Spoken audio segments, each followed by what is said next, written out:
My name is Xia'er Augustus. They proclaim that I am a black sorcerer, inviting doom upon myself by summoning a succubus. They know nothing. When the projection of Delise erupted in the cabin, merging with me as the purest essence of the abyss, I realized that the mortal shell could no longer confine my destiny. Chapter 1. Summoning the Succubus. A grand ship lay anchored at the port. On board were young souls destined for the sorcerer's continent. Identical vessels crowded the harbor, each engaged in final preparations. The esteemed sorcerers had departed the ships, venturing into the nearby cities to gather potential apprentices. Within the mid-level cabin of one such ship, a young man with black hair busied himself.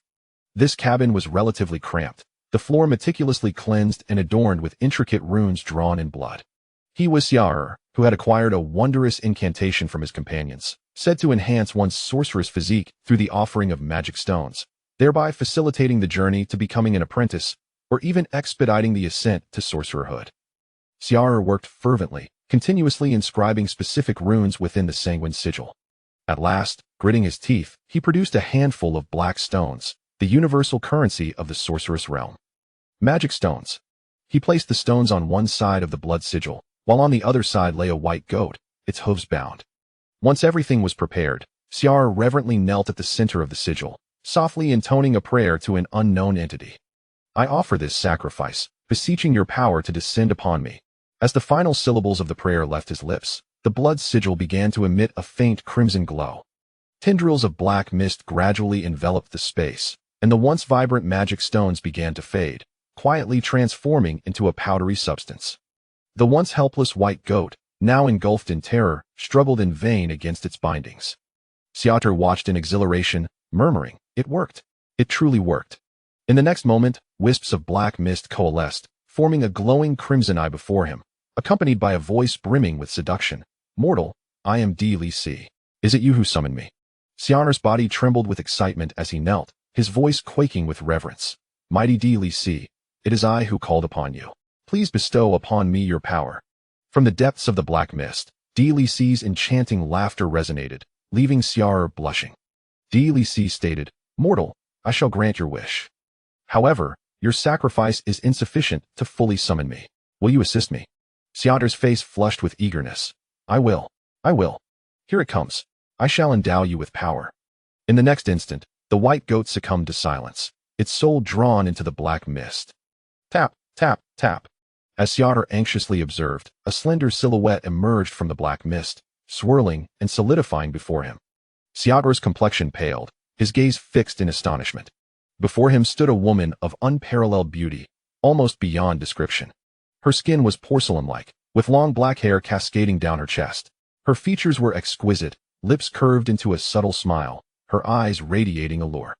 Her form was nearly unclad, save for a few tattered strips of fabric strategically placed. With a gentle sway of her body, the fabric shifted, teasingly revealing her curves. Delise bore intricate black markings and natural, lustrous scales, with two delicate bone-like horns adorning her head. A sinuous serpent tail undulated behind her, its tip sharp as an arrow. Her thighs were voluptuous and fair, yet her feet resembled those of a goat. The sudden appearance of this ethereal beauty left Xia'er pale, his throat dry as he swallowed hard. The unmistakable exotic traits that should have terrified him instead ignited an inexplicable allure. Delise swayed her hips, approaching Xia'er, her enchanting visage gazing down at the kneeling figure. She laughed softly. "What a handsome mortal. Consider yourself fortunate this time." Yet Xia'er felt as if his body was floating. The wisps of soul energy were being relentlessly siphoned away by the crimson sigil beneath him, facilitating Delise's projection. With a mournful cry, before Delise could draw near, Xia'er's life was extinguished. As Delise approached, Xia'er lay on the ground, his face pale, his body unchanged yet his soul departed. Burp. Fool. Delise consumed Xia'er's soul, and, with a delicate belch, gazed at the lifeless form, lamenting, "Foolish mortal, your offering was too meager, leaving only your soul to continue summoning my projection. What a pity." Having uttered these words, Delise surveyed the cabin, her eyes filled with desire. Yet her ethereal projection began to wane uncontrollably, on the verge of vanishing. But in the next moment, the fading scene halted. For Xia'er had risen again. Burp. Xia'er inhaled deeply, suddenly sitting upright. His eyes reflected sheer astonishment. unable to comprehend why he was here. Xia'er's mind was in turmoil. Had he not struck luck? Shouldn't he be in a hospital recovering? Where was this? Meanwhile, the projection of Delise, which had nearly dissipated, was astonished to find she could linger for a while longer. Her enchanting eyes locked onto the resurrected Xia'er. She gasped, "How are you not dead?" Upon hearing her voice, Xia'er turned to find the source. He beheld Delise, her form so alluring that it required censorship. Having been steeped in the dramas of life, Xia'er instantly recognized she was no human. Isn't she a succubus? Delise's eyes sparkled with delight, her voice lilting. How wonderful! Handsome mortal, I am coming. Xia'er sprang to flee, but as Delise flicked her fingers, he found himself frozen in place. As her delicate fingers glided across his skin, only goosebumps remained on Xia'er's body. Delise laid him down. Powerless, Xia'er's heart screamed, "No, please no." He had no idea how he ended up here, nor why a succubus was present. The fact that a mere flick of her finger rendered him immobile was clearly amiss. While Xia'er could entertain a narrative, encountering a succubus was genuinely frightening. Would he meet his demise? Just then, a cheerful chime echoed, ding. Welcome to the WuDuoDuo Mall. Chapter 2, WuDuoDuo Mall. Beep beep beep. New user registration. Enjoy exclusive benefits. Would you like to activate WuDuoDuo Mall now to claim your rewards? Everything that transpired today was extraordinarily bizarre. First, fortune smiled upon him, only to find himself on the brink of being drained by a seductive demoness. At this moment, Xia'er felt that there was little to fear. He shouted internally, "Activate! Activate! All systems activate!" Before Xia'er, a series of shimmering lights danced, and as they coalesced, a familiar sound echoed in his ears, beep beep beep. You have received a new user benefit from WuDuoDuo Mall. You have earned a try before you pay opportunity. The interface displayed a clear introduction to the try before you pay scheme. You may obtain goods from the merchant without immediate payment. After receiving and utilizing the items, payment can be made. Xia'er was astonished, wondering what on earth this was. A close button appeared on the interface, and he hastily dismissed it. The next moment, the lights converged again, forming another interface. Beep beep beep. You have received a new user benefit from WuDuoDuo Mall. You have been granted a subsidy worth 4.99 Linghan coins. The subsidy can be used to offset product prices. Damn it. At this life and death juncture, Xia'er felt an urge to curse. He closed the interface once more. Yet again, the lights gathered, resulting in yet another interface. Beep beep beep. You have received a new user benefit from WuDuoDuo Mall. Your credit is good. You have been awarded a refund service. Xia'er was utterly bewildered. He stiffly closed the interface, feeling fatigued. His body was rigid with tension. The lights shifted once more, and this time, there was no new user benefit. Instead, the main interface of WuDuoDuo Mall appeared. However, it was entirely blank, devoid of any products. Xia'er cursed silently. Why are there only benefits and no products? Give me something that can save my life. In that instant, a notification popped up on the main interface. Ding. New merchant discovered. At that moment, Xia'er felt as if he had struck gold and quickly turned his attention to the screen. The homepage displayed a singular merchant, Lesser Succubus, Delise, projection. Xia'er didn't waste a moment and hurriedly entered Delise's shop. In her showcase, there were only 3 items available. Spell-like ability, charm humans. Price, 30 Linghan coins.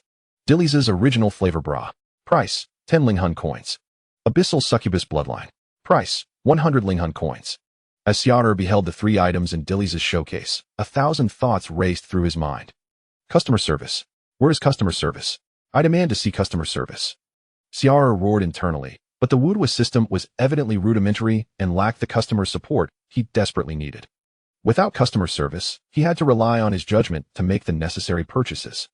He could sense the pressure emanating from Delise. It seemed he could not hold out much longer. Once the flight took off, it could very well be the end for Xia'er. Among the 3 options, Delise's original flavor bra was quickly dismissed as utterly useless. Next was the spell-like ability, charm humans. Could he even utilize it? Delise had just referred to him as a handsome mortal, which implied he was indeed immortal. How could a mortal wield magic? Even if he could cast it, it would likely require mana, and without mana, he could only lose health.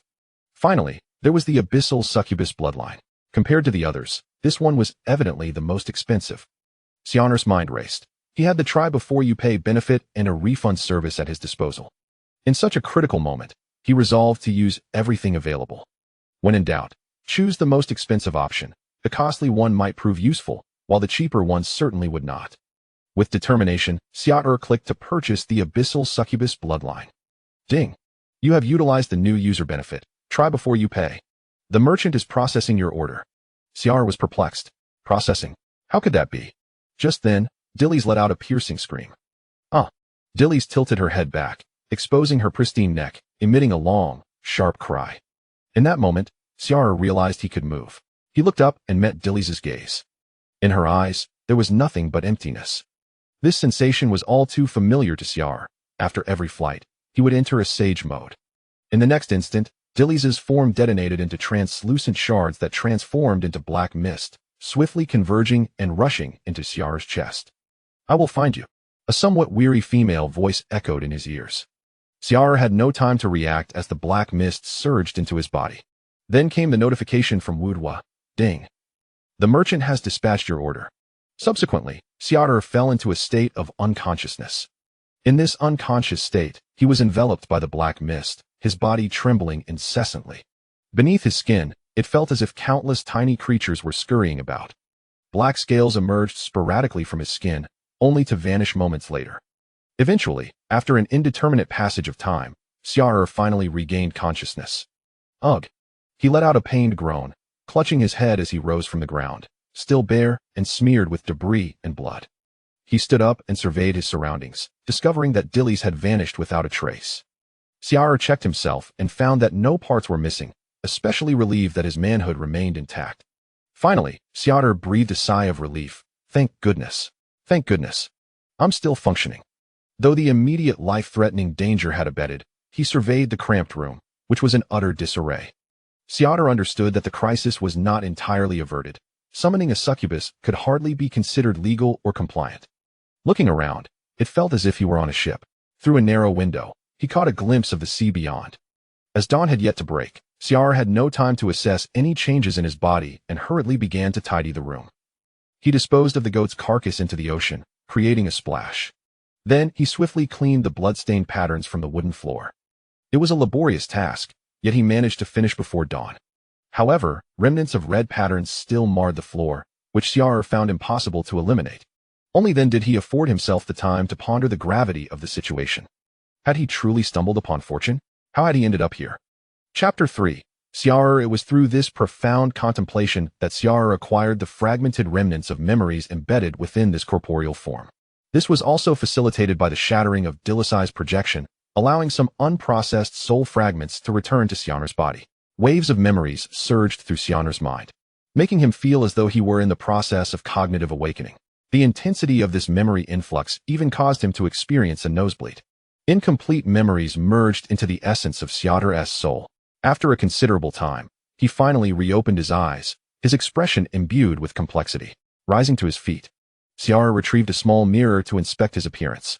A young man with black hair, strikingly handsome and exuding an admirable aura. Gazing at his reflection, Xia'er murmured, I truly am quite dashing. Could this be attributed to the bloodline of the succubus? I do not recall this body being so appealing in my memories. After setting down the mirror, Xia'er let out a slight sigh.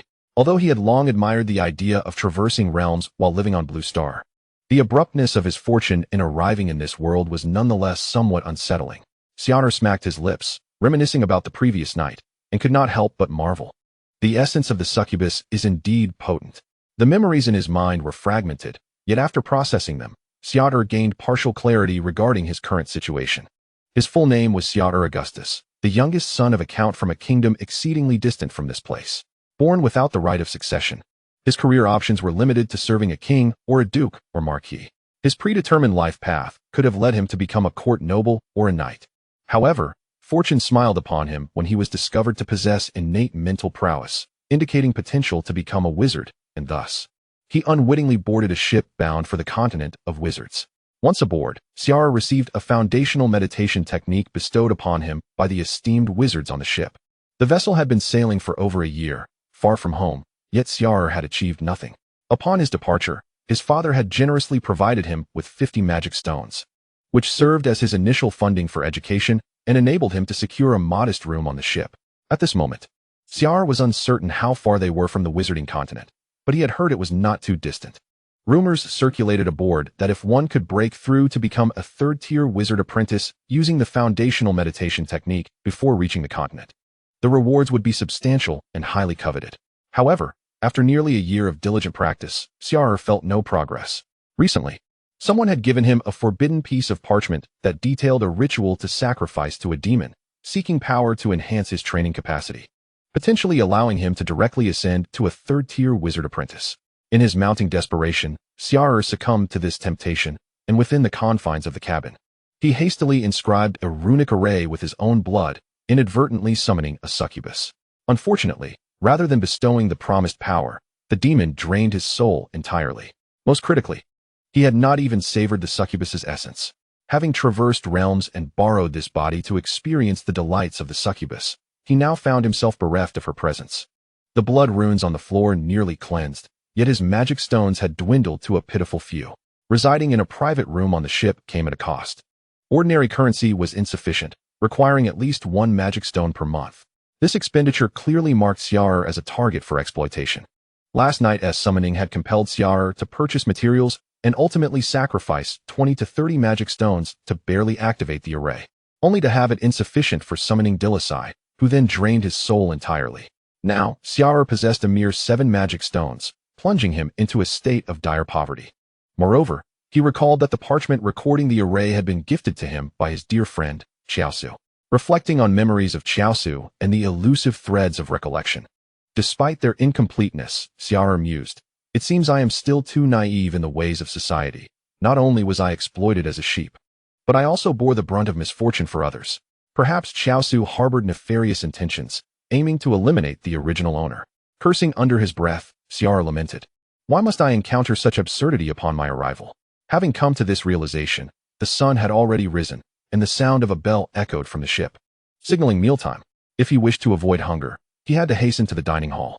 After donning his attire and ensuring everything was in order, Xia'er opened the door to leave his room. At that moment, the neighboring door also swung open. Before Xia'er's gaze stood a blonde young woman, Delise, emerging from her quarters.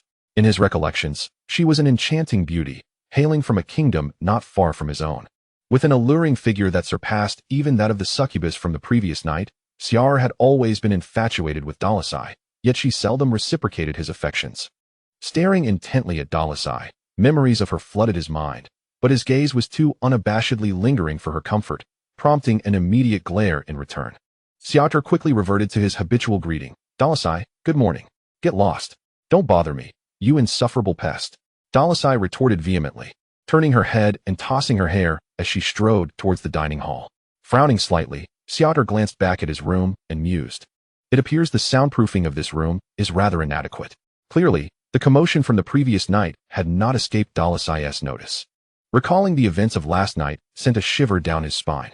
However, Dalise's departure was fortuitous. He was not inclined to continue his role as an infatuated admirer. After all, he was a Sigma male. It was time for Delise to pursue him instead. Continuing onward, he spotted his good friend Xiaosu, who gazed at Xia'er with a look of astonishment. According to his expectations, Xia'er should have perished by now, given his incessant pursuit of Xiaosu's goddess, Delise. Though he was a close friend, Xiaosu felt compelled to consider sending Xia'er off for the sake of his own and Dalise's beautiful future. Even preparing to shed tears and collect Xia'er's remains, with onion skins at the ready. Yet, upon opening the door, he found Xia'er once more pursuing Delise. Igniting a surge of anxiety within Xiaosu, quickly followed by anger, he began to suspect that Xia'er, despite his cowardice, had not ultimately gone through with the summoning of the demon. Gritting his teeth in frustration, Xiaosu silently cursed, "Xia'er, you wretched fool, why are you still alive?" Chapter 4. Deception. Upon spotting Xiaosu, Xia'er's eyes gleamed with cunning. Regardless of whether Xiaosu acted intentionally or inadvertently, this individual could not be allowed to remain. The previous Xia'er had met his demise due to Xiaosu's actions. As a true friend, he ought to accompany him in death. Moreover, Xiaosu posed a potential threat. As he was well aware of the various materials Xia'er had sought the previous day, many of which he had handled himself. If Xiaosu were to continue living, Xia'er would need to remain ever vigilant. Xia'er swiftly approached, greeting, "Xiaosu, good morning." Startled from his thoughts, Xiaosu feigned normalcy, responding, "Ah, good morning." As they made their way to the dining hall, Xia'er engaged Xiaosu in light conversation, intending to draw him out. Sure enough, As they settled down to enjoy baked beans and bread, Xiaosu could no longer restrain himself. Lowering his head, he quietly inquired, "Did you, do anything last night?" Xia'er, ravenously devouring his bread, was famished after a night filled with vigorous exertion and cleaning. He swallowed the bread, glanced around, and then spoke. "Did you hear anything last night?" Xiaosu was momentarily taken aback, quickly shaking his head. "No, not at all." Seeing this, Xia'er felt a bit relieved and remarked, "Last night was truly a marvelous evening. Do you know why Doris is ignoring me today? After all, she is the one who likes me the most." Upon hearing this, Xiaosu's hands beneath the table instinctively clenched tightly, pinching his own thigh. His eyes were filled with resentment, yet he managed to lower his head in time to conceal his emotions. After calming himself, Xiaosu whispered, "Yes, Doris indeed likes you. But why today?" Observing Xiaosu, who had already become a source of frustration for him, Xia'er smiled slightly. Unlike before, he could easily discern Xiaosu's affection for Doris. He tossed the last piece of bread into his mouth and said, "If you want to know, come to my room later, and I will tell you. You are my dear brother, my cherished friend. Such delightful news is something I can only share with you. But you needn't worry about Doris. It won't be long before she calms down. Who knows, by then she might even end up living with me." Listening to Xia'er's words, Xiaosu's fingers had already pinched his thigh until bruised, and he resisted the urge to grab the plate and smash it over Xia'er's head. When Xia'er stood up, he hadn't even finished his beans and bread, but immediately followed him. At this moment, he felt so enraged that he had no appetite. Xia'er, hands behind his back, strolled leisurely back to his room, casually sitting on the bed, a dagger discreetly tucked at his waist for precaution. Xiaosu entered right behind him. Unable to contain his eagerness, "Xia'er, what happened last night? Did you perform the ritual?" Noticing Xiaosu's urgency, Xia'er pointed to the floor, where remnants of a blood-like pattern remained, and said, "Look, what is this?" Xiaosu focused on the ground, having seen the parchment before. He quickly guessed the outcome and exclaimed, "Is this the magic circle?" Xia'er chuckled. "Exactly, I performed the ritual last night." Xiaosu's mouth fell open as a tumult of emotions surged within him, utterly astonished. He nervously stammered, "Then did you succeed?" Observing his reaction, Xia'er decided to hasten the revelation. He grinned. "Do you want to know?" Xiaosu nodded eagerly. Yet, Xia'er feigned nonchalance, pointing to the floor. "After completing the ritual, I was utterly exhausted, and the mess on the floor still needs cleaning. As a good brother, could you lend me a hand?" The stubborn blood stains on the floor made it difficult for Xia'er to manage alone. Upon hearing this, Xiaosu glanced at the ground, gritted his teeth, and said, "I'll help you. Right now?" With that, he fetched water and began cleaning up for Xia'er, even using a small knife to scrape away the particularly stubborn markings. After laboring for at least 2 hours, Xiaosu's back ached, nearly rendering him unable to stand straight. But he finally finished cleaning up all the bloodstains. Supporting his waist and wiping the sweat from his brow, he asked Xia'er, "Can we talk now about what happened last night?" Xia'er took the small knife from Xiaosu's hand, helped him sit on a chair, and then said, "Of course, last night, after I performed the ritual and sacrificed a goat along with a magic stone, the ritual was a success." Xiaosu asked anxiously, "And then?" Xia'er smiled.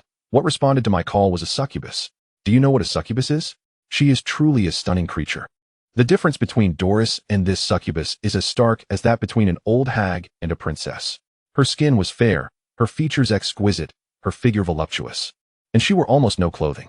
In response to my requests, she fulfilled my desires and even invited me to spend a delightful evening together." Xia'er, clutching his waist, spoke with a hint of pride. "Xiaosu, you must have shared a bed with a maid, right?" Xiaosu nodded, now utterly captivated and his heart racing as he began to suspect something. Xia'er laughed. "Spending a night with a succubus brings joy 100-fold. 1,000-fold more than with a maid." It was absolutely exhilarating. Xiaosu recalled the times he had spent with the maid before boarding the ship, swallowing hard. Ever since they boarded, he had been left to his own devices every night for nearly a year. Xiaosu asked, "Did your wizarding aptitude really change?" Xia'er slightly lifted his chin, self-satisfied. "Haven't you noticed that I've become more handsome?" "What?" Xia'er continued. "After that delightful night, the succubus told me that my aptitude has transformed. If I keep practicing, within a week at most, I will become a 3rd-tier wizard apprentice. When I ascend to the wizarding continent, I will be a wizard prodigy." Upon closer inspection, Xiaosu was taken aback. Xia'er indeed seemed more attractive. Could it really be true? Xia'er stood behind Xiaosu, speaking almost hypnotically. "Do you know why Doris is upset today?" Xiaosu, curious about any news regarding Doris, hurriedly asked. Why? Xia'er patted Xiao Su's shoulder. It's simple. During my passionate encounter with the succubus last night, her cries were a bit too loud. You know how poor the soundproofing is in this room. Doris must have heard the succubus's cries. Women can be so jealous. Even though Doris likes me, she wouldn't want to hear me with another woman, you understand. However, I believe she will soon calm down.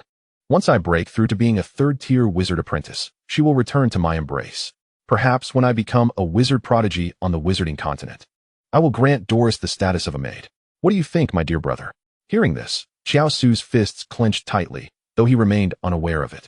Chapter 5. Borrowing the magic stone. Xiao Su's every move was under Xia'er's scrutiny. Observing Xiao Su's transformation, Xia'er smiled inwardly, recognizing that his little brother still needed to practice. Xiao Su, head lowered, asked, Xia'er, is everything you said true? Xia'er replied immediately, my dear brother, have I ever deceived you? Reflecting on the events of the past year, their bond had deepened since they boarded the ship. Xia'er was not one to lie easily. The friendship between Xiao Su and Xia'er could have lasted long, but alas, they both fell for Doris, who toyed with both of them.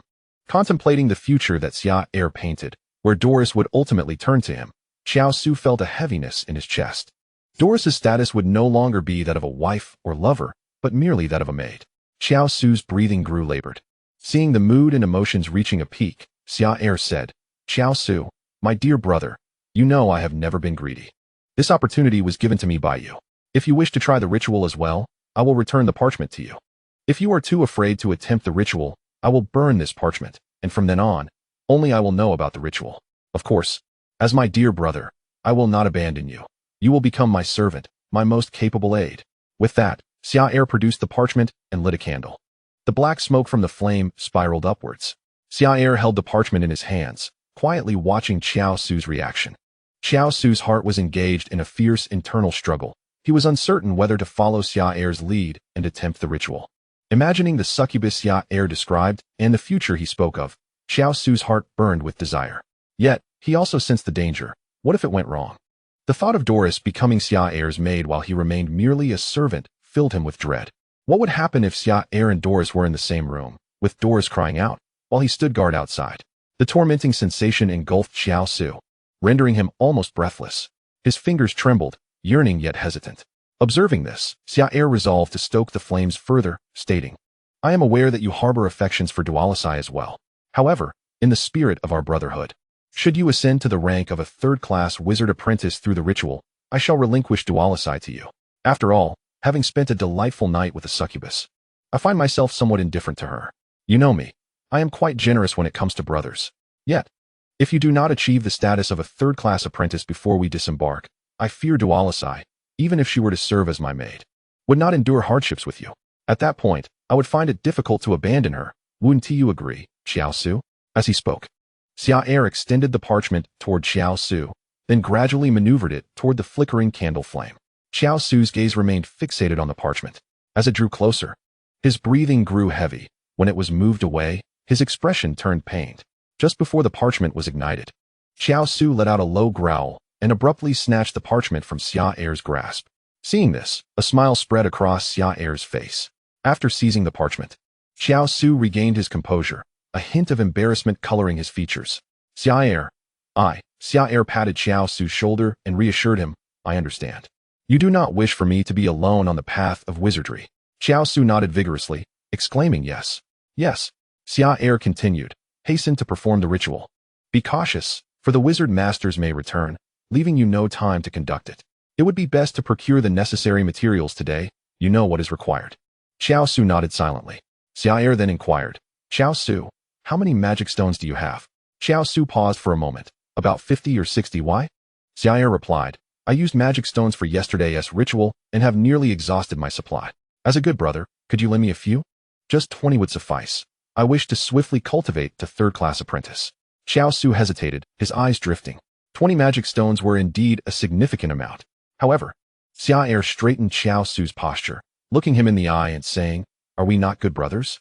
Rest assured, once I achieve third-class apprentice status, I will return these magic stones to you at the very first opportunity. This ritual is quite complex. If you lend me the stones, I will assist you in drawing the magic array. You wouldn't want to risk drawing it incorrectly and failing the ritual, would you? Upon hearing this, Xiao Su wavered. However, Recalling Xia'er's successful ritual and the summoning of the succubus, he hesitantly replied, I can lend you some, but 20 is truly too much. Then let it be 15. Xia'er waved his hand decisively.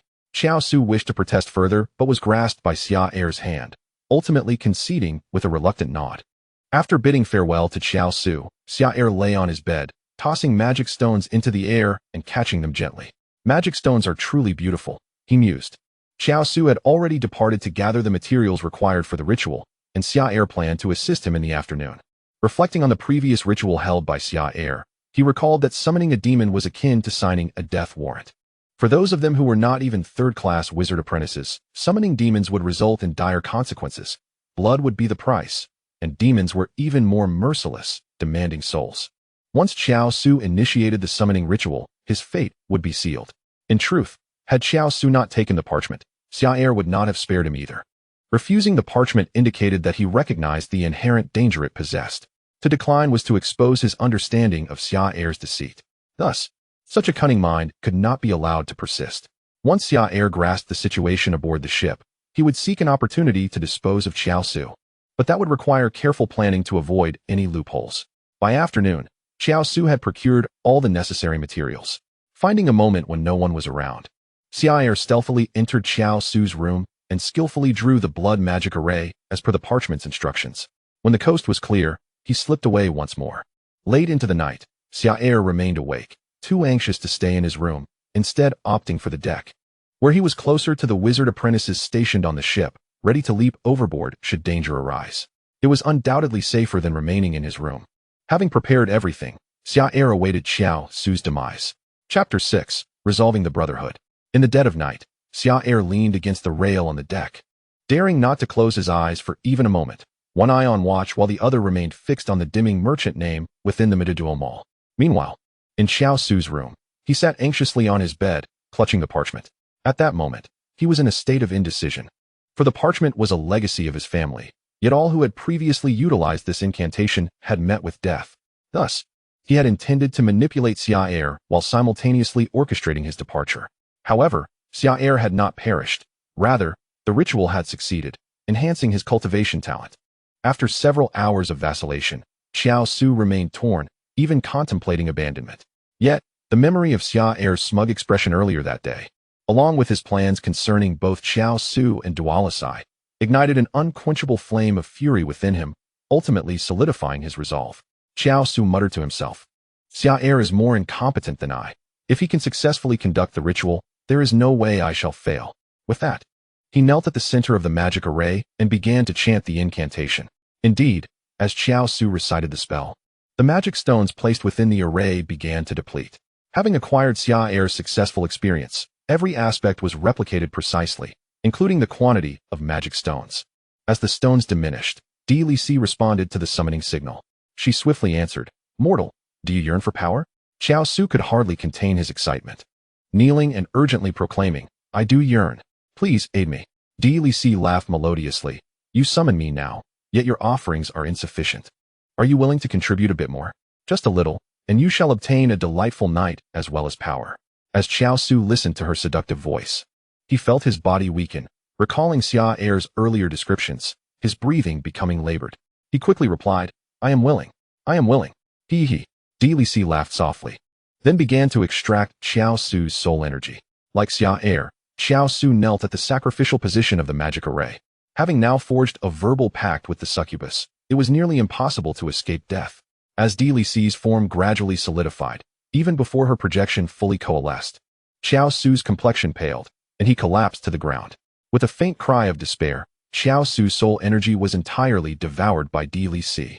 The shadowy figure of Delise surveyed her surroundings, muttering, What a waste, inferior to yesterday's. Was it still that ship? Delise attempted to move. Yet her projection had not fully solidified, and with Xiao Su, the host of the sacrifice, drained of his soul, the ritual faltered, causing her projection to begin to dissipate. In her final moments, Delise seemed to sense Xia'er's presence, her enchanting eyes glancing in his direction. After taking a couple of steps, her projection disintegrated due to the loss of power, leaving only her lingering voice. Little one, you cannot escape my grasp. After Xiao Su summoned Delise, a chime sounded. The merchant you follow has come online. Xia'er, who had been on the verge of sleep, was immediately revitalized by the sound. He anxiously observed the merchant name representing Delise on the WuDuoDuo Mall transition from gray to radiant. Xia'er, filled with trepidation, kept his gaze fixed on the entrance of the cabin, prepared to jump ship at the first hint of trouble. Fortune favored Xia'er. The merchant of Delise was online for merely a few minutes before going offline once more. Sighing in relief, Xia'er waited a while longer before stealthily approaching Xiao Sua's door. After ensuring no one was around, he gently knocked on Xiao Sua's door, calling out his name. When no response came, Xia'er felt a wave of reassurance wash over him. Using the key he had cleverly obtained from Xiao Sua earlier that day, he cautiously opened the door. Inside the room, a faint candlelight flickered, nearly extinguished. On the floor lay Xiao Sua's lifeless body, quietly resting there. Despite having mentally prepared himself, witnessing death for the first time in both his past and present lives unsettled Xia'er. He murmured to himself, "No blame, no blame. After all, you were the one who harmed me first." After bolstering his courage, Xia'er retrieved the piece of sheepskin parchment from Xiao Sua, igniting it with the candle's flame. He then meticulously cleaned up any traces left behind, checking for any clues regarding himself. Once assured that no evidence remained, he carefully extinguished the candle and exited Xiao Sua's chamber. This time, Xia'er was exceedingly cautious. Even the magic stones left by Xiao Sua did not tempt him to take a trivial advantage. On the second night since his arrival, he had orchestrated the demise of a potential foe, and soon his mind was awash with tumultuous thoughts, leading him to fall into a deep slumber. The next awakening was heralded by the early morning bell. Xia'er proceeded with his morning routine and greeted Delise as usual. "Good morning, Delise." Having tidied himself meticulously, and with the faint trace of the succubus bloodline now enhancing his appearance and demeanor, he appeared even more handsome.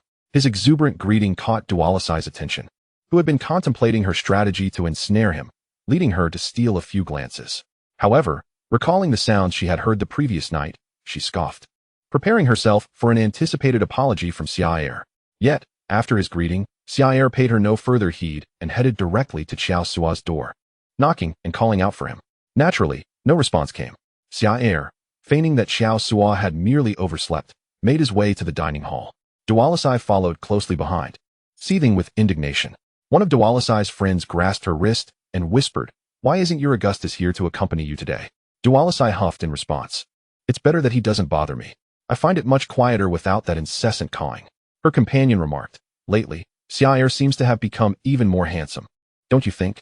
While Delise felt a twinge of agreement, her competitive spirit prevented her from settling into tranquility.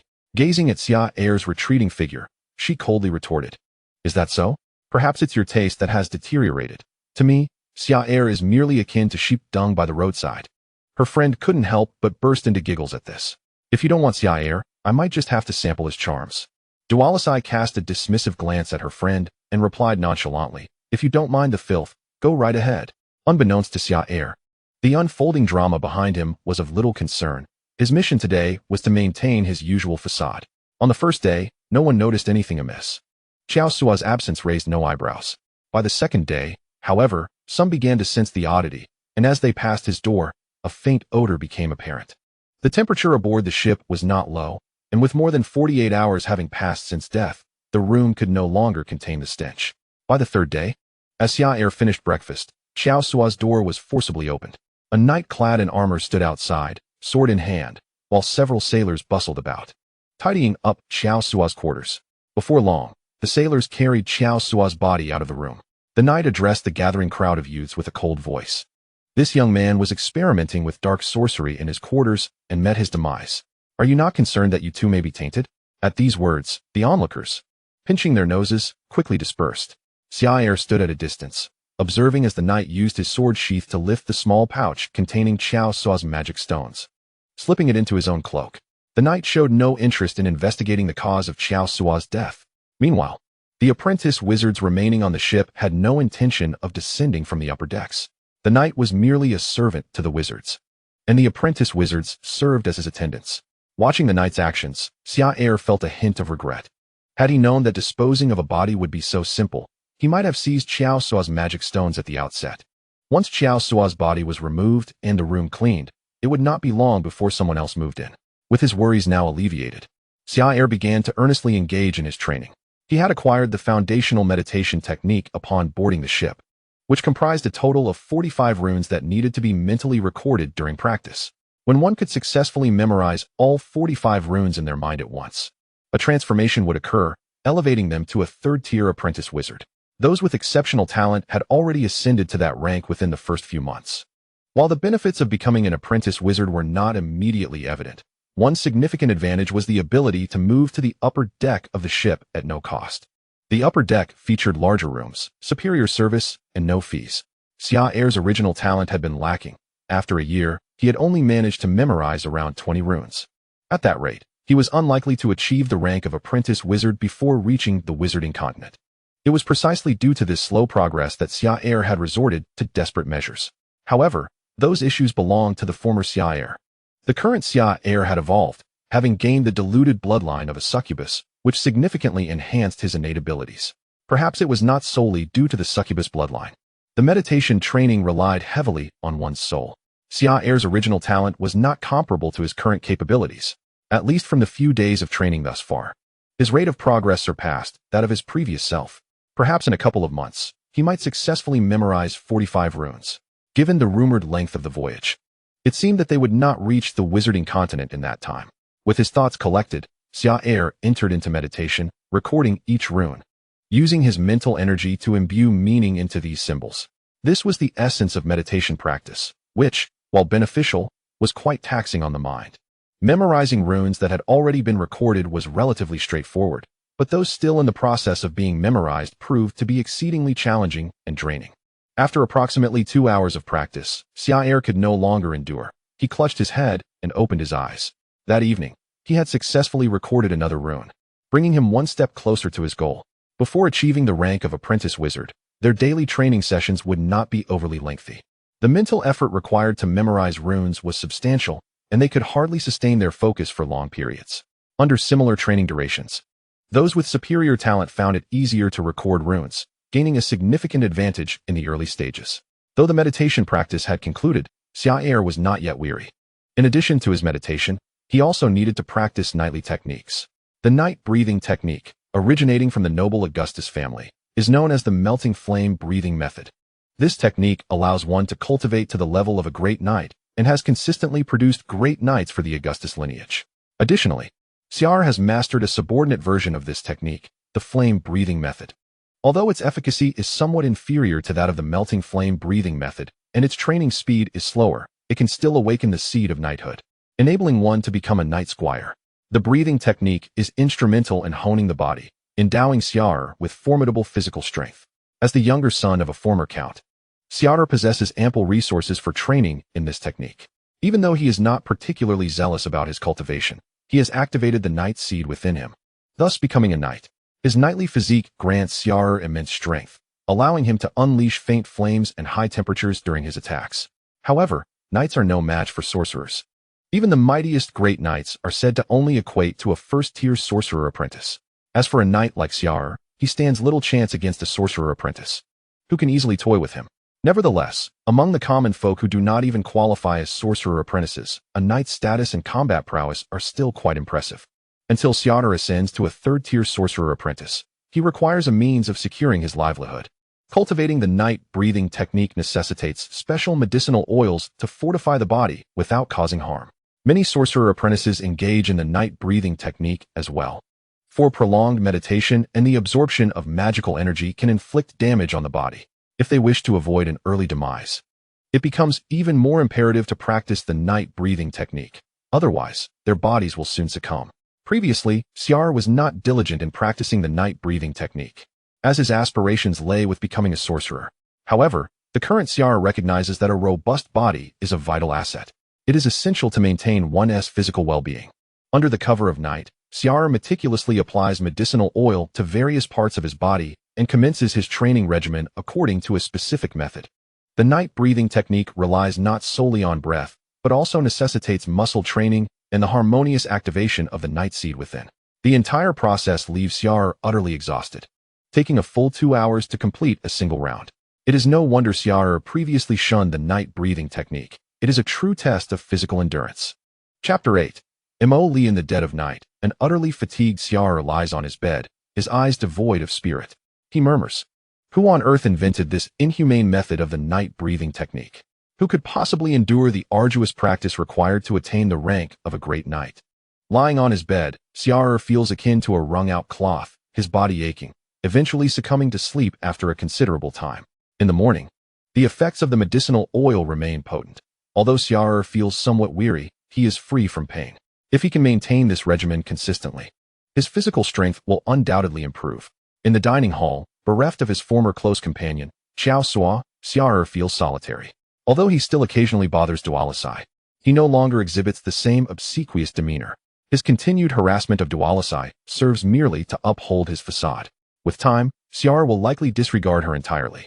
Breakfast consists, as usual, of baked beans with onions and bread. While it fills him, it is far from delectable. The dining hall is bustling, as many from the mid and lower decks gather for meals. Xia'er does not see anyone from the upper deck, rumored to be enjoying a more sumptuous feast. What may seem unpalatable to Xia'er is, for the newcomers from the lower deck, a rare opportunity to fill their stomachs. Sorcerers recruit apprentices indiscriminately, taking all with potential, leaving the specifics of qualification to be assessed later on the sorcerer continent. The lower deck does not charge for meals, but the living conditions are considerably poorer. With multiple individuals crammed into a single room, they hail from impoverished backgrounds and lack magical stones. Xia'er, starting with a relatively affluent position, finds his predecessors squandered their wealth, leaving little inheritance. Presently, Xia'er possesses 22 magical stones, 15 of which do not require repayment. He establishes a daily training schedule, practicing basic meditation techniques in the morning when he is at his best, followed by training the night-breathing technique in the afternoon. He aims to ascend to the status of a third-tier sorcerer apprentice as swiftly as possible. Currently, magical stones hold little value for him, as he cannot absorb them. However, he has heard that potions beneficial for meditation are sold aboard the ship. Yet, upon observing the conditions aboard and the purchasing power of the magical stones, he suspects something amiss. Such shabby accommodations demand a magical stone per month. The potions are likely even more expensive. While contemplating this, someone suddenly sits down before him. Xia'er looks up to find Li, a companion of Delise, who also hails from nobility and resides in the mid-deck, not far from Xia'er. With her flowing auburn hair, she is slightly younger than Xia'er but possesses an impressive figure. Li rests her fair hand on her chin, gazing curiously at Xia'er, and inquires, "Why have you stopped visiting Delise lately?" Xia'er, leisurely tearing into his bread, quietly observes Li. Compared to Delise, Li is equally enchanting, her physique alluring. Xia'er wonders why he previously favored Delise over her. Perhaps it was the allure of Delalise's scheming demeanor that captivated the former Xia'er. As Xia'er gazes at her for an extended moment, Li's cheeks flush, likely influenced by Xia'er's demon bloodline, which heightens her sensitivity to his gaze. She lightly scoffs, "I'm asking you a question." Reflecting on his memories, Xia'er recalls that Delise is no saint, and Li is hardly better. While Delise embodies the essence of a manipulative schemer, Li serves as her accomplice, reveling in the chaos. Xia'er, wishing to avoid further entanglement with Li, sighs and states, "My dear brother Xiao is past. I am engulfed in sorrow. Every time I see Delise, I am reminded of Xiao. I cannot bear this pain. Do you understand?" Observing Xia'er's theatrical display of grief, Li feels an overwhelming surge of maternal instincts awaken within her. The more she gazes at Xia'er, the more handsome he appears, particularly his eyes, reminiscent of tranquil waters, easily ensnaring one's soul. Li feels her heart melting. She had never perceived Xia'er as this attractive before. Blushing, she replies, "I can help you." Upon hearing this, Xia'er, who initially intended to leave, pauses and asks, "Really? The only way to alleviate my inner turmoil is to ascend to a third-tier sorcerer apprentice. Can you procure a potion for me, or lend me some magical stones?" Li's expression falters, and she bites her lip helplessly. "I cannot afford it. I have barely a few magical stones left." Hearing this, Xia'er loses interest in further conversation with her. He finishes his bread and promptly departs. "Fine, I shall endure this suffering alone. It is too painful." It seems that Xia'er's demon bloodline has some effect on women, yet it proves insufficient. He requires prolonged interaction and persuasion. As for Li, she is of little use, and Xia'er dismisses her without a second thought. After Xia'er leaves, Li suddenly shudders, taken aback by her earlier thoughts.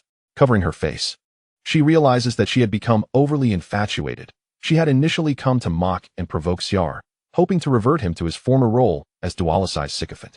Little did she expect to nearly become Xia'er's admirer herself. Xia'er is truly perilous. A few days later, the port suddenly became bustling with activity.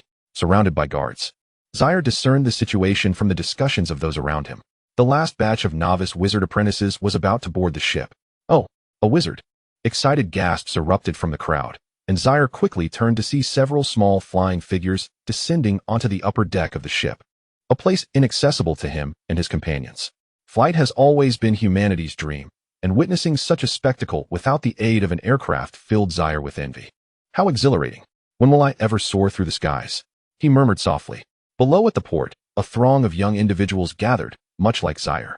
A select few donned lavish attire, while the majority wore coarse, rough-hewn garments. The disparity in their statuses was starkly evident.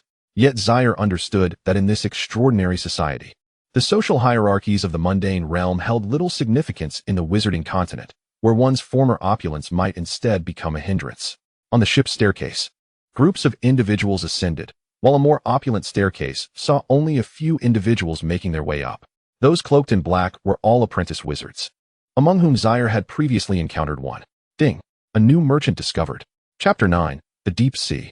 Xia'er instantly perked up and hurriedly checked the WuDuoDuo Mall.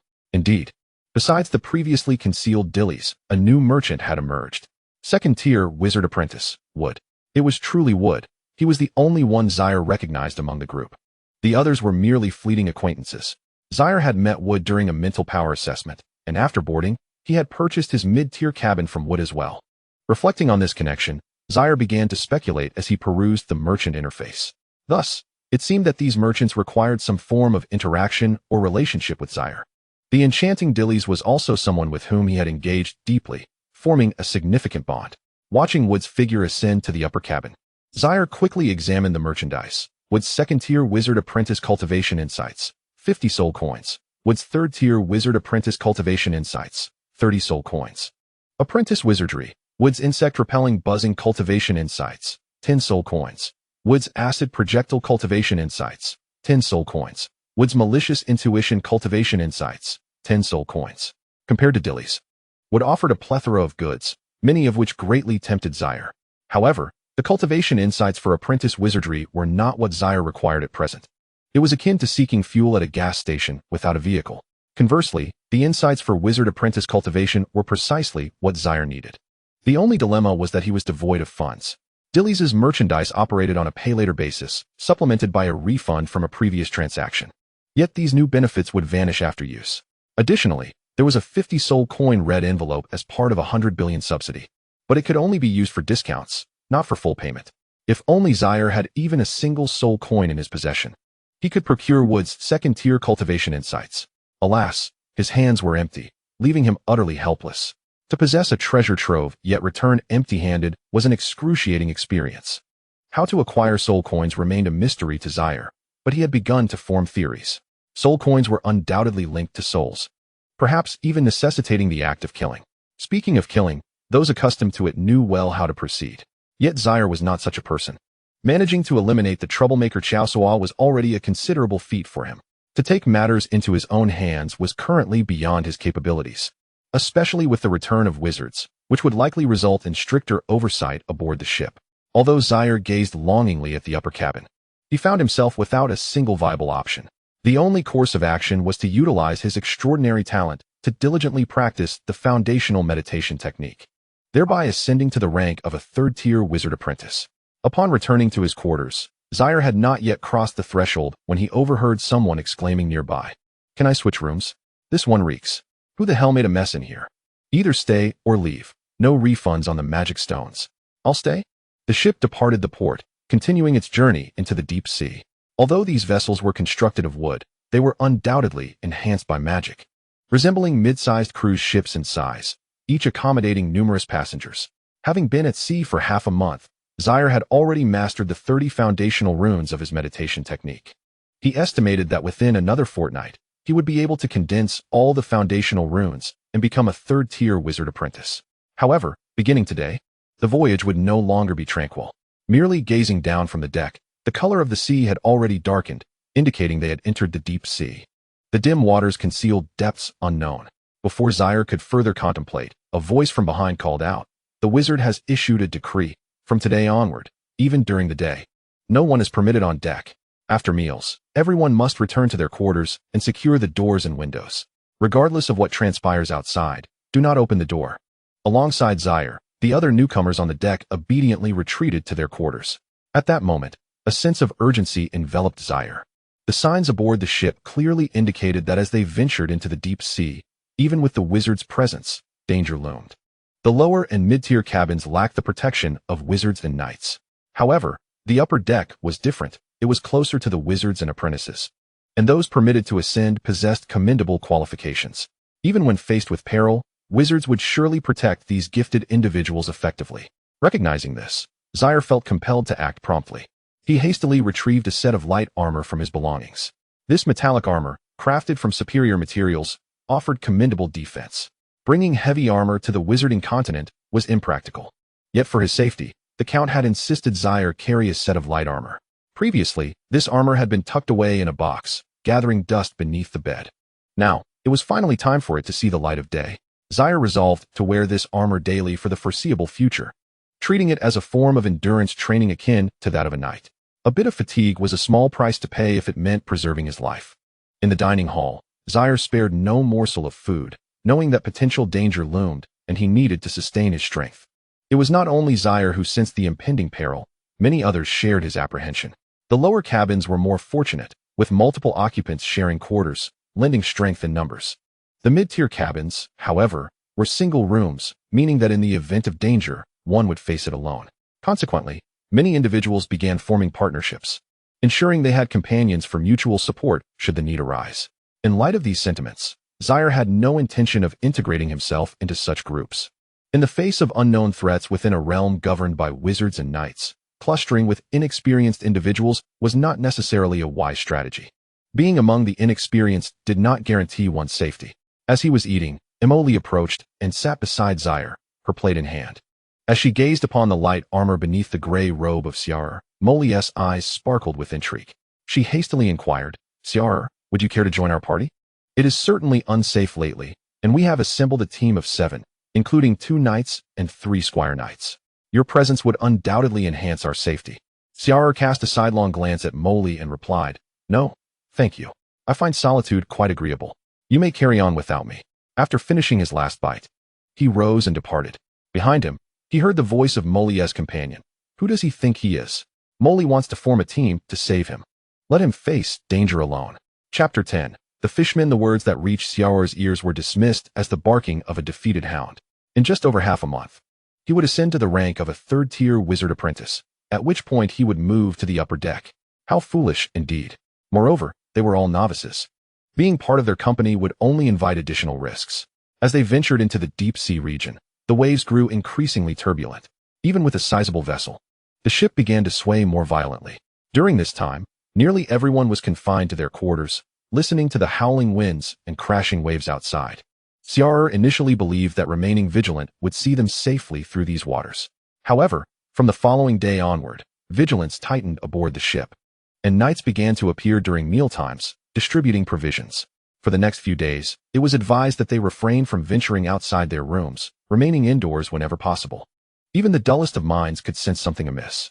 After receiving his rations and water, Xia'er hurried back to his room. Observing the contents of his quarters, he resolved to barricade the door with miscellaneous items starting that very night. Yet, before he could begin, a knock resonated at the door. Clad in his light armor, Xia'er unsheathed his dagger upon hearing the knock and coldly inquired, "Who is it?" Molly stood at the entrance, cautiously scanning her surroundings. Once satisfied that no one was watching, she whispered, "It's me. Can you let me in?" Recognizing Molly's voice, Xia'er's wariness remained intact. He questioned, "In such perilous times, why are you not in your own room, but here?" Molly replied softly, "I feel unsafe alone in my room. I wish to form a team with you. May I?" Without a moment's hesitation, Xia'er rejected her. "No. Aren't you already part of a team?" Molly quickly explained, "I find them unreliable. Xia'er, I believe I would be safer with you, and I can be of assistance." Xia'er remained resolute in his refusal. "No, I prefer to be alone. You should return." Feeling slighted yet prioritizing her safety, Molly lowered her voice and offered, "I am willing to pay. If we can safely traverse these waters, I shall buy you a potion of mental fortitude." "Really?" Xia'er opened the door, startling Molly. With gritted teeth, Molly affirmed, "Indeed. Xia'er scrutinized her. When will you give me the potion? When do you plan to move in? With a huff, Molly pushed past him, surveying the room. Upon ensuring there was nothing unpleasant, she declared, I will give it to you after we safely cross this sea. Hearing this, Xia'er grasped Molly by the collar and began to pull her back outside, saying, Then you may leave. I will remain safer alone.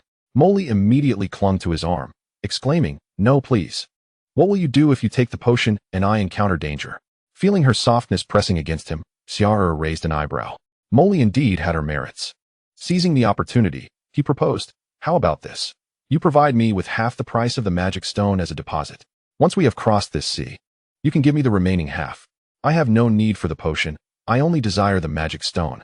Molly bit her lip, but ultimately nodded in agreement. Before long, she arrived at Xia'er's room, carrying her belongings and wearing a set of ill-fitting leather armor. After closing the door, Xia'er asked, What is this? You hardly seem like someone who would carry armor in their belongings. Where did you acquire this? Molly raised her chin defiantly. That's none of your concern. Here is your deposit. Now ensure my safety. Xia'er accepted the 5 magic stones with a smile, unfazed by Molly's demeanor. As she began to unpack her belongings on the bed, he quickly interrupted. Stop. What are you doing? Do you intend to sleep with me? Molly scoffed. You wish.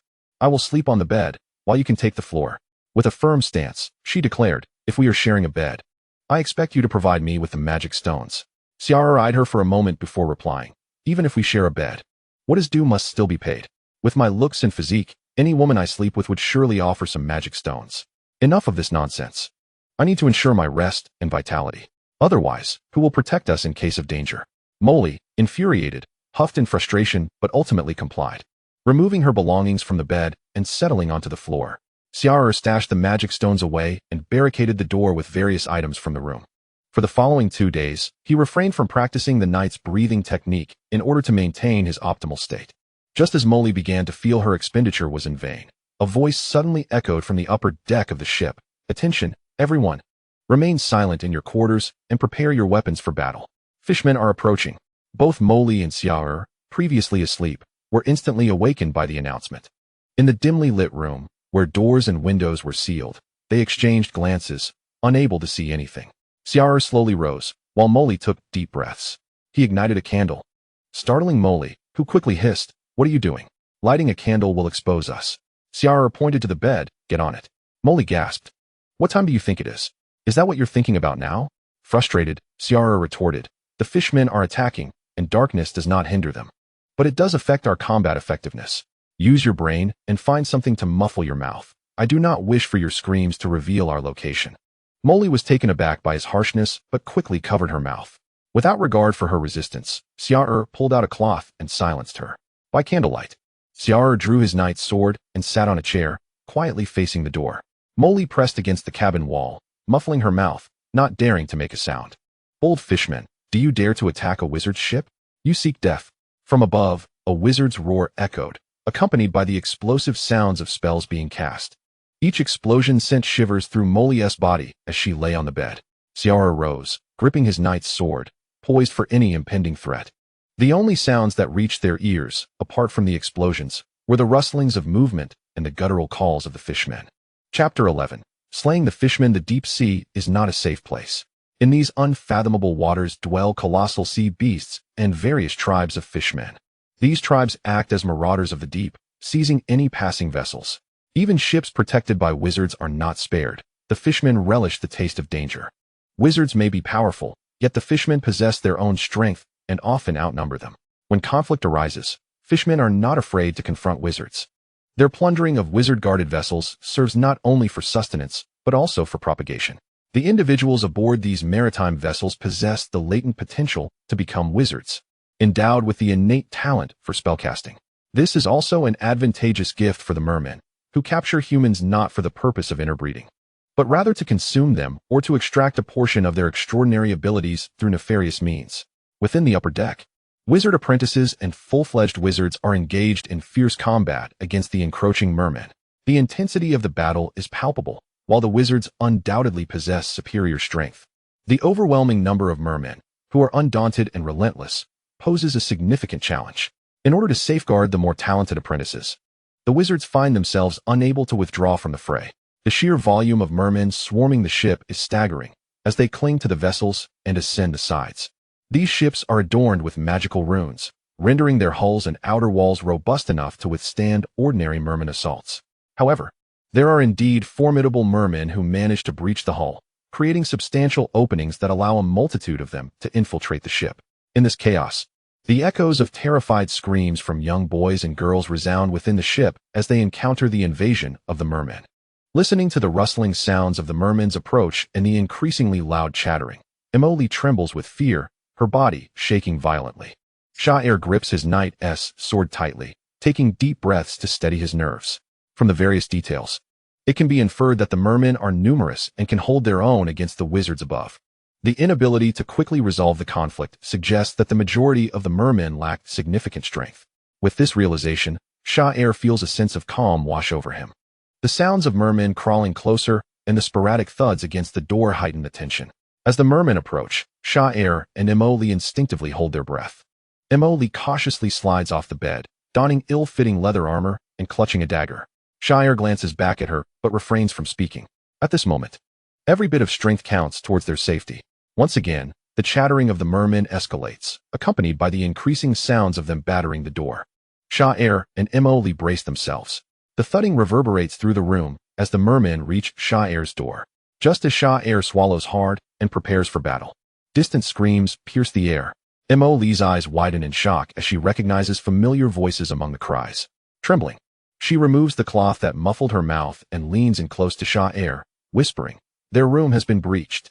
The tremor in her voice, mixed with the warmth of her breath, reaches Xia'er's ears. However, he cannot afford to be distracted by the moment's intimacy. He swiftly covers her mouth with his hand and shoots her a stern look. The mermen, drawn by the sounds of screams from the breached room, surge toward it. Soon, agonized cries and the sounds of combat resonate, gradually fading into the distance, indicating that the unfortunate souls have been captured by the mermen. Only 2 mermen remain at Xia'er's door, continuing their relentless assault. The thuds grow louder, and Xia'er tightens his grip on his sword. Feeling the wood of the door give way with each impact, he realizes that the door will eventually yield. Mermen are determined to check every room. Yet not every cabin in the mid-deck is occupied, leaving many rooms empty. With just 2 mermen left at the door, if they succeed in breaking it down, both Emily and Xia'er will be trapped inside. Consequently, Xia'er makes a bold decision. He leans in close to Emily and says, "I'll move the clutter aside, and you open the door. I must eliminate the 2 mermen outside. Otherwise, if the door is breached, we will surely perish." This is a fleeting opportunity, as the other mermen have been lured away. Emily's eyes widen in disbelief at Xia'er's words. When he releases his hand, she shakes her head in fear. Xia'er draws his sword, embraces Emily, and gently pats her back, reassuringly saying, "Do not fear. Trust me. When the door opens, you will hide behind it. Rest assured, you will be safe." Feeling the warmth of Xia'er's presence, Emily finally calms down a bit. Xia'er slowly clears the clutter, signaling to Emily with his eyes. Gritting her teeth, she swiftly unbolts the door. The 2 mermen, caught off guard by the sudden opening, tumble into Xia'er's room with their momentum. One merman, confused by the sight of a pair of deerskin boots, utters a questioning sound. As it looks up, it is met by the glint of a sword beneath the candlelight. Xia'er grips his sword tightly, unleashing his full strength as he channels the essence of the knight within him. "Die!" he growls, thrusting the blade into the merman's neck. The sharp edge swiftly slices through, spraying a torrent of blood that bathes the other merman in a gruesome mask of crimson. The second merman, horrified, scrambles to its feet, brandishing a coral-tipped spear. It emits a guttural roar, crouching defensively as it prepares to strike. For this merman, the death of its companion does not instill fear. The intelligence of the average merman is evidently lacking. The merman lunges with its spear, but Xia'er is prepared, deflecting the attack with his sword. The force of their collision sends the spear flying back, nearly breaking one of its prongs. At this moment, Xia'er realizes that this merman is no match for him. A mere 2 will pose no challenge to a knight of his caliber. The merman, staggered, emits a pained howl. Behind the door, Emily grits her teeth and plunges her dagger into the merman's back. The creature screeches in agony, turning to face her with a twisted, menacing visage that startles her. Seizing the opportunity, Xia'er delivers a decisive strike, severing the merman's neck and shoulder. The creature collapses, trembling and bleeding profusely. In a brief span, 2 mermen lie dead, and the air is heavy with the stench of their blood. Emily's hand trembles as she grips her dagger, while Xia'er's heart races like a drum. He has no time to dwell on the aftermath. He rushes to the door, peering cautiously into the corridor. No other mermen are in sight, though distant sounds of their presence linger. Xia'er turns back to the bloodied room, realizing it is no longer a safe refuge. Seizing the opportunity, he pulls Mo with him into a nearby room that has already been breached by the mermen. They retreat behind the door, huddling in a corner. The previous room, rife with corpses and the stench of death, is a gamble Xia'er is unwilling to take, fearing the mermen may venture in to investigate. Conversely, this room, already compromised, may not be subject to further scrutiny. Crouched in their tight corner, Mo clings to Xia'er in terror, the scent of merman blood permeating the air between them. Xia'er, clad in light armor, feels no hint of intimacy, as all sensations are drowned in the tension of their perilous situation. With both ears attuned to the sounds surrounding them, the sounds of the fishmen moving around, along with their chattering and the commotion from battles erupting in the rooms that had been forced open, filled the air. Xia'er had indeed made the right gamble. For the area where the door had been broken open was, for the moment, free of any further inspections by the fishmen. Not even his own room had been entered by them again. This allowed Xia'er to breathe a little easier. The chaos instigated by the fishmen had subjected the entire ship to a terrifying onslaught, a process that lasted for over an hour. As the fighting in the upper deck began to subside and silence fell, a long horn sounded from the depths of the sea. Upon hearing this horn, the fishmen around seemed to receive a signal to retreat.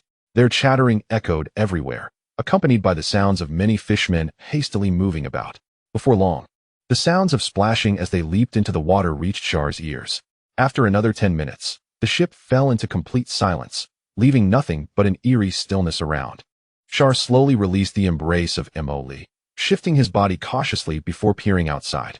The outside remained shrouded in darkness, devoid of any recognizable shapes. Retracting his head, he attempted to close the door. Although the fishmen seemed to have departed, who could say if they might return unexpectedly? Unfortunately, the latch had been damaged beyond repair and could not be secured. Turning to Mo, he whispered, "We need to return to our original room. We cannot stay here." In the darkness, Mo nodded quietly in agreement. With sword in hand, Xia'er stepped cautiously out of the room. As he traversed the corridor, he felt a sticky residue beneath his feet, clearly the slime left behind by the fishmen during their movements. Upon returning to his original room, Xia'er dragged the corpse of a fishman and unceremoniously discarded it at the door, using Mo's blanket to wipe away the blood from the floor before tossing that outside as well. After closing the door, he let out a long sigh of relief. At last, we are safe. Mo, seated on Xia'er's bed, could no longer hold back her quiet sobs. Her tears were not solely from the fear of the night, but also from the realization that all the friends she had teamed up with were likely dead. Once she finished crying, she suddenly asked, "Where's my blanket?" Xia'er waved his hand dismissively. "I don't know. I didn't see it. Let's discuss it tomorrow. Please do not disturb my recovery." When everything settled down, Xia'er discovered a new change in his WuDuoDuo store. His previously non-existent soul coins had transformed into 2 soul coins.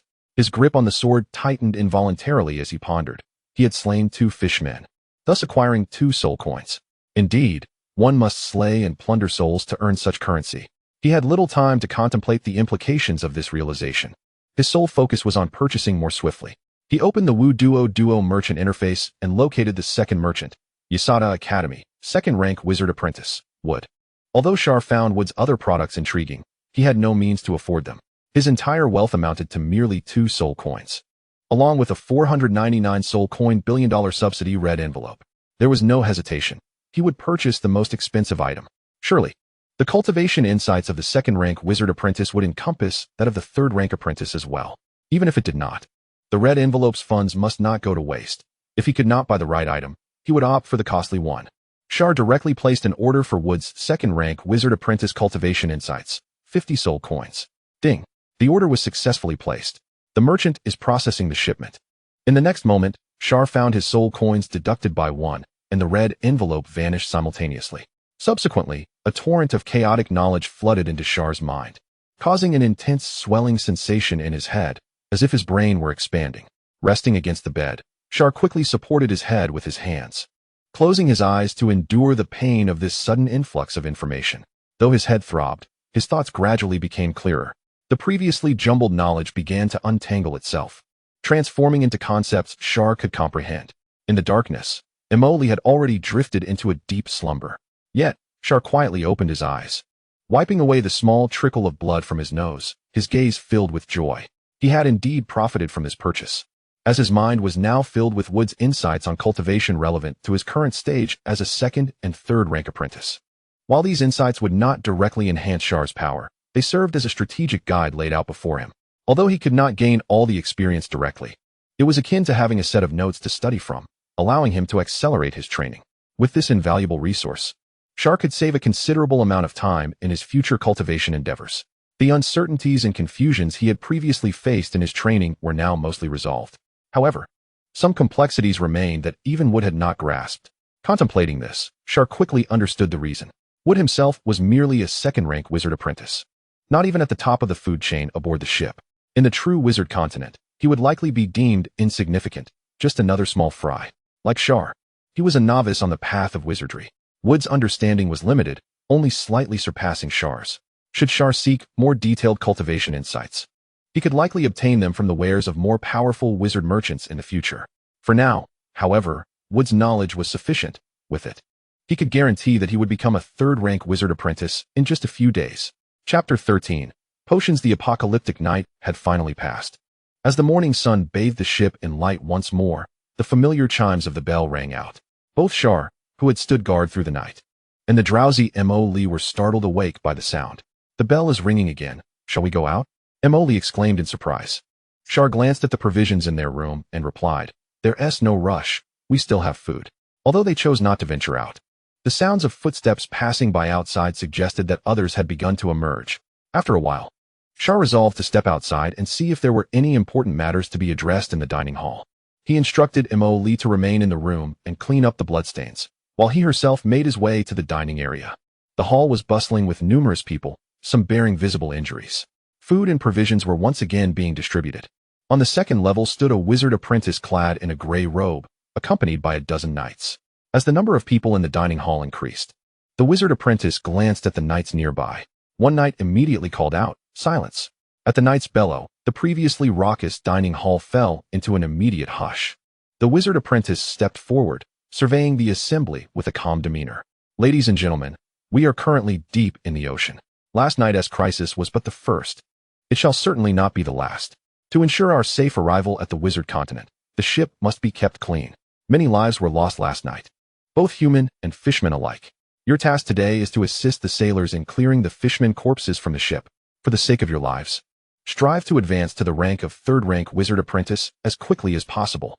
Having delivered this message, the wizard apprentice turned and departed, leaving the knights behind to maintain order in the dining hall. After exiting, Xia'er returned to the room and called for Mo, suggesting they work together to dispose of the two fishmen they had killed the previous night. Noticing the blanket on the floor, Mo looked at Xia'er, her expression filled with unspoken words. Xia'er disregarded Mo's gaze and sliced open the quilt with his sword, instructing Mo to clean the surrounding bloodstains. He then dragged two fishmen's corpses onto the deck and discarded them overboard. He also fetched 2 buckets of seawater to wash away the blood and fishman slime nearby. If left unattended, the stench in the vicinity was overwhelmingly pungent, reeking of fish. Once the area was tidied up, Xia'er returned to the room with Mo to commence his meditation practice.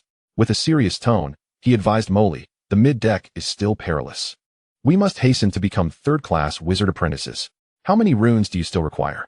If you possess magic stones, do not hesitate to use them." Mo paused, then asked, "What about you?" Xia'er shook his head, replying, "As for me, you need not concern yourself." With that, he settled onto the bed and began a new round of meditation. After receiving Wood's insights on cultivation, Xia'er's speed in memorizing runes had significantly increased. The words of that wizard apprentice earlier had instilled a sense of urgency in him. One encounter with the fishmen was insufficient. They could not possibly return frequently. Moreover, these wizards seemed to disregard their potential apprentices, which felt rather ominous. Mo hesitated for quite some time before finally clutching her magic stones and leaving the room. Hearing the door close softly behind her, Xia'er kept his eyes shut. After more than half an hour, Mo quietly opened Xia'er's door again, sneaking in like a thief. At that moment, Xia'er had just finished his meditation and was resting. His practice of the night's breathing technique had been on hold, as he was cautious not to expend his energy, fearing danger when fatigued. After Mo returned, she remained silent for a long while before finally speaking. "I sought out Doris, hoping she could assist us, but I could not find her." "She may have gone to the upper deck," Xia'er queried with confusion. I thought you had a good rapport with Doris. She would have taken you along. Has she become a third-class wizard apprentice? How did she manage to go up? Molly shook her head. I do not know. Perhaps someone is assisting her. Her expression appeared somewhat forlorn. Xia'er understood. Doris was striking in appearance and possessed a flirtatious demeanor, keeping both Xia'er and Xiaosu, his close friends, entangled in her web like loyal admirers. It was no surprise that there were admirers on the upper deck, yet Xia'er now felt indifferent towards Doris. Molly's melancholic expression lingered for quite some time, as Xia'er had already closed his eyes to rest. Molly gazed at Xia'er for an extended period, causing him to feel her stare, and he helplessly opened his eyes to ask, "Why do you keep looking at me?" Molly hesitated, then finally produced 2 small vials and handed one to Xia'er. "This is an elixir I just purchased from a third-class wizard apprentice using my last magic stone," she explained. He said that consuming it will restore depleted mental energy, allowing for extended meditation, and it also provides a temporary enhancement. Xia'er regarded Molly and asked, "Are you truly willing to part with it?" Molly's eyes reflected her reluctance to relinquish the potion, and she bit her lower lip, saying, "The price has even risen. It used to cost 10 magic stones for a vial, and now it is 15. She turned her head. "Hurry and take it. If I wait any longer, I may not be able to part with it." Upon hearing this, Xia'er accepted the vial, stating, "If I become a third-class wizard apprentice and have the ability to bring someone up, I will certainly take you with me." Molly, hearing this, lowered her head and quietly replied, "I hope so." The wizard apprentice mentioned that the elixir could be consumed directly to restore depleted mental energy. Xia'er, having already exhausted his meditation time for the day and depleted his mental energy, immediately decided without further hesitation. He downed the elixir in one gulp.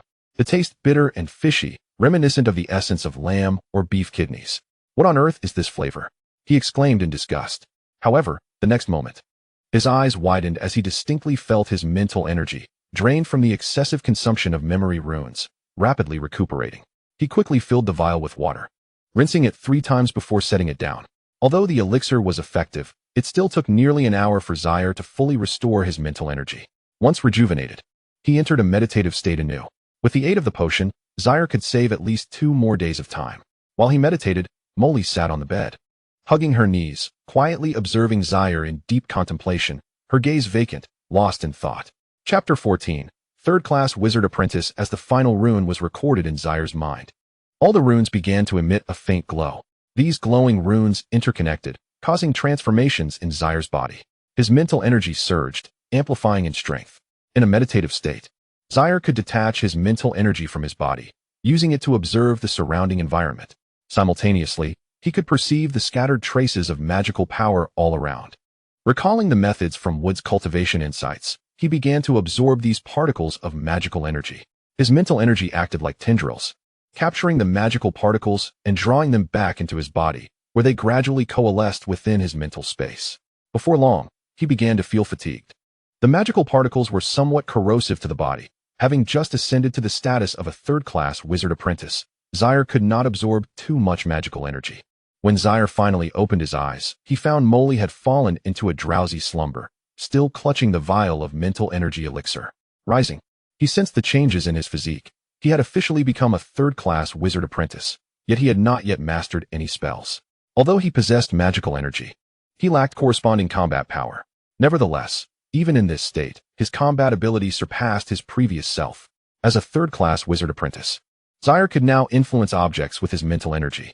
He wobbly lifted a cup from the table. This scene brought a smile to Xia'er's face.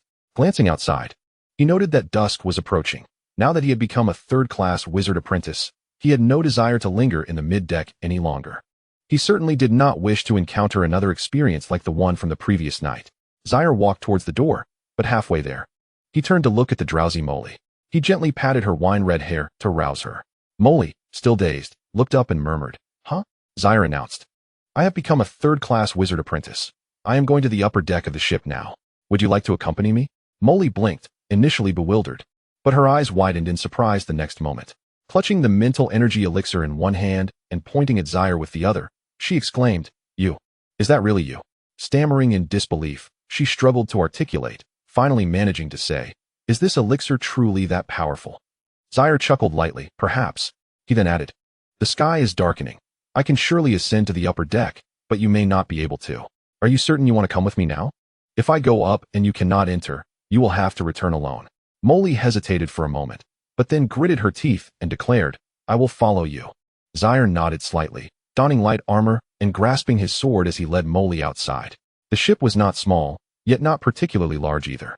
They soon arrived at the staircase leading to the upper deck. A squad of knights in heavy armor was stationed there, their combat prowess clearly surpassing Xia'er's abilities.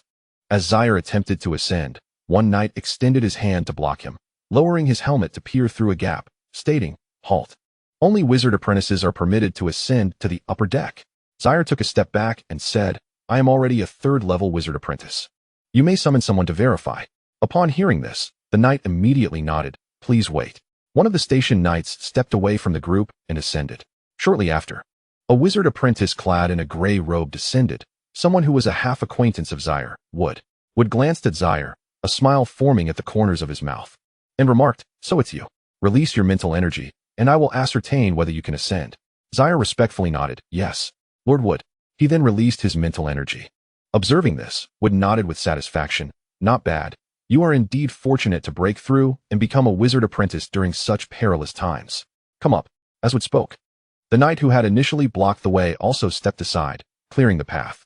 At this moment, Molly began to feel anxious, nervously clutching the hem of Xia'er's clothing. Xia'er sighed inwardly, but, recalling the potion he had used from Molly, he still bowed and asked, Lord Wood, may I bring a companion with me? I have heard that others who are not third-level wizard apprentices can also ascend. Wood, upon hearing this, looked at Molly, who was following behind Xia'er with her head lowered. He descended the stairs, chuckling, That is permissible, but it comes with conditions. You may bring someone with you, but it cannot be without cost. Do you understand my meaning? Xia'er immediately grasped the implication and took out a magic stone, inquiring, Lord Wood, I am willing to pay the price. Wood replied with a smile, I appreciate your intelligence. Every wizard apprentice may bring one attendant or maid with them. For bringing this individual, I will not ask for more than 10 magic stones. Xia'er sighed internally. The magic stones he had acquired from Molly had barely warmed in his possession before he was required to part with them again, and now he had to add more. He respectfully produced 10 magic stones. Wood accepted the stones and turned to ascend, saying, Follow me. Xia'er and Molly hurriedly followed. Upon entering the upper level, they were greeted by a brightly lit hall.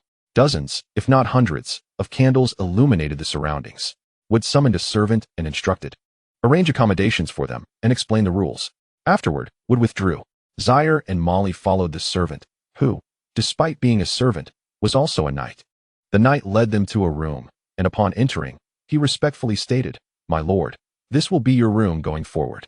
Fresh food will be available in the hall at breakfast, lunch, and dinner. However, as it is quite dangerous at present, it is best to remain in your room outside of meal times. After handing the key to Xia'er, the servant exited the room. Xia'er turned to survey the room. While it could not be considered luxurious, it was a significant improvement compared to his previous accommodations in the mid-level cabin. The size of the room was at least 3 times larger than before, complete with a private bathroom. Xia'er took a deep breath, savoring the aroma of the incense in the room. For the past few days, all he had detected were the fishy odors of the fishmen. Now he finally felt rejuvenated. He remarked, Now this is living.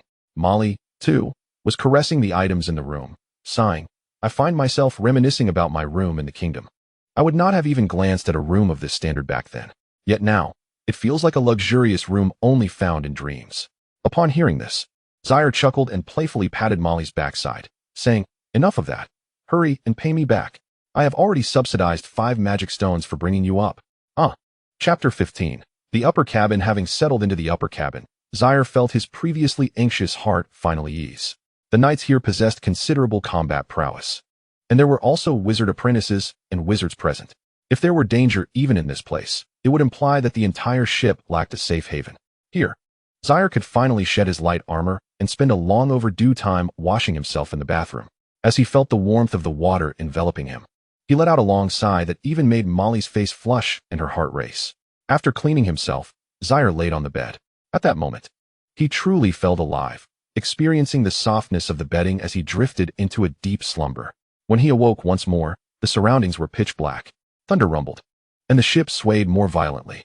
Upon realizing this, Xia'er quickly rose, lit the candles in the room, and grasped his longsword, still sheathed. Molly lay curled up on the soft sofa, appearing to have bathed as well. In addition to the familiar scent of incense, there was now a faint, pleasant aroma in the room.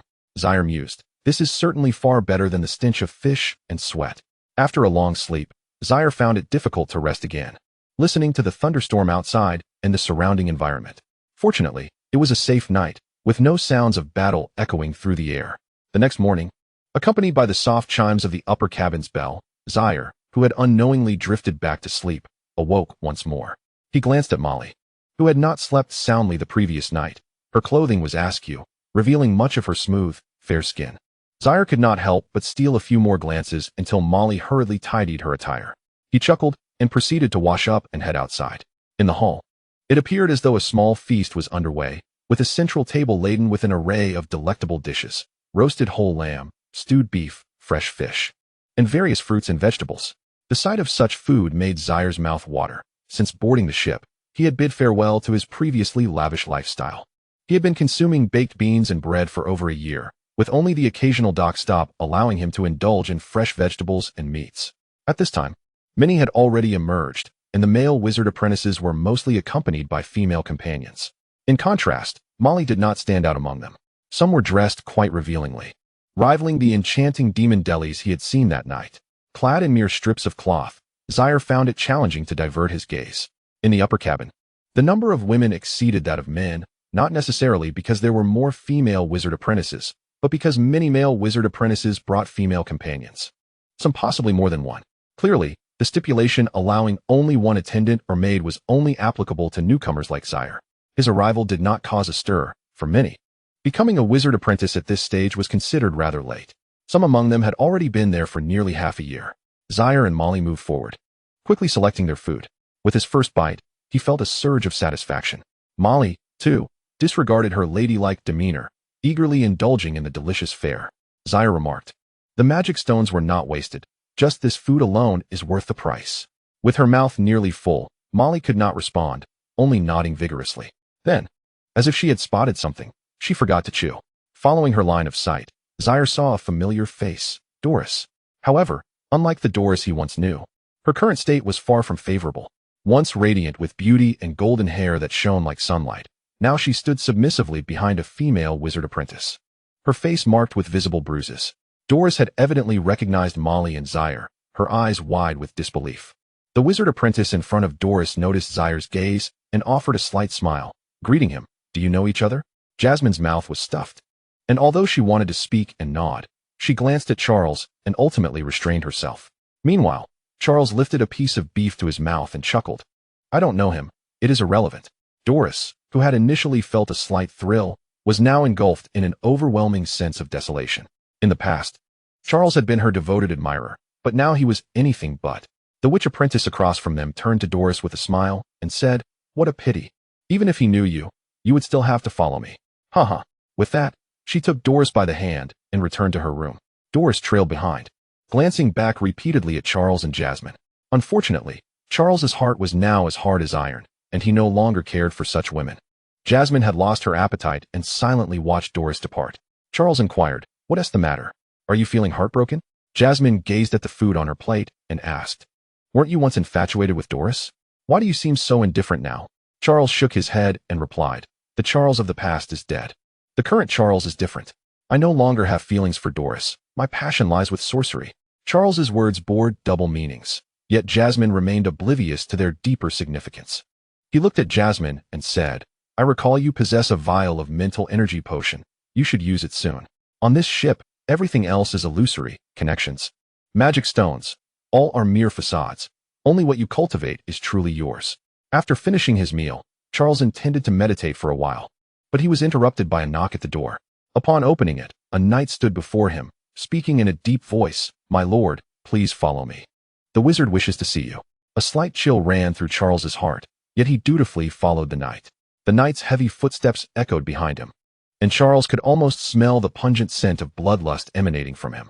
Soon, he was led to a brightly lit room where a wizard clad in black robes was scribbling something at a desk. Upon entering, Charles stood still, motionless and silent. After more than half an hour, the wizard finally lifted his head and asked, "Apprentice, what is your name?" Charles promptly bowed and replied, "Wizard, I am Charles, Charles Augustus." The wizard raised his head, and Charles was momentarily startled. The left side of the wizard's face was covered in a dense array of black scales. and a twisted bony horn protruded from the left side. The wizard smiled and said, "Charles, very well." Chapter 16. Acidic Bolt. The wizard's smile sent a shiver down Charles's spine as the scales on his face writhed with his expression. Initially, Charles had not seen the full extent of the scales when he had his head bowed. Now, he noticed that the wizard's skin was also adorned with numerous black scales. The wizard continued, "I am pleased that you have advanced to a third-tier wizard apprentice aboard this ship. Therefore, you shall receive a reward. Choose one of these 3 zero-circle spells as my gift to you." As he spoke, 3 small scrolls floated up from the desk before him. They hovered before Charles, automatically unfurling to reveal their contents. Charles hastily bowed in gratitude, exclaiming, "Thank you for your generosity, my lord." He then began to examine the 3 zero-circle spells. They were Zero-Circle Spell, Acidic Bolt, Zero-Circle Spell, Cloud of Corpse Flies, and Zero-Circle Spell, 12 Coughs. Each scroll included a brief description of the spell. Acidic Bolt fires a projectile containing acid that explodes upon hitting the enemy, splattering acid to corrode them. Cloud of Corpse Flies summons a small swarm of flies carrying decay, which persist for a duration. 12 Coughs inflicts an effect on the enemy that causes them to cough continuously for 12 times. From their titles and descriptions, these spells appeared simple and relatively weak. However, the Cloud of Corpse Flies possessed a uniquely grotesque physiological effect, while the 12 Coughs could prove advantageous in critical situations. The Acidic Bolt, however, stood out as the only spell with a viable long-range offensive capability. After a brief contemplation, Charles made his decision. He addressed the wizard, saying, "My lord, I choose the Acidic Bolt." The wizard nodded in approval, a commendable choice. The other 2 scrolls automatically rolled themselves up, while the Acidic Bolt floated into Charles's hands. Tear the scroll to obtain the method for learning this spell. You may leave now. The wizard began to dismiss him. "Yes, my lord." Charles quickly bowed and retreated slowly. At that moment, the familiar prompt from WuDuoDuo chimed in his ears. Ding. New merchant discovered. New products available. Suppressing his urge to check immediately, Charles returned to his room and opened WuDuoDuo to explore. Indeed, a new merchant had appeared, Hoofer from the Xia'er Academy. It seemed that Wood and Hoofer both hailed from the same institution. Charles clicked on Hoofer's shop to browse the offerings. Hoofer's Insights as a first-tier wizard, 1,000 soul coins. Hoofer's Insights as a first-tier wizard apprentice, 150 soul coins. Hoofer's second-tier spells. Hoofer's first-tier spell, Raven Divination, 1,200 soul coins. Hoofer's first-tier spell, Malicious Intuition, 1,300 soul coins. A lengthy list followed, but Charles found himself disinterested in scrolling further. Hoofer's offerings included numerous first-tier spells, and each was priced steeply, given his current means. Merely looking was almost a transgression. Clutching the spell scroll in his hand, he felt an unsettling notion about Hoofer's spells. At that moment, Jasmine, noticing the scroll in Charles's hand, curiously asked, "What is that?" Charles did not conceal the truth, responding, "This is a spell scroll gifted by the wizard.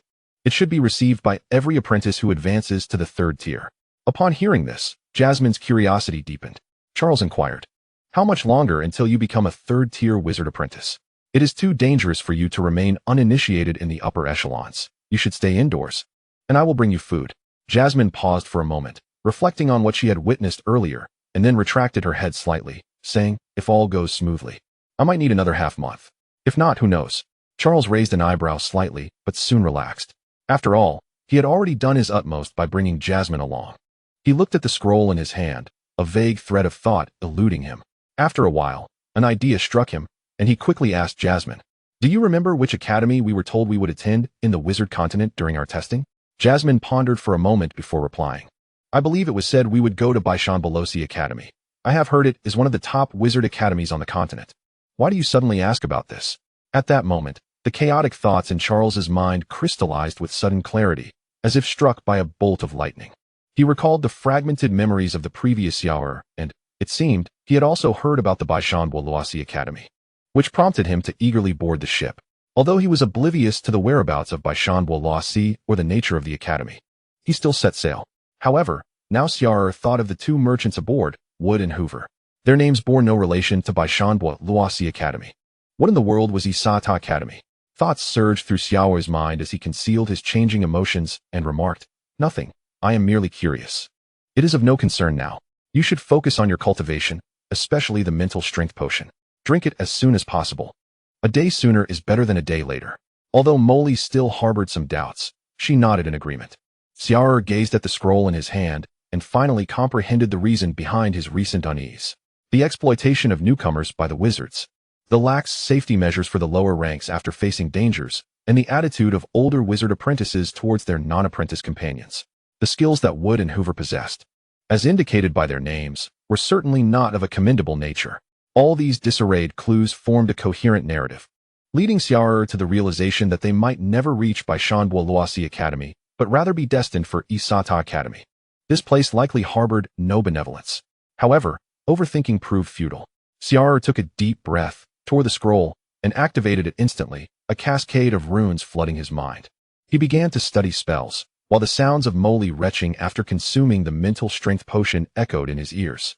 Chapter 17. Acidic Missile, Part 2. The runes required for zero-ring sorcery were not overly numerous, with many being foundational glyphs. Memorizing these runes and infusing them with magical power would lead to successful spellcasting.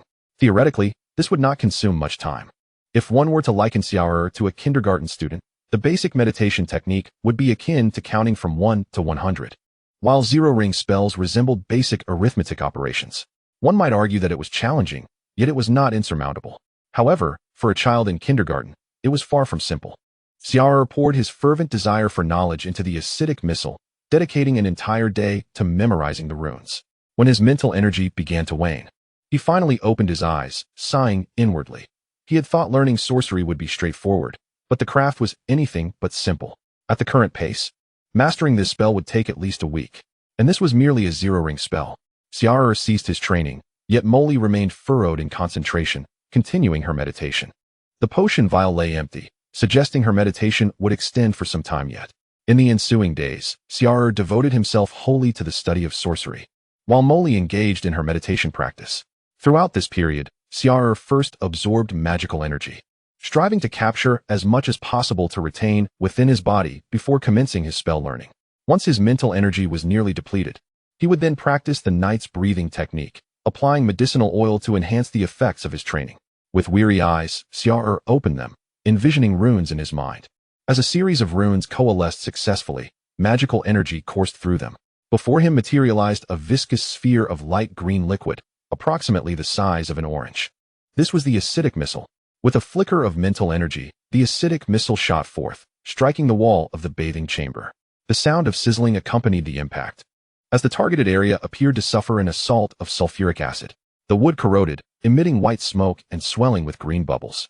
After a while, when the spell's effect dissipated, Xia'er approached, quietly observing the aftermath.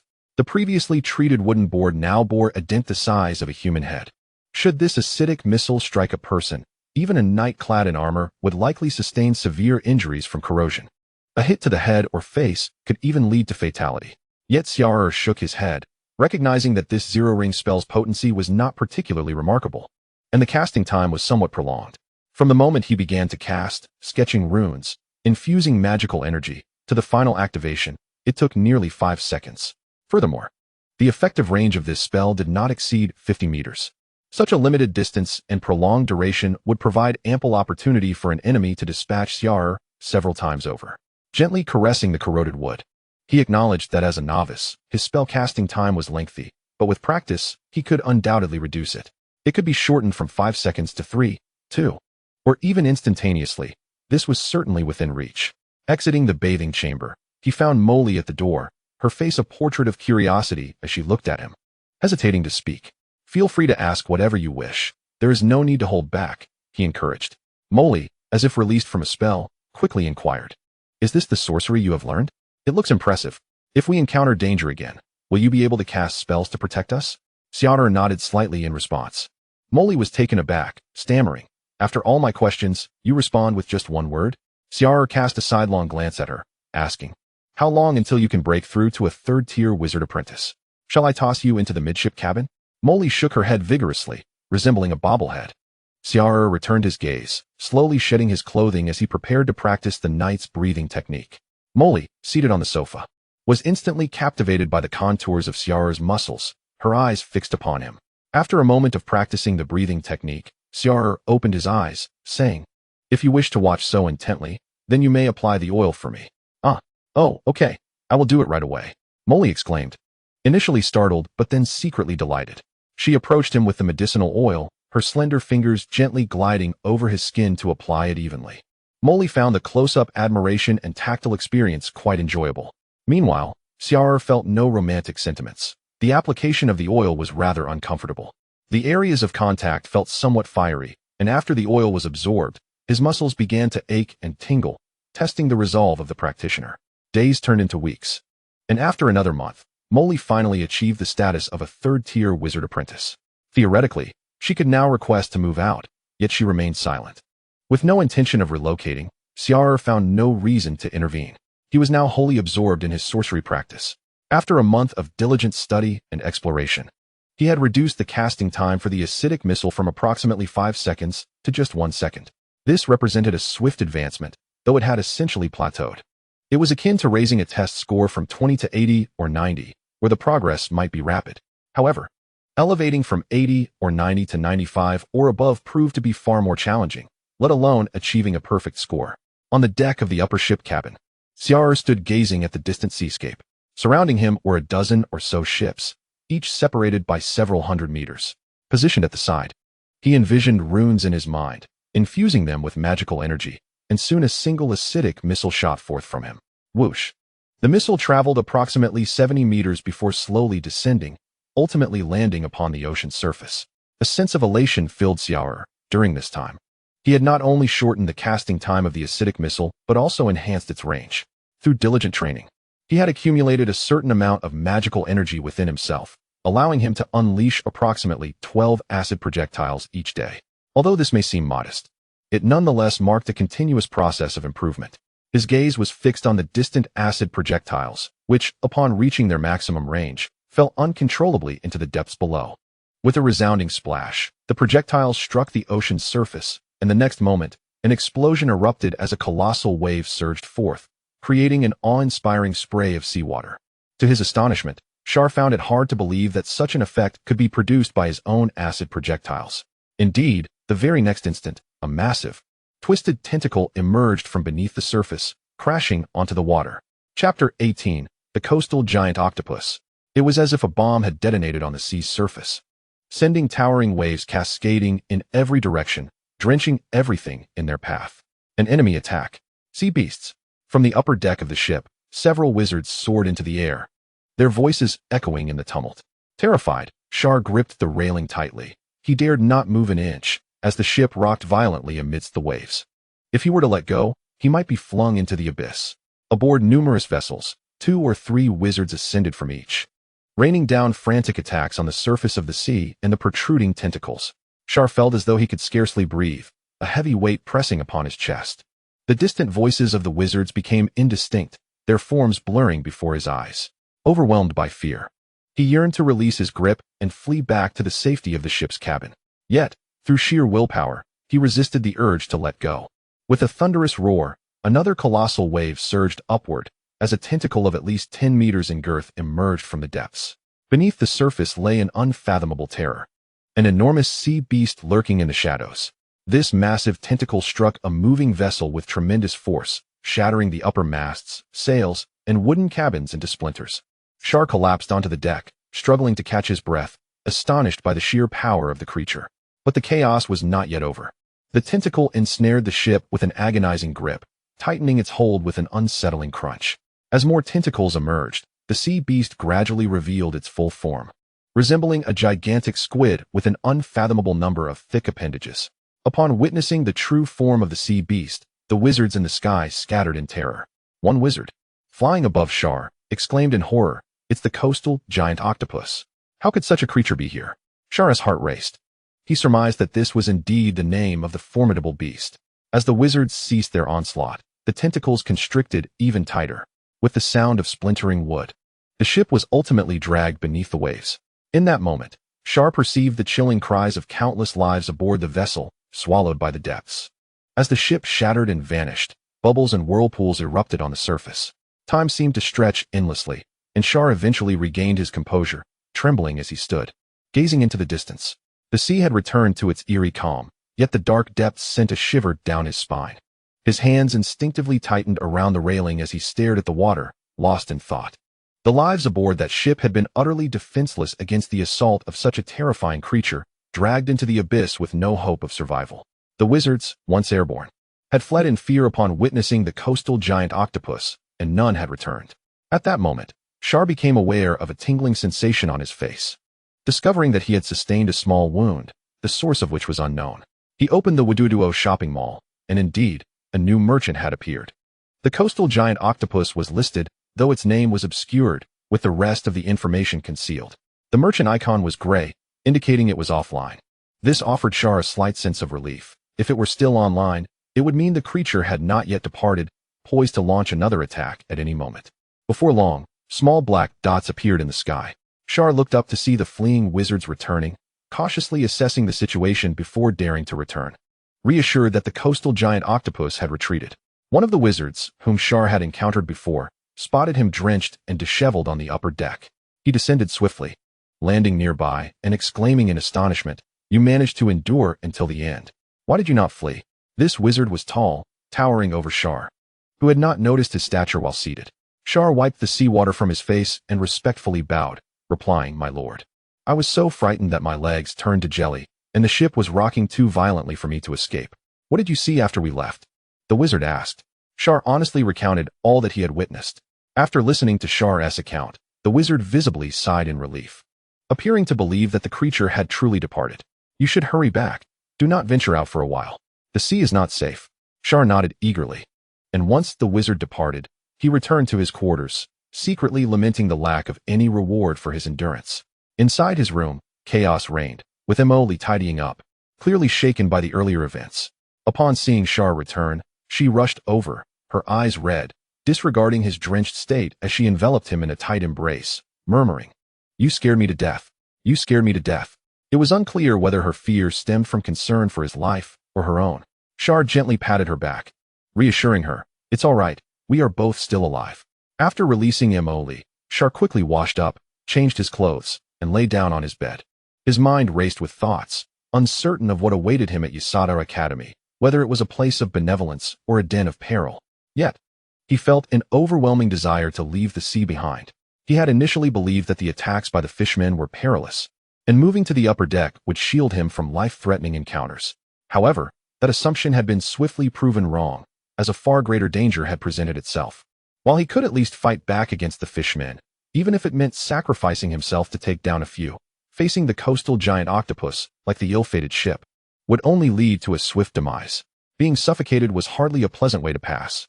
Days turned into weeks, and after more than a month, they finally emerged from the deep, escaping the dark waters. The atmosphere aboard the ship had noticeably lightened, with even the previously sullen apprentice wizards donning smiles. At long last, they were nearing the wizarding continent. Chapter 19, Xia'er. As the ship gradually approached the port, it became clear that this was not a seaport, but rather an inland harbor. Yet, this river was remarkably wide, exceeding 300 meters, perhaps even more. Its depth was such that ocean vessels could navigate its waters. However, none of this seemed of great importance anymore. For Xia'er, the long journey of approximately a year and a half had finally reached its conclusion. Many aboard the ship were exuberantly shouting, eagerly anticipating the bright future that awaited them upon their arrival at WuDuoDuo. Even Xia'er wore a broad smile. As the ship approached the shore, Xia'er peered down from the deck. The sounds of footsteps and the scraping of armor resonated, as at least 1,000 soldiers appeared in neat formation at the harbor, accompanied by numerous carriages arriving in succession. A bell tolled from the ship, followed by an announcement that echoed in everyone's ears. "We have successfully arrived at WuDuoDuo. All passengers, please gather your belongings and form a line to disembark. The soldiers at the port will guide you to your respective carriages." The third-tier wizard apprentices were instructed to wait on the upper deck. Besides this announcement, knights from the ship began to descend from the upper cabin, urging everyone to hasten their departure from the vessel.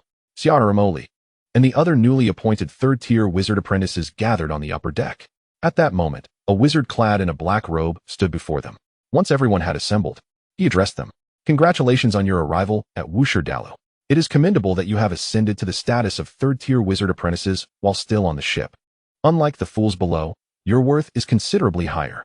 He gestured towards several gray-robed wizard apprentices in front of them. "Now, follow closely in their footsteps. They will escort you to the academy for your talent assessment." Subsequently, Xia'er and his companions followed the old wizard apprentice down the ship and into the waiting carriage.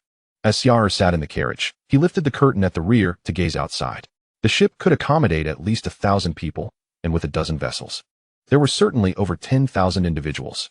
The port was bustling with carriages, some arriving while others departed.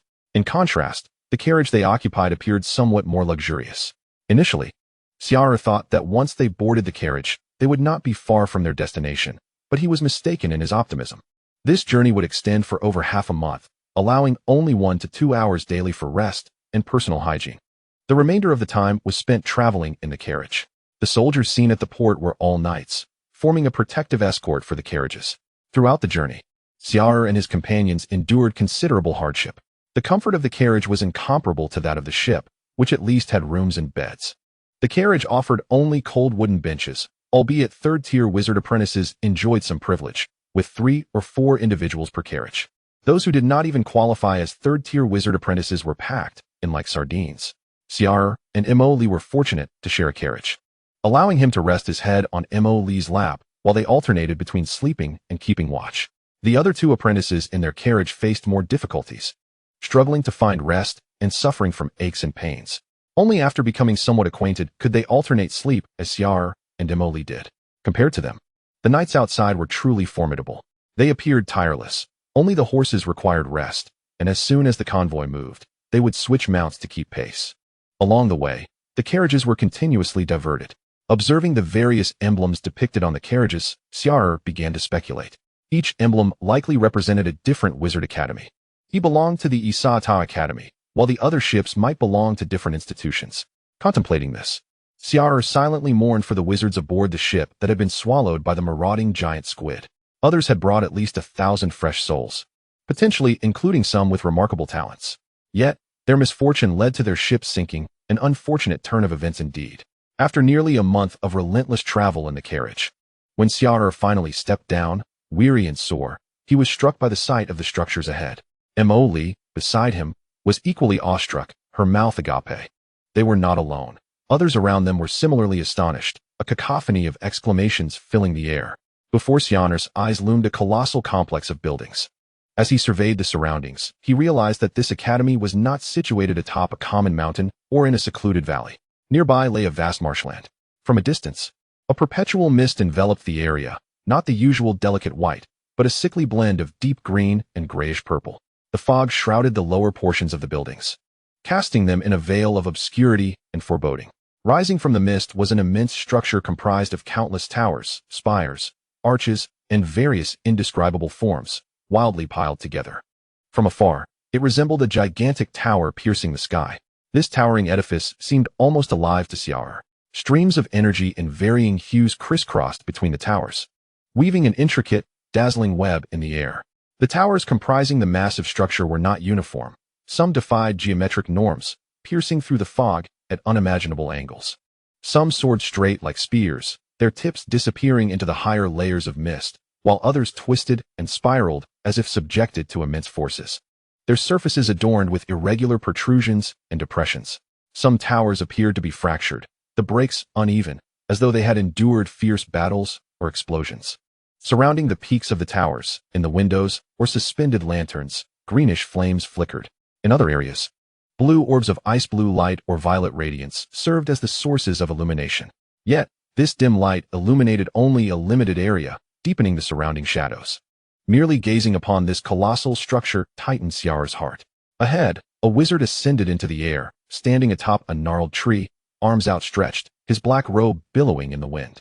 His raspy, cold voice resonated like a chant in everyone's ears. Welcome, everyone, to Xia'er. Chapter 20. Assessment Xia'er. Were we not supposed to go to Baishanbo? Some recalled the academy mentioned during recruitment. Yet, these murmurs were ignored by those in the know. Neither the wizard apprentices, knights, nor wizards paid heed to the whispers. With no answers forthcoming, and the knights urging them onward, the questions were swept away on the wind. People tend to follow the crowd. As those ahead began to move, the throng behind instinctively followed. Thousands disembarked from the carriages and proceeded towards the towering structure. The scenes along the way were surreal. Bats, moths, and other flying creatures occasionally flitted across the sky. The air was filled with raucous sounds. Everything around them felt damp and unappealing. The fog appeared distasteful, yet seemingly harmless, as the wizards had not provided any antidotes. As they advanced, the crowd ahead began to stir in small commotion. As they progressed, a vast expanse suddenly materialized before them, marking the driest terrain encountered thus far. Numerous tents had already been erected here, each with black and gray pointed tops, clustered in the center of the clearing. The area was teeming with people, resembling serpentine dragons queuing in anticipation. It was evident that the caravan led by Xia'er was not the sole party arriving at Xia'er. The institution was also conducting enrollments in other locations. Xia'er and his companions continued onward, guided by knights who directed them into separate streams. The first division was by gender, forcing Xia'er to part ways with Emily.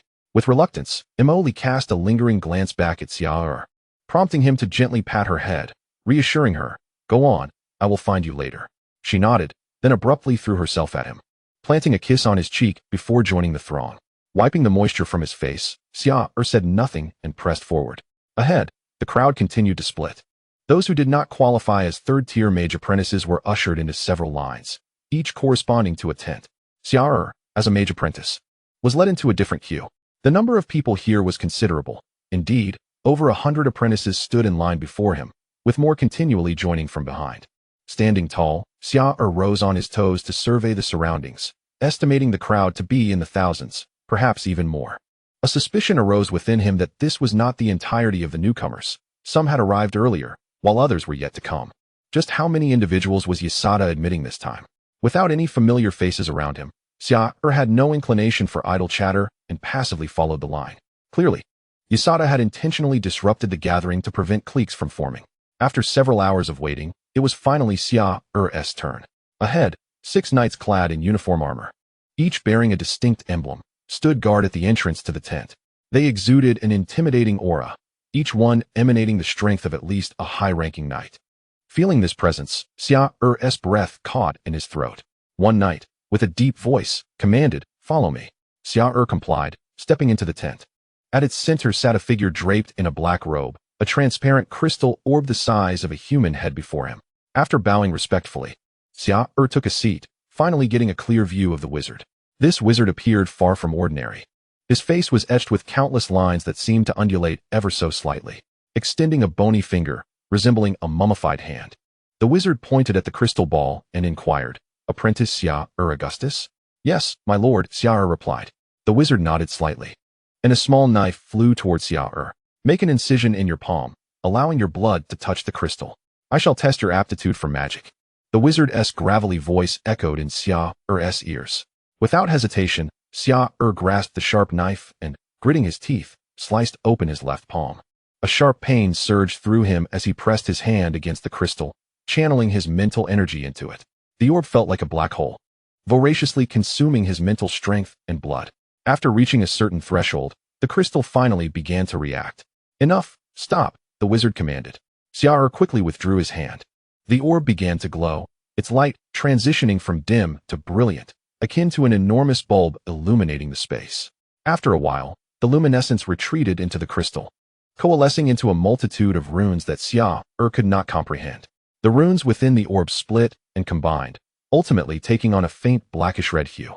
When all settled, the wizard squinted at Xia'er, making him feel a chill, akin to being scrutinized by an unknown lizard lurking in the grass.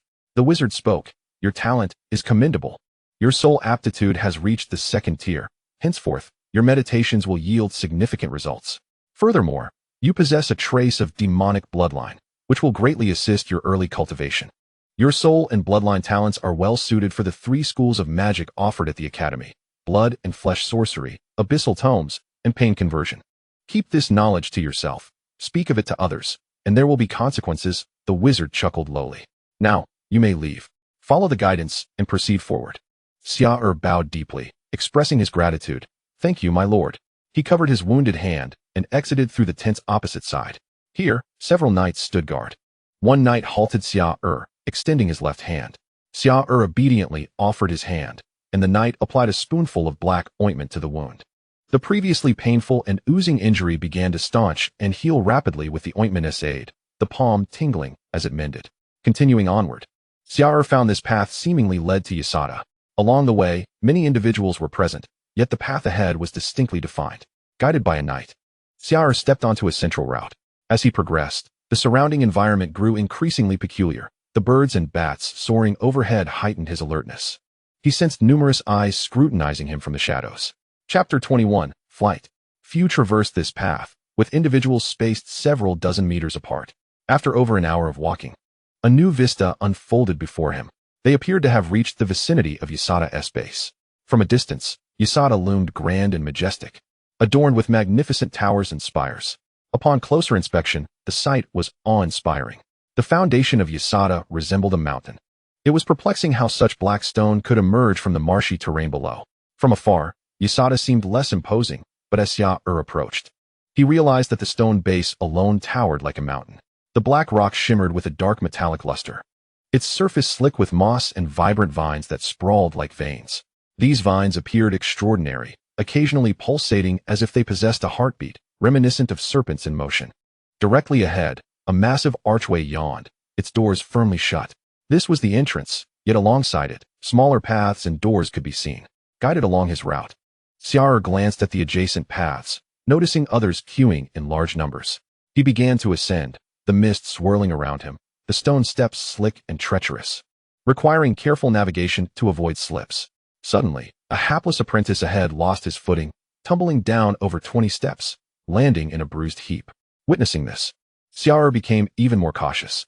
After what felt like an eternity of climbing, they finally reached a platform, evidently arriving at their destination.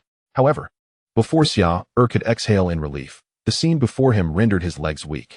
The echoes of prolonged cries resonated in his ears. Xia'er had thought he had arrived, but it seemed this was merely a transit point.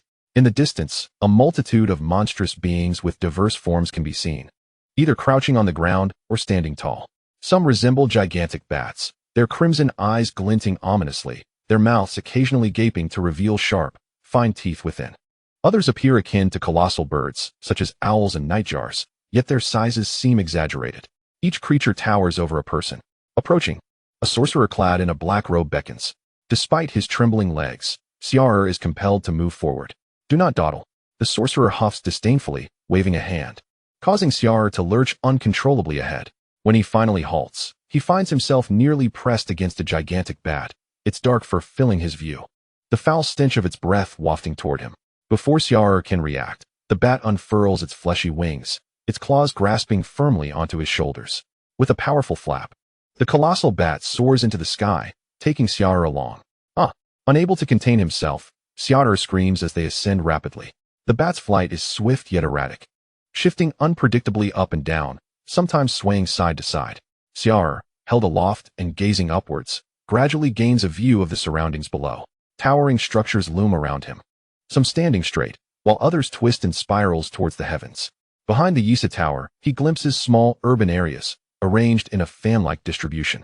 The bat appears to be spiraling upward around the Xia'er Tower.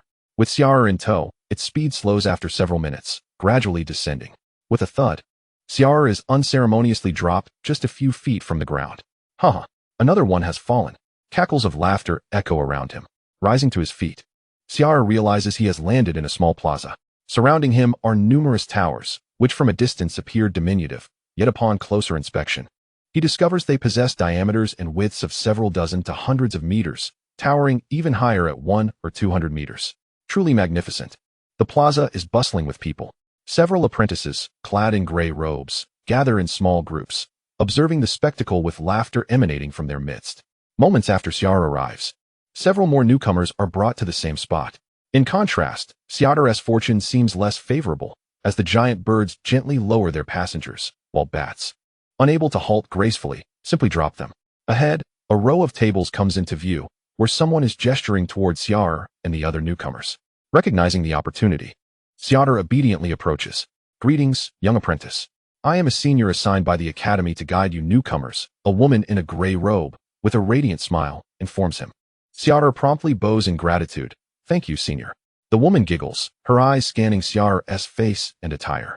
You are quite handsome, little brother. She playfully pushes a bundle towards him. This is essential equipment for entering the Xia'er Tower.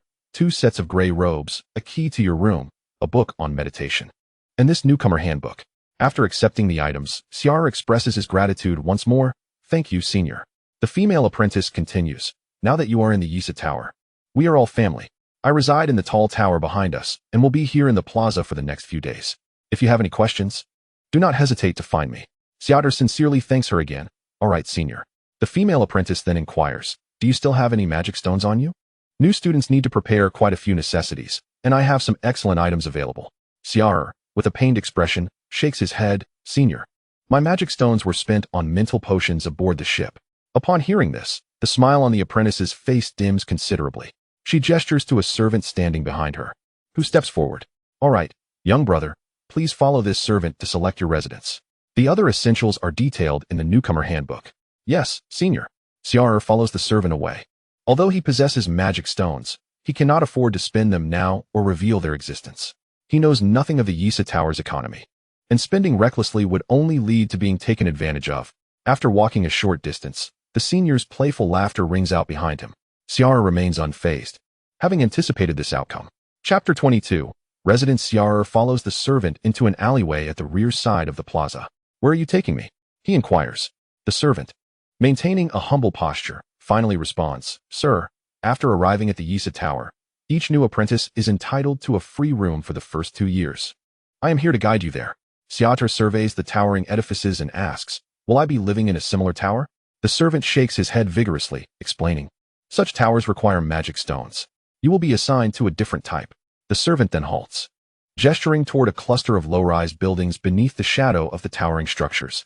The contrast is stark, akin to the disparity between a CBD skyscraper and a nearby urban village, even more pronounced, as the village is not shrouded in the shadows of towering office buildings. Xia'er's heart sinks as he steps into the low-rise complex, the environment far from enchanting. Along the way, he encounters several individuals with blank expressions, alongside a few newcomers like himself. The distinction between them is evident from their expressions. The older ones wear faces of fatigue, seemingly devoid of zest for life, while the newcomers brim with hope for the future. The servant leads Xia'er into a 4-story building, and upon reaching the 3rd floor, he points to a row of rooms, saying, you may occupy any of the vacant rooms here. The servant then departs. Xia'er quickly surveys the area and selects a relatively tidy room to settle in. The layout of the rooms is uniform, with small windows that barely let in light. A damp, musty odor pervades the air. Xia'er sighs. This room is even worse than my previous dwelling in the urban village. Cursing under his breath, he sets down his belongings and tidies up briefly before donning the gray robe of a wizard apprentice. Sitting on the bed, he begins to peruse the newcomer handbook. In comparison, the social productivity of Xia'er Tower undoubtedly surpasses that of Xia'er's former kingdom. The handbook is printed on paper, spanning at least 30 pages filled with densely packed information. The cover bears a phrase, knowledge is power, resources are everything. Xia'er lingers on this statement for a moment before diligently reviewing the contents, extracting vital information for his survival in the Xia'er Tower. After more than 2 hours, he completes the handbook. Beyond various rules and regulations, the most crucial points stand out. Those who, like Xia'er, could be considered 3rd-tier wizard apprentices aboard the ship are only truly recognized as apprentices upon arriving at the Xia'er Tower. Others do not even qualify as apprentices. They have a mere 6 months to ascend to that status, or they will be relegated to the status of servants. In the Xia'er Tower, servants possess virtually no rights, and even the act of killing a servant incurs only minor penalties, typically a small fine of magic stones. Only upon becoming a 3rd-tier wizard apprentice can one escape the shackles of servitude. The servant who just escorted Xia'er appeared to be of considerable age. Perhaps he was once a newcomer who never ascended to the rank of a wizard apprentice. In Xia'er, a 3rd-tier wizard apprentice occupies the lowest echelon of society.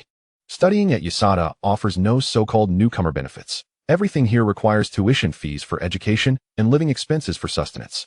The only complimentary course provided by Xia'er occurs every 10 days, when numerous wizards gather to impart knowledge in a grand lecture hall.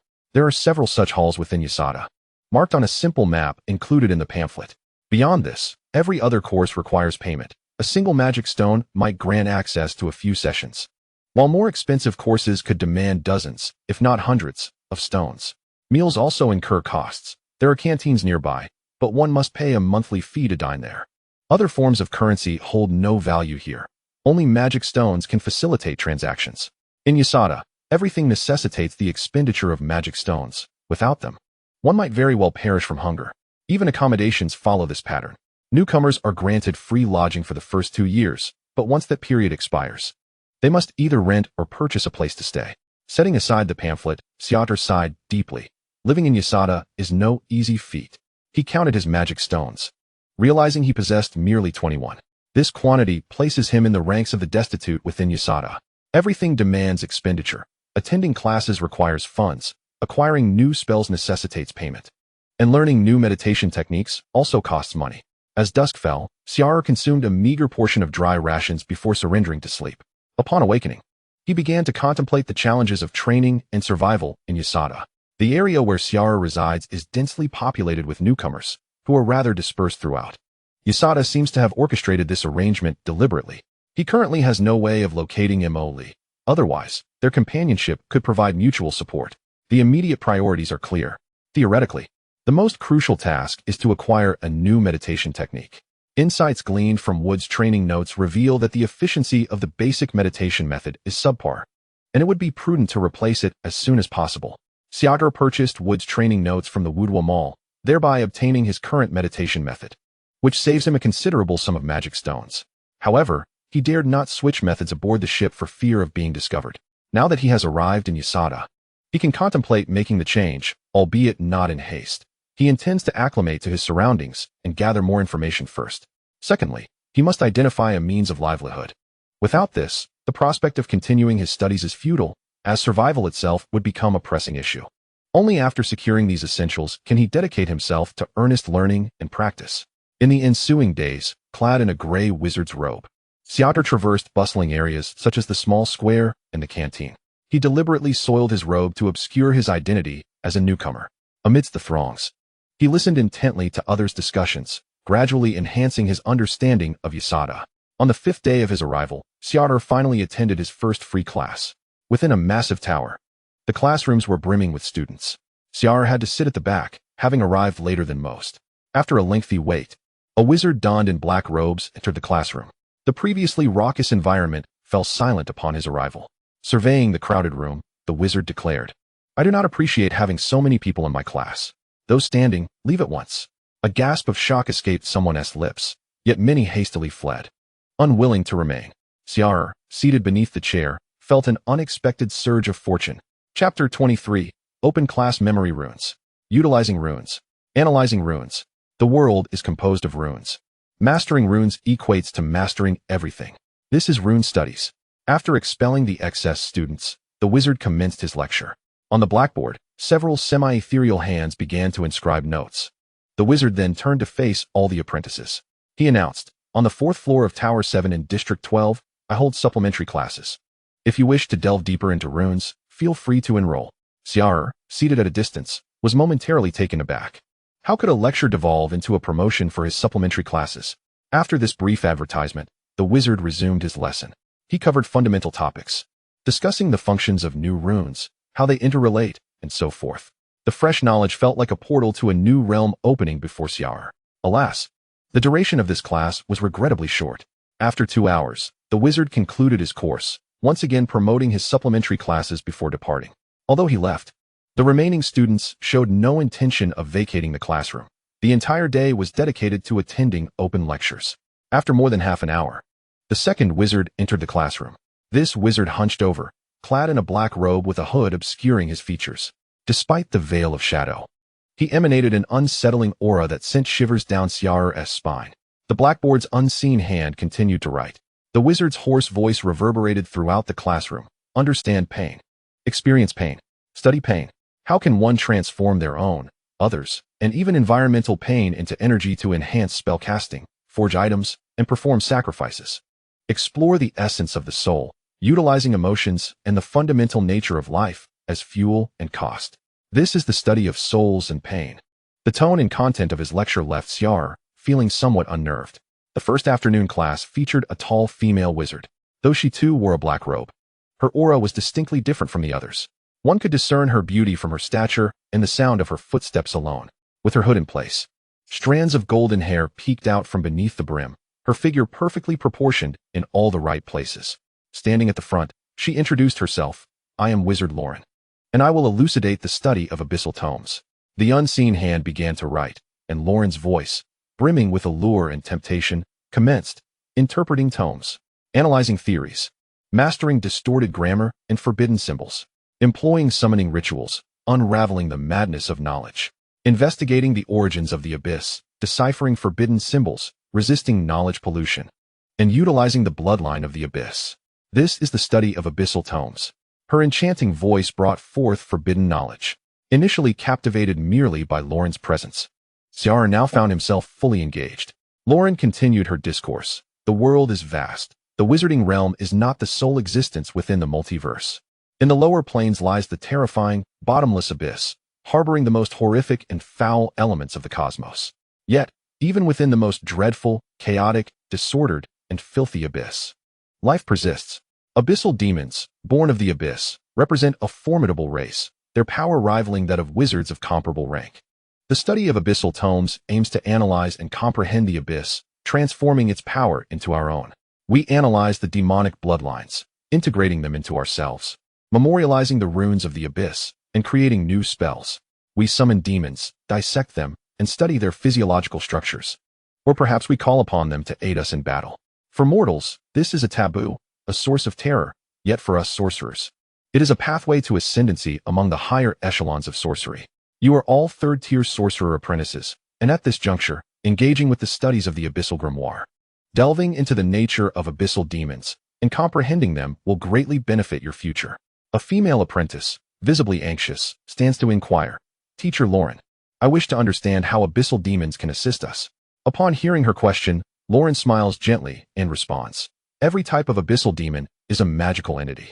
By studying them, you can derive corresponding abyssal runes from their bodies, souls, and even their appearances.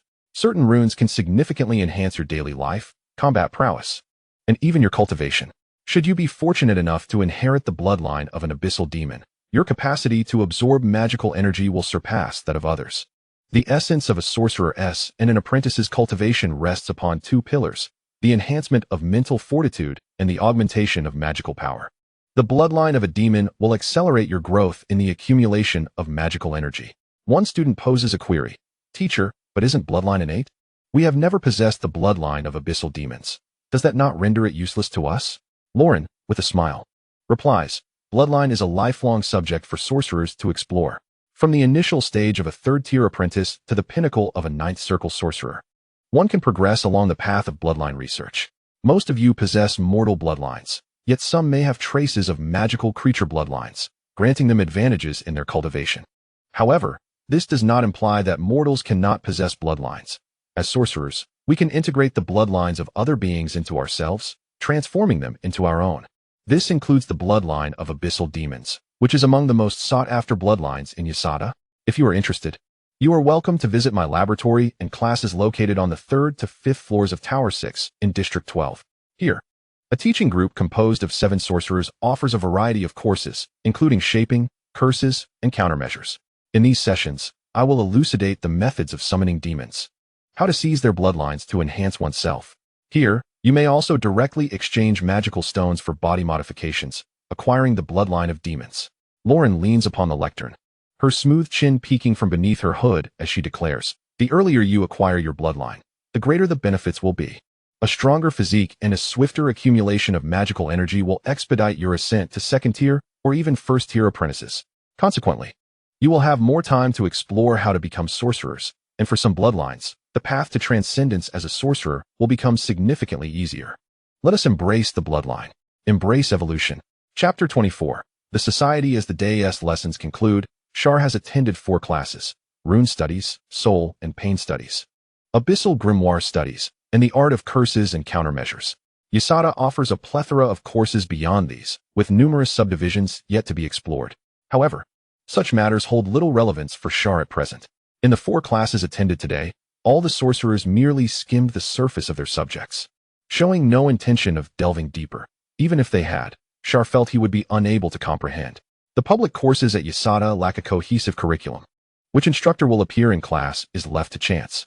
These sorcerers, while ostensibly presenting their classes, seem more intent on enticing students to enroll in their supplementary classes. With such supplementary classes available, who would bother imparting genuine knowledge in public lectures?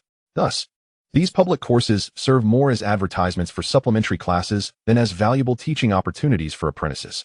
The entire Xia'er resembles a makeshift troop, with everyone acting in their self-interest. It is also possible that Xia'er's low rank and brief tenure have prevented him from grasping the true nature of Xia'er.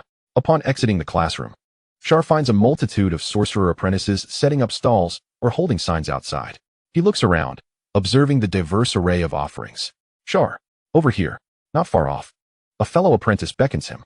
It is his neighbor Barry, another third-tier apprentice who has recently arrived. Today, they attended lectures in 2 adjacent classrooms. Curious if these public courses would yield any benefits. As Xia'er joins Barry, the latter begins to vent. "I never expected these free courses to be utterly useless. They are merely luring us to enroll in their supplementary classes."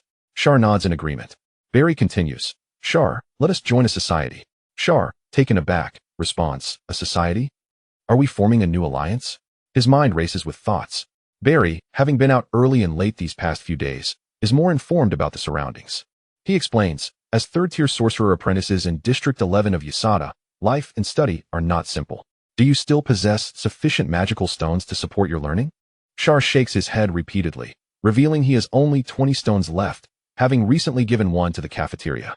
"I have heard that sorcerer apprentices in Xia'er must band together to thrive in their cultivation and daily lives. There are numerous societies and study groups throughout District 11, all established by apprentices themselves. Within these societies, one can find work to sustain oneself and seek guidance on cultivation methods from second-tier or even first-tier apprentices," Barry elucidates. Xia'er nods slightly, recognizing this as a reflection of the distorted lower strata of Xia'er. He inquires, "Have you found a promising society?" Barry beams with a smile, saying, "Of course, I have found one. Let us go and see. It is called the Hand of Fani." Relieved it is not the alliance he feared, Xia'er asks, "What is the significance of this name?"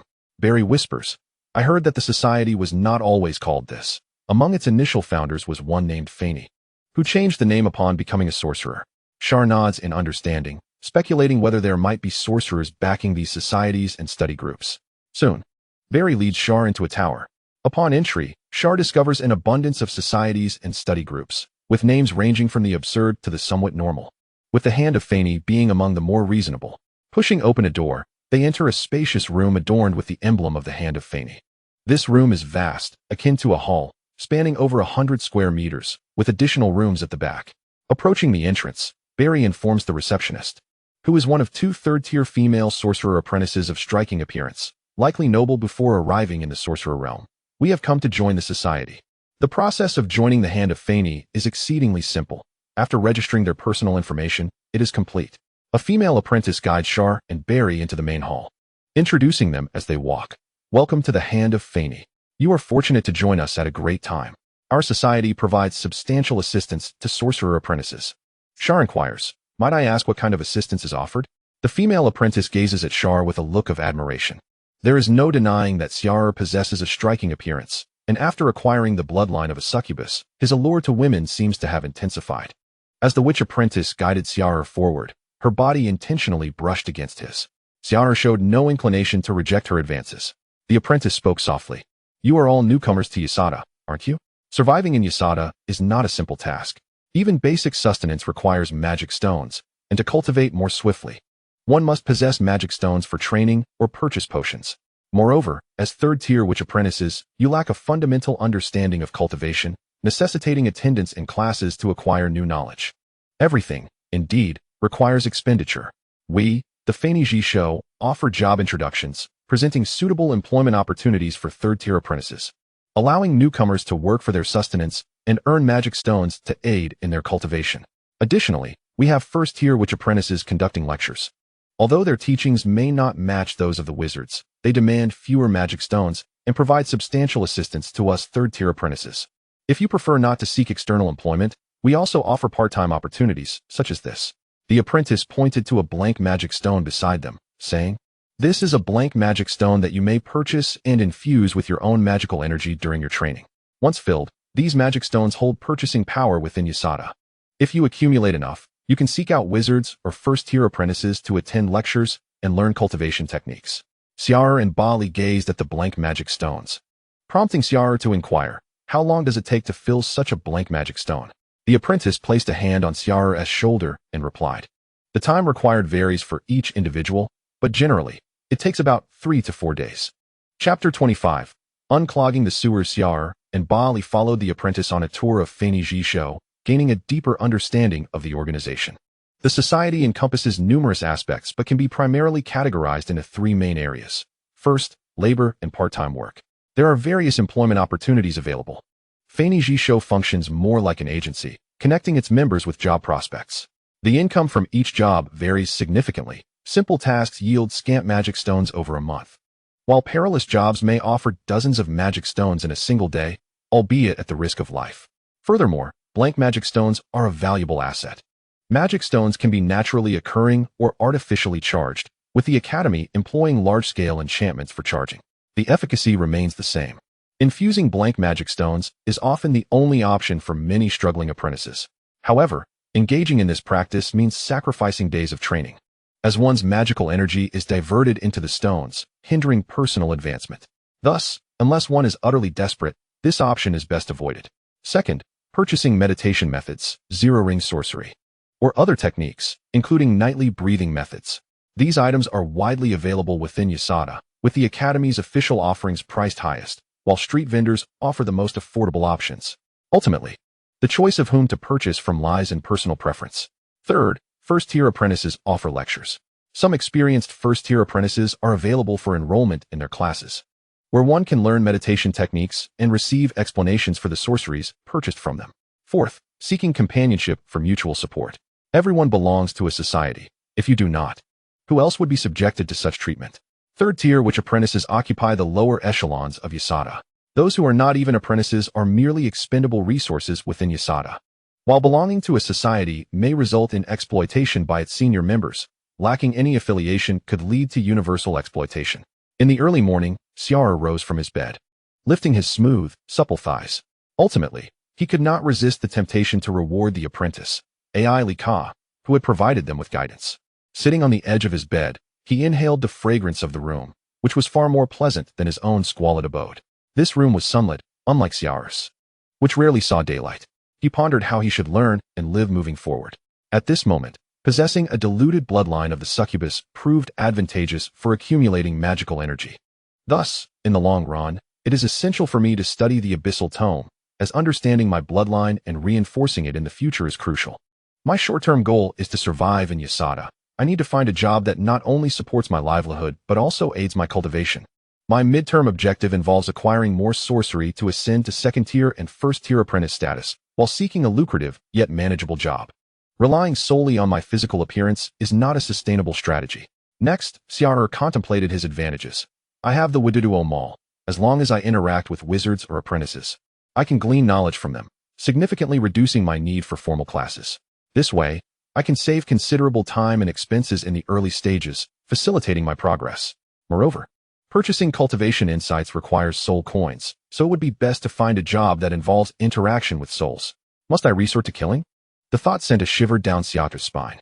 Previously, he could eliminate Xiaosu due to their enmity, and keeping Xiaosu alive posed a threat.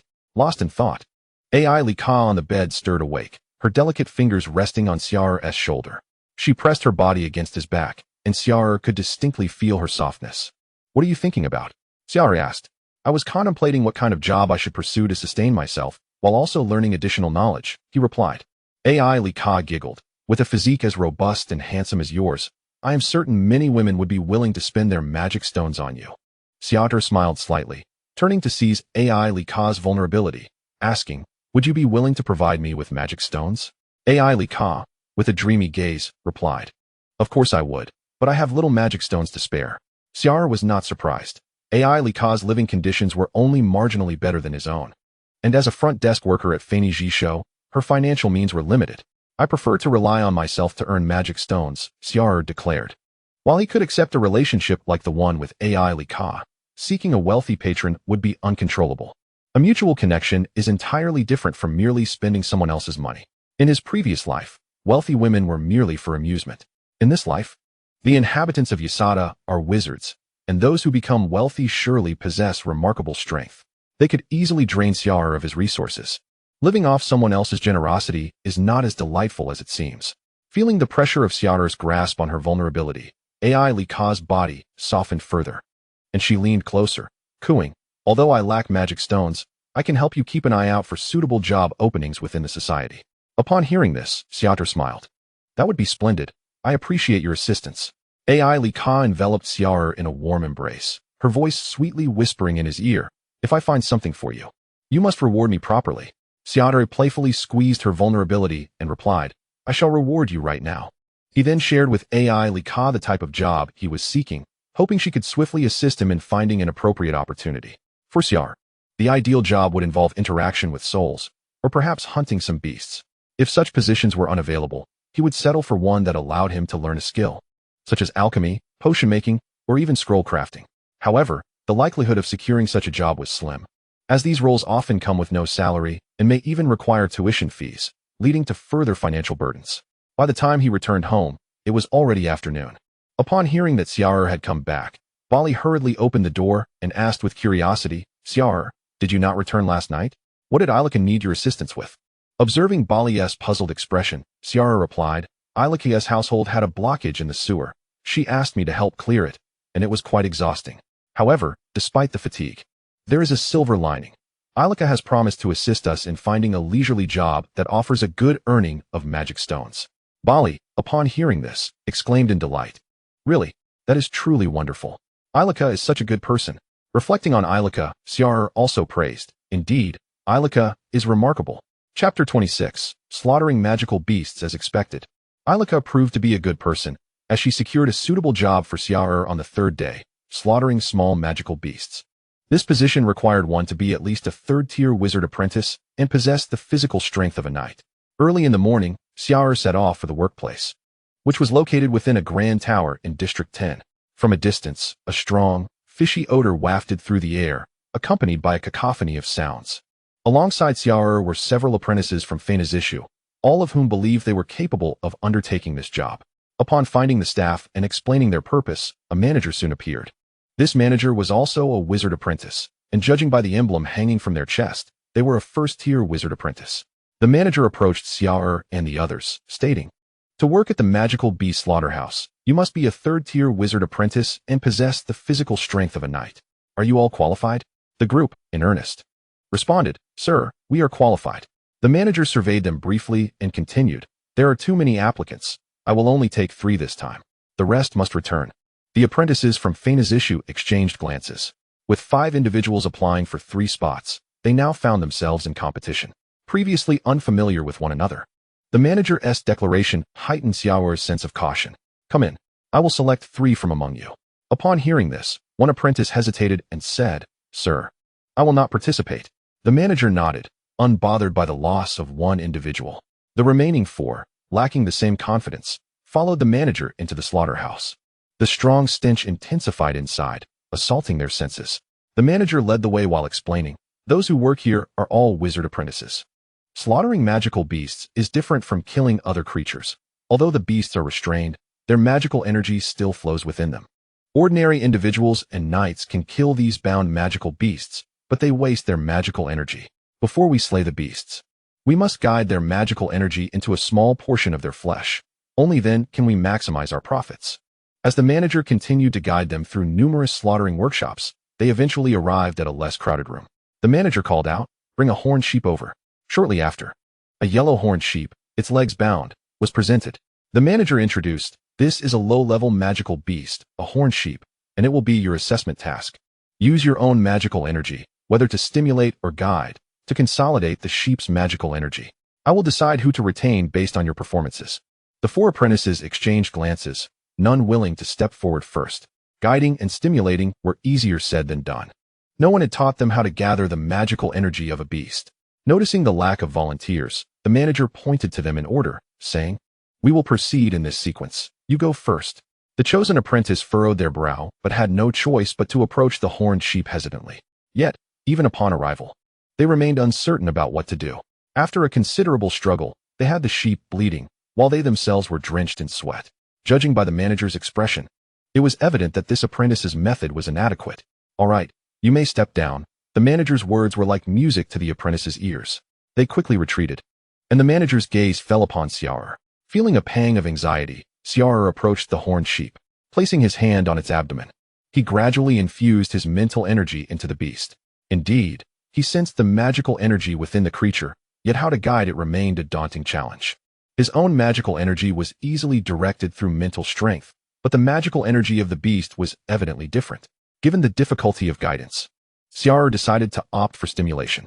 He channeled his magical energy into the sheep's body from his hand. Bah! The restrained horned sheep struggled, finding the influx of foreign magical energy uncomfortable. In this state, Xia'er finally discovered a method to consolidate the magical energy. As the alien magical energy entered the horned sheep, it instinctively triggered a response from the magical energy within. This reaction caused the magical energy of the sheep to begin to accumulate involuntarily. Xia'er repeatedly patted the sheep, each tap infusing a bit of magical energy, rousing the entire creature.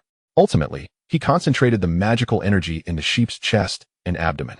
The manager, observing Xia'er's actions, was visibly impressed and exclaimed, "Well done. You stand beside me." A wave of relief washed over Xia'er as he stepped aside. The remaining 2 wizard apprentices, witnessing Xia'er's technique, though still uncertain, began to glean inspiration.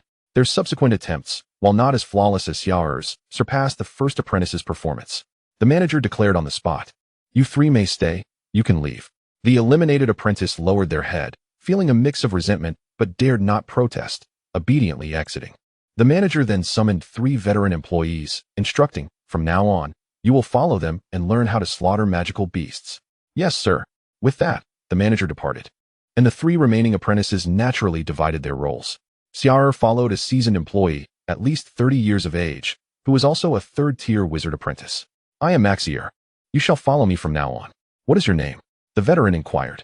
Xia'er promptly introduced himself. "I am Xia'er." Xia'er led Xia'er to an area filled with various tools, knives, hooks, chains, and more. Slaughtering magical beasts was no simple task. It required not only the physique of a knight, but also the ability to wield magical energy. After slaying the beasts, one must also process them, meticulously removing their skin, scales, flesh, and even bones, to properly handle a magical beast. "I observed your handling of the horned sheep. You show promise. If you work diligently under my guidance, I will ensure you get hands-on experience." "Thank you, elder brother." Before long, a magical beast was delivered, a wild boar adorned with scales, its formidable tusks and thick layers of hardened mud enveloping its body. The entire creature was bound with chains and placed upon the workbench before them. Chapter 27. Insights on slaughtering. Xia'er guided Xia'er closer, retrieving tools while explaining, "How do you think we should handle this magical beast?" Xia'er examined the creature and suggested, "Should we not first clean its muddy shell?" Xia'er nodded and replied, "Then why aren't you washing it? Are you waiting for me to do it?" Hearing this, Xia'er had no choice but to change into work clothes, grab the tools and a bucket, and begin cleansing the boar's muddy exterior. Not merely so. All the menial tasks associated with dealing with this monstrous beast fell squarely upon Xia'er, cleaning off the mud, trimming the mane, and even after the beast had been slain. The labor of skinning its thick hide, scales, and tusks, as well as slicing open its flesh, extracting the entrails, and separating the bones, were all responsibilities that Xia'er had to bear. One could assert that Xia'er had effectively treated Xia'er as a beast of burden, assigning him all the drudgery without imparting any genuine skills. Initially hoping to learn something valuable, Xia'er now found himself somewhat bewildered. The other 2 companions shared his plight. After several days of work, they were all reeking of the stench of blood and had yet to acquire any technical prowess. However, in pursuit of the magic stones, they could only toil in silence. Here, the wages for apprentices amounted to 10 magic stones per month, while regular workers earned 15. By saving for a few months, one could exchange their earnings for a spell or seek out a first-rate apprentice for lessons. Thus, after a fortnight of relentless toil, the diligent Xia'er finally awaited his opportunity. As the overseer passed by their workspace and observed the busy Xia'er, he approached Xia'er and inquired about Xia'er's progress, urging that he be allowed to handle the slaughter of the beasts. Xia'er, displaying reluctance, nonetheless replied, "Xia'er's work is satisfactory. I have indeed assigned him to slay this beast." The overseer nodded and then stood by to watch. Xia'er felt a surge of joy. After half a month of menial tasks, it was finally his turn to take charge. Indeed, after completing the previous chores, Xia'er refrained from participating directly, instead offering simple guidance to Xia'er. First, stimulate the beast's magic with one's own power to gather its essence. Cut. Let it bleed. Extract the essence. Xia'er merely provided basic prompts to facilitate Xia'er's labor. He had anticipated that Xia'er would falter, thus prolonging his servitude in menial tasks. But Xia'er had diligently absorbed Ma Xian'er's workflow during the previous fortnight. Though it wasn't as effortless as Ma Xian'er's approach, he could certainly follow the procedure. When the blade sliced through the beast's throat, ending its life, the long-dormant spirit coins within the WuDuoDuo marketplace finally stirred. 06 spirit coins. Xia'er felt elated. His patience had not been in vain. The beast indeed yielded spirit coins. However, compared to the mermen, the quality of these lower-tier beast souls seemed somewhat lacking. The overseer approached Ma Xia'er to inspect Xia'er's work. The overseer commended, "Well done, well done." Meanwhile, Ma Xia'er, standing behind the overseer, wore a countenance as sour as if he had consumed a fly. Xia'er couldn't help but chuckle inwardly, thinking, "Are you fooling yourself? You thought I would remain your laborer? Dream on." The overseer examined the beast that Xia'er had processed and nodded, stating, "We are currently short-handed. From now on, Xia'er will independently handle the beasts. Start with 3 a day, and once proficient, you may take on more. Is there any issue?" The overseer inquired of both Xia'er and Ma Xia'er. Ma Xia'er hastily interjected, "I believe Xia'er still needs a bit more practice. Perhaps he should work alongside me for a few more days?" The overseer turned to Xia'er, who bowed respectfully and replied, "My lord, I believe I am capable of completing these tasks independently. If I fail, you may punish me." The overseer, pleased, remarked, "Excellent. I appreciate an employee with such confidence. From today, you will work at station number 7. Do your best. If you mishandle the beasts, I will deduct your magic stones." Xia'er felt a sense of relief within. After the overseer departed, Ma Xia'er, standing nearby, sneered sarcastically, "You think a few days of menial labor qualifies you? Just wait until your magic stones are all deducted. Let us see if you can still smile then." Xia'er dismissed Ma Xian'er's taunts, regarding him as nothing more than a barking loser. Although Xia'er lacked extensive experience in slaughtering beasts, he had an advantage. Opening the WuDuoDuo marketplace, he was greeted by the name of Ma Xia'er on the merchant's page. Santier Wizard Apprentice. Ma Xia'er Santier Wizard Apprentice Training Insights. 20 Spirit Coins 0 Ring Spell. Shadow Steel Training Insights. 10 Spirit Coins Low-Level Beast Slaughtering Insights. 3 Spirit Coins. Compared to others, the price of Ma Xia'er's training insights was remarkably lower. No wonder this fellow, despite being over 30, remained a mere Santier Wizard Apprentice. Even if he offered his training insights to Xia'er, Xia'er wouldn't bother to glance at them. However, the insights on slaughtering beasts were indeed worth pursuing. Each day, Xia'er was assigned 3 beasts to process. Today, he and Ma Xia'er divided the 3 beasts, which were subsequently delivered to Xia'er for processing. After a long day of toil, although physically exhausted, Xia'er felt an immense sense of joy. The ability to begin accumulating spirit coins anew filled him with anticipation for his upcoming work. After completing the tasks for the second day, the overseer came to review Xia'er's performance. Instead of praise, he offered a brief critique. "Though your rate of progress is commendable, it remains insufficient. The losses incurred during processing are excessive." Xia'er quickly assured, "My lord, please rest assured. I will diligently learn the proper methods." Once the overseer departed, Ma Xia'er, wiping sweat from his brow not far away, derided, "Do you think slaughtering beasts is a simple affair? I await the day your magic stones are all deducted." Indeed, Ma Xia'er raised a significant concern, yet Xia'er remained undeterred. For today, he had accumulated enough spirit coins to purchase the insights on slaughtering beasts. Ignoring Ma Xia'er's mockery, Xia'er chose to overlook him, knowing that this old trickster wouldn't last long in his presence. Upon returning home, he accessed the WuDuoDuo marketplace, selected Ma Xia'er's shop, and purchased the low-level beast slaughtering insights. As the spirit coins were deducted, a wealth of knowledge regarding the methods of slaughtering various beasts, how to channel magic to stimulate the beast's essence, and how to process the vital blood and flesh, flooded into Xia'er's mind. After digesting this new knowledge, Xia'er's eyes sparkled with newfound clarity. Now, he possessed methods to handle the vast majority of beasts. He merely needed to integrate this understanding to become an exceptionally experienced master. Chapter 28. Living off others. The following day, within merely a morning's span, Xia'er efficiently processed the 3 beasts awaiting his attention. His speed had increased, and he felt far less fatigued than before. This bolstered his confidence, prompting him to request an additional 3 beasts to be sent that afternoon. By the end of the day, he had amassed 4 spirit coins. As time passed, Xia'er's work at the beast slaughtering factory gradually fell into a routine. Daily, he could save approximately 4 to 5 spirit coins, and after a month of apprenticeship, he successfully passed the assessment to become a formal employee at the slaughterhouse. With newfound financial stability, Xia'er began to entertain other aspirations. Thus far, his training had been smooth, and the accumulation of magical and mental energy accelerated significantly compared to before. Consequently, Xia'er resolved to acquire some spells for study. Over the course of 2 months, he had saved up 25 magic stones, totaling around 40 when combined with his own. Under Fanny's purview, a zero-ring spell was priced at 20 magic stones, while a superior meditation technique, the Black Scale Meditation, required 100 magic stones. Given Xia'er's current earning rate at the beast slaughtering factory, it would take nearly a year to afford the meditation technique. Xia'er was unwilling to wait so long. Thus, he needed to devise alternative strategies. Recently, he had secured a promising part-time job that would allow him to meet both his need for magic stones and spirit coins, capturing goblins. This is a long-term undertaking. However, Xia'er did not rush to begin immediately. Instead, he first chose to learn 2 spells to augment his strength.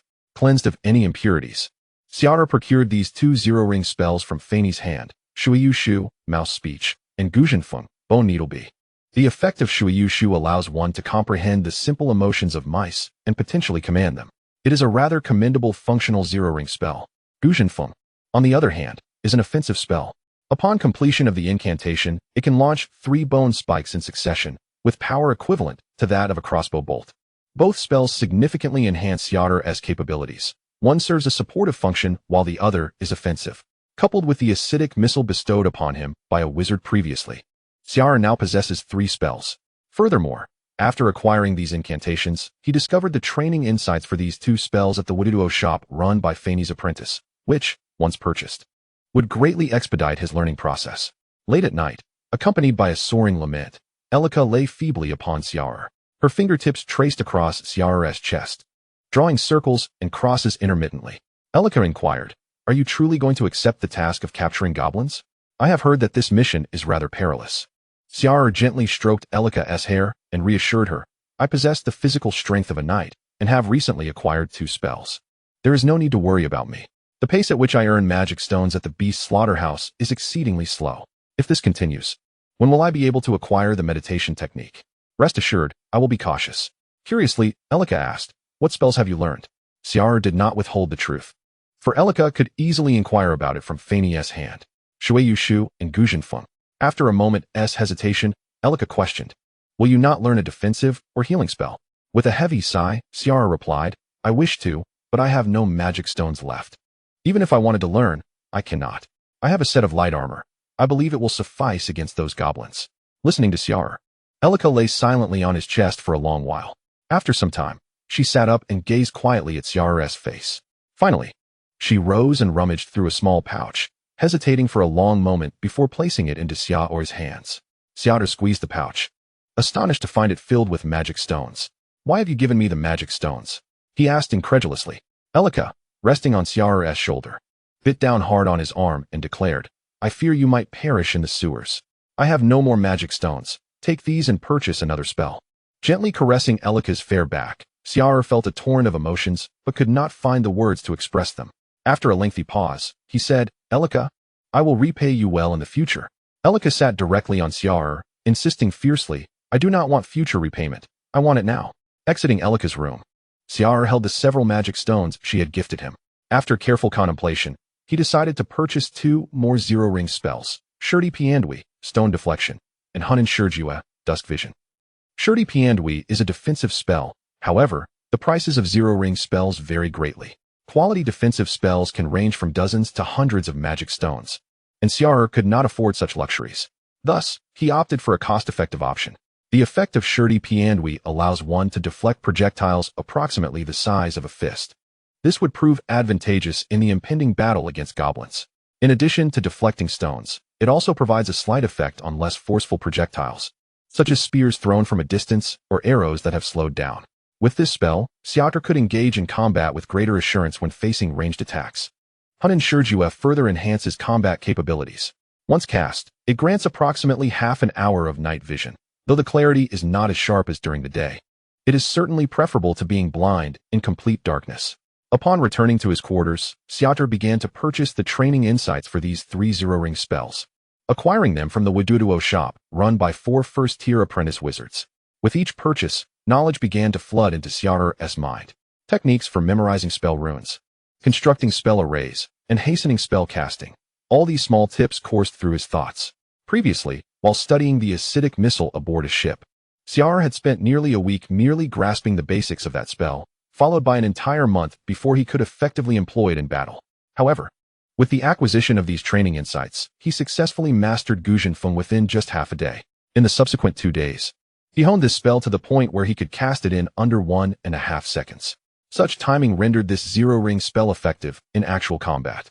Moreover, Xia'er could sense that with just 1 more week of practice, he could refine his mastery of this spell to achieve a casting time of under 1 second.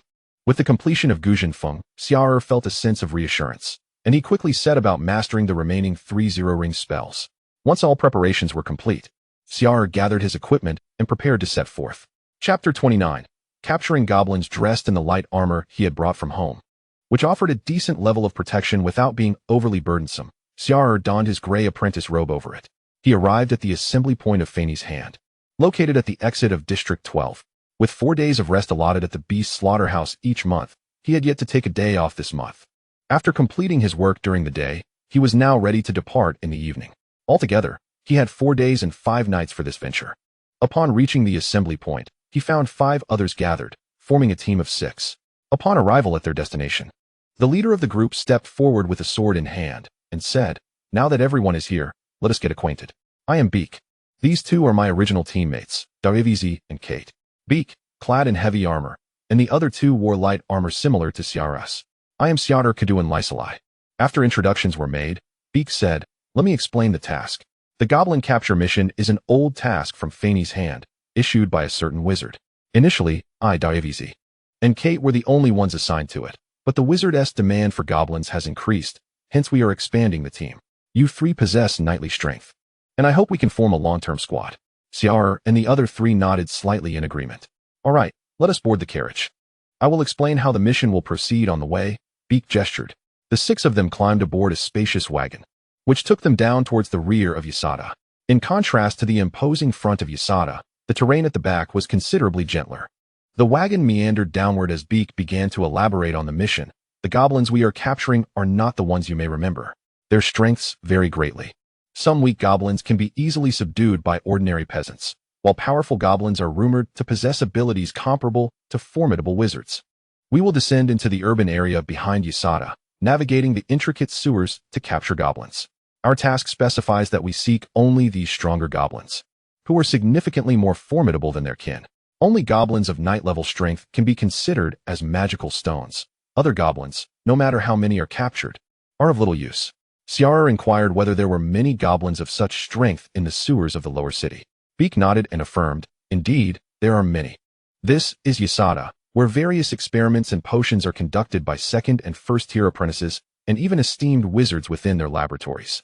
A plethora of discarded potions, the blood of magical creatures, and an abundance of magical residues are carelessly dumped into the sewers. The concoctions that flow down from the various towers ultimately descend into the sewers of the lower city. Thus, the sewers beneath Xia'er are far superior to those in your hometown. The sewers here are expansive, teeming with an array of bizarre creatures.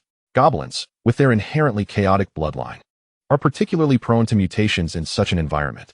This time, we will only search the periphery. If we manage to capture some newly mutated goblins, everyone stands to gain significantly."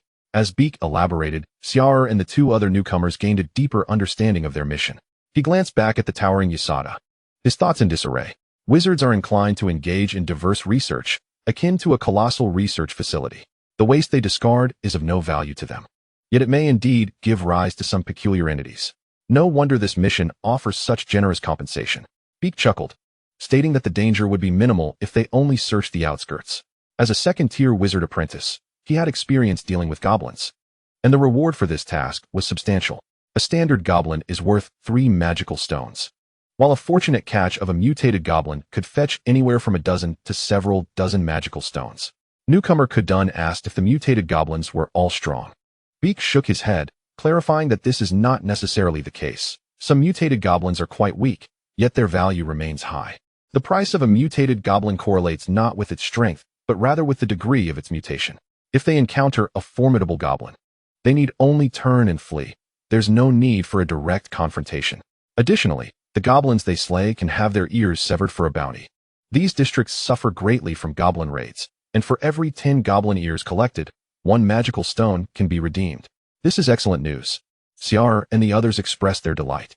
After 3 or 4 hours of travel by carriage, they finally reached their destination. Once disembarking, Beak led the group to a small courtyard, where several large iron cages, chains, and various implements for capturing goblins were set up. Beak pointed to the cages, stating that they should capture as many goblins as possible. If they could fill these cages, each person would earn at least several dozen magical stones. Let us take a short rest before setting out.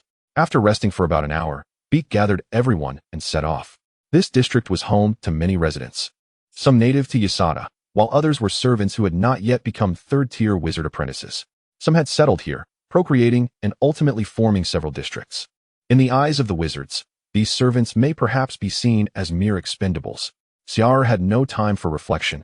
He donned his light armor. With a long sword at his waist, a kite-shaped iron shield in one hand, and a long-handled iron fork in the other, fully equipped for the task at hand. The others were similarly armed. The iron fork was intended for the live capture of goblins, allowing them to secure suitable targets directly. Beak's 2 companions, Davis and Carter, also carried additional iron chains. For this mission, in addition to the 6 who would enter the sewers, Beak had hired 6 servants. 2 of these servants would remain above ground, driving a cart laden with iron cages, while the remaining 4 would accompany them into the depths to assist with various tasks. In the dead of night, enveloped by darkness, the group arrived at the entrance to a sewer. Carter and Davis approached, unlocking the iron grate with a key. Beak distributed several cloths to the others, then raised his shield and led them into the sewer. Let us proceed. The group, brandishing torches, descended into the wide sewers of the district. A pungent stench assaulted their senses. Fortunately, the cloths helped, or the odor would have been unbearable. Kudun couldn't help but exclaim how foul it was. Chapter 30, Capturing Goblins, Part 2. It was indeed repugnant, but they had come this far. Upon entering, the ground was relatively clean, yet the central sewer was filthy. Beak, torch in hand, led the way, assuring them they would soon acclimate. The outer sewers were still somewhat clean, but the deeper they ventured, the filthier it became. A group of about 10, carrying torches, traversed the stone steps along the sewer walls. As they advanced, the environment grew increasingly unsanitary, the stench more potent than upon entry, yet the group managed to adapt. The sound of flowing water echoed through the sewer. Xia'er peered down, observing a mixture of refuse and waste floating on the surface. As the flames drew nearer, he caught sight of something stirring beneath the water, sending ripples across the surface. He could only wonder what lay beneath. The surroundings were exceedingly poor. After approximately half an hour of walking, passing several junctions, they finally halted at a confluence of multiple sewers. This area spanned at least 200 to 300 square feet, with several intersecting sewers and an expanse of open space surrounding them. Beak surveyed the area and, with delight, noted the goblin tracks left behind from their foraging. Everyone, prepare yourselves. You few, go to the outskirts and set up the spare torches. I will prepare the bait. Xia'er and the others, navigating through the refuse, positioned several large torches along the walls. To lay an ambush, they would need to extinguish the torches, igniting them again at the opportune moment to join in the battle for capturing goblins. Beak began to mix a considerable amount of refuse with the bait he had brought, even pouring in a vial of potion. After completing this task, he declared, "The bait to lure the goblins is all set. Now we await their arrival. Once they catch a whiff of the scent, scatter and take your positions. Wait for my command to strike. Under no circumstances should you speak beforehand, lest you frighten the goblins away." Understood. The group dispersed, each finding a relatively cleaner spot to conceal themselves. The sewer was not entirely devoid of light. Moss grew on the walls and ceiling, some of which emitted a faint glow as if alive. Most of this moss was of a mutated variety. Xia'er tightened his wizard's robe, placing his iron shield at his feet while resting his hand on his long sword. His courage was commendable, and he felt no fear in this environment. He had memorized the route they had taken, and if too many goblins appeared, he could always make a timely escape. In the dimness, after waiting for a while, Xia'er heard faint sounds emanating from the center. He began to visualize runes in his mind, forming a magical model. Enhanced night vision. A faint, ethereal light enveloped his eyes. In the next moment, the once murky view became significantly clearer. Everything around him appeared as though veiled by a thin layer of gray gauze, yet it was far superior to being completely blind. Beak prepared the bait, primarily consisting of animal entrails mixed with refuse peculiar to the sewers, further enhanced with a concoction of chemicals. The fetid odor was overwhelming. However, to the other creatures dwelling within the sewers, it was a delicacy. Mice and various grotesque insects began to emerge from the shadows, scouring through the pile of bait. Their presence was anticipated by the team, as their foraging would carry the scent of the bait even further. Some satiated mice and insects departed the area, further disseminating the odor. After waiting a while longer, Xia'er unsheathed his longsword. In the dim light, traces of goblins finally appeared on the stone steps flanking the distant sewer. Goblins, considered sentient beings, tended to exhibit greater intelligence when gathered in larger numbers, often resulting in the emergence of more cunning or formidable specimens. Generally, goblins stood about 2 to 1, 3 meters tall, with lean physiques and skin of a yellowish-green hue. However, the goblins Xia'er observed were significantly taller than their wild counterparts. Standing at least 5 meters, they wore little to no clothing or only rudimentary coverings. The first group to emerge consisted of over a dozen goblins, clearly having caught wind of the bait scent, and they rushed toward its location. Upon reaching the center, Xia'er fixed his gaze on Beak's position, who blew a predetermined whistle. Xia'er and his companions ignited the torches around them, casting away the surrounding gloom. "Attack!" Beak roared, raising his longsword and charging toward the goblins. The others followed suit, while a few ordinary townsfolk remained behind. As Xia'er charged forward, he scrutinized the goblins, noting a few among them that exuded a sense of threat, taller than the others. Beak shouted while advancing, "Eliminate the weak ones first, capture a few competent ones." Out of the dozen goblins, only a few were deemed suitable for capture. However, this did not imply that the remaining goblins lacked combat prowess. The goblins, startled by the sudden illumination of the torches, were emboldened by their numbers. The fewer they were, the more timid they became. Conversely, when numerous, their audacity surged. With only 6 of Xia'er's party against over a dozen goblins, their confidence surged. The leading goblin, wielding a makeshift weapon of unknown material, shouted a battle cry. Although Xia'er could not comprehend the utterance, the goblins charged at them. As he surged forward, Xia'er cast his spell, Bone Spike Swarm. The incantation succeeded, and 3 bone spikes materialized before him. He quickly locked onto 3 goblins and, with a slight exertion of mental energy, launched the spikes. The spikes flew, piercing through the 3 goblins charging towards Xia'er. The 3 goblins, struck as if by a heavy blow, were impaled through their foreheads by the sharp projectiles. With their anguished cries echoing, they collapsed lifelessly to the ground. This sudden display of power caused a robust goblin, initially bold, to lose its nerve. With its companions now reduced to just 1, it contemplated fleeing. However, Xia'er denied it that opportunity, charging in armored splendor, and with a swift motion of his iron shield, he struck the goblin. The force of the blow sent the goblin sprawling, its weapon clattering to the ground.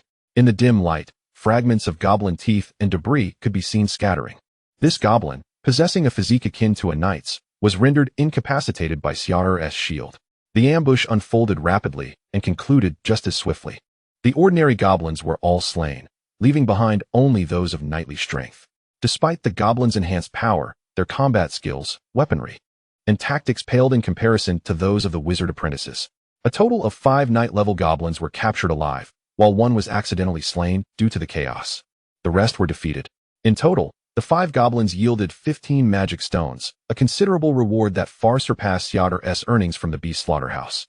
Moreover, he had personally slain 3 goblins, acquiring 3 soul coins and the spoils of goblin ears. The sewer had proven to be a fruitful venture, with the bounty of goblins resulting in a 3-fold reward.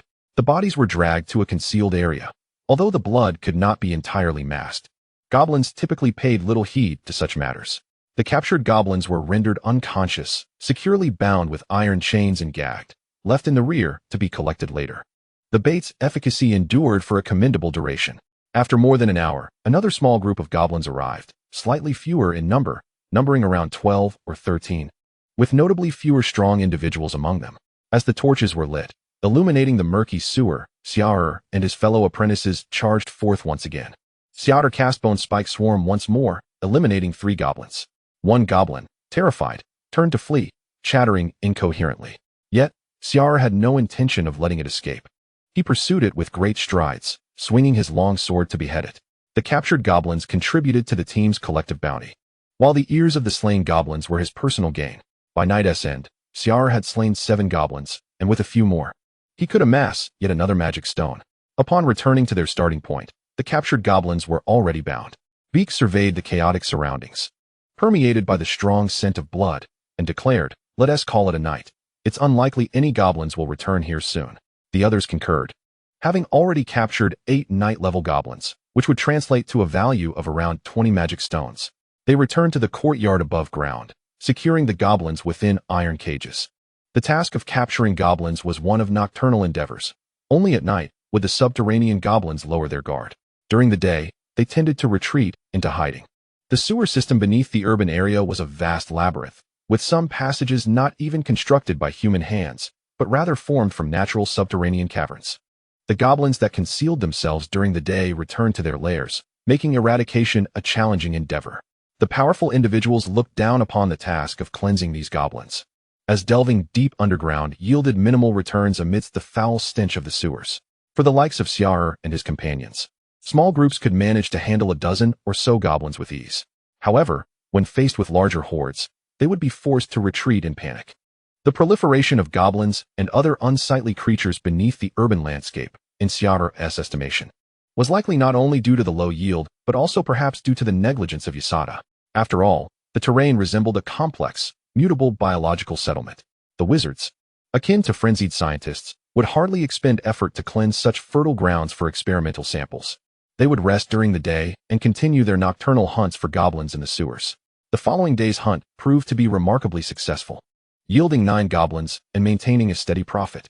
The 4 days dedicated to capturing goblins swiftly came to a close, and they were fortunate enough to ensnare a slightly mutated goblin. The profits, compared to previous endeavors, had significantly increased. This time, as a newcomer, Xia'er received a total of 18 magic stones. Beak and 2 other seasoned team members garnered an even greater share. This sparked a notion within Xia'er.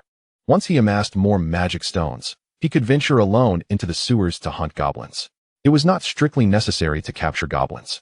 He could simply slay them and collect their ears to exchange for bounty. In total, Xia'er had killed over 30 goblins, which would net him 3 magic stones. Though the gains came from risky endeavors, profit was profit. The return on investment here surpassed that from the beast slaughterhouse, not only in terms of magic stones, but also in soul coins. Upon returning to his quarters, Xia'er assessed his current combat abilities. He deemed himself capable of hunting alone. Willing to gather whatever he could, he resolved to resign from the beast slaughterhouse, donned his equipment, and made his way to the lower city. After renting a house with a courtyard, he began contemplating how to embark on his entrepreneurial journey. In the 12th district of Xia'er, there was a considerable demand for goblin slaves and experimental subjects. Beyond the Feini Jisho organization, numerous other groups engaged in this business. Even within Feini Jisho, there was more than one task seeking goblin experimental subjects. However, the number of individuals undertaking such tasks was scarce. The sewers were notoriously foul, coupled with inherent dangers. While bloodshed on the edge could yield profits, few were willing to brave the risks involved, for life was singular. Some desperate individuals might wish to pursue this line of work, yet they might not possess the means to do so, often resorting to even more perilous trials or undergoing modifications. Such tasks were beyond Xia'er's consideration. After settling his wages from the beast slaughterhouse and adding his recent task's earnings, Xia'er procured a new spell from the Feini Jisho organization, Serpent's Glide. This was a zero-ring spell designed to enhance mobility. Upon successful casting, Xia'er's speed would increase, and his running trajectory would become erratic, making it difficult for enemies to lock onto him with ranged attacks. Operating as a lone wolf differed entirely from working in a group. The rewards for a lone wolf were undoubtedly greater, yet the dangers were also heightened, necessitating spells for defense, escape, and even healing. However, with his current financial constraints, he could only afford to purchase one spell for now, planning to acquire additional spells once he had earned more. Chapter 32. Solo hunting. During his time learning spells, Xia'er also familiarized himself with the task process. He understood how to submit a task after capturing goblins and how to present their ears for bounty after slaying them. The procedure was not overly complex. Such dirty and dangerous work did not garner much competition. What truly attracted demand were tasks involving potion crafting, scroll drawing, and artifact forging. These were easier and more profitable. Once adequately prepared, Xia'er donned his armor and descended into the sewers with 3 brave servants. Unlike wizard apprentices, the servants had fewer job options.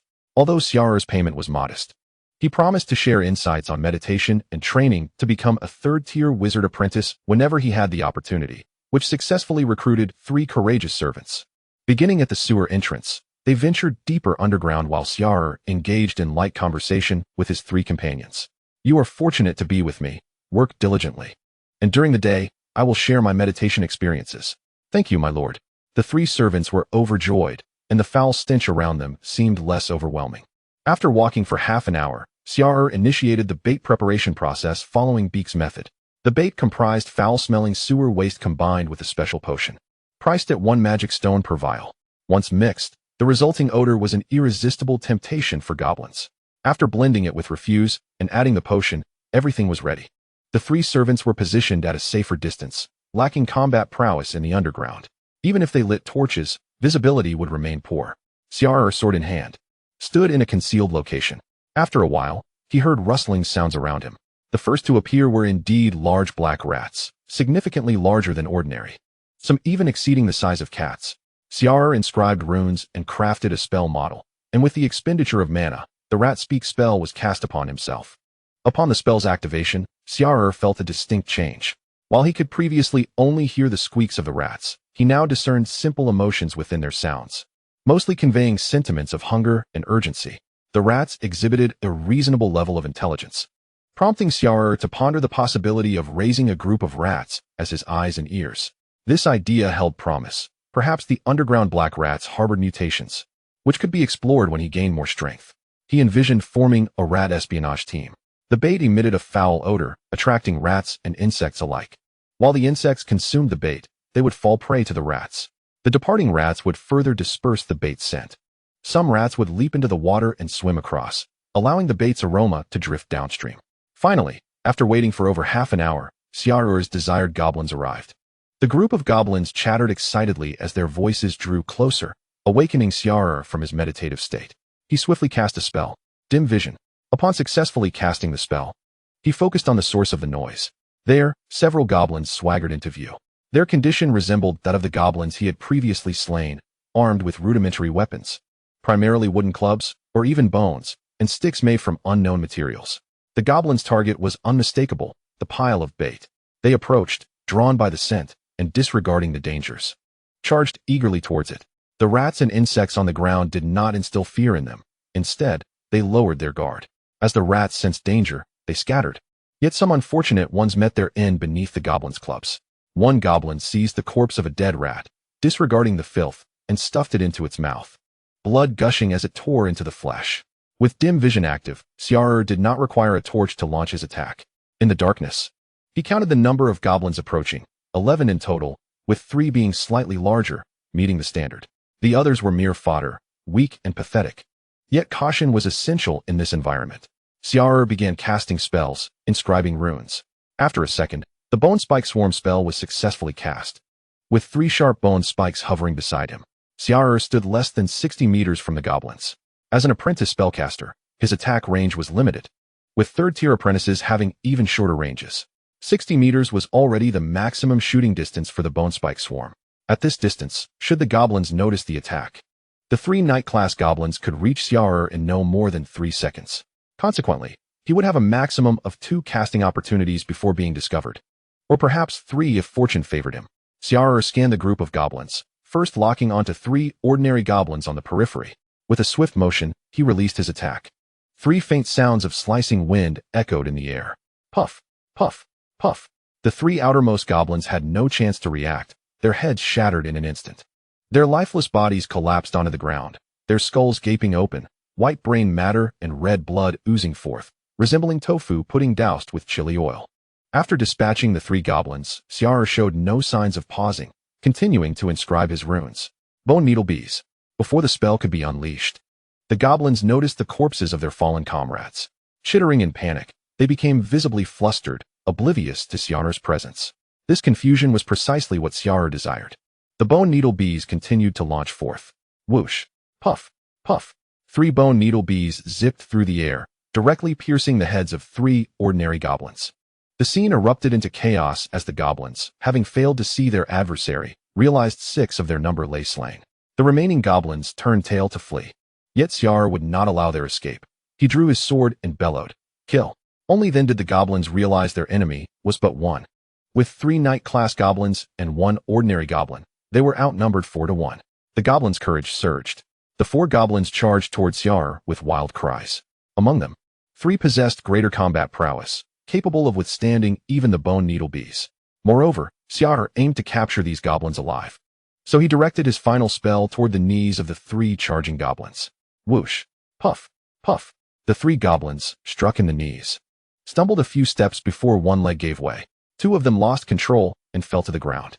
Chapter 33, Solo Hunt, Part 2, Xia'er surged forward, emboldened by his armor, showing no fear in the face of these goblins. The 3 powerful goblins faltered, while the ordinary goblin rushed ahead with reckless speed. Roaring, the goblin swung its wooden club toward Xia'er. However, its combat ability was woefully inadequate, and its intentions were all too transparent. With a swift flick of his sword, Xia'er deflected the goblin's club and, following the momentum, cleaved upward. A cry erupted as he severed the goblin's finger, yet his assault was unrelenting, swiftly slicing open its throat. Blood gushed forth from the gaping wound as Xia'er continued his advance, his body shielded behind his iron shield, charging forward like a boar. Boom!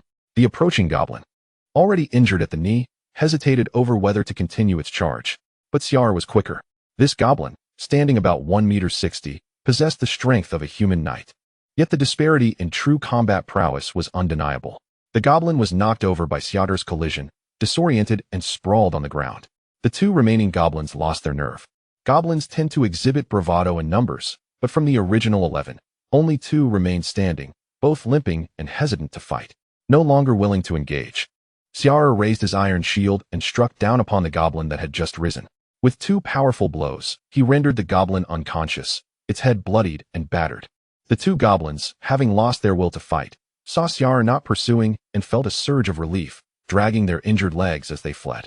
Xia'er watched the retreating figures of the goblins, waiting until they had run a distance of several meters before beginning to cast his spell. Once the goblins had moved 20 to 30 meters away, his bone needle bees were ready. Go! Xia'er commanded, and the 3 bone spikes shot forth with astonishing speed. The faint sound of wind went unnoticed by the goblins. The spikes simultaneously struck one goblin, each embedding in the joints of its legs. With one leg already compromised, the other soon buckled under the strain, and the goblin fell to the ground, shrieking in agony as the 3rd spike pierced its weapon-bearing right arm, causing it to drop its weapon. The unfortunate goblin collapsed, howling in pain. Its cries instilled fear in the remaining goblin, which sought to flee even faster. For goblins, outpacing their enemies is secondary to outrunning their comrades. Xia'er pursued, holding his sword and shield, adopting a steady pace. The next round of bone needle bees was ready. This time, he targeted the goblin that had run ahead by several meters. Following the same strategy, he aimed to incapacitate its legs and disarm its right arm. With this, the 2 goblins had little chance of resistance left. Xia'er charged forward. The goblin on the ground quickly turned to face him, brandishing its claws in a futile attempt to intimidate him. However, in their current state, their efforts were entirely ineffective. With a resounding thud, Xia'er struck the goblin's flailing hand, sending it flying, eliciting a pained cry. Before the goblin could utter another sound, Xia'er's next shield blow met it head-on, knocking out a yellowed tooth. The 2 incapacitated goblins posed little challenge, and after rendering the 3 knight-class goblins unconscious, Xia'er summoned his servants from afar. In the echoing passage of the sewers, even the slightest sound could carry far. The servants, hearing the distorted echoes of the goblin's shrieks, trembled in fear. Yet the cacophony was short-lived, as Xia'er's battle lasted no more than 2 minutes, and that was only because he had intentionally slowed down to avoid injury. One servant perked up, hearing Xia'er's call, and quickly urged the others, "Hurry, my lord Xia'er is calling us." The other 2, upon hearing this, rushed over with prepared chains and shackles. Here, Xia'er had already ignited a torch. Upon their arrival, he commanded, "Quickly, bind these 3 living ones and gag them. Cut off the ears from the corpses and dispose of the rest into the water, then wash away the blood from the ground." "Yes, my lord Xia'er." The 3 servants immediately set to work. They gazed upon the surrounding bodies, their courage wavering slightly.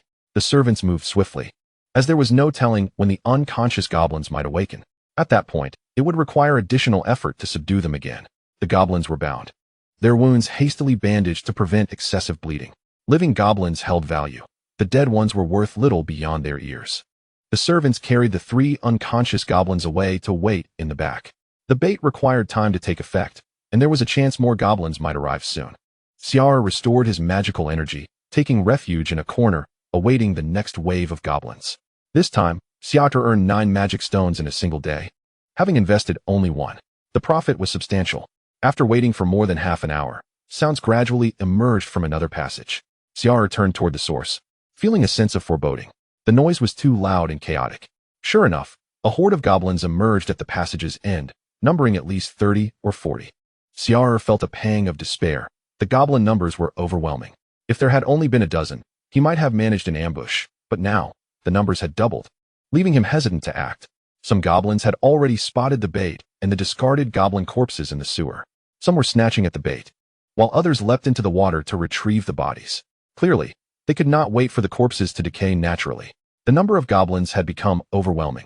Although they were currently feasting on bait, Xia'er dared not take action, feeling that even remaining there was perilous. He began to retreat cautiously while holding his iron shield. The location Xia'er had chosen was a convergence of several waterways, and he himself was positioned at a corner. The sheer number of goblins dissuaded him from lingering any longer, prompting him to move backward.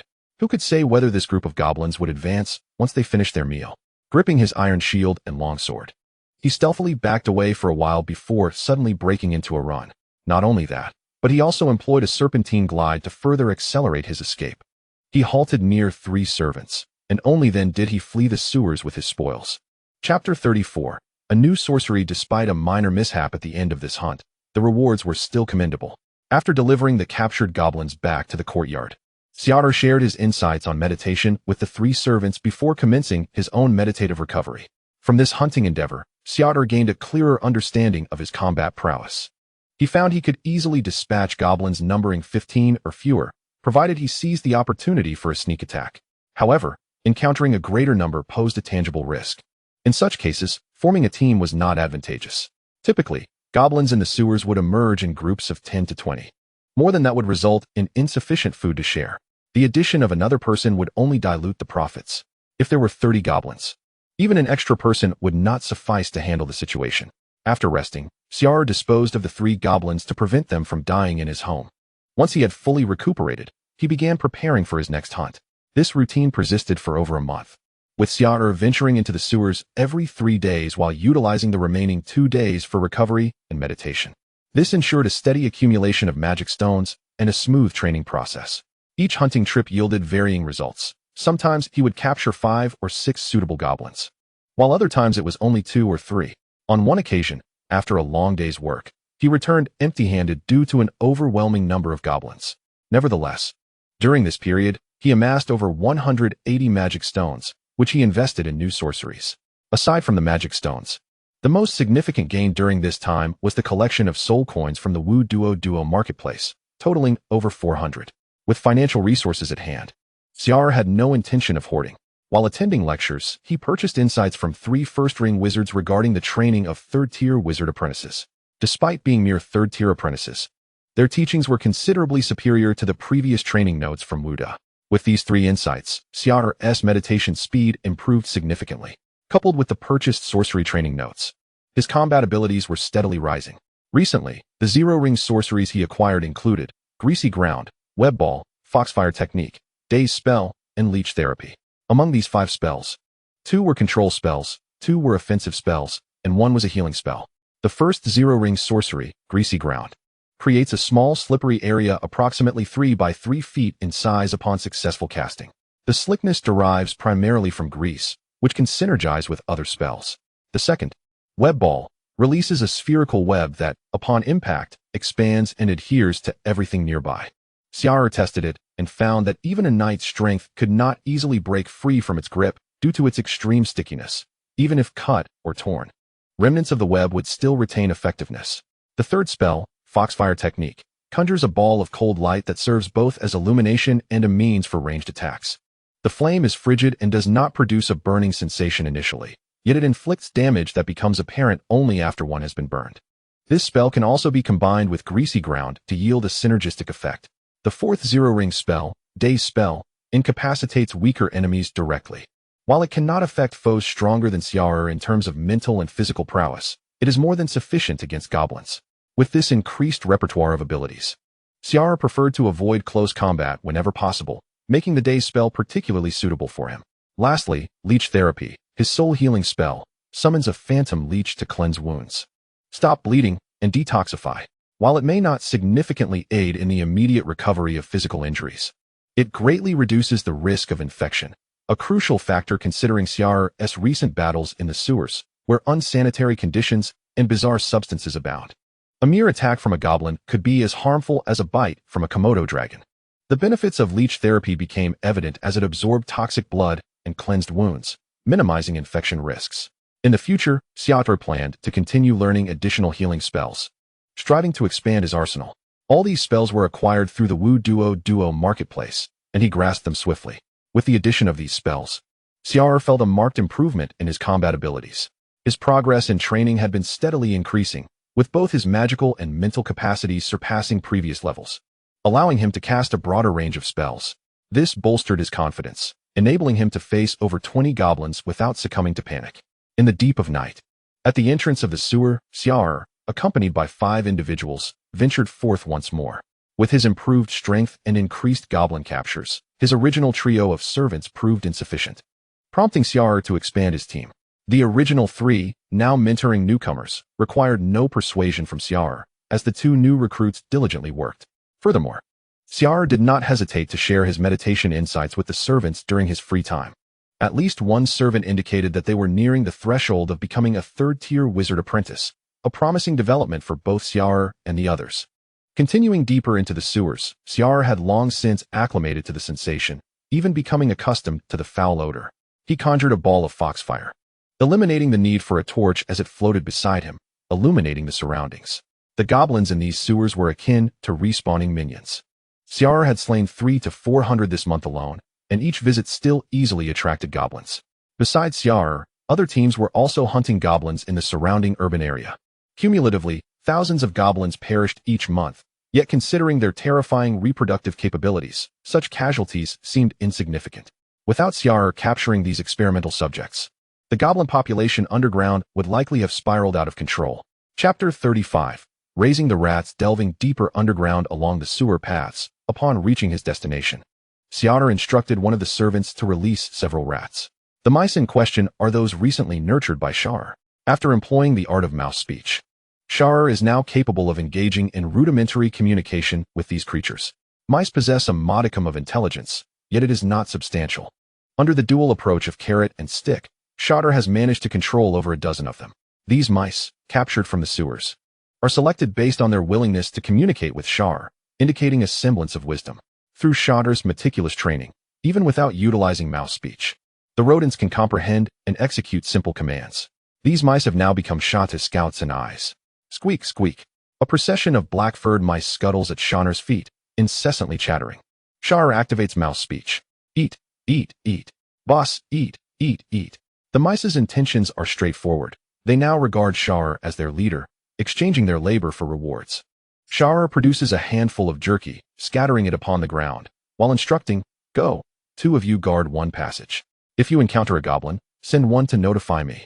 Squeak, squeak. I eat, eat, eat. Understood. The mice chatter in a chaotic symphony, yet Xia'er's commands are processed effectively. These mice, albeit only briefly trained, are barely functional, and it would be an overstatement to claim they possess remarkable efficacy. It is likely that a few will stray by the time Xia'er concludes his work. However, each time he departs, he ensures to replenish his ranks with additional mice.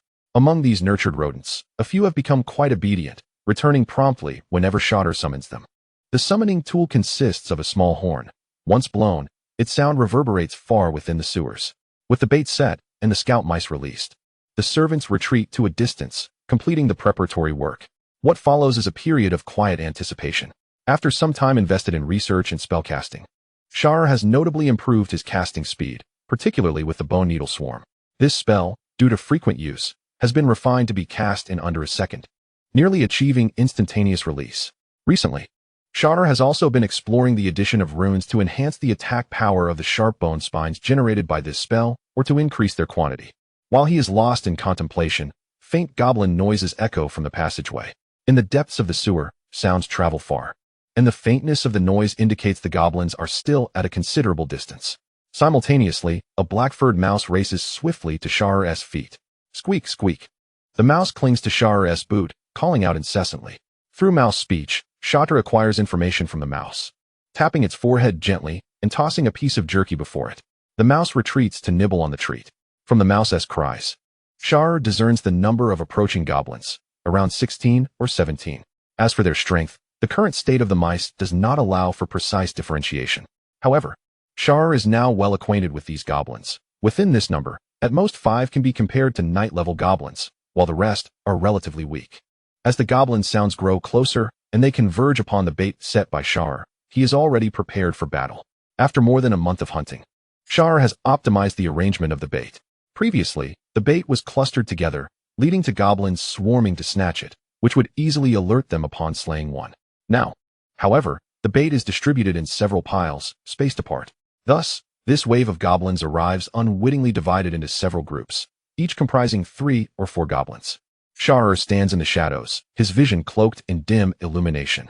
As he traces runes, 3 sharp bone spines levitate near him. Whoosh, whoosh, whoosh. The faint sound of wind passes through as 3 unfortunate goblins are dispatched with headshots, the sounds of their demise unnoticed by the others. The second and third rounds follow. During the second round, some goblins become aware of their comrade's disappearance and grow cautious. Yet, Xia'er's casting speed is too swift, within less than a second. Even if they notice, they cannot react in time. A goblin suddenly realizes that 3 of its companions have collapsed beside it, one of whom has even toppled onto the bait pile, triggering its alarm. Intruder! Intruder! The goblin shouts in haste, turning around. But Xia'er has already launched another round of bone needle swarm. It then dawns on this goblin that out of the original 17, only 5 remain. The ordinary goblins lie dead, leaving no trace. Run! In an instant, the goblin's courage dissipates, each wishing they had been born with fewer legs.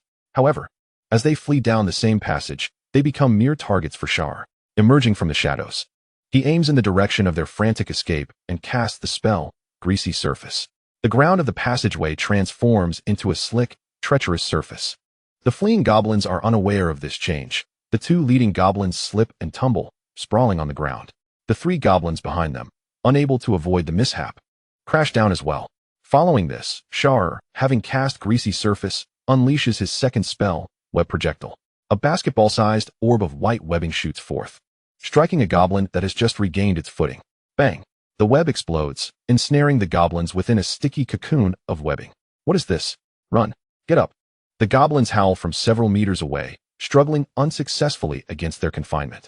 However, the restraining power of a single web projectile is somewhat lacking. One goblin nearly breaks free, on the verge of escaping the binding. Yet, Xia'er's casting speed is even quicker. Another web projectile follows closely behind. Bang! As one explodes, another is launched. Multiple web projectiles bind the 5 goblins tightly together, rendering them momentarily immobile. They resemble mice caught on a sticky trap. Faced with these goblins, Xia'er finds it unnecessary to approach. From a distance, he begins casting the stunning spell. With the anguished cries of the goblins. All 5 are rendered unconscious without Xia'er needing to draw near, effectively concluding the skirmish. The strategic combination of spells has significantly enhanced Xia'er's combat prowess. Chapter 36, Mutated Goblins. Upon summoning the servants, Xia'er dispels the effects of the spells, instructing the servants to bind the goblins with chains. The effect of the web spell does not last indefinitely. Even without contact with the spell, it persists for a maximum of 2 to 3 minutes. The stunning spell lasts a little longer. If undisturbed and unawakened, it can endure for at least a dozen minutes. This duration is sufficient for the servants to secure all the goblins for transport. The bodies of ordinary goblins are discarded into the sewers, while the qualified goblins are taken away. Meanwhile, Xia'er seizes this opportunity to enter a shallow meditative state, rapidly replenishing his magical energy. Now, with over a dozen mice serving as reconnaissance scouts, Xia'er finds the task considerably easier. After accumulating more mana stones, he intends to learn some vigilance or sentry-type zero-circle spells. Within the realms of Xia'er, and even in the hands of Feini, there exists an abundance of zero-circle spells, perhaps numbering in the tens of thousands. Zero-circle spells represent the foundational versions of many incantations. Although the power of the zero-ring sorcery may not be formidable, its abundance renders it capable of fulfilling a myriad of functions as long as one desires. These spells have been meticulously crafted by sorcerers over the course of countless years, resulting in a plethora of diverse and peculiar enchantments. Some unique, lesser-known spells have faded into obscurity due to their limited dissemination. While Xia'er was engaged in shallow meditation, a black-furred mouse scurried back, incessantly squeaking while clutching at Xia'er's boot. Upon opening his eyes, Xia'er remained undisturbed. The restorative pace of shallow meditation for both magical and mental energy is slow, yet its advantage lies in the ability to be interrupted at will, allowing for awareness of surrounding changes. Squeak. A goblin. After dropping a piece of jerky, Xia'er pushed the black mouse aside. Under normal circumstances, a goblin would be an easy target for him to crush. Thus, he patiently awaited the goblin's arrival. However, when the goblin finally appeared, Xia'er's eyes widened in astonishment. This goblin was unlike any other. Its body was adorned with mushrooms of various sizes. Long, slender fungi sprouted from its form.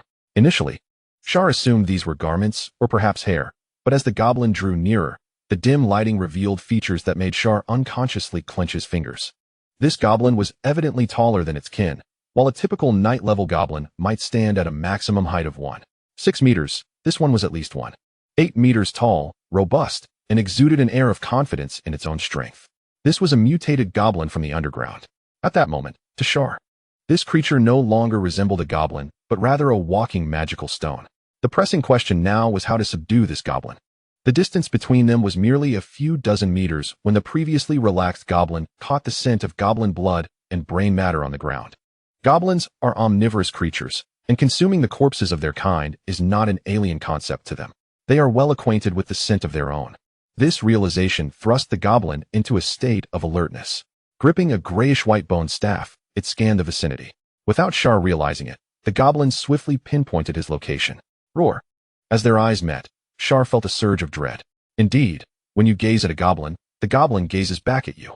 The goblin roared and charged towards Xia'er, leaving him no choice but to engage. Quickly, Xia'er conjured runes in his mind, formulating a spell. Greasy surface. The spell was cast on the goblin's path of charge. The goblin's large foot, measuring 42 yards, stepped onto the spell and slipped immediately. Crack. The charging mutated goblin lost its footing, executing an involuntary split. Howl. Those who heard it wept, while those who listened felt their hearts race. Yet at that moment, Xia'er could not afford to cease his actions. His next spell was already prepared. Bone Needle Swarm. 3 sharp bone spikes were launched in succession, targeting the mutated goblin's kneecaps. Bang, bang, bang. The bone needles struck the goblin's knees with a dull thud, akin to hitting old leather, yielding minimal results. What the hell?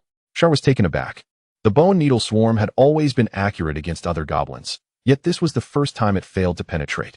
With his most commonly used spell proving ineffective, Xia'er's confidence plummeted. He hastily prepared his next spell. Web Shot. A white web shot struck the mutated goblin, rapidly enveloping it in a sticky white net. However, the goblin's furious roars tore the web apart. Clearly, the mutated goblin's immense strength rendered the spell's control significantly less effective. The initial greasy surface had caused the goblin to stumble, but now it charged forward in a furious rage. Realizing the precariousness of his situation, Xia'er activated Serpent's Glide upon himself. As he fled, he kept an eye on the mutated goblin, unwilling to abandon the pursuit of capturing it. The pursuing goblin, seeing Xia'er's speed, discarded its wooden staff. The staff whistled through the air as it hurtled toward Xia'er. Fortunately, the goblin's aim was imprecise, and the effects of Serpent's Glide added a layer of confusion. Boom. The wooden staff smashed against the wall beside Xia'er, splintering into a shower of debris. Thankfully, Xia'er's light armor protected him from harm. As he ran, he soon realized the goblin could not keep pace with him.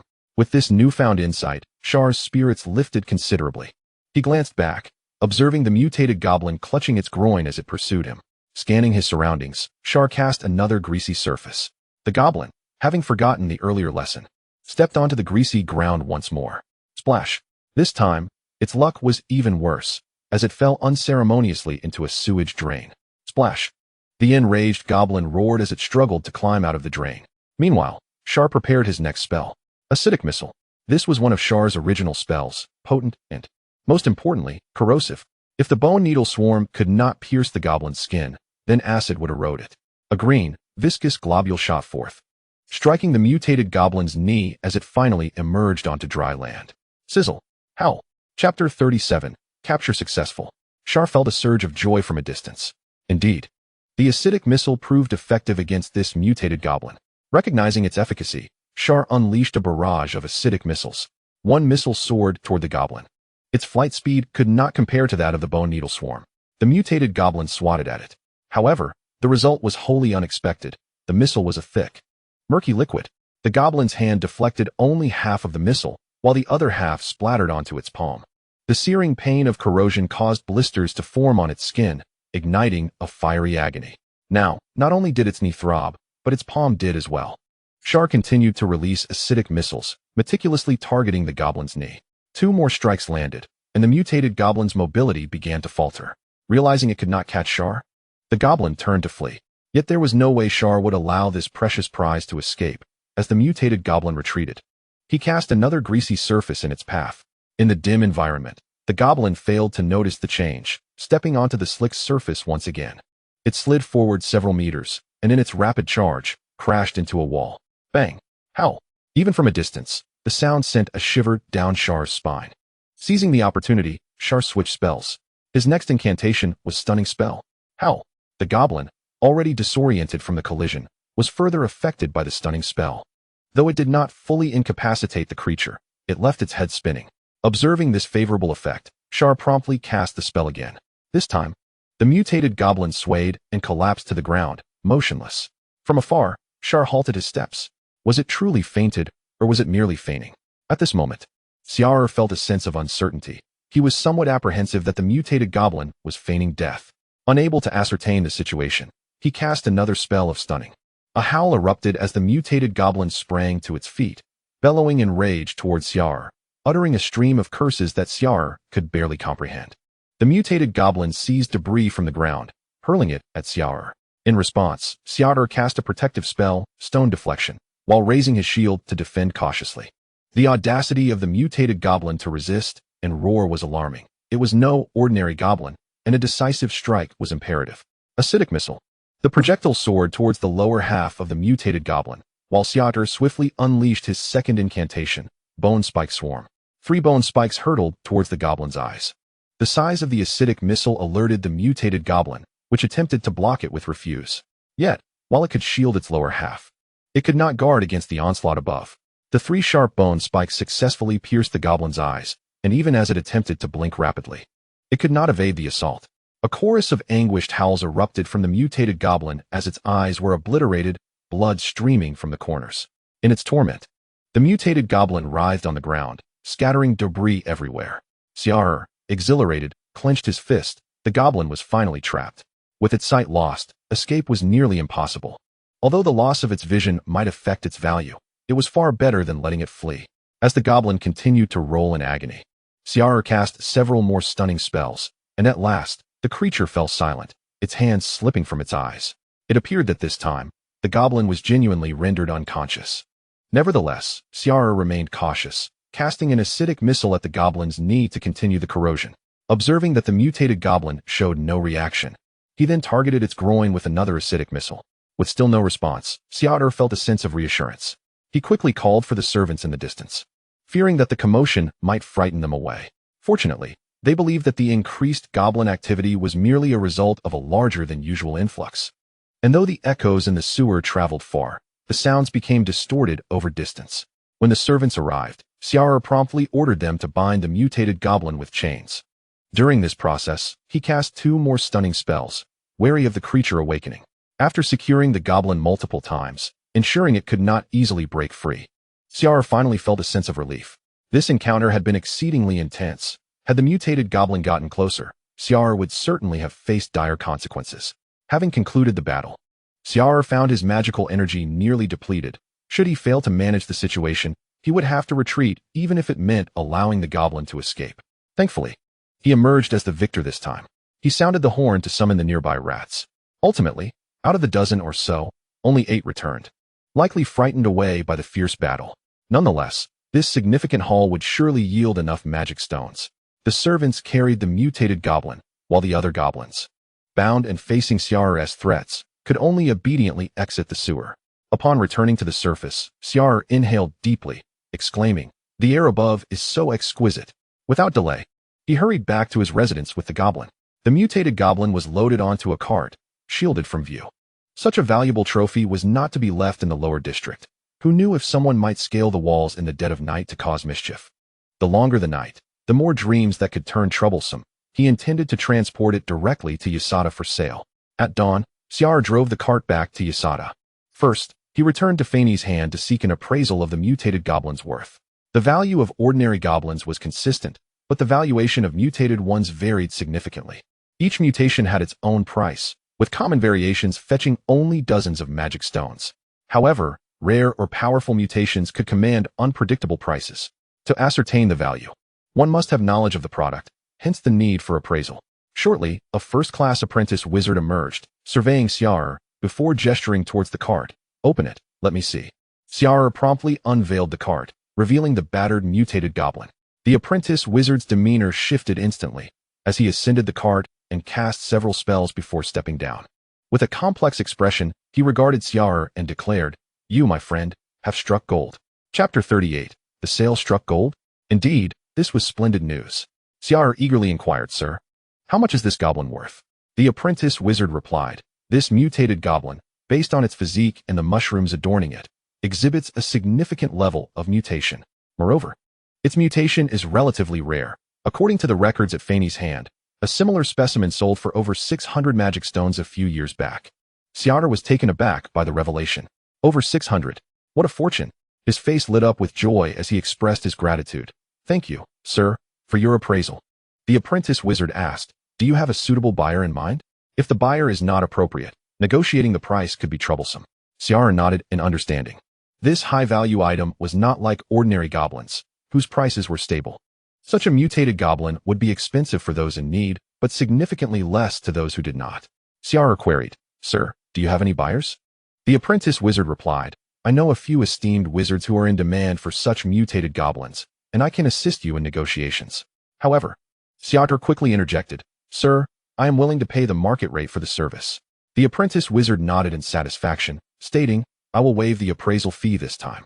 For this type of referral business, the market rate is typically 10% of the final sale price, but since we are brothers from Fanny's hand, I shall only charge you 8. Xia'er was unsure if the market rate was accurate, but the proportion seemed fair, so he eagerly agreed. "No problem. Thank you, sir." The apprentice wizard continued, "I am aware of 4 esteemed wizards who have a need for such rare mutated goblins, but each wizard's offer will undoubtedly differ. I will start notifying the wealthiest and most willing to spend. If conditions are favorable, you may agree. Even if the price is not suitable, be mindful of your demeanor." Xia'er comprehended the apprentice wizard's intention. The wizards he would summon would certainly be powerful, should they express interest in his goblin but find the price unagreeable. It could provoke their anger, a perilous situation indeed. Given the atmosphere in Yasada, the wizards were not known for their patience. Observing Xia'er's understanding, the apprentice wizard began notifying the potential buyers while summoning servants to transport the mutated goblin to Fanny's hand. After a lengthy wait, the apprentice wizard informed Xia'er, "The esteemed wizard has arrived. Come with me to greet them."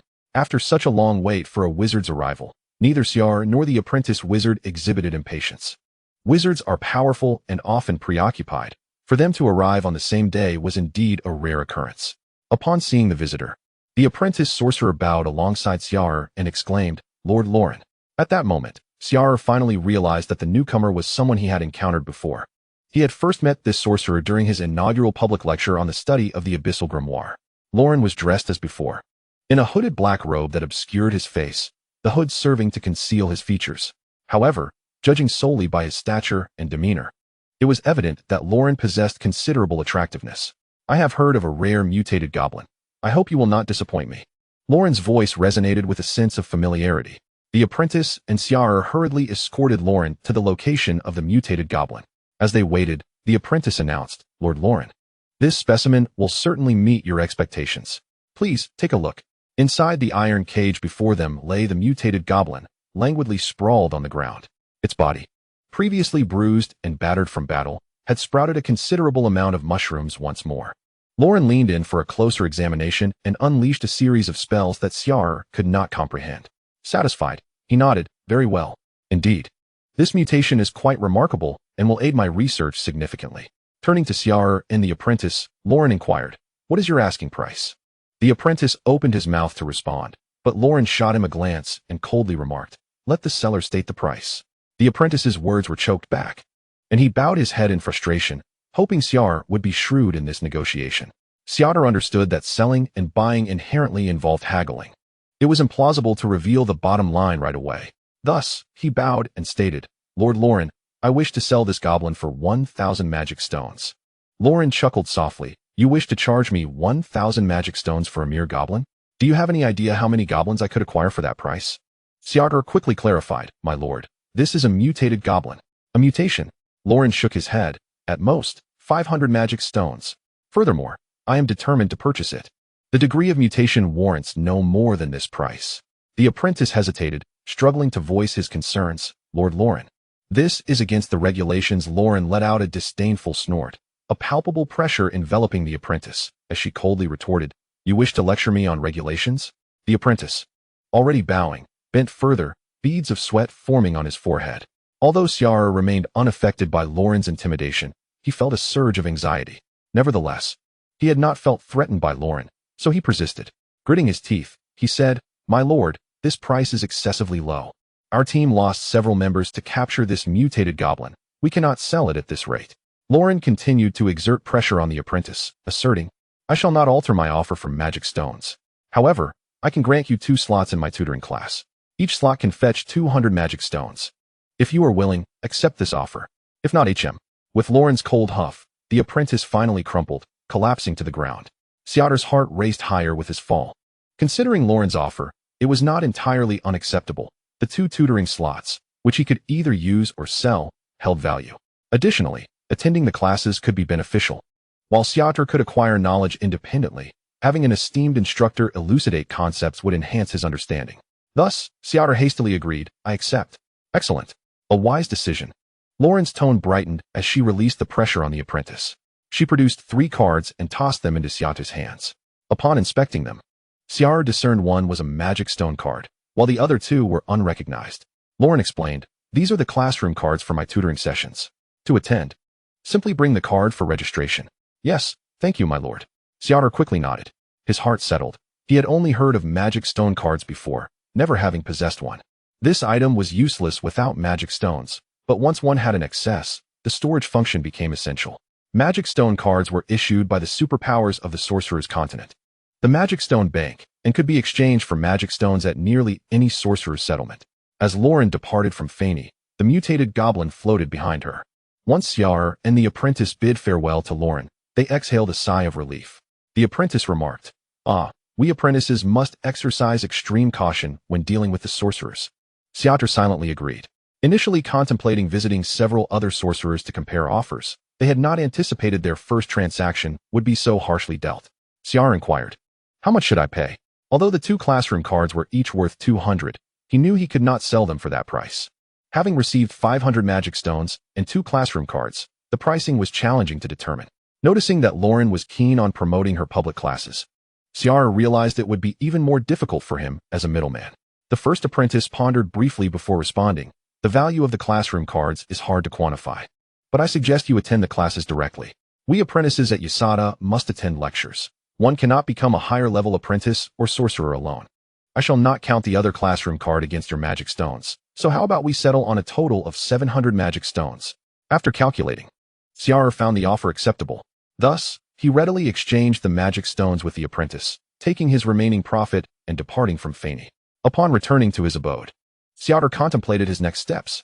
Attending lectures was a promising option among the sorcerers. Lauren appeared to suit his interests best, not merely for her figure and presence, but because she specialized in abyssal grimoire studies. Xia'er, possessing the bloodline of a succubus from the abyss, needed opportunities to delve into research on it. With over 400 magic stones in hand, Xia'er felt financially stable and deemed it time to further his education and elevate his sorcerer rank swiftly. He headed toward Ilika's residence. Having spent considerable time in the lower city, finally yearning to return and rest, he also intended to return Ilika's magic stones. Meanwhile, Ilika had just concluded her work at Faney and returned to her lodging, utterly exhausted. Her companion urged, are you still involved with that new apprentice? I have long advised you not to be so foolish. What can a new apprentice possibly offer to aid your studies at Xia'er? Ilika appeared contemplative, fatigue evident in her voice as she replied, you do not understand him. I believe he will surely succeed. Every apprentice who arrives at Xia'er hopes to become a sorcerer. Some servants think likewise, yet many remain servants forever, and 99% of apprentices will be apprentices for life. Ilika, I truly have your best interests at heart. That senior apprentice is, after all, a second-level apprentice, far superior to a third-level apprentice. Ilika's companion continued to press her. This insistence, of course, stemmed from the fact that she had already received compensation. You were not always like this. How is it that your thoughts have changed since the arrival of Xia'er? Surely it cannot be solely because he is handsome? Upon hearing this, Ai Lika's face flushed slightly, and she murmured, "It's not just his looks. There are other reasons."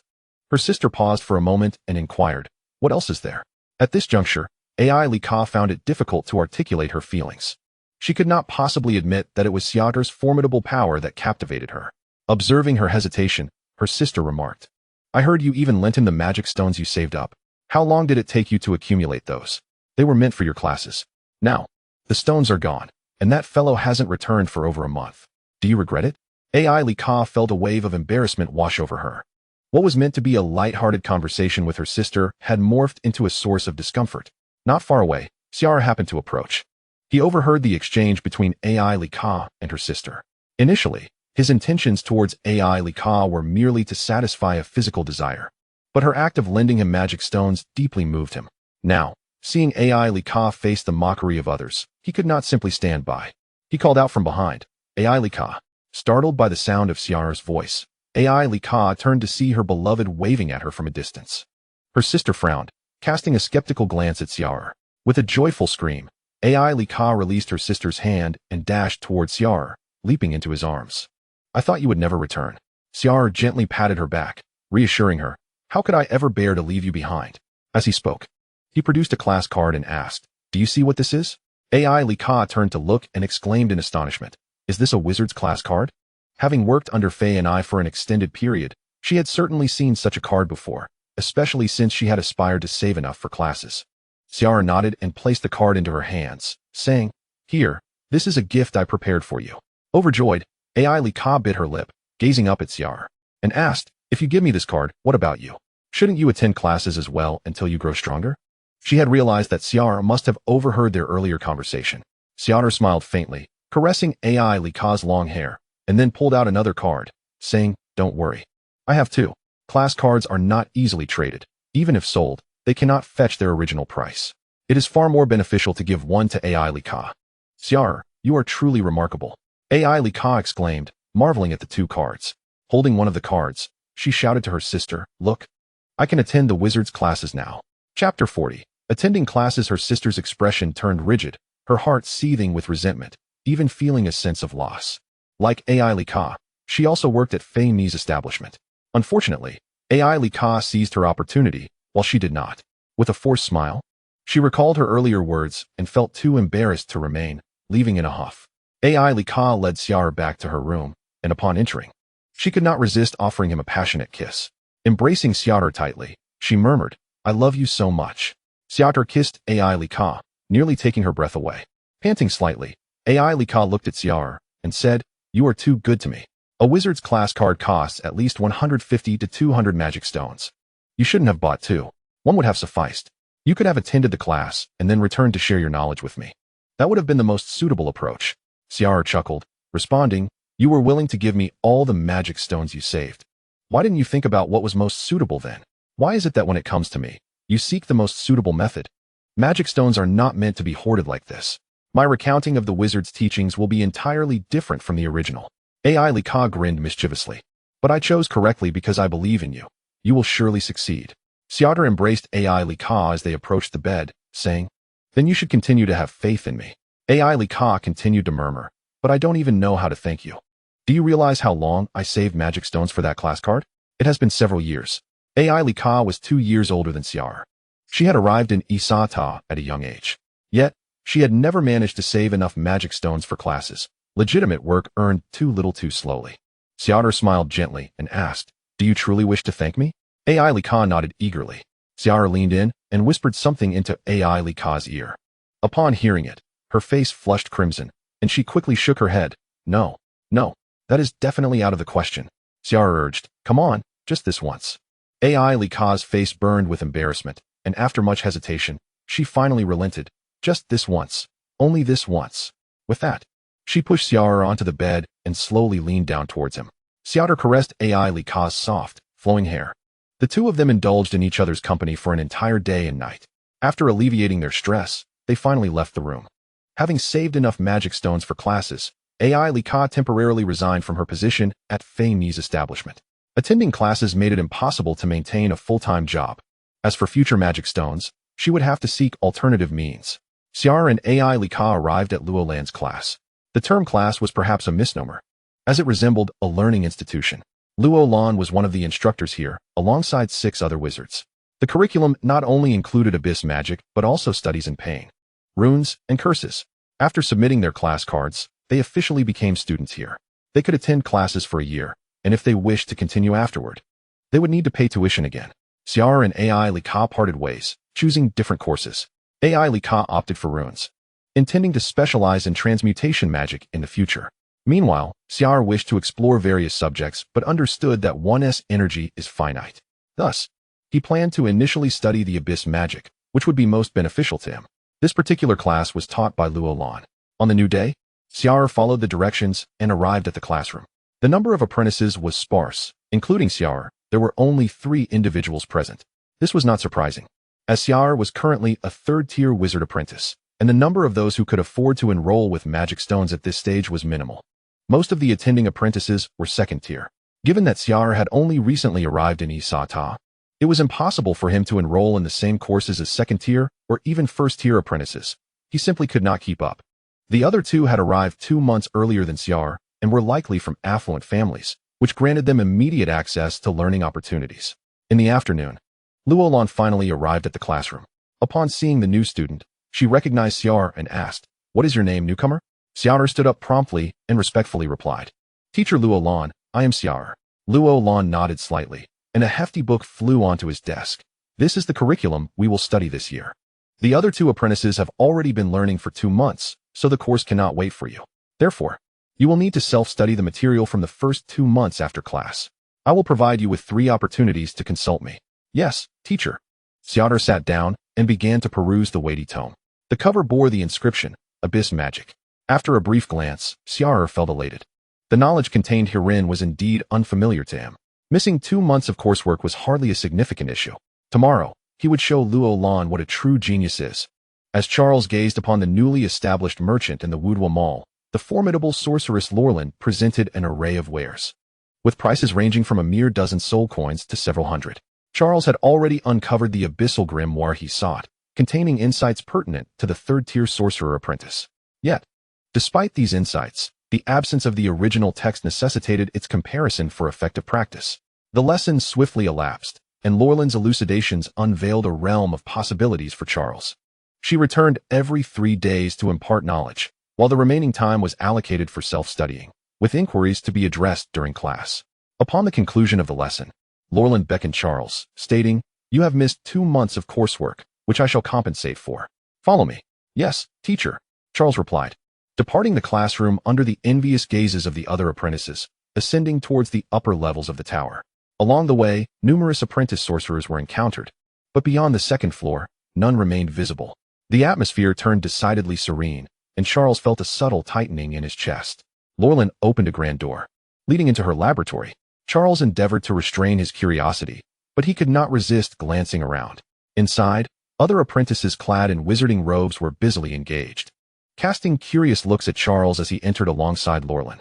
A furious roar reverberated through the air, causing Charles's ears to perk up. He recognized that familiar sound. It belonged to the mutated goblin. Clearly, this aberrant creature would not fare well within the confines of the laboratory. Chapter 41. Bloodline traversing the corridor. Charles encountered an array of bizarre specimens, the remains of unknown creatures, adorned with scales and claws, and a singular head that exuded an air of ferocity. Preserved in liquid, the still twitching entrails added to the unsettling ambience. This place resembled a sanctuary for scientific madmen. Upon entering a chamber, Lorlan gestured for Charles to take a seat. "What a coincidence," she remarked. "I had just issued your class card the day before, and you arrived so swiftly." Charles eagerly responded, "Teacher Lorlan, I recall hearing you speak of abyssal grimoire studies during my first free public lecture, and I found it utterly fascinating." Nodding in approval, Lorlan replied, "Indeed. You have a discerning eye. Sorcerers can explore numerous disciplines, but none are as beneficial in the early stages as the study of the abyssal grimoire. I summoned you here because I sensed a peculiar aura of demonic essence within you. Are you aware of it?" Charles, fully cognizant, acknowledged, "Yes, Teacher Lorlan. The wizard who conducted my assessment before entering the Xia'er mentioned that I possess a faint demonic bloodline. Upon hearing this, Lorland produced a crystal ball. Come, let me examine it. Without hesitation, Charles drew a small dagger and made a shallow incision on his palm. The crystal ball absorbed his blood, and once sufficient was collected, Lorland began to cast spells for analysis. After a considerable duration, she set aside the crystal ball with grace, her movements imbued with elegance. Within the Xia'er, one rarely encountered individuals of unappealing appearance. Even ordinary apprentice sorcerers possessed an admirable aesthetic. At this juncture, distinguishing an individual's beauty, prowess, and charisma became paramount. With a light-hearted smile, Lorland remarked, "Charles, your fortune is remarkable, as is that of your ancestors. Within your bloodline, I detect a trace of demonic essence. However, due to its tenuous nature, I cannot ascertain its specific type. Nevertheless, this will greatly benefit your studies of the Abyssal Grimoire. If you permit me to draw more blood and examine your internal organs, I might yield further insights. What say you?" Lorland's voice was enticing. Yet her proposition sent a chill down one's spine. Charles vehemently shook his head. "No, no. Teacher, I am quite well as I am." Hearing this, Lorland expressed a hint of regret. "Very well. If you decline, do not lament your decision in the future." Charles inquired, "Teacher Lorland, what advantages does my demonic bloodline confer upon my studies of the Abyssal Grimoire?" Lorland languidly stretched and replied, "To understand the benefits, one must first grasp the essence of the Abyssal Grimoire. It is a legacy bequeathed by the Eighth Circle Archmage, drawing upon the infinite abyss and the demons that dwell therein. The infinite abyss is one of the most terrifying realms within the multiverse. You will gradually learn more about it. Studying the Abyssal Grimoire affords several advantages. Firstly, it enhances bloodline transformation. Secondly, it enables the summoning and control of demons. Thirdly, it facilitates interplanar travel. And fourthly, it allows the learning of abyssal sorcery. You already possess an edge in bloodline transformation, compared to a frail human body. The physique and bloodline of a demon inherently possess superior magical perception. Integrating demonic blood, despite its drawbacks, will accelerate your training, fortify your physique, and potentially bestow various sorceress abilities. This path will yield results more readily for you than for others." Charles queried, "Why do you say this, teacher?" Lorland elucidated, "Bloodline transformation significantly enhances a sorcerer, yet it bears considerable risks, particularly for apprentices. The failure and mortality rates associated with bloodline transformation are substantial, and methods vary, such as utilizing sorcery to seize bloodlines or acquiring them through procreation. While sorcery theft yields higher purity, severe rejection by the body can lead to failure or even death.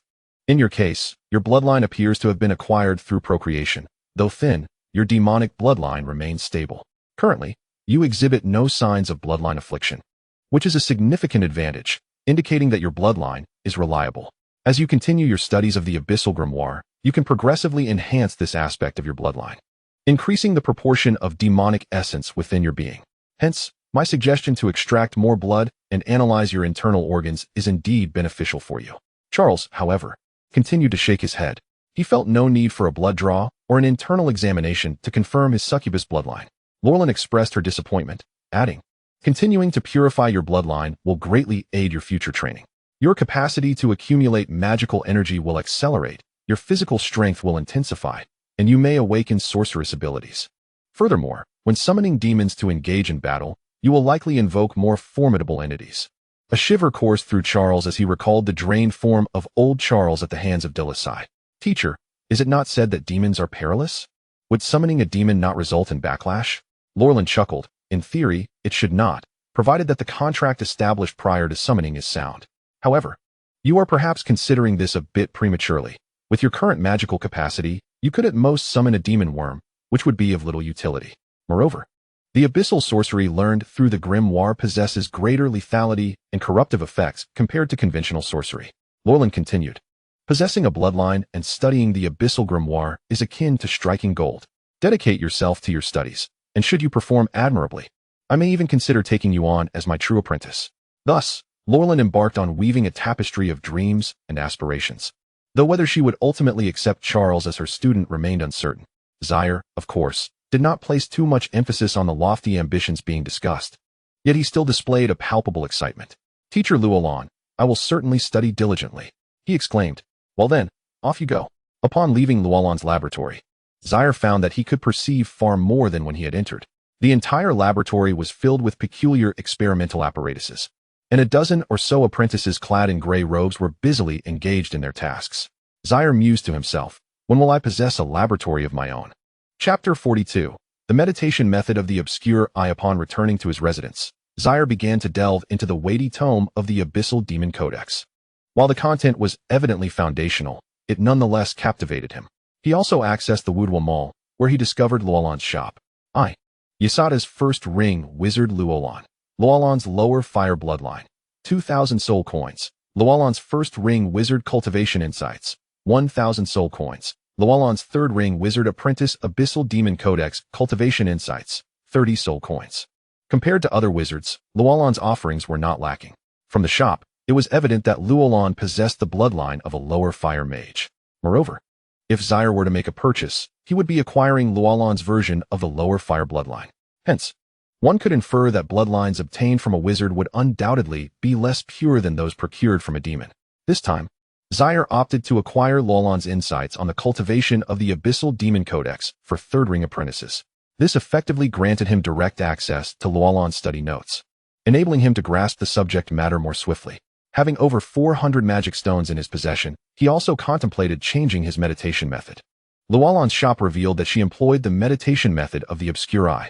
This method evidently resonated well with the study of the Abyssal Demon Codex, and Xia'er harbored intentions to pursue it. However, before embarking on his training, he resolved to seek Luolan's advice. He first visited Fanny's hand to inquire about the cost of this meditation method, which was set at 150 magic stones. Subsequently, during the next class, he stood up and asked Luolan, "Teacher Luolan, I am considering changing my meditation method.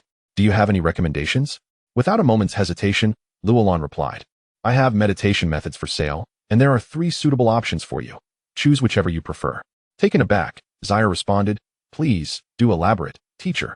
Luolan explained, "The 3 meditation methods are pain meditation, obscure eye meditation, and chaotic touch meditation. The prices vary. Pain meditation is the least expensive at 100 magic stones. Obscure eye meditation is 130 magic stones, and chaotic touch meditation is 200 magic stones. While the meditation effects are similar, the processes differ, resulting in distinct outcomes. Pain meditation requires one to whip their back with thorns before meditating. By inflicting physical torment, it enhances mental acuity, and the more severe the torment, the more profound the meditation's effects. Obscure eye meditation necessitates the consumption of biological eyeballs to elevate meditation efficacy. The stronger the creature from which the eyeball is sourced, the greater the enhancement. Chaotic touch meditation, the most expensive and effective, entails random numbers of tentacles growing from the body during meditation. The longer the meditation lasts, the longer the tentacles will grow. This growth process induces pain and discomfort. However, once the meditation concludes, the tentacles retract, causing further pain. Listening to the descriptions of these 3 meditation methods, Xia'er's eyelids twitched with dismay. Compared to basic meditation methods, it was evident that any advanced meditation technique came with various requirements and side effects. Pain meditation was undoubtedly extreme, practically a favorite for masochists. Obscure eye meditation was equally unsettling, requiring the consumption of eyeballs. Would one develop a craving for them after indulging too much? He could not fathom that the strikingly handsome Luolan harbored a secret penchant for eating eyeballs.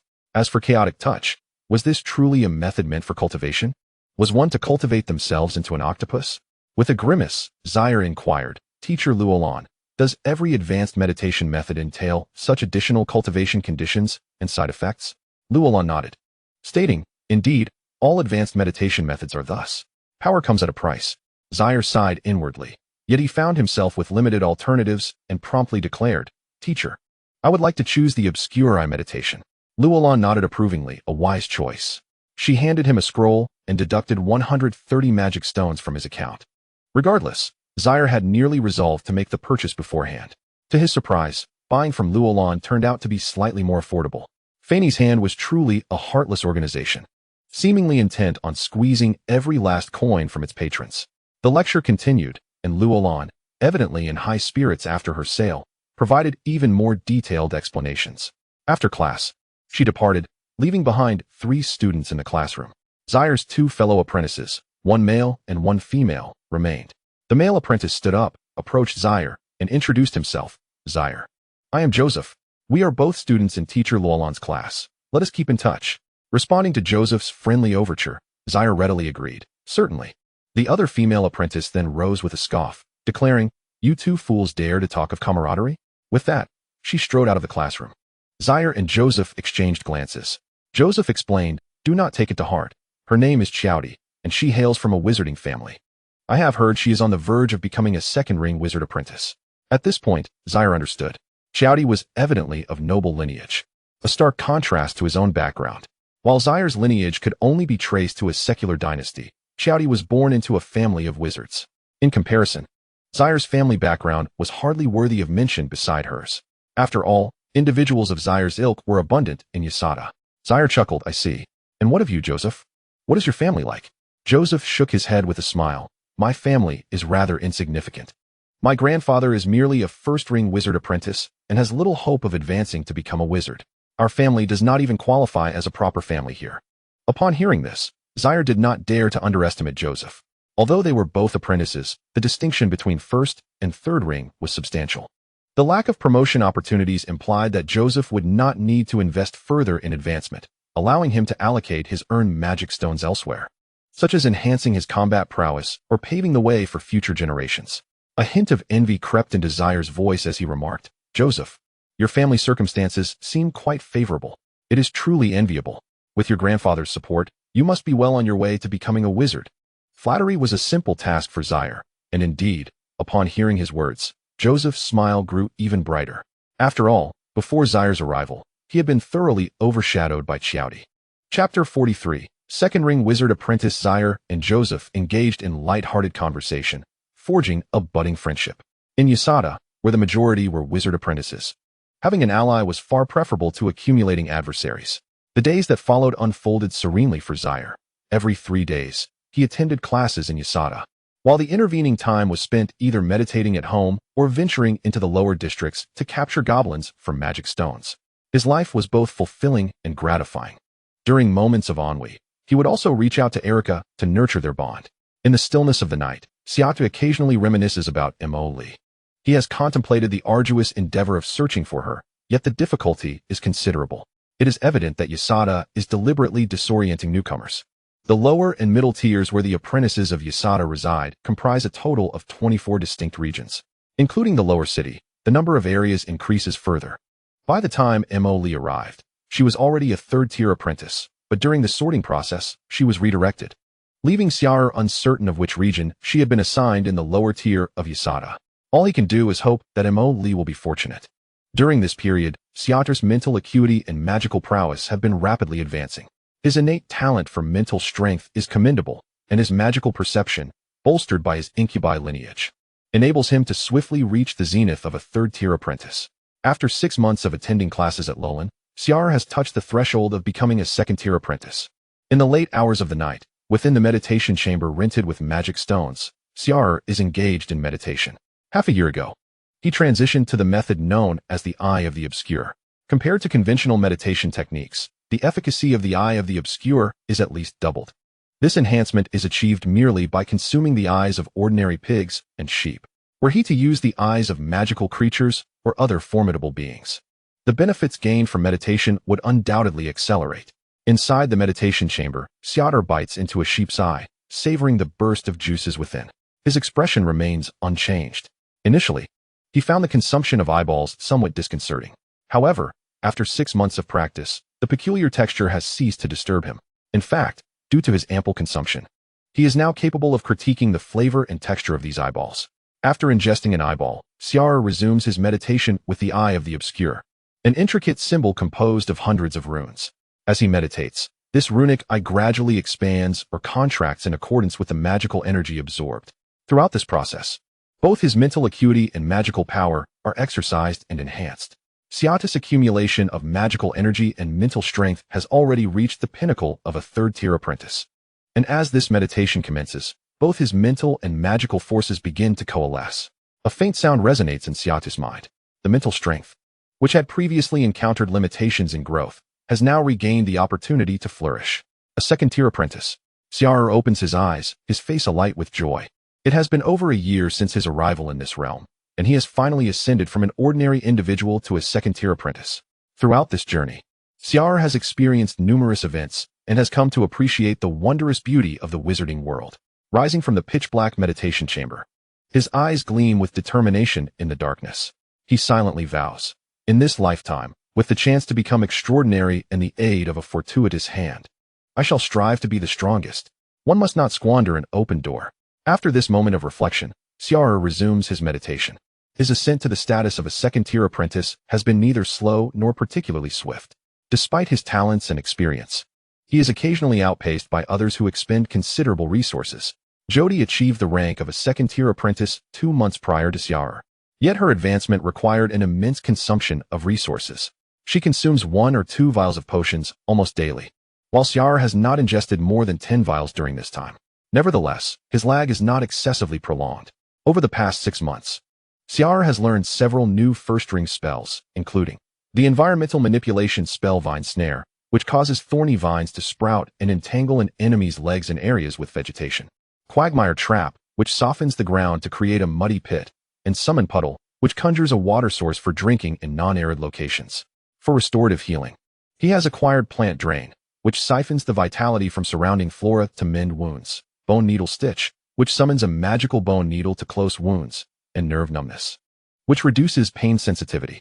For mobility, he has learned Frog Leap, enhancing his jumping ability to leap several meters with a gentle push, and Pain Rush, which uses pain to stimulate increased speed. For defense, he has mastered Minor Arrow Defense, which protects against ranged attacks of no more than first-ring potency. Bone Shield, which summons a floating shield made of bone, and Displacement Mirage, which causes attackers to misjudge distances by about half a foot. Functional spells include Eagle Eye, which enhances vision to a distance of at least 300 meters, Danger Sense, which causes a chilling sensation at the nape of his neck in the presence of murderous intent. Hound's Nose, which amplifies the ability to track by scent. Decaying Disguise, which emits the scent of decay to feign death, and Refraction Camouflage, which blurs his outline when motionless. Lastly, in terms of offensive spells, which Xia'er has studied the most, he has learned Moth Swarm Veil, which summons a cloud of moths to obscure vision. 12 Coughs, causing an enemy to cough 12 times consecutively. Shadow Theft, which steals a target's shadow to diminish their vitality.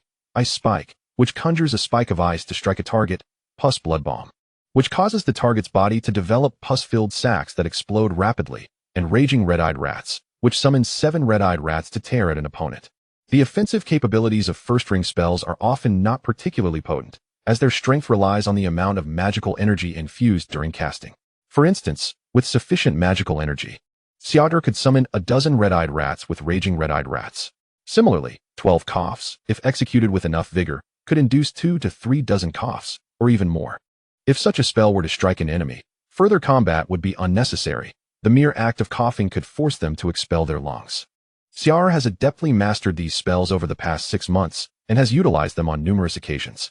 During battles against goblins, these spells have proven to be quite effective.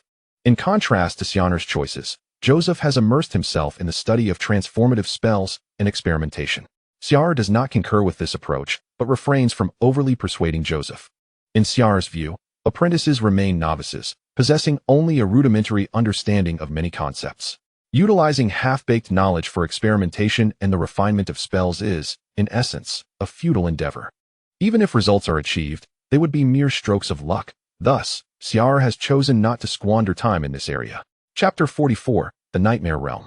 Xia'er possesses a clear understanding and arrangement regarding his path of learning and development. He diligently meditates, aspires to master more spells, and aims to ascend to the rank of a first-ring wizard or even higher. Just as Xia'er believed that he would continue capturing goblins, accumulating magic stones, and studying in Lolan indefinitely, a new turn of events unfolded. Merely 2 months after Xia'er had become a second-tier apprentice, Lolan burst into the classroom with fervor. At this moment, the classroom was occupied not only by Xia'er but also by Jodi, Joseph, and several other apprentices, 6 or 7 in total, who had arrived a bit later. Lolan announced, "Your luck has run out. Due to the proximity of the Nightmare Realm, I have a mission that requires me to leave Xia'er for a city to take up guard duty. The remaining lessons can only continue upon my return. Alternatively, you may accompany me to the city where I will be stationed. During this period, you will serve as my assistants, and Xia'er will provide you with magic stones as rewards. You will also receive my superior guidance. I shall grant you 2 days to contemplate this opportunity. Please inform me of your decision within that time." One apprentice hesitated before asking, "Teacher, is it possible to receive a refund?"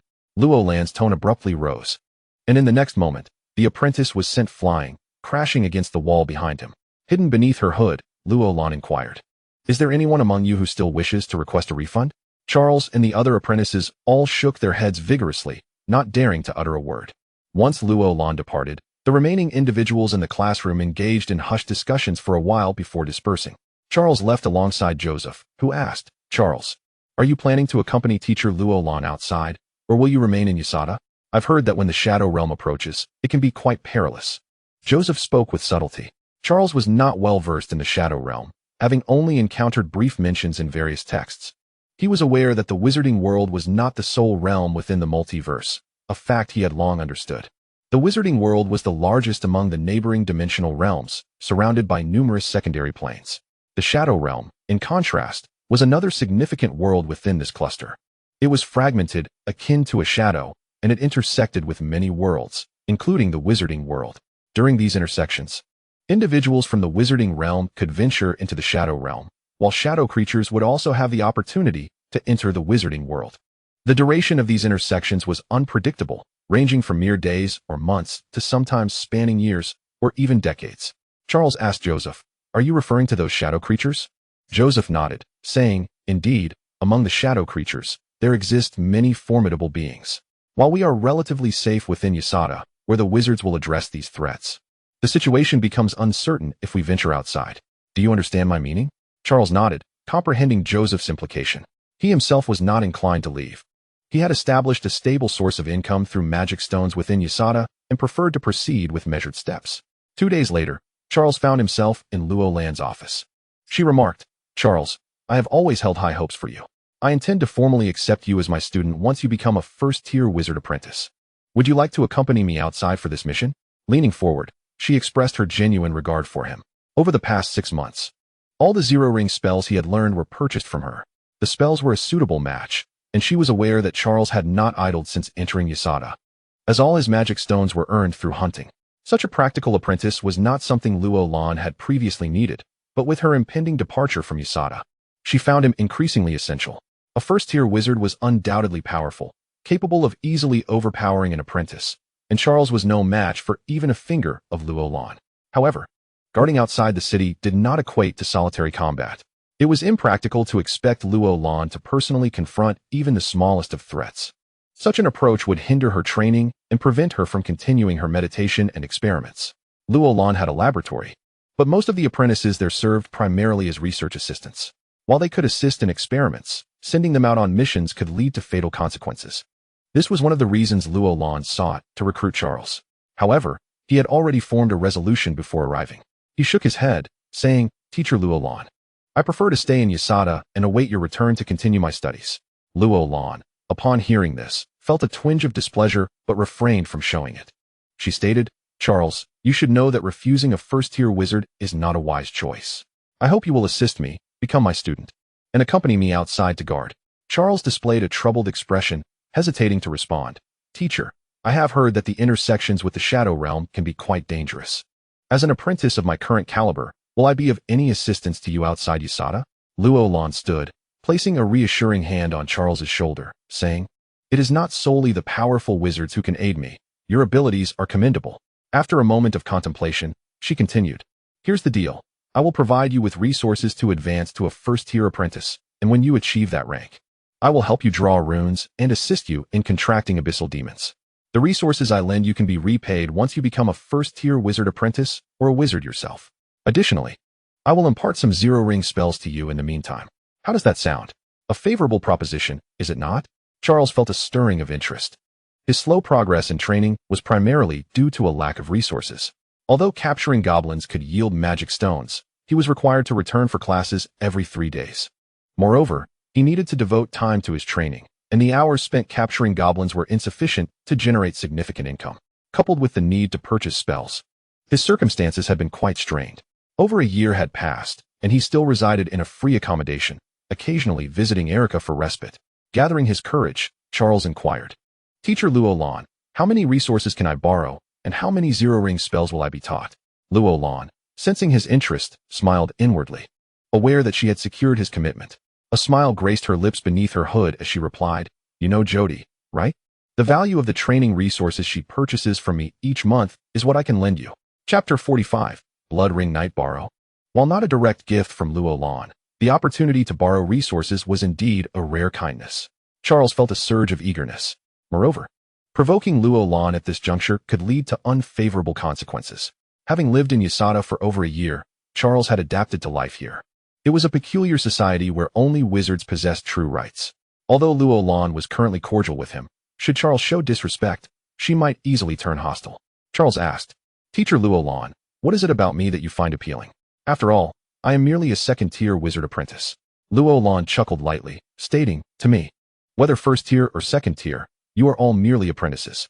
The disparity in power is not vast. I will favor whoever can help me resolve my troubles. You possess a considerable number of zero-ring spells and rich battle experience, which is why I have taken notice of you." For WuDuoDuo, she sought capable individuals who could share the burden of tasks, rather than novices requiring her guidance. After a moment of contemplation, Charles realized he had little choice. If he calculated that WuDuoDuo might provide nothing and still insisted on his participation, he would have to comply. Thus, he nodded, saying, "Teacher WuDuoDuo, I am willing to accompany you." WuDuoDuo smiled. "Excellent. Go and gather your belongings. We depart in 5 days." Charles had little to pack. His financial situation was dire, and he possessed no valuable magical artifacts. Any magic stones he obtained were immediately spent on spells, leaving him with nothing of worth. He briefly spoke with Erica, omitting the true purpose of his journey. 5 days later, Charles arrived at WuDuoDuo's office, where she had not placed all her eggs in one basket. In addition to Charles, 4 other apprentices were present. One of them was Jody, a familiar face from his class. The other 3 were unfamiliar to him, likely apprentices from WuDuoDuo's other classes. While Charles and Jody only had a nodding acquaintance, in this unfamiliar environment, they instinctively gravitated towards each other. However, both were wise enough not to initiate conversation just yet. The other 3 apprentices regarded Charles with scrutinizing gazes. One of the apprentices took the initiative to speak. "We are all here to serve Teacher WuDuoDuo. We have just introduced ourselves to one another. I am Keek, a first-level sorcerer apprentice specializing in energy manipulation." Keek then pointed to a thin apprentice beside him and introduced, "This is Xia'er, a first-level sorcerer apprentice specializing in curse magic." He gestured towards another individual, stating, "This is Gouda, a first-level sorcerer apprentice without a specialization." Lastly, he introduced Jody, a second-level sorcerer apprentice without specialization. After presenting the 4 individuals present, Keek turned his gaze towards Xia'er. Xia'er, showing no signs of disdain, replied, "I am Xia'er, a second-level sorcerer apprentice, also without a specialization." Keek nodded, then inquired about the light armor Xia'er was wearing. "Are you also a knight on the side?" Xia'er affirmed, "Yes, but my strength is not considerable, and I have not practiced the knight's breathing technique for a long time." Keek nodded in understanding. Since entering the room, Xia'er had not even glanced at Xia'er. Upon learning that Xia'er was a second-level sorcerer apprentice with limited knightly prowess, he let out a derisive snort. Xia'er muttered, "What does Teacher WuDuoDuo think? Out of 5 apprentices, 2 are only second level. What use are such apprentices outside the tower?" Xia'er remained unfazed by the mockery, feeling as if a gentle breeze had brushed past him. Conversely, Jody bristled at Xia'er's comment, as she too was merely a second-level sorcerer apprentice. However, Jody was somewhat more affluent than Xia'er, possessing various pieces of equipment, all of which were low-tier magical artifacts. While their effects were not particularly strong, they certainly surpassed Xia'er's mere armor. Jody retorted coldly, "You've lived for so many years, yet you are still only a first-level apprentice. What is there to be proud of? Do you think my magical artifacts can't defeat you?" Xia'er's expression darkened, resembling that of someone who had consumed bitter bile. He scoffed, "Humph. I hope you remain this defiant when facing an enemy." Xia'er remained silent, clearly harboring a negative impression of Xia'er. Just as the atmosphere in the room grew tense, WuDuoDuo entered. Dressed in her customary black robe, she immediately sensed the charged atmosphere. She spoke coldly, "You are all my assistants. I do not wish for you to engage in infighting before even encountering an enemy, or else." As she spoke, a powerful pressure descended upon the 5 apprentices. Xia'er felt as if death was imminent. Once WuDuoDuo's oppressive aura lifted, he gasped for breath, feeling as if he had been reborn. "Let us depart," WuDuoDuo commanded, leading the way out of the room. The 5 apprentices hurriedly followed suit without hesitation. Upon descending the tower, they were greeted by several carriages waiting outside. Surrounding the carriages were around 20 to 30 knights.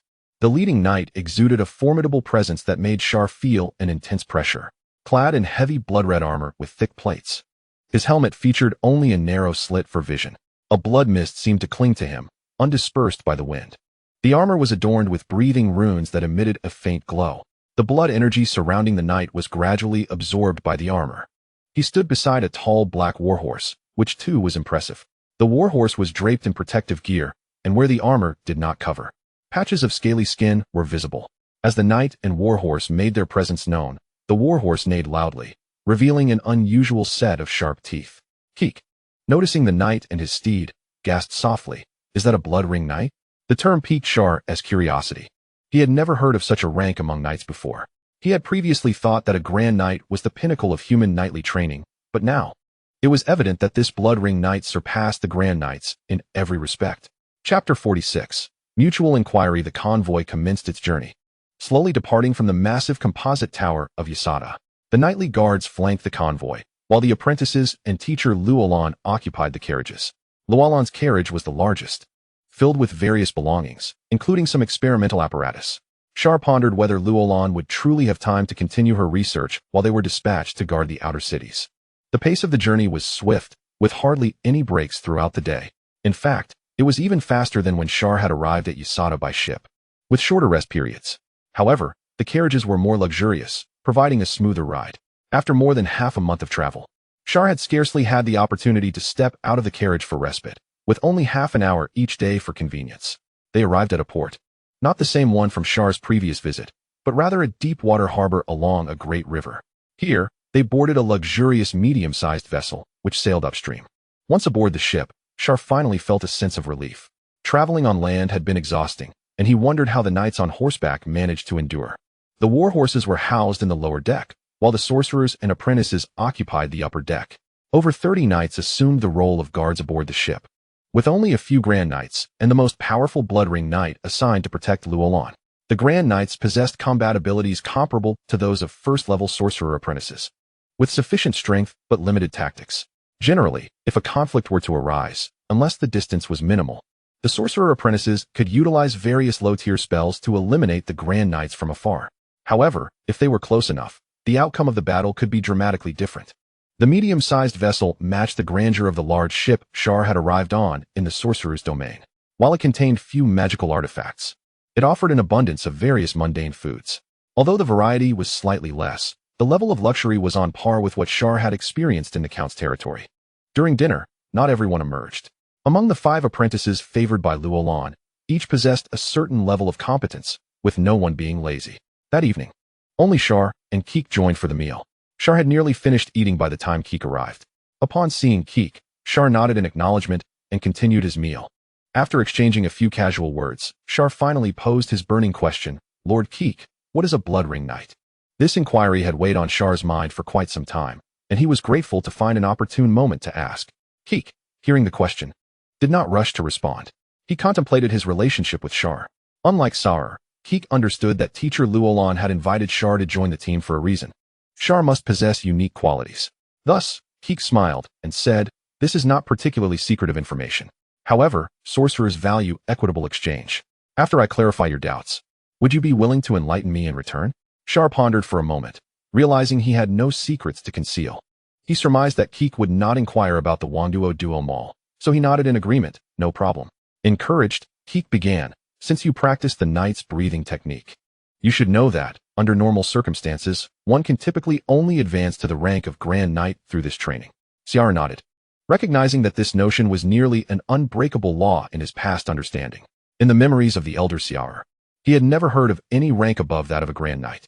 Ku remarked, "But that pertains to the secular dynasties. Here, on the sorcerer's continent, the might of the sorcerers is evident. The limitations of a knight's breathing technique are merely trivial matters for them. Blood Ring Knights are a product of sorceress transformation. When a knight of exceptional talent reaches the pinnacle of Grand Knight, if fortunate enough to undergo a sorcerer's enhancement and have runes inscribed upon their bodies, they may have the chance to transcend into a Blood Ring Knight. The strength of such knights rivals that of a first circle sorcerer in combat. Of course, knights are inherently brutish, and in terms of true combat prowess, they cannot possibly match a first circle sorcerer. The comparison between Blood Ring Knights and first circle sorcerers is akin to that of Grand Knights and first-rank sorcerer apprentices.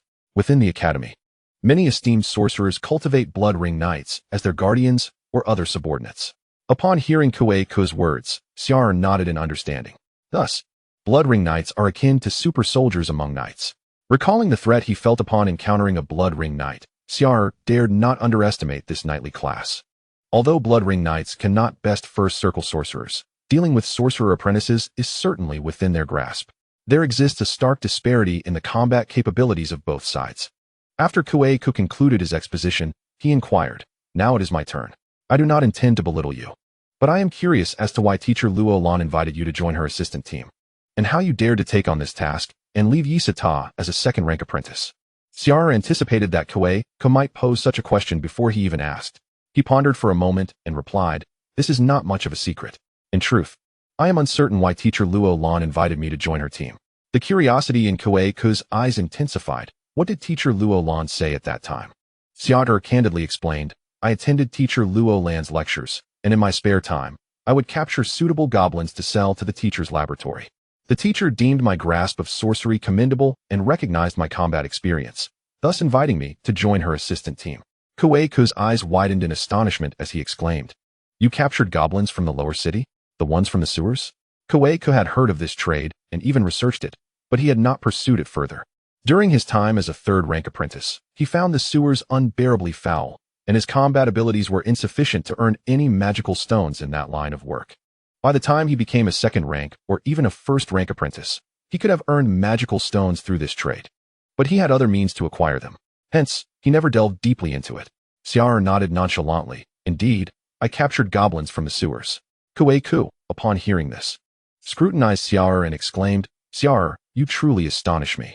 So, you have been engaged in this work since you were a third-rank sorcerer apprentice?" Xia'er confirmed, "Precisely." Chapter 47. An astonishing number. Kuei Ku admitted he had previously underestimated Xia'er. After a moment's hesitation, he asked, "Teacher Luo Lan said your sorcery is quite good. I am curious as to how many types of sorcery you know." Xia'er smiled slightly and replied, "Lord Kuei Ku, that question seems rather inappropriate."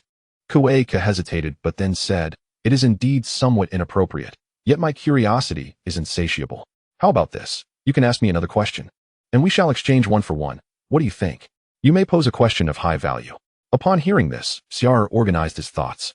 As he had only one point of curiosity, after a moment of contemplation, he looked at Kuei Ku and said, "Then I shall ask, Lord Kuei Ku, what condition did teacher Luo Lan offer you for agreeing to join her assistant team?"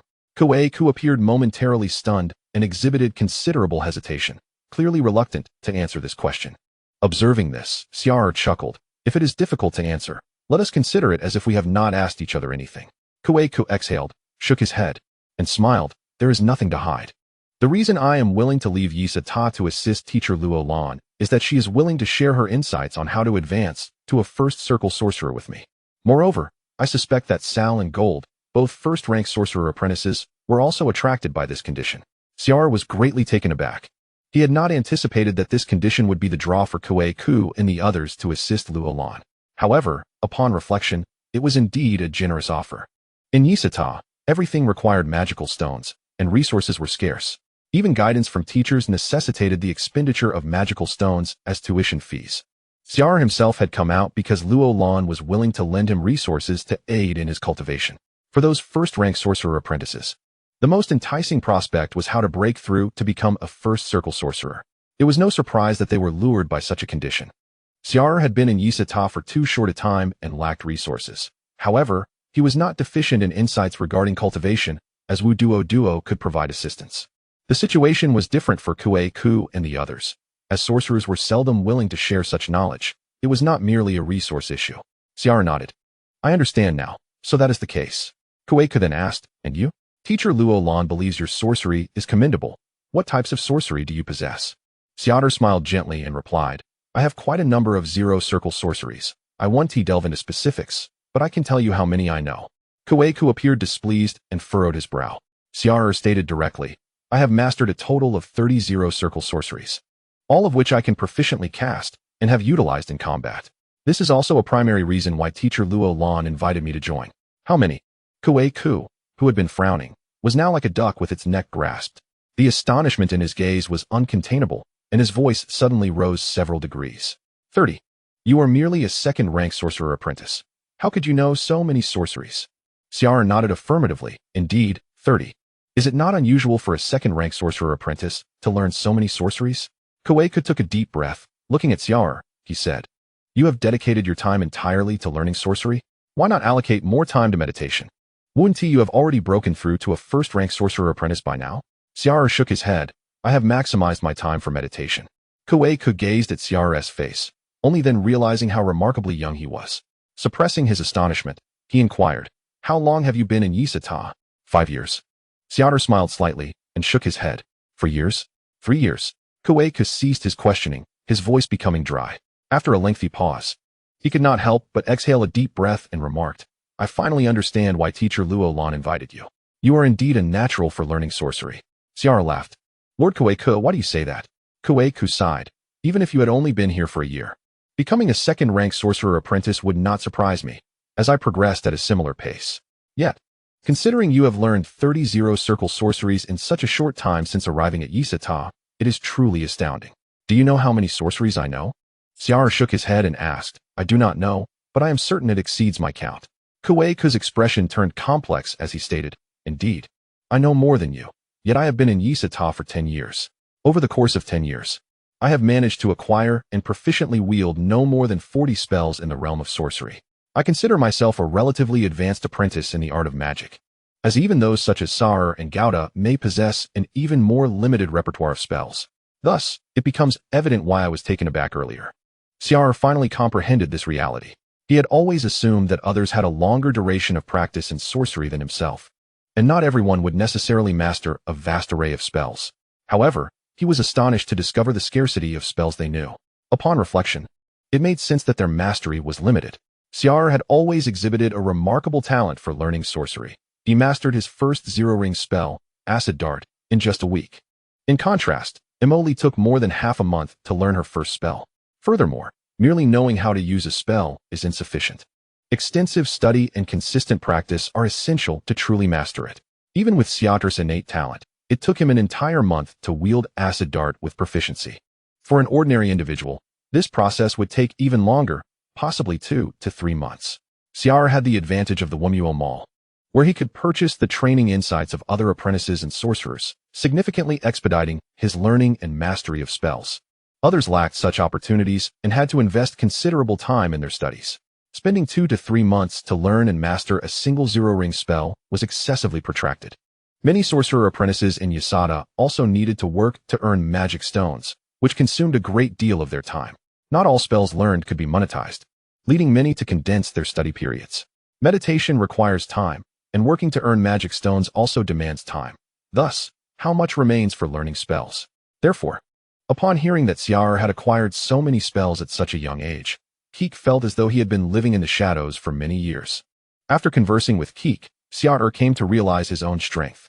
He had previously spent his days sequestered away, either immersed in Lorlan's lessons, meditating, or, at worst, capturing goblins in the sewers. Xia'er engaged in battles with goblins, having to slay 200 to 300 each month, a clear indication of his formidable nature. Furthermore, Xia'er had not encountered opportunities for conflict with other apprentices, leading him to believe he possessed a greater number of spells without realizing how few others knew. It was no wonder Lorlan chose to bring him along. The distinction between first and third-tier apprentices lies in the reserves of magical energy within them and the accumulation of mental strength. Sorcery is primarily based on zero-ring spells, and first-tier apprentices can expend slightly more magical energy with the same spells. However, the limitations of zero-ring spells remain fixed, preventing any significant enhancement. At this juncture, the competition hinges on the quantity of spells mastered and the frequency with which magical energy can be expended. After revealing a glimpse of his abilities, Keek's demeanor towards Xia'er improved somewhat. The disparity between first and second-tier apprentices is not so vast as to be insurmountable.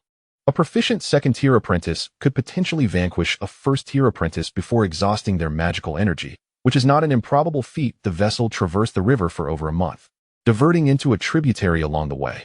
Upon disembarking at a port, they transferred to a carriage, which took another fortnight to reach their destination. The carriage finally halted at a lavish estate, and Xia'er stepped out, stretching his weary limbs. The journey had been exceedingly exhausting. The estate lay on the outskirts of a city, not within its confines. Within the estate stood a small leisure castle. Lorlan, surveying the surroundings from the carriage, nodded slightly, expressing satisfaction with the location. Make yourselves comfortable, she instructed a knight. Have the lord of the estate come to see me. Yes, milady. Xia'er found a room within the estate, deposited his modest belongings, and settled in. This estate rivaled the grandeur of his former home, the earl's residence. Within the estate, there were no fewer than 100 attendants and maids, clearly arranged by the locals to serve Lorelyn and her entourage. That evening, a banquet was held within the castle. The attendees were among the affluent and noble of the nearby city. This was the continent of sorcerers, a realm distinct from Xia'er's hometown. Here, the nobility typically had at least one sorcerer apprentice in their household. Many had departed from Xia'er, having lost hope of becoming sorcerers themselves, opting instead to settle in the city. An example is Xia'er's classmate, Joseph, who hails from such a family. His grandfather, a first-tier sorcerer apprentice, earns money for the grandson to spend. Although his grandfather never became a sorcerer, he harbored hopes that at least one descendant would attain that status. Should Joseph also be denied opportunity, he would likely return home in a decade or two, marry, and fulfill familial aspirations through his offspring. Within the city, there are 6 or 7 such families of minor sorcerer apprentices. Of course, the banquet was not limited to these families. It also included ordinary wealthy merchant families. Most attendees were young and attractive, with handsome youths casting their gazes upon Lorelyn and Xia'er. If a sorcerer were to take notice, they might gain some advantage. A greater number of women of varying beauty, all with fervent hearts and diverse gazes, directed their attention toward male sorcerer apprentices like Keek and Xia'er. Their purpose for attending was to seek a night of passion with the likes of Xia'er, having already taken measures to enhance their chances of conception. They, along with their families, shared this ambition. Lacking the talent for sorcery posed no issue. They believed that bearing a child with potential through Xia'er would suffice. However, the banquet had yet to formally commence. On the second floor of the banquet hall, within a large chamber, Lorelyn, along with her 5 assistants and 6 or 7 local sorcerer apprentice family leaders, gathered. The heads of these families were either second or first-tier apprentices, many of whom had 1 or 2 sorcerer apprentices in their households. At a long table, Xia'er and his 5 apprentice assistants faced the local apprentices, who displayed a notably humble demeanor. Xia'er remained amiable, showing no reluctance to engage in conversation, and learned a bit about the local customs. Xia'er had always believed that having multiple friends opens many avenues. In contrast, Xia'er, upon entering, drew her hood down and closed her eyes, distancing herself from the surroundings. As they engaged in casual conversation, the door swung open. All eyes turned as the blood-ring knight entered, followed closely by Lorelyn, draped in a black robe. Lorelyn took the central seat at the long table, surveying the local families before announcing, "I am the sorcerer stationed here. From this day forward, if you wish to survive, you must heed my commands. Now everyone sit down." "Yes, milady." All the apprentices replied dutifully. Lorelyn's voice had taken on a raspy quality. She gazed at the local families and stated, "Each family shall provide 1 knight and 10 soldiers. You are to assemble starting tomorrow and follow my orders." One of the local apprentices, emboldened, exchanged glances with his peers and remarked, "Isn't that a bit excessive, milady?" The moment Lorelyn's eyes fell upon him, he was sent flying with a mere glance. Her hoarse voice echoed, "I am not negotiating with you. This is an order. You must comply without question. If tomorrow this force is insufficient, you shall not wish to know the consequences." Several local apprentices nodded in agreement. "Yes, my lord, we will ensure the knights gather tomorrow." The apprentice who was struck down, though physically unscathed, suffered a severe blow to his spirit. The disparity was overwhelming. He knelt on the ground, repeatedly bowing his head.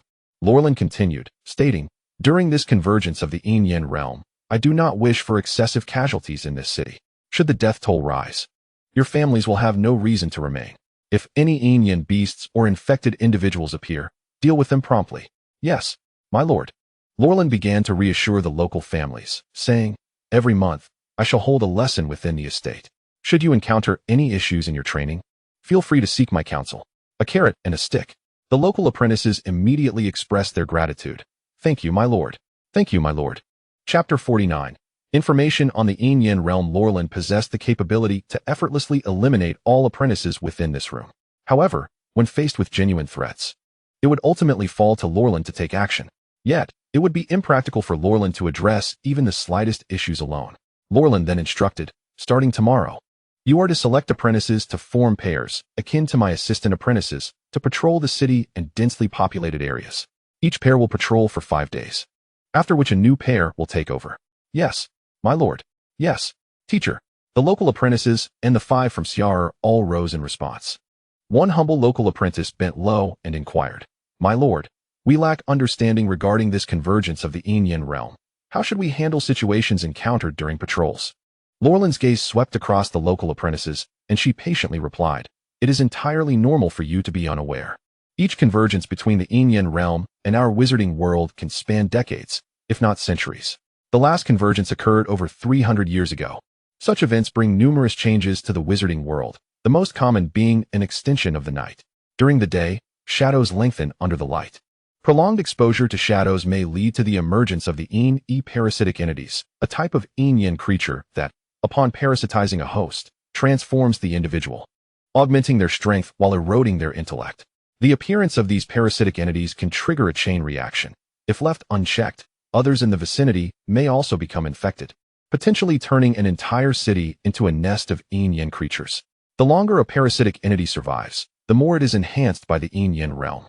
When it matures, it will burst forth, becoming a formidable Yin creature, some of which can rival wizards. Beyond the parasitic entities, there is a possibility of encountering Yin beasts, creatures hailing from the Yin realm. They can traverse shadows, making them resistant to ordinary attacks. Only magic can harm them. Additionally, there may be powerful Yin warriors, each possessing strength at least equivalent to a wizard. Should you encounter a Yin warrior, immediately call for support. I shall reach the battlefield post-haste to deal with the Yin warrior. Lorland elaborated extensively before producing fundamental information, distributing it mentally to all present, stating, "This is a brief overview of the Yin realm. Please study it diligently upon your return.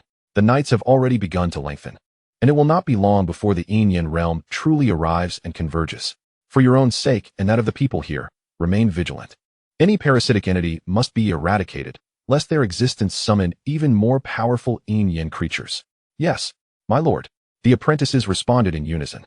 Xia'er, gazing at the information regarding the Yin realm in his hands, felt an overwhelming sense of dread. No wonder he had noticed the nights growing longer.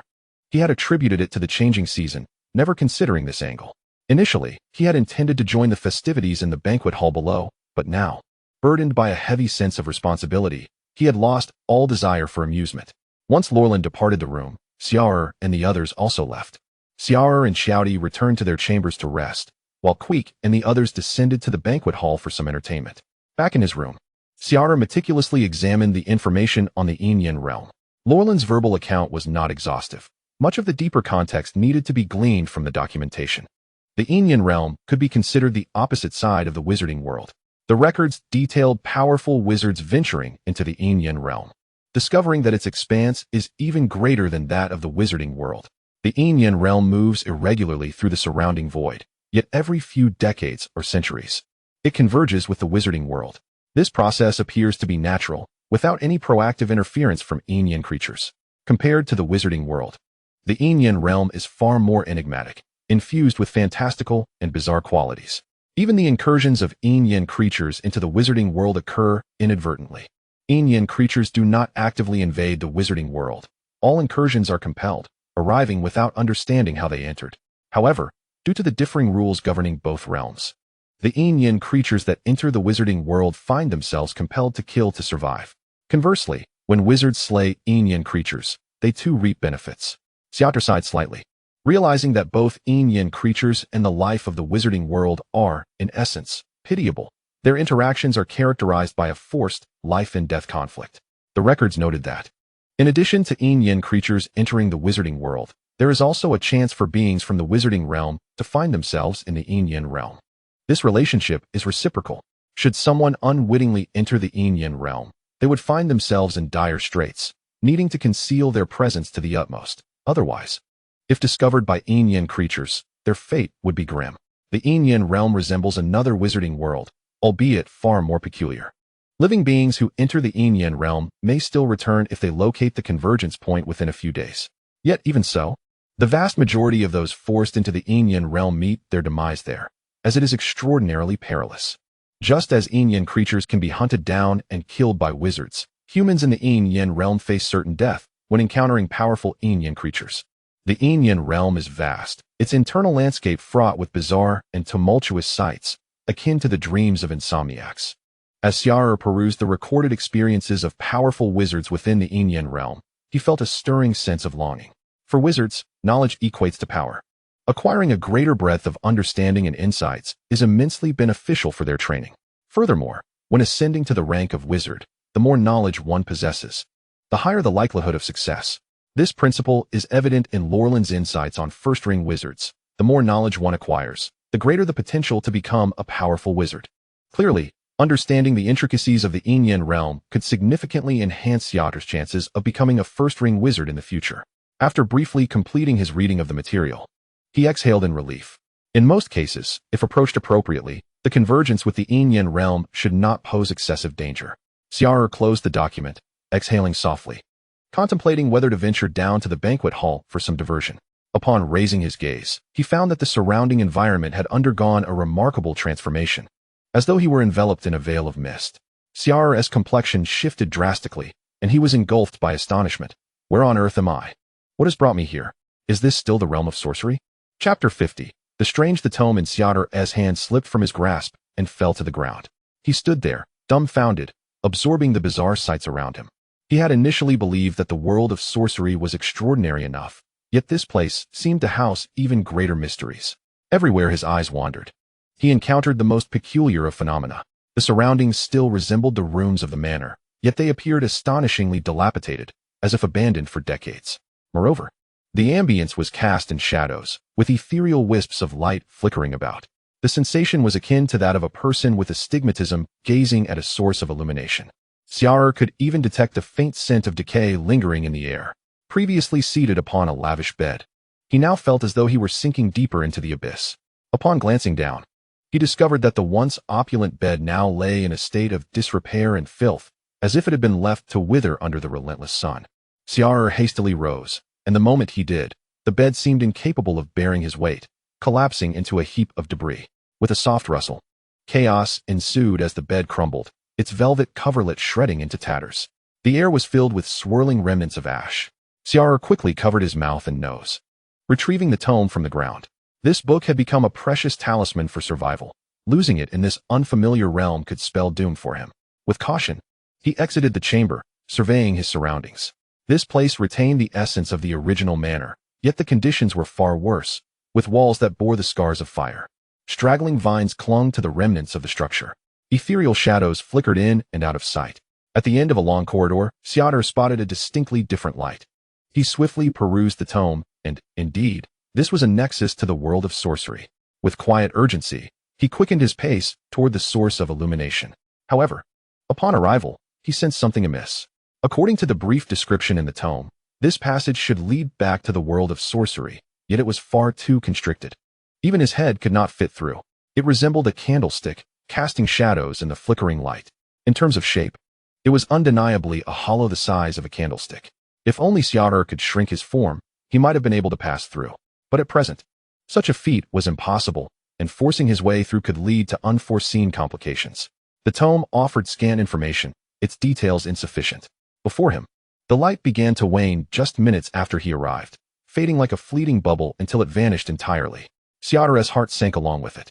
He cautiously ventured deeper into the manor, aware that the tome had warned that once one entered the realm of shadows, a swift return was imperative. Lingering for days might result in assimilation or discovery by the creatures of the shadows. Taking a deep breath, he contemplated his predicament.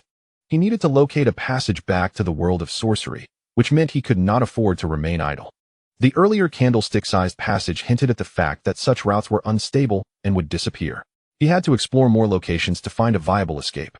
However, navigating this unfamiliar and perilous territory was akin to courting death. Yet, Xia'er had no other choice. In his mind, he began to sketch runes, assembling a model of sorcery. First, he cast a defensive spell upon himself to prepare for any encounters with the native creatures of the Shadow Realm. He initiated with the Zero-Ring Sorcery, Dislocated Phantom, followed by Danger Perception. Lastly, Minor Arrow Defense. After completing these spells, he stealthily moved within the castle. If given the choice, the interior of the manor would surely be safer than the outdoors, especially considering it was a small estate. With utmost caution, he opened door after door, scrutinizing the conditions within. The state of decay varied behind each door.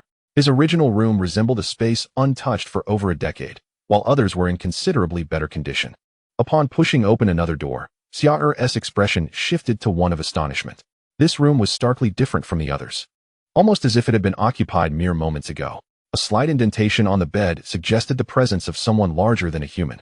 Approaching the bed, he gently touched the surface, still warm to the touch. Could there be others here? Xia'er marveled at the notion. If there were indeed others, he might gain an ally. However, after thoroughly searching the room, he found no one else. In a corner by the bed, he discovered a discarded skirt and corset.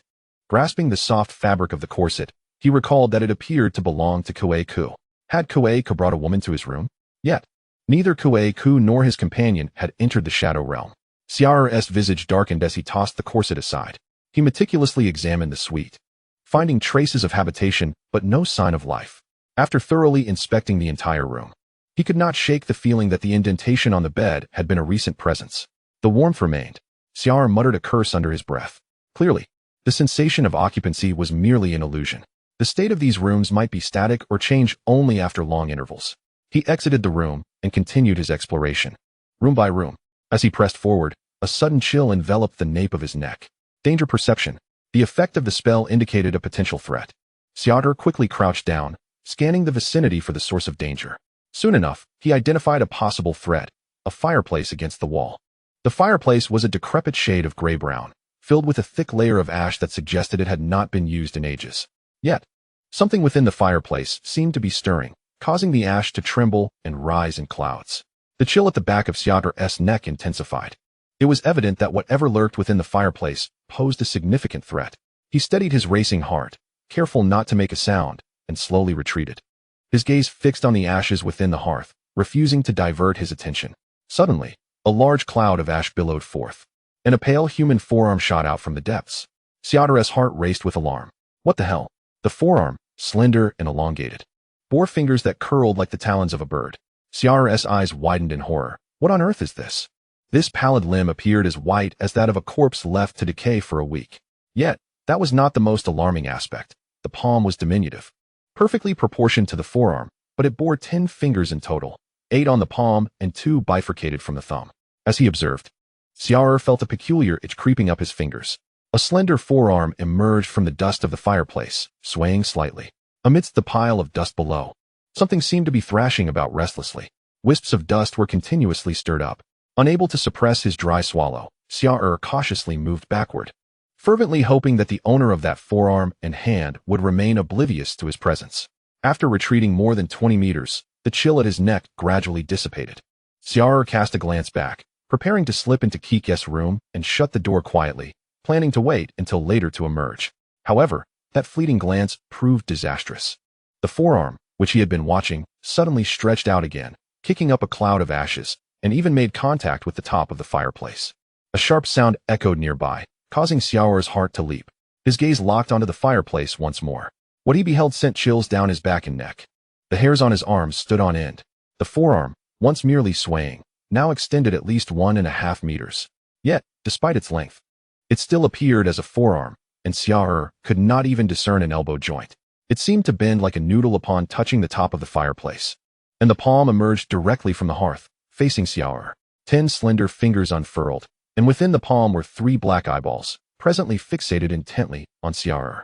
The eyeballs exhibited almost no sclera, only dark pupils that moved slightly. The fingers twitched and swayed, sharp as talons, gradually bending forward. Xia'er turned his head, meeting the gaze of the 3 eyeballs in the palm. This sight nearly made his own eyes bulge out. Now, Xia'er dared not move a muscle, not even to breathe.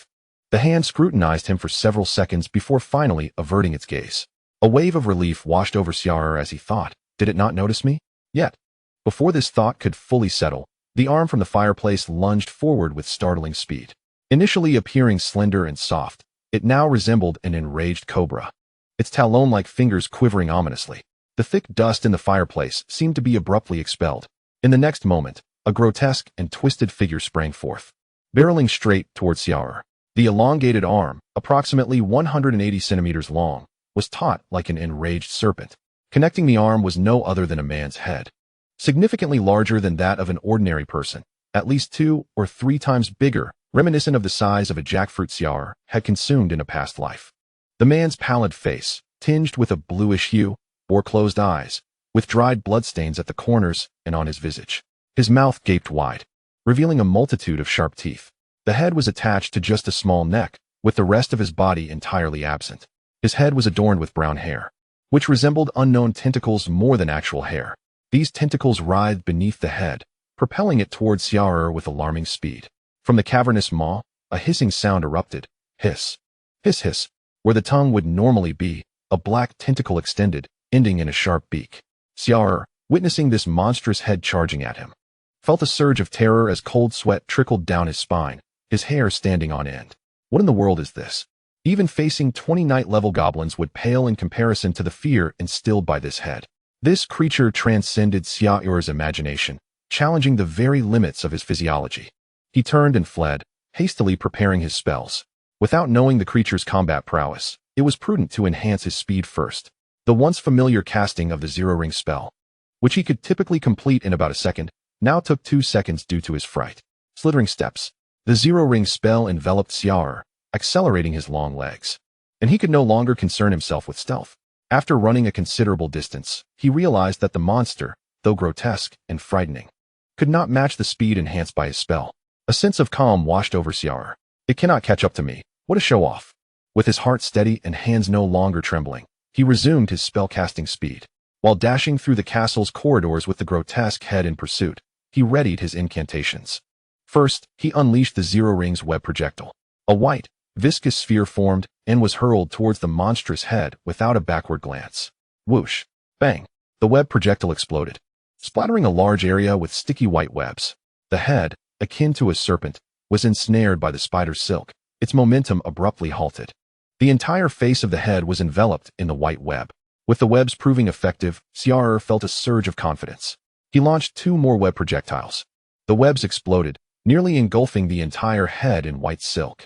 The tentacles on the head thrashed and writhed, struggling against their bindings but achieving little, only managing to entangle themselves further. The brown hair, resembling tentacles, became more advantageous at this moment. The tentacles dragged the head forward, pulling the attached webs taut. Xia'er dared not delay, continuing to cast spells to ensure the demise of this abominable head. First came the bone needle swarm. 3 sharp bone spikes coalesced before Xia'er and shot forward with a sudden burst. Whoosh! Thud! The spikes struck the monstrous head, eliciting a muffled sound. Hiss, hiss, hiss. Accompanying the sound was the anguished roar of the head.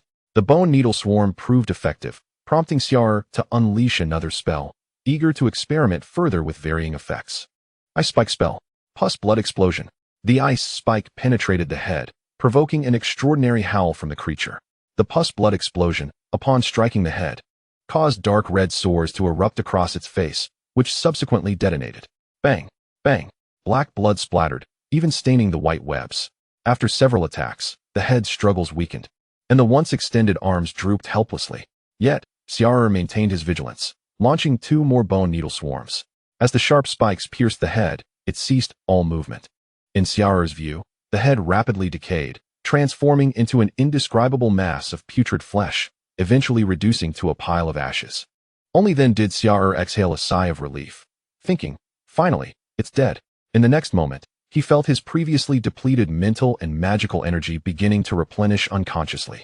Not only was he recovering from his exhaustion, but his original limits were also gradually rising.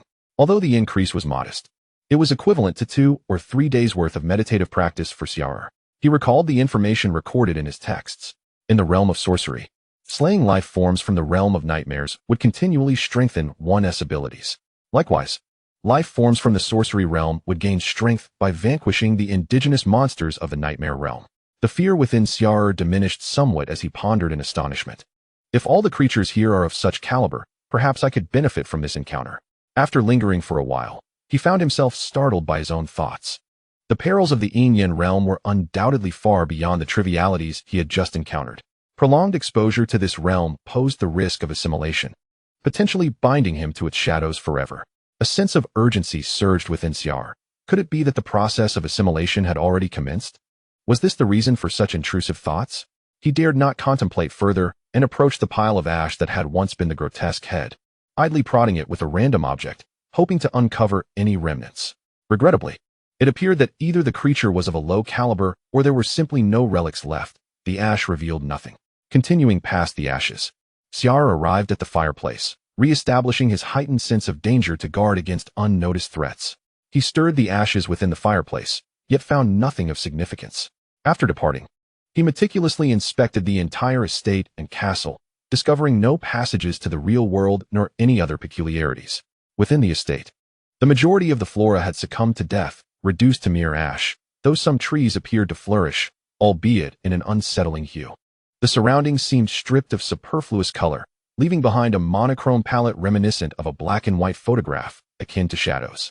Avoiding these anomalous plants, Xia'er felt a sense of trepidation.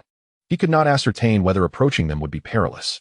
One tree, crooked and gnarled, towered over 20 meters, its canopy dense and draped with slender leaves, resembling a colossal parasol from a distance. However, during his initial exploration of the estate, he had never encountered such a towering tree. This was undoubtedly suspicious. He skirted around it, maintaining a safe distance. From afar, the tree revealed further anomalies. The elongated branches seemed almost alive, some twisting and writhing as if searching for something. Faced with this unsettling sight, Xia'er hastened his pace, not daring to linger. He avoided the main entrance, opting instead to scale the wall. Upon exiting the estate and surveying the surroundings, he clutched his head in disbelief. He had assumed the interior of the estate and castle was bizarre enough. Yet the exterior landscape was even more astonishing. Originally, the estate was not far from the city. Now, with little obstruction, the city loomed into view. The outer walls appeared significantly taller than those of the city he knew in the wizarding world. The desolation around him suggested that survival in the Yin realm was a struggle for flora, leaving only the most unremarkable specimens. Reluctant to enter the city, Xia'er pondered the safety of the wilderness, realizing that venturing into the wild was equally precarious. Most critically, to return from the Yin realm to the wizarding world, he required a location abundant in shadows, which were most prevalent in urban environments. Resolute in his decision, he made his way toward the city walls. While traversing the open terrain, he cast a spell upon himself, Eagle Eye, enhancing his vision to perceive further. As he approached the city walls, an overwhelming sense of foreboding enveloped him. The walls loomed excessively high, posing the question of how to gain entry. However, his contemplation was interrupted by a massive breach ahead, where the walls had crumbled, leaving a gap of 30 to 40 meters, surrounded by scattered debris.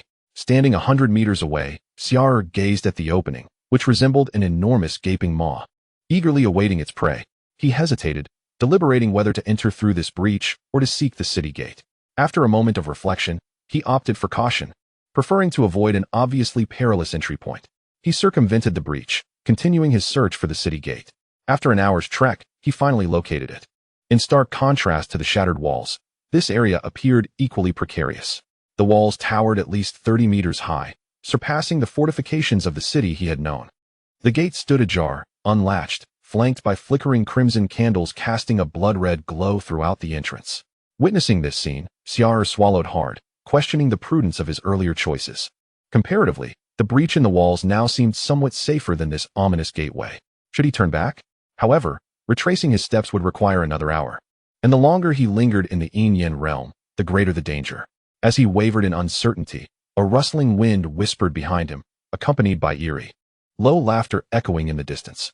Alarmed, Xia'er turned to face the source of the sound, yet found nothing. A chill swept over him, as if a block of ice had been placed upon his nape.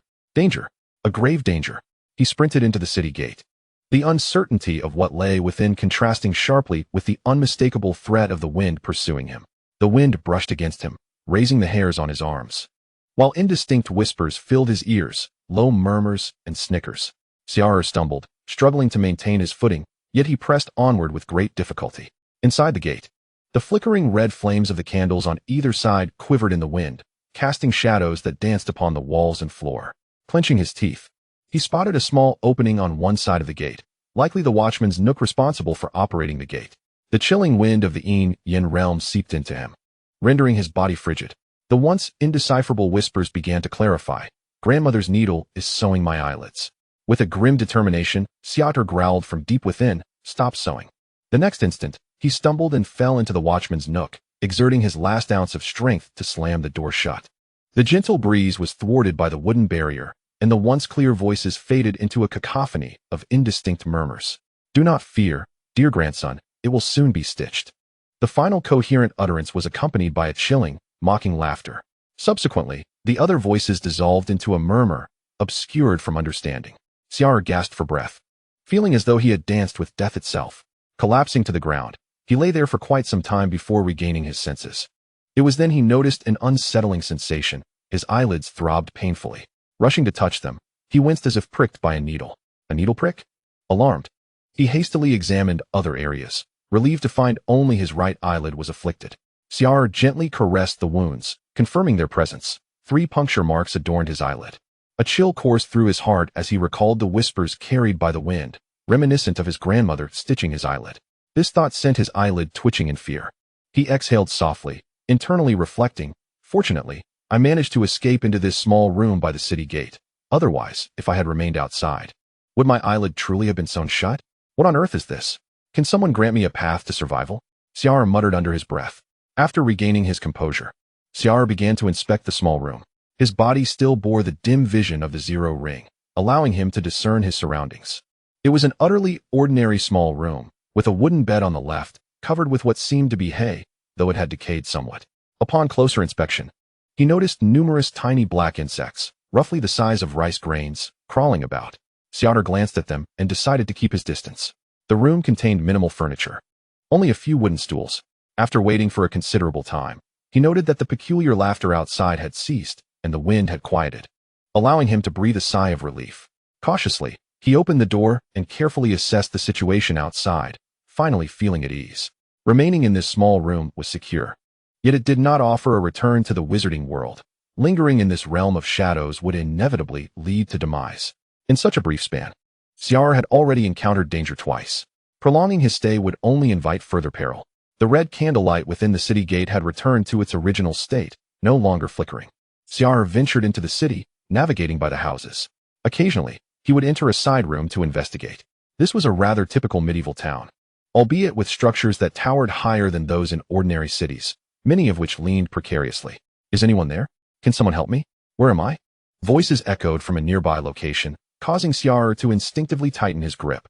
He stealthily approached the bedside and peered out of a second-floor window, catching sight of a middle-aged man in the street, who appeared to be filled with dread, glancing around anxiously.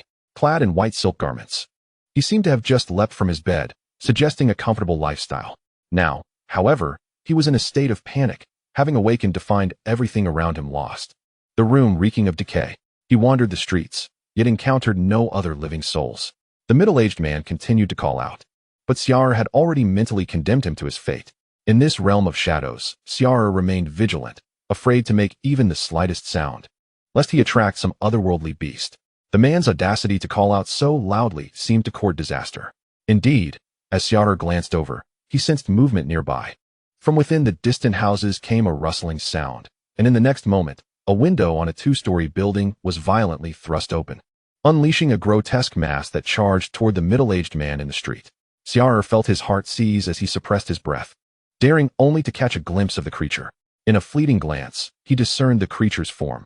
It appeared to be a grotesque amalgamation of kitchen utensils, composed of shattered ceramic bowls and plates, connected by something resembling human intestines. The mere sight was nauseating. From afar, it resembled a twisted octopus, swiftly slithering and leaving a slick trail upon the ground. Monster! Help! The middle-aged man shrieked in terror upon realizing the danger, and he fled. Yet, his speed was no match for that of the horrific entity. As the creature closed in, he was so overcome with fear that his legs gave way, and he collapsed onto the ground. The monstrous form ensnared him, its twisted appendages coiling like tentacles around him. The shattered dishes became like razor-sharp blades, slicing through the man's flesh. Chapter 54. The giant Xia'er remained motionless, even afraid to look directly at the creature. Its speed surpassed that of the head he had previously encountered, and its size was considerably larger. At that moment, Xia'er had no confidence in his ability to combat it. The man's screams echoed for what felt like an eternity until the entangling appendages ruptured his body. The man's head was severed, and the insides were not wasted. They seemed to merge with the monstrous entity, visibly enlarging it. In the distance, the creature hoisted the man's head aloft, its tentacle-like appendage protruding from the severed neck. A moment later, the man's voice echoed again, but this time it sent chills down Xia'er's spine. The creature slithered slowly, its voice distorting into a garbled version of the man's final words before his demise. Help? Is anyone there? Where am I? Xia'er, with cautious glances, observed the creature gradually retreating, daring not to make any sudden movements. However, the creature had not ventured far when calamity struck. A shadow darted through the air, moving so swiftly that Xia'er scarcely caught sight of it. In an instant, the writhing monstrosity vanished, as if snatched away by an aerial predator. With a resounding thud, the severed head fell from the sky, shattering upon impact. The realm of shadows was indeed perilous. Xia'er had no desire to linger any longer. He composed himself and cautiously resumed his search of the surroundings. Despite the recent commotion, only one monster had emerged, leading Xia'er to believe that other dangers might be absent. He remained vigilant, meticulously exploring every possible avenue that might lead him back to the wizarding world. After numerous inspections, he finally discovered another passage leading back, yet, like the previous one, it was too narrow. This passage was left by a staircase railing, its gap too slight for easy passage. With barely a palm's width, Xia'er feared that squeezing through might slice him apart. He even attempted to break a few railings, but the passage showed no signs of change. Clearly, the shadows of this passage could not be altered from the realm of shadows. Modifications were needed in the wizarding world. Xia'er waited in vain for the passage to completely vanish, feeling his heart sink with each passing moment. He calculated that he had now spent over a day within this realm of shadows. Strangely, he began to feel increasingly comfortable here, even reminiscing about the two monsters he had encountered without the previous horror and disgust. He understood that this was surely a process of assimilation into the realm of shadows. Resolute, Xia'er continued to push forward, searching through one room after another, desperately seeking an opportunity to escape. Yet for now, he found nothing. He advanced along the corner of the building, when suddenly, a prolonged screech reverberated through the air. Following the sound, Xia'er glanced upwards. In the sky, a colossal creature was soaring. From below, it appeared to be a gigantic pterosaur, its wingspan extending at least 30 to 40 meters. Its long tail trailed behind, measuring over 100 meters, with the end resembling a slithering serpent, subtly undulating. As this aerial behemoth approached, Xia'er felt an overwhelming sense of dread, as if a heavy stone were pressing upon his heart. He could no longer afford to conceal his presence. He gasped for breath, fearing he might suffocate at any moment. The oppressive aura of the creature in the sky was simply too formidable. Before Xia'er could recover from the pressure imposed by the airborne monstrosity, a distant rumble echoed once more. Struggling to turn his head towards the source of the sound, he beheld a towering figure looming in the distance. A giant, at least 100 meters tall, had risen from an unknown place. This three-headed giant bore two heads upon its shoulders and an additional massive head protruding from its waist like a grotesque tumor. In total, it possessed 5 arms, 3 on its left and 2 on its right.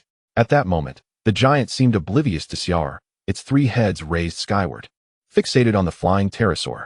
Pashalu, the giant roared, though Xia'er could not comprehend its words. In the next instant, the giant charged forward, shaking the ground beneath him. The surrounding structures crumbled as if made of mere foam, directly obliterated by the giant's assault. The cacophony of destruction rang out as debris, bricks, stones, and timber tumbled everywhere. The giant's arms seized massive stones and, propelled by its momentum, hurled them towards the flying creature above. A thud echoed as a stone pierced the air. One stone was not sufficient. The giant continued to pick up large fragments of wreckage, launching them with tremendous force at the aerial beast. Xia'er finally understood how the colossal breach in the city wall had come to be. Most likely, it was the result of this terrifying giant's impact. Or perhaps this creature was a demolition crew in its own right, tearing apart the walls. The pterosaur danced through the air, its tail flicking as it circled the giant, seemingly toying with it. The giant rampaged through the city, gathering anything throwable to hurl into the sky. With a tremendous crash, a tall tower was toppled, sending its massive bronze bell flying. The giant quickly grasped it and hurled it aloft. The bell rang out in the air. But Xia'er had no time to marvel at this spectacle. He had finally spotted an opportunity to return to the wizarding realm. Beneath the fallen clock tower, a brilliant light unfolded. It was the shadow cast by the tower, presenting a chance to return to the wizarding world. Xia'er could no longer hide his presence. He dared not tarry, even at the risk of being noticed by the giant. This was the only passage he had discovered after such a long time, and missing it could mean an indefinite wait for another chance. The giant continued its frenzied run, causing the earth to tremble violently. Nearby buildings crumbled underfoot, sending a shower of debris and splintered wood into the air. A distorted creature, having narrowly escaped death, landed nearby and, in that moment, spotted Xia'er. His eyes widened in alarm as he hurriedly began to cast a spell. Chapter 55. The new agent marketplace. This creature was unlike the two Xia'er had seen earlier. It possessed the body of a hunting dog with a human head, and feathers sprouted from the sides of its cheeks. It had been hiding within a room. But the giant's rampage had crushed the building it occupied. Now, the creature was startled and on high alert. Hissing, the human-headed dog growled defensively, its cheek feathers unfurling like a peacock's display. Damn it! Xia'er cursed inwardly as he initiated his spell. Zero-ring spell, Swarm of Moths. He summoned a small flock of fluttering moths, directing them towards the human-headed dog. The moths flapped their wings, scattering a fine dust of scales. This multitude of moths enveloped the creature, which responded with a more ferocious roar. With a sudden growl, the human-headed dog unleashed a shadowy flash before it, reminiscent of a breath or the fluttering of feathers above. Half of the moths vanished in an instant, but the remaining moths continued to harass the creature. Meanwhile, Xia'er ran while preparing his next spell. Zero-ring spell, Frenzied Red-Eyed Rats. He turned and pointed at the human-headed dog, shouting, "Go!" In that moment, a small rune array appeared behind him, and as the faint light faded, several red-eyed rats, each roughly the size of a kitten, emerged. Squeak! The rats appeared exceptionally aggressive, charging towards the human-headed dog. These red-eyed rodents were constructs of magic, formed from templates recorded in the spell, combined with Xia'er's own mana. Though they appeared to have physical forms, they were, in essence, composed of pure magical energy. The rats darted swiftly to the side of the human-headed dog, opening their mouths wide to gnash at it with their sharp teeth. Against such a creature, the frenzied red-eyed rats proved more effective than the webbing spell, which could easily be broken by the dog's strength. The rats, being animated and aggressive, drew the creature's attention away from Xia'er. Indeed, this low-intelligence monster was captivated, shifting its focus from Xia'er. Hissing, the human-headed dog shook its body, causing its cheek feathers to flutter violently. In the next moment, it expelled several feathers towards the encroaching red-eyed rats, while 2 or 3 were aimed directly at Xia'er. Shit! Xia'er exclaimed, having no time to evade. He opted to drop to the ground and roll away. He narrowly avoided the dog's attack, which struck like arrows, and he had no desire to test their strength. Rising swiftly, he continued to run while casting his next spell, Lesser Arrow Defense. This would deflect ranged attacks, proving effective against arrows and similar projectiles. The human-headed dog's feather attacks were akin to arrows in nature. With over 100 meters still to the passage, Xia'er sprinted while dodging the rubble left in the wake of the giantess' destruction. Boom!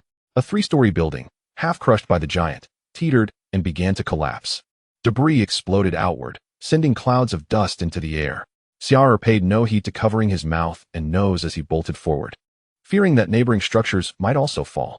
The human-headed dog relentlessly pursued him, still bearing 2 or 3 red-eyed rats clinging to it. As he continued to flee, Xia'er cast another spell, Oily Surface. A slick, greasy terrain suddenly appeared in front of the human-headed dog. It was running at full speed, unable to stop in time. Whoosh! Its paws slipped on the greasy ground, coated with debris, becoming treacherously slippery. The creature lost control, crashing into the nearby structure, causing the already unstable wooden building to collapse. Howl! A chaotic pile of debris and timber fell, burying the human-headed dog beneath it. Xia'er's heart was at ease. Yet he seized the opportunity to strike while his foe was weakened. He cast a slick layer of oil upon the pile of timber once more, and subsequently unleashed the foxfire technique. A chilling flame was hurled onto the oily surface of the wood. Boom! The frigid flames ignited with alarming speed, gradually catching the timber below ablaze. The head dog, already on the brink of collapse from previous assaults, could not withstand this onslaught. The flames followed the trail of oil, consuming the head dog in their fiery embrace. First, its feathers were engulfed, then its fur, until the entire monstrosity was thoroughly ignited.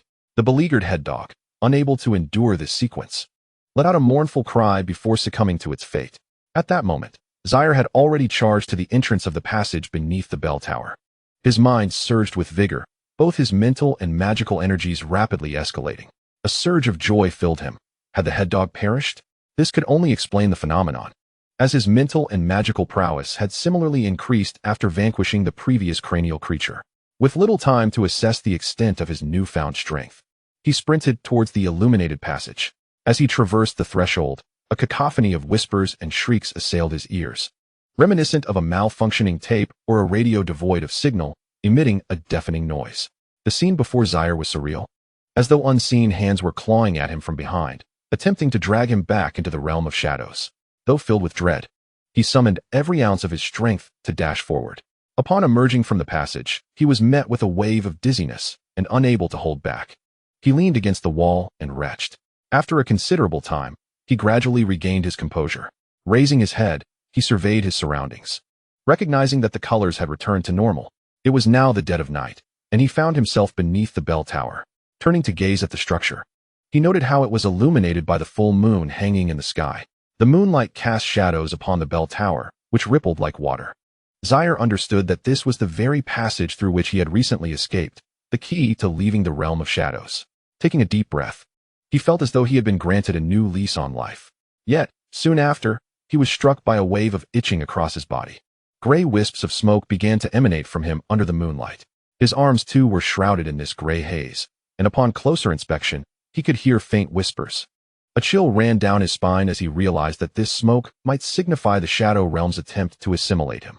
Recalling the sensation of being pulled while racing through the passage, he pondered that had he lingered in the Shadow Realm for just a few more days, he might not have returned at all. Ding! A new agency marketplace has been discovered. Xia'er was taken aback and quickly checked the WuDuoDuo marketplace. A request had appeared where the homepage once was. With curiosity, he opened it, and indeed, the Shadow Realm marketplace was now available for agency representation. Recalling the memories of the Shadow Realm, he shuddered but ultimately chose to confirm. After all, representing it wouldn't bring him any loss. In the next moment, the option transformed into a small vortex, no longer clickable, with a few characters above, agency in progress. Chapter 56, Return and Benefits. Xia'er closed WuDuoDuo. At this time, in the world of wizards, it was deep night, and he found himself within the city. He oriented himself and made his way back to the manor. Inside the manor, Lolan's expression was far from pleasant. It had been over a day since Xia'er had gone missing. Early that morning, the attendants discovered Xia'er's absence. Initially, Lolan thought little of it, but as time passed, she began to feel something was amiss. After inspecting Xia'er's room, she concluded that he had inadvertently entered the Shadow Realm. Lolan was far more aware of the terrors of the Shadow Realm than Xia'er. Even seasoned wizards had to tread lightly when entering, and for a second-tier apprentice like Xia'er, the chances of escape were nearly non-existent. Losing an apprentice at the outset was hardly an encouraging sign. The duration of this convergence with the Shadow Realm remained uncertain, and Lolan was overwhelmed with concern. She spent the night without sleep, instead setting up her experimental apparatus in the castle's underground. Suddenly, her expression shifted with alarm, and she turned to face the direction from which Xia'er would return, the very location he had just entered. No sooner had Xia'er stepped into the manor than he heard Lolan's voice calling him. Come to the castle's underground. Without hesitation, he made his way below. Upon entering, he found the space transformed into Lolan's laboratory, filled with experimental instruments. As Lolan stood deep within, she inquired upon seeing him. Where have you been? Xia'er candidly replied. Teacher Lolan, I ventured into the Shadow Realm and have only just returned today. Lolan's heart skipped a beat at his words, and she thought to herself, indeed. She motioned for Xia'er to sit, then said, Now, tell me what transpired. Xia'er recounted, That night, I was reviewing information about the Shadow Realm, and upon putting down the book, I found myself within it. For the duration of my time there, I searched for a way back, and fortunately, I discovered a passage today. Lolan frowned impressed. Is that all? Xia'er hesitated, aware that in the world of wizards, everything operated on the principle of equivalent exchange. The tale of the Shadow Realm was both bizarre and convoluted, and given that it was currently a time of convergence, the information concerning the Shadow Realm was of high value. Lolan paused, contemplating, and then said, Elaborate on your experiences in the Shadow Realm, and I shall impart 3 first circle spells to you. Upon hearing this, Xia'er's heart leapt with joy. He did not dare to haggle. He proceeded to share his experiences in the Shadow Realm, including the terrifying giant and the winged monstrosity he had witnessed in combat. Lolan listened, captivated by his extraordinary tale. After he finished, she exhaled deeply and murmured, The Shadow Realm is indeed a wondrous place. She then regarded Xia'er with admiration and remarked, You are quite fortunate. I never expected you to return from the Shadow Realm. I was nearly convinced you were doomed. Xia'er sighed, expressing, Teacher Lolan, I truly believed my end had come. The Shadow Realm was rife with peculiar phenomena, and the monstrous forms therein were nothing short of terrifying and bizarre. Lolan shook her head, asserting, These creatures are not particularly special. Rather, it is that wind that poses the greatest danger. Upon hearing her words, Xia'er reflected on that wind and nodded in agreement. Lolan continued, The magnitude of this wind's reach, coupled with its mere whispers affecting reality, suggests it may be a form of a horrific, large-scale curse. After inspecting Xia'er's body and confirming that he had not been infected by the Shadow Realm, she allowed him to remain in the laboratory for a couple more days. She needed to ensure that he bore no unknown dangers that could potentially affect others. Should anything amiss arise in the laboratory, she could swiftly eliminate Xia'er. During this period, Xia'er learned 3 first circle spells from Lolan: Watching Brand, Crow Divination, and Wailing Bottle. These spells were all considered functional in nature. Currently, Xia'er lacked such peculiar and functional spells, even though he had ample means of attack. For an apprentice wizard, a handful of offensive spells sufficed, as the potential for attack had its limits. However, functional spells each held unique capabilities, and when employed at the right moment, their effects could surpass those of offensive spells. First circle spell, Watching Brand. The effect manifests after the spell is cast, leaving behind a rune imprint in the surroundings. Xia'er can utilize this rune imprint to survey the area, akin to a camera. However, as it is a zero-ring sorcery, the monitoring efficacy is subpar, producing images of notably low resolution. Yet, the capability to remotely observe certain locations serves as a valuable tool for Xia'er. The Crow Divination is a form of divination magic that necessitates carrying a crow's feather. Upon completion of the spell, one can inquire about fortune and misfortune through the flight of the feather. Although its accuracy is not high, repeated casting can yield beneficial insights for Xia'er. Lastly, there exists the Wailing Bottle. Upon the completion of this spell, a magical bottle is summoned to a designated spot chosen by Xia'er. The bottle emits incessant cries of newborns, which can serve to distract enemies or act as bait. From Lolan, Xia'er acquired 3 zero-ring spells and additional resources promised for his training. Carrying a box of resources, he exited Lolan's laboratory, only to gaze skyward with a sigh upon stepping outside. He had anticipated that the resources lent by Lolan would consist of potent potions to enhance his meditation. Instead, Lolan provided a box of eyeballs. The origin of these eyeballs remained a mystery, yet they all possessed magical properties. Theoretically, consuming these eyeballs while employing the obscure eye meditation technique could indeed enhance his meditative experience. While there were no issues with the outcome, the disparity in expectations was rather jarring. On his way back, Xia'er encountered Keek, who had just returned from patrol. Upon seeing Xia'er, Keek's eyes gleamed with curiosity. He hastily parted ways with the patrolling knights and approached Xia'er, inquiring, "Where have you been these past few days?" Xia'er regarded Keek as though he were viewing a plump sheep ready to offer resources. With a sigh, he responded, "I inadvertently entered the Shadow Realm and narrowly escaped." "The Shadow Realm?" Keek exclaimed, astonishment coloring his features, intensifying his curiosity. Chapter 57, Boots of Lightness. Xia'er nodded. "Indeed, I ventured into the Shadow Realm. I just spoke with Teacher Lolan, and she rewarded me with some items. I will be taking a few days to rest, so my patrol duties may be delayed." He gestured toward the box in his hand. Observing the box, Keek sensed a magical aura emanating from it, and quickly grasped Xia'er's implication. He said, "Then rest well. I will visit you later. I am quite intrigued by your experiences in the Shadow Realm." After bidding farewell to Keek, Xia'er did not rush home. Instead, he wandered around the castle with the box, ensuring several apprentices and even the estate's servants caught sight of him before returning to his room. Upon entering his chamber, Xia'er meticulously inspected the entire suite, focusing particularly on the area beside his bed. He glanced toward the window, where the curtain was drawn halfway, casting a shadow on the bed from the light. Clearly, it was during a moment of inattention that he had been enveloped by this shadow, coinciding with the opening of the portal to the Shadow Realm, which had transported him. He exhaled a deep breath, then used his mental energy to fully draw the curtains. However, upon reflection, he pondered if the absence of light meant that the room was entirely shrouded in shadow. With this thought, Xia'er stepped outside and requested the servant to find him a room without direct light. After resting for 2 to 3 hours, a knock resounded at the door. Upon opening it, he found Keek standing there, carrying a box. Once inside, Keek handed the box to Xia'er, saying, "Given your prolonged stay in the Shadow Realm, your body must feel unwell. This is a healing potion and a restorative elixir I prepared for you." Evidently, this was Keek's way of compensating for the insights shared regarding the Shadow Realm. Xia'er accepted it with a smile. "Thank you." They then engaged in casual conversation, during which Xia'er recounted his experiences in the Shadow Realm, omitting only the details of his battle with the monsters and the giant alongside the winged beast. After listening to Xia'er's narrative, Keek's expression turned complex, and he sighed. "The Shadow Realm is indeed perilous. Your ability to escape is commendable." "Thank you, Xia'er." Keek expressed his gratitude, recognizing that the duration of convergence with the Shadow Realm was unpredictable, and he could one day inadvertently find himself within it. With Xia'er's shared experiences, his chances of survival in the Shadow Realm would significantly improve. After bidding farewell to Keek, another knock soon echoed at the door. Xia'er smiled knowingly, having sensed through his mental energy who it was, Xiaodi, his classmate. Upon opening the door, Xiaodi wore her familiar expression. Without hesitation, she handed a box she carried to Xia'er, stating, "I am curious about your experiences in the Shadow Realm, so this is my payment for that knowledge." Xia'er accepted the box, inquiring, "What is inside?" Xiaodi opened the box to reveal a pair of boots. These are enchanted boots, imbued with a zero-ring spell, Boots of Lightness.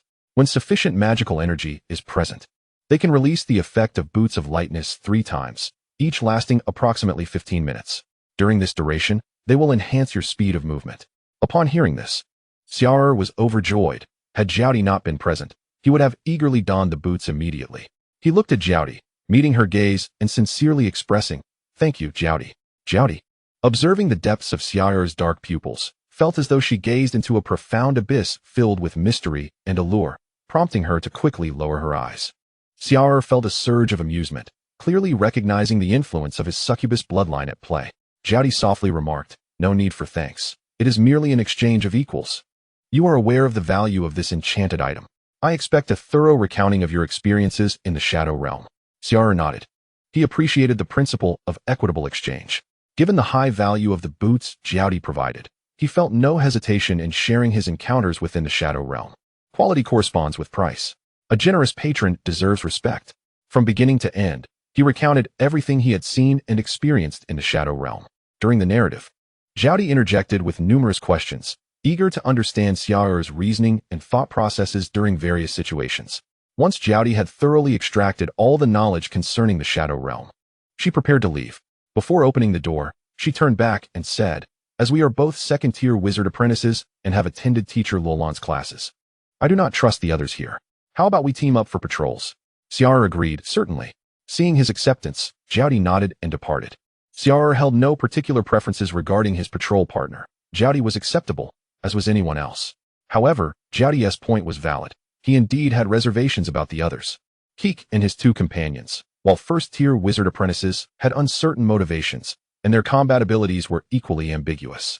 As for the local wizard apprentices, he had even less faith in them. Whether they could assist in battle was uncertain, but the potential for them to become a liability posed a genuine concern. Conversely, Xiaodi, though somewhat proud, did not seem the type to hinder their efforts. Moreover, her wealth and array of enchanted items indicated that she was not to be trifled with. At this stage of being a wizard apprentice, everyone is inexperienced. The few spells they can cast are truly no match for the effects of magical artifacts. In a battle against Xiaodi, your spells may not have been unleashed yet, while this individual might have activated several spells from magical artifacts. The quality aside, the sheer quantity is overwhelmingly superior. Teaming up with Xiaodi brings more advantages than disadvantages, which is indeed a good thing. Furthermore, Xia'er's succubus bloodline has a unique effect on women. If he could charm a wealthy lady, that would also be quite beneficial. After bidding farewell to Xiaodi, Xia'er took out a pair of boots and slipped them on. The boots adjust to fit the size of his feet, which is quite convenient. He activated the boots of agility and sensed the effects of the spell. The results were commendable, making Xia'er feel as though his body had become lighter, significantly enhancing his speed while running.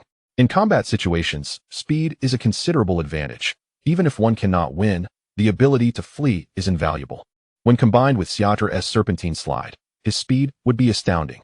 Chapter 58. The Giant Tree. In the following 2 days, Xia'er hosted paid chats with Sao and Gouda, as well as with several local wizard apprentices.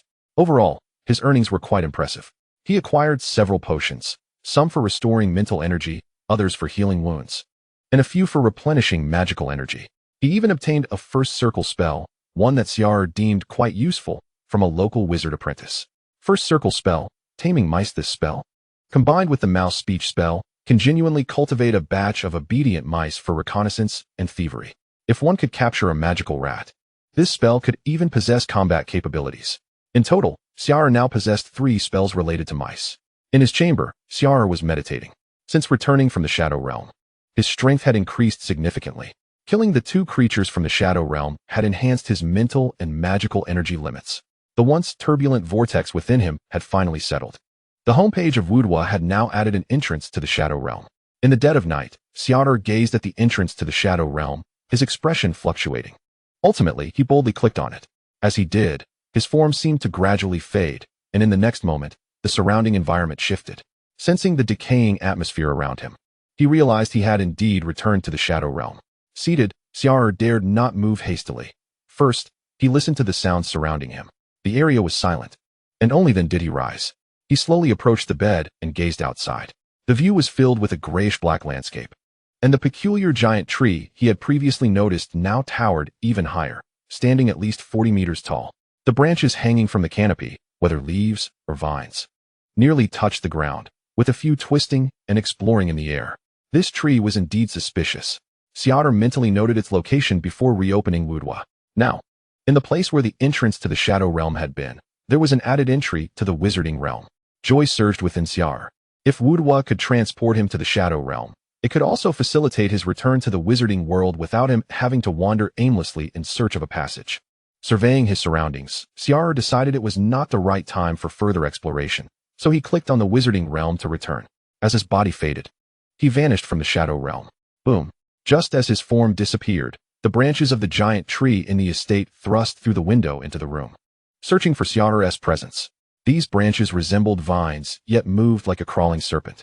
A few tendrils, woven from multiple branches, with leaves growing upon them, resembled snake scales but now appeared as if enraged, with scales erect. After a thorough search of the room, the branches gradually withdrew, having found no trace of Xia'er. Regrettably, he missed witnessing this scene. Otherwise, he likely would have been unable to sleep for the rest of the night. Upon returning to the Wizarding World, he glanced at the entrance to the Shadow Realm again. This time, it had turned gray, displaying a countdown indicating that it would take 2 days before he could re-enter the Shadow Realm. Contemplating this countdown, Xia'er was filled with thoughts. Firstly, the creatures he defeated in the Shadow Realm would enhance his magical and mental energy. This would greatly aid his training during the apprentice phase, akin to consuming potent elixirs. If he could meditate on the obscure eye during the day while seeking opportunities to enter the Shadow Realm at night. Even if he could only manage to kill 1 or 2 low-level creatures each time, his training speed would accelerate dramatically. Although becoming a powerful wizard requires more than just an increase in magical and mental energy, it demands a wealth of knowledge. WuDuoDuo's marketplace makes acquiring such knowledge exceedingly convenient. Xia'er gathered his scattered thoughts, contemplating whether to proceed with this plan, but he did not rush to a decision. The Shadow Realm is fraught with dangers, whether from bizarre creatures, the giant, or the winged dragon monster. None of these foes are to be trifled with. Even wizards may not stand a chance against the giant. Its immense size cannot be addressed by common strength. While size does not equate to absolute combat power, it is assuredly a formidable presence. He settled down and resumed his meditation while retrieving several eye orbs. These orbs were submerged in a jar, akin to pickled vegetables. The more Xia'er examined these eye orbs, the more familiar they appeared, some resembling goblin eyes. Closing his eyes, he steeled himself and began to consume them. With a burst of flavor, he exclaimed in his heart, "Who invented such a twisted method of meditation?" Yet he promptly ceased his wild thoughts and entered a meditative state. 3 days later, it was Xia'er and Xiao's turn to patrol the city. Xia'er donned his gear, pulled up his hood, and descended from the castle. Just as he was about to leave the estate, he inexplicably glanced toward the location of the peculiar giant tree from the Shadow Realm in his memory. In reality, it stood as an ordinary sapling, barely 10 meters tall. Xia'er summoned a servant and instructed, "Find someone to cut down this tree. I do not wish to see it upon my return." Though the servant was somewhat bewildered, he nodded eagerly. "Yes, my lord, I shall find someone to do so." After leaving, Xia'er felt a sense of relief, as though a heavy burden had been lifted from his heart. Outside, Xia'er was already waiting with others. The patrol team consisted of 8 knights, alongside Xia'er and Xia'er, with one knight being a high-ranking knight from Roland's guard. Frowning, Xia'er inquired, "Why did you arrive so late?" Xia'er responded, "I just remembered that strange tree I saw in the Shadow Realm and ordered the servant to have it cut down. I continue to feel that something is amiss." Although Xia'er did not understand, she recognized that reducing potential threats was preferable to increasing them, and thus did not press the matter further. Leaving the estate, they headed directly toward the city. This was Xia'er's first close-up view of the city in the Wizarding World, and compared to the Shadow Realm, the walls and buildings appeared significantly shorter. The Shadow Realm indeed resembled a shadowy projection of the Wizarding World. That night, the city he beheld was far more abundant in its architecture than the one in the realm of wizards. Yet, many of the structures bore similarities. If the buildings and terrain were projections of the Wizarding World, what then of the monsters? Chapter 59, New sprouts according to Luolan. It should be the moment when the realm of shadows had just begun to converge. Even if there were any alien parasites, they would likely not manifest so swiftly. However, the monsters from the realm of shadows might indeed make an appearance. After all, even Xia'er was perplexed by the sudden emergence into the realm of shadows. And it was plausible that other creatures had traversed the passage to arrive in the wizarding world. Shadows are not confined merely to the night. During the day, they proliferate even further. Under the sun's illumination, shadows cling closely, not to mention those cast by buildings. As they entered the city, knights flanked them, ensuring their safety, while Xia'er and Xiaodi walked in the center. This city resembled an ordinary medieval town, rife with unpleasant odors. Xia'er managed to tolerate it, but Xiaodi had been pinching her nose the entire time. Compared to the realm of shadows, the conditions of this town were quite dismal. Before long, they arrived at the location of the clock tower within the city. In the realm of shadows, this clock tower stood nearly 50 meters tall, while now it appeared to be merely around 10 meters. Xia'er took a moment to regard the passage that could lead him back to the wizarding world. Xiaodi inquired, "Is this the passage you mentioned for returning to the wizarding realm?" Xia'er focused on the shadow cast by the clock tower under the sunlight and replied, "Indeed. It is right here." Xiaodi silently noted this and chose to steer clear of the clock tower's shadow. The first day of patrolling was relatively simple, with no unusual occurrences detected. Their team was required to patrol twice daily, in the morning and evening, and upon completing their rounds, they could not return to the manor but instead had to wait in the Lord's mansion. The town was also patrolled by guards, and should any danger arise or abnormalities be sensed, Xia'er and his companions would need to act immediately to resolve the issue. They were to remain in the Lord's mansion for 5 consecutive days to complete their task. During this time, aside from basic meditation, Xia'er took the opportunity to master the newly acquired zero-ring sorcery. Once the 5 days of work concluded, they could finally return to the manor, relieved by another team of patrolling apprentices. Xia'er pondered his current state, realizing that maintaining his progress was quite satisfactory. His meditation speed had improved significantly, thanks to the eye bestowed by Luolan, yielding better results than when he was at Isata. Occasionally, apprentices from the manor would be summoned by Luolan to assist with experiments. Here, they could engage with higher-level sorcery experiments, which, although not directly beneficial for cultivation, provided valuable methods and experiences that would otherwise require payment to learn in Isata. Upon returning to the manor and bidding farewell to Xiaodi, Xia'er retreated to his quarters. In the dead of night, he restored himself to perfection and subsequently departed the manor. It was clear that he could not continue his exploration of the realm of shadows within the manor. No one could predict if someone might knock on Xia'er's door at any moment. The entire manor was under Luolan's mental surveillance. Conducting an experiment here would be quite audacious. This time, Xia'er intended to delve deeper into the realm of shadows, certainly not within the confines of the manor, as that would lead to immediate exposure. Leaving the manor, Xia'er arrived at a secluded location and initiated the passage to the realm of shadows. Gradually, his form began to fade, and he vanished once more from the wizarding world. When he regained his senses, Xia'er found himself within the realm of shadows. He surveyed his surroundings, recalling his previous visit, where the air was still thick with the scent of decay. Initially intending to head straight for the city, he recalled having instructed a servant to fell the tree in the manor a few days prior. Thus, he turned back towards the manor and, en route, cast sorcery upon himself. First, he invoked the zero-ring sorcery, misalignment phantasm. This would cause enemies to perceive the surrounding air as Xia'er, granting him a moment to react. Next, he employed serpentine glide, enhancing his speed, regardless of whether he intended to flee or not. Before long, he reached the outskirts of the manor. From the outside, the peculiar tree that had once towered 40 meters high had now vanished completely. Observing from a distance, Xia'er contemplated, thus, changes in the wizarding world could indeed influence the realm of shadows. Would everything be subject to transformation? It had felt as though that tree was on the brink of becoming some sort of monster. Not seeing the tree, he resolved to approach closer. Entering the manor through the main gate, he made his way directly to where the tree had stood. The original tree was now gone, leaving behind only a stump. In the wizarding world, this felled tree stump was roughly the size of a bench. Yet in the realm of shadows, it was as large as a van.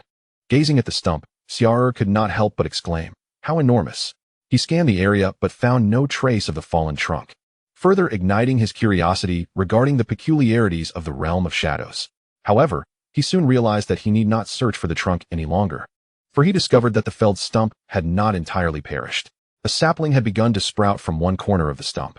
This sapling had already grown to the height of a person, albeit quite slender. Xia'er approached the sapling, scrutinizing it closely.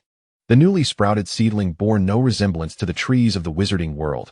Though it stood a person's height, it possessed few leaves. Instead, several delicate, bluish-gray tendrils emerged from its apex. The trunk was marked with patches resembling scales. As Xia'er drew nearer, the sapling seemed to sense his presence. Its tendrils began to sway, as if attempting to capture his scent. Xia'er furrowed his brow, contemplating. Had this tree truly metamorphosed into a monster? This was no ordinary tree. It exuded an aura reminiscent of a carnivorous plant. As he pondered, memories of its transformation flooded back. When he first encountered the tree, it had merely reached 20 meters. Upon returning a few days later, it had grown to 40 meters. Now, with the main body of the tree in the wizarding world having been felled, the sapling had grown significantly in just a few days. The speed of its growth was astonishing, prompting Xia'er to resolve to eliminate this sapling entirely, intending to return later to observe whether the stump would sprout another seedling. With this thought in mind, Xia'er unsheathed his longsword and severed the sapling. As he felt the resistance of the cut, his expression darkened. Though the sapling appeared slender, it was surprisingly resilient. Upon being severed, the tendrils above thrashed wildly, as if sensing pain, before gradually ceasing their movement.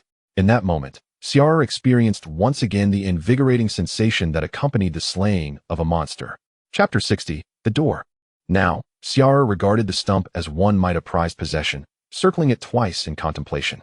First, having severed the sapling, he had essentially confirmed that it was indeed a monster.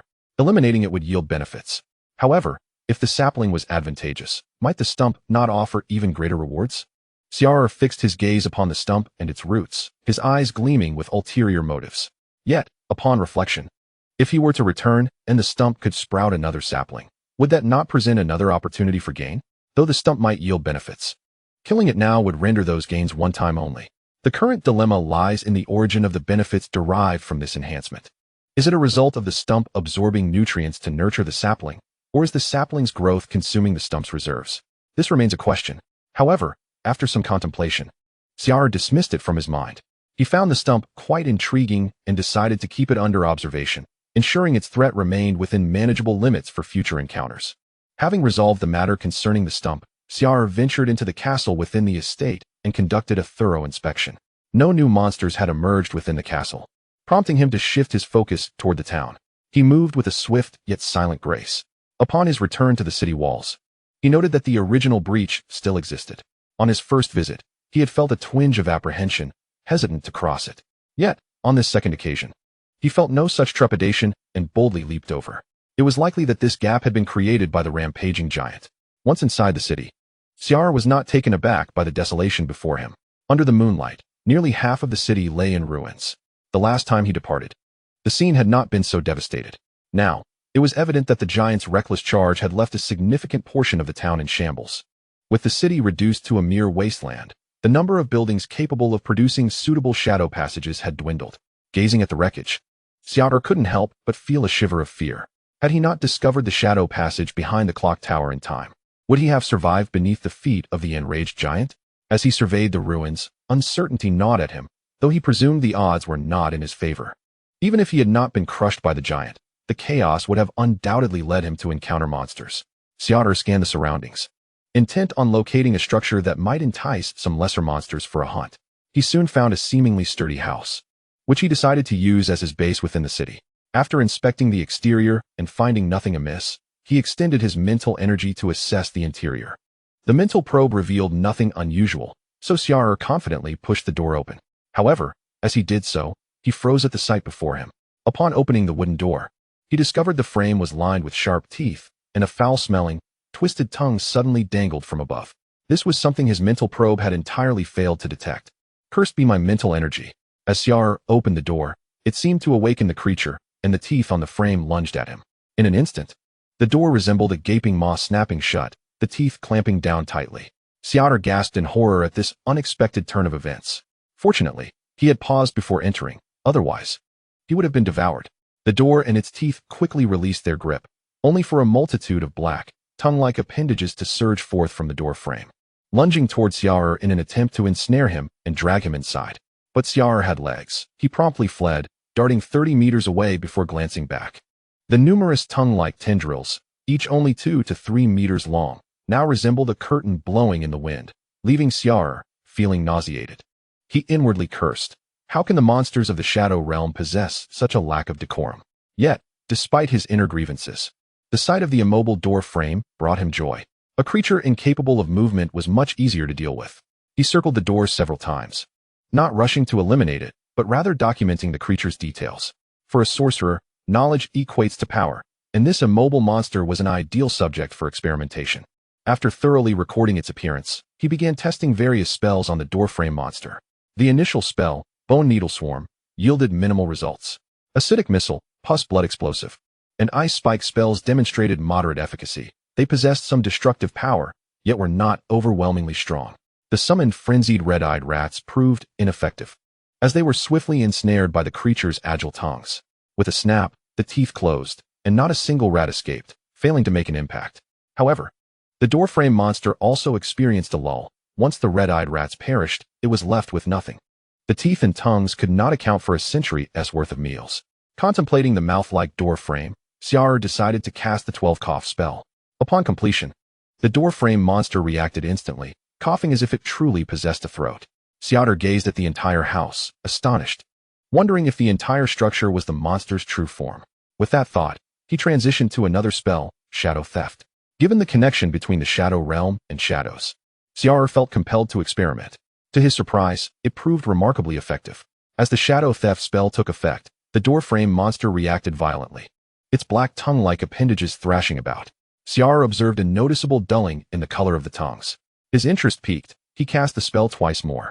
After the second casting, the creature's response weakened significantly, as if its very essence had been drained. With a final incantation, the transformation became even more pronounced.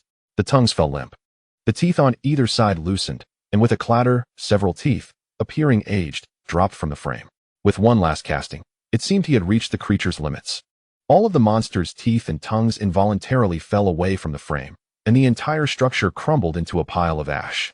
As Xia'er felt a surge of increased mental energy and magical power within him, he couldn't help but exclaim, "Splendid." Chapter 61. Wailing. Although the process encountered some difficulties, the outcome was ultimately favorable. Xia'er had vanquished the monster, gaining both mental and magical enhancements. This elevation felt akin to a reward from the sorceress realm for his conquest over the creature, displaying remarkable effectiveness. With the doorframe monster defeated, Xia'er gazed into the darkened room, ultimately refraining from entering. Just moments ago, that room had coughed. Who could say if the entire building was interconnected? Keeping his distance, he first cast a greasy surface spell on the wooden structure of the house. Then, employing the foxfire spell, he ignited it. Flames erupted, consuming the timber. Xia'er found a sheltered spot beneath an eave, standing quietly as he applied eagle eye and dim vision spells. In the shadows, he focused on the house engulfed in flames. Beneath the blaze, it appeared that tentacles were sprouting from within, thrashing about as if battling the flames. Even from a distance, Xia'er could hear the sound of the tentacles striking. The burning wooden structure was suddenly overturned by the thrashing appendages. Yet, this action also resulted in the tentacles being engulfed in foxfire. However, their speed of movement was akin to that of a fan, swiftly extinguishing the flames. Witnessing this spectacle, Xia'er stood frozen, relieved he had not entered. There was indeed a formidable entity within that house. Given the violent flailing of those tentacles, it was likely that had Xia'er ventured inside, he might never have emerged. However, although the tentacles had knocked away a portion of the timber, there were still others ablaze behind. The inferno consuming the house was growing increasingly ferocious. Xia'er watched with gleaming eyes, filled with anticipation that perhaps this monstrous entity could be incinerated. He gazed eagerly at the flames as they danced. Boom! In the distance, a house erupted violently, splintering wood flying in all directions. In the next moment, a colossal creature emerged from the wreckage. From afar, it resembled a massive ball of yarn, roughly the size of a van. Surrounding it were a multitude of slender tentacles, writhing rapidly beneath it, propelling the entire monstrosity forth from the remnants of the house. It swiftly burrowed into another nearby structure, executing the maneuver with fluid grace, slipping through a window unscathed despite its size. Xia'er, who had initially harbored hope, felt his heart plummet. The creature's agility shattered his previous assumptions that it was as immobile as the doorframe. Now witnessing its nimbleness, he dared not approach. He cautiously retreated, searching for another half-collapsed house, and after a thorough inspection, he slipped inside. Before entering, Xia'er meticulously examined the doors and windows to ensure no lurking monstrosities had evaded his mental perception. Finding this refuge, he began to prepare for fishing. Not far from this dwelling lay a small neighborhood, once a bustling market in the city's impoverished district. Yet, after the giant's rampage, it lay in utter disarray, offering a broad field of vision. This open expanse aided Xia'er in detecting threats in advance, allowing him to engage suitable foes while bypassing those deemed inappropriate. At the window of the small building, he began to sketch runes, channeling his sorcery. The Wailing Bottle. An initial tier spell was cast by Xia'er, launched several dozen meters away. The spell coalesced into a semi-ethereal slender bottle, its lower half significantly broader. Wah, wah, wah. Inside the bottle, an infant's piercing cries erupted. The sound was excruciatingly shrill, resonating powerfully, capable of traveling 200 to 300 meters. Hidden in the shadows, Xia'er scanned his surroundings. The Wailing Bottle continued to wail, and the nearby creatures began to stir in response to the sound. A rustling of debris caught his attention. Xia'er swiftly turned his gaze toward the noise. From the rubble, a creature emerged. From a distance, it resembled a small feline monster, its fur a dark gray with an exceptionally long tail. Its body measured just over a meter. Yet its tail trailed behind, extending 2 to 3 meters, even bifurcating at the end, slightly curling upward. The creature crouched low, cautiously approaching the Wailing Bottle, circling it twice, seemingly assessing the threat it posed. Observing this, Xia'er felt reassured. The creature's apparent caution indicated it lacked formidable strength. Just as he was watching, the creature suddenly lunged into action, its limbs moving swiftly. Its elongated tail whipped upward, undulating behind it. Xia'er had expected an aggressive pounce and bite, but to his surprise, it attacked with the sharp tip of its tail. The tail pierced the Wailing Bottle, driving into the ground. The bottle shattered, and the infant's cries intensified, amplifying in volume. At that moment, as the creature commenced its assault, Xia'er unleashed his spell. First, he cast the initial tier spell, Web Shot. A ball of viscous white liquid soared through the air, muffling the sound of its flight amidst the final cries of the bottle. Bang! Roar! The web erupted, enveloping the creature in its center, the thick liquid transforming into a sticky, explosive web. The creature screeched in distress, thrashing about, attempting to escape the entrapment. Its strength was considerable. If left unchecked, it would likely break free within moments. Yet Xia'er would not grant it such an opportunity. As long as the creature remained within the web's confines, its fate was sealed. He hurled 2 more web shots at it. Subsequently, he unleashed offensive spells, starting with Shadow Theft.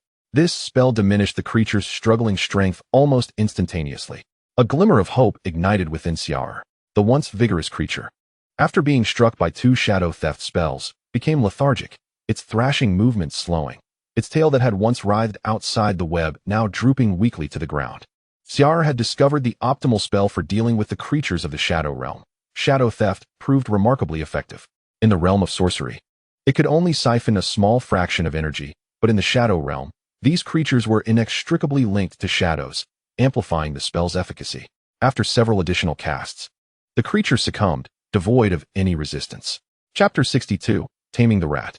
Slaying this creature provided Xia'er with a significant boost in both mental and magical power, equivalent to 4 or 5 days of meditation. His eyes sparkled with delight. Today's harvest was substantial. The sapling, the doorframe monster, and this feline creature. Combined, these gains were akin to 12 or 13 days of meditation progress. Even with the aid of potions, Xia'er could not match such an accelerated pace of enhancement. Glancing at the sky, Xia'er felt he still had time. Thus, he cast another Wailing Bottle at the original location. Wah, wah, wah. The infant's shrill cries echoed once more. However, after waiting a considerable time, no creatures approached. Clearly, either there were no other monsters nearby, or these creatures had grown wary of the Wailing Bottle. Neither scenario boded well for Xia'er. Exercising patience, he waited until the Wailing Bottle's duration expired before casting another. Finally, fortune favored the diligent. In the distance, a peculiar buzzing sound emerged. Buzz, buzz, buzz. The noise resonated as if produced by low-frequency vibrations. Xia'er turned toward the source of the sound. Hovering a few meters above the rubble, a creature was slowly flying. It resembled a grotesque face, its size comparable to a table, with a pallid, ashen visage. The taut skin was accentuated by what appeared to be either long hair or tentacles undulating behind it. This ghastly face approached the Wailing Bottle, and as it drew near, the surrounding rustles ceased entirely. The presence of this face-like creature exuded an overwhelming aura. Xia'er felt a considerable pressure, lowering his gaze, even reluctant to fixate on the creature. He activated the runes he had placed in another building. Surveillance mark. Keeping his head down, Xia'er regained sight through the mark. Although slightly blurred, he could discern the creature's general behavior. Buzz. The buzzing persisted as the creature neared the wailing bottle. Accompanied by a piercing scream. Xia'er felt as if his head were turning to mush. The surrounding dust, stirred by an unseen force, billowed into thick clouds in response to the sound. The weeping bottle upon the ground shattered instantaneously, unleashing a cacophony of infantile wails. Under the shriek of the grotesque, iron-hued creature, the cries scarcely stirred the air before vanishing into oblivion. This creature, with its pallid visage, lingered at the sight of the bottle's disappearance, rotating its ghastly face to survey its surroundings. Xia'er, clutching his ears, perceived an unsettling anomaly in this scene. He hastily activated WuDuoDuo, swiftly clicking to return to the wizarding world.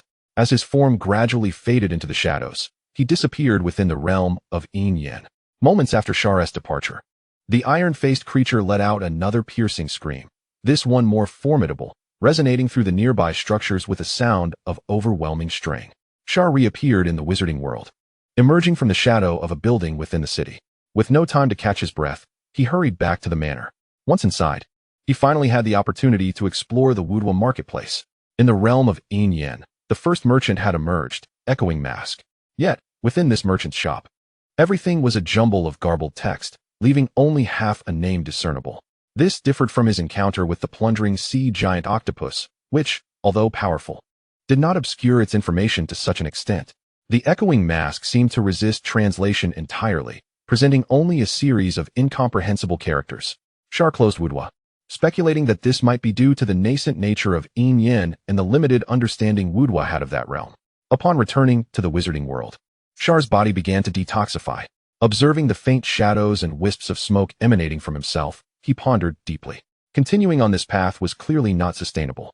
It would not do for him to sneak out under the cover of night every couple of days. Initially, Lauren and others would not sense anything amiss. But as time passed, it would become increasingly suspicious. Therefore, Xia'er needed to devise a suitable pretext to conceal his unique ability to traverse between the realms of Yin and the wizarding world. Gazing out the window, he noticed a night owl glide past in the moonlight. With his keen eyesight, he detected that the owl clutched a small, dark-furred mouse in its talons. The mouse moved with a certain stiffness, devoid of any semblance of a will to live. As Xia'er watched the mouse recede into the distance, a smile graced his lips. He had conceived a fitting plan. Having already acquired the skill of mouse speech, he could train mice. This presented an opportunity to find a secluded spot outside the manor to breed a few mice. Whether these mice would prove useful in the future was secondary. At the very least, it provided Xia'er with a valid reason to reside away from the manor. Without delay, the following day, Xia'er commenced preparations. He enlisted local wizard apprentices to assist in capturing some mice, while also seeking a residence beyond the manor for breeding purposes. He even recruited several farmers to provide support. The notion of using resources at hand was not lost on him. As an apprentice of Lauren, securing a few insignificant mice and a place to stay posed no challenge for the local wizarding families. Moreover, the act of raising mice was not particularly peculiar. Wizards often engaged with various unusual creatures in their studies, from venomous insects to serpents, and even crows, night owls, and bats. For instance, Xia'er was known to keep giant bats and other avian species. These creatures were likely nurtured by powerful wizards, some of whom possessed greater combat prowess than apprentices like Xia'er. Xia'er's mouse-rearing endeavor would initially seem a bit unkempt, yet other wizard apprentices would not perceive anything unusual. They would likely assume Xia'er was merely conducting experiments. The establishment of the mouse breeding facility progressed swiftly, and within days, Xia'er could use this pretext to leave the manor. Furthermore, he genuinely contemplated research involving these mice. In his previous life, he recognized the significance of small rodents in scientific experimentation. A suitable pair of laboratory mice did not come cheaply. In the wizarding world, the business of selling mice was not particularly lucrative, but Xia'er could utilize these mice to experiment with his own magic. In time, he could even explore bloodline research, perhaps producing some unique mice. The morning dawned bright as Xia'er departed the manor, arriving at a modest farm on the outskirts of the city. This location had become his mouse breeding ground, operational for over half a month. Here, he had reared at least 200 small mice. 3 local farmers were responsible for daily provisions of food for these creatures. Although raising mice was merely a cover, Xia'er was not engaging in frivolous pursuits. "Sir, the food is prepared." The farmers regarded Xia'er with a mix of awe and respect, placing the prepared feed nearby. Well done. Take this coin and buy something for your children to eat. It will do them good. Xia'er looked approvingly at the farmers, casually handing over some gold coins to one of them. Thank you, kind sir. Thank you. The farmer, overwhelmed with gratitude, promptly knelt before him. With a mere thought, Xia'er lifted the farmer to his feet. For Xia'er, one gold coin could be exchanged for a considerable amount of resources, yet for an ordinary person, it could sustain a family for a month or two. The disparity within this world was stark. Xia'er displayed generosity toward the farmers, unlike the way he treated other wizards, which felt akin to how Lauren viewed him. Lauren could effortlessly provide Xia'er with numerous orbs for training, perhaps because these lesser orbs held little value for her, much like the coins Xia'er granted to the farmers. The gratitude the farmers expressed in return for his generosity was appreciated, as every little bit helped. Having spent time in this world, Xia'er had discerned its inherent abnormalities. However, as a mere apprentice, he possessed little power to instigate change. As long as it did not affect him, he was willing to lend a hand within his capabilities. After dismissing the farmers, Xia'er approached the mice with their food. These were small creatures, some plucked directly from their nests. Naturally, smaller mice were easier to rear than their larger counterparts. Xia'er activated his mouse speech and employed magic to train them. With a combination of techniques, he had managed to instill obedience in them within just over half a month. During feeding time, they lined up in an orderly fashion, even squeaking in gratitude to Xia'er. The intelligence of the mice was not to be underestimated. The training spell even had a slight enlightening effect on them, although their cognitive development was gradual. Xia'er recalled that in his previous life, one could not openly discuss catching mice or using poison, fearing the mice would comprehend. Mice were social creatures, and he had gleaned from fragmented information that even ordinary mice possessed a level of intelligence comparable to that of a 2 to 5-year-old child. With training, while these mice would never rival human intellect, they were certainly not devoid of cleverness. In certain aspects, they even displayed unique capabilities. Xia'er had begun to influence their minds. To others, the mice's squeaks might appear as mere chaotic noise, but through the lens of mouse speech, Xia'er could discern their gratitude towards their caretaker, Xia'er, who nourished them. The mice lined up in an orderly fashion, their bodies still youthful, yet glistening with a sheen. In the past, when capturing the goblins, the mice served well as scouts. That was a straightforward endeavor. However, these mice, meticulously nurtured by Xia'er, might even undergo bloodline modifications in the future, transforming from ordinary rodents into muscular combat mice. This seemed a plausible venture. Upon re-entering the realm of the Shadow Abyss, Xia'er carried a cage of mice, not of his own breeding, but rather large ones caught by farmers. These mice, having been fed for several days, could comprehend simple commands. Xia'er intended to use them, equipped with monitoring marks, to probe the various houses for safety. Upon entering the city once more, the sights before him appeared altered compared to his previous visits. The city had been a vast expanse of ruins, trampled by the giant. Yet, for over half a month, Xia'er had not encountered that terrifying giant again. It seemed the creature had vacated the city, with the absence of the giant stomping. The city remained in ruins. However, as time progressed, the remnants appeared to be naturally restoring themselves, gradually reverting to their former state. This unforeseen revival brought both good and ill tidings. The good news was that Xia'er had more places to hide, while the bad news was that the monsters also had more places to conceal themselves. To avoid stumbling into a monster's lair, Xia'er had taken to bringing along mice as cannon fodder during his recent excursions. He released a mouse, commanding it with the mouse language spell to venture into a house. The mouse, being alive, would likely squeak in its haste, serving as an excellent bait. Not every room concealed a monster, and for those devoid of threats, Xia'er planned to investigate later. Under the impetus of Xia'er's mental energy, the mouse would proceed to the next house. As the town gradually regained its former visage, Xia'er felt an increasing urge to explore this realm of shadows. In his recent ventures, he had been simultaneously hunting monsters while advancing through the city. During this period, he encountered a plethora of monster varieties, numbering 20 or 30. The most formidable, aside from the creature known as the Echoing Mask, was a monstrous entity resembling a warped warhorse. Xia'er had recently witnessed this beast galloping through the city in the dead of night. Its might was formidable, evoking a sense of dread within Xia'er that rivaled the terror he felt when facing the draconic creature that battled the giant. Merely passing by, the creature's presence was enough to leave Xia'er trembling, paralyzed by an overwhelming fear of the indescribable predator. In that state, he found himself momentarily devoid of thought. Once he regained his composure, he dared not linger, hastily retreating to the world of wizards, fearing he might not return if he delayed further. Since that incident, Xia'er had become markedly more cautious. The warhorse monster seemed to have settled within the city, and its terrifying hoofbeats could occasionally be heard echoing through the streets. Fortunately, the monstrous gallop served as a warning, allowing Xia'er to evade danger or retreat back to the wizarding realm. Chapter 64. You shall enjoy the eternal glory of art. As Xia'er explored the city, he became increasingly familiar with his surroundings. Due to the presence of the warhorse monster, he had seldom spotted other creatures on the streets. Clearly, the rampaging warhorse had trampled many monsters into oblivion. The various monsters of the Shadow Abyss exhibited no capacity for peaceful coexistence. They were both predators and prey to one another, with the strong preying upon the weak. Some even resorted to ruthless slaughter as a display of their relationships. This had been the case with the giant, and now with the mad warhorse. In comparison, the creature known as the Echoing Mask was insignificant in terms of threat and combat prowess when juxtaposed with the warhorse and the giant. As Xia'er navigated the city, he soon arrived at a location he had never reached before. Before him stood a building unlike any he had encountered in the wizarding world. This edifice, entirely white, resembled a grand palace from the outside. Previously, Xia'er had discerned that the town in the Shadow Abyss, while seemingly derived from the wizarding world, housed many distinct structures. The town's expanse was far greater than that of the town in the wizarding realm, which he could traverse in mere minutes on horseback.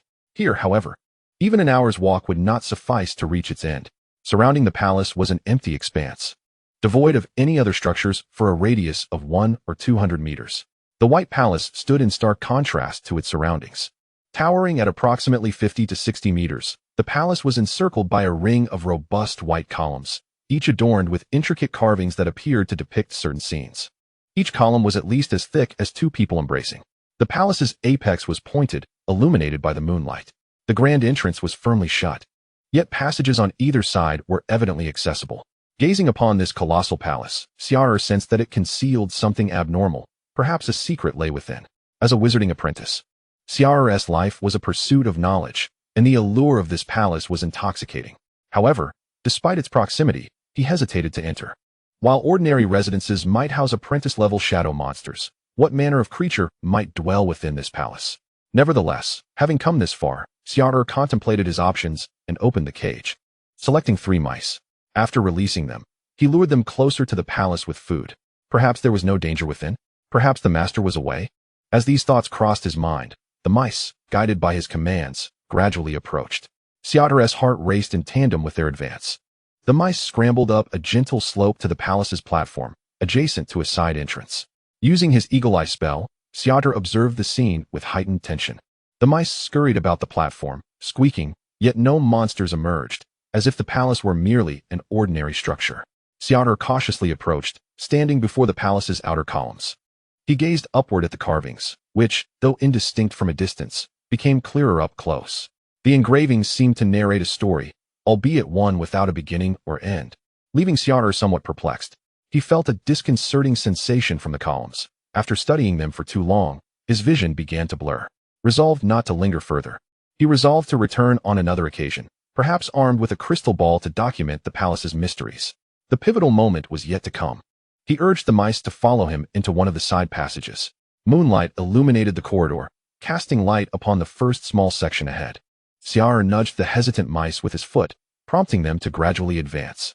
Xia'er left a zero-ring surveillance brand on the mouse, allowing him to see inside the palace while remaining outside its walls. The mouse crawled slowly, peering left and right, a testament to its nature and limited intelligence. The fact that it obeyed Xia'er's commands and ventured forward in such an unfamiliar environment was already commendable. After traversing a distance of over 10 meters, the mouse entered a side door. Although it continued to move, the dim surroundings rendered Xia'er unable to see anything clearly, only vague outlines. Nevertheless, the mouse remained alive, which instilled confidence in Xia'er. He monitored the mouse's vital signs while wandering around the palace's perimeter, carefully observing the engravings on each pillar. Initially bewildered, Xia'er gradually pieced together the narrative after examining all the pillars. The engravings depicted a somewhat brutal tale. Within these pillars, a formidable presence could be sensed, with the creator employing various artistic techniques to convey its might. Xia'er discerned images of stars, celestial bodies, and powerful flying creatures. Numerous tiny figures were prostrated at its feet. In one corner of the scene, Xia'er noticed a small ensemble seemingly performing grand music. However, as the narrative unfolded and he observed more pillars, the ensemble's prominence grew.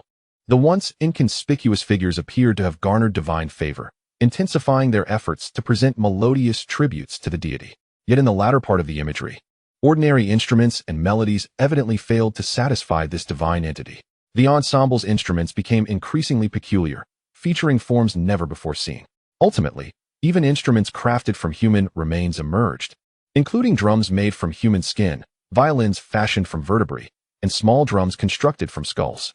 Beating hearts and the anguished cries of flayed slaves became integral to the composition. The latter portion of the engravings turned gruesome and savage. Though the engravings lacked color and language, Xia'er could feel the blood and cruelty emanating from them. He sensed the appreciation of the powerful presence and the joy of the ensemble members.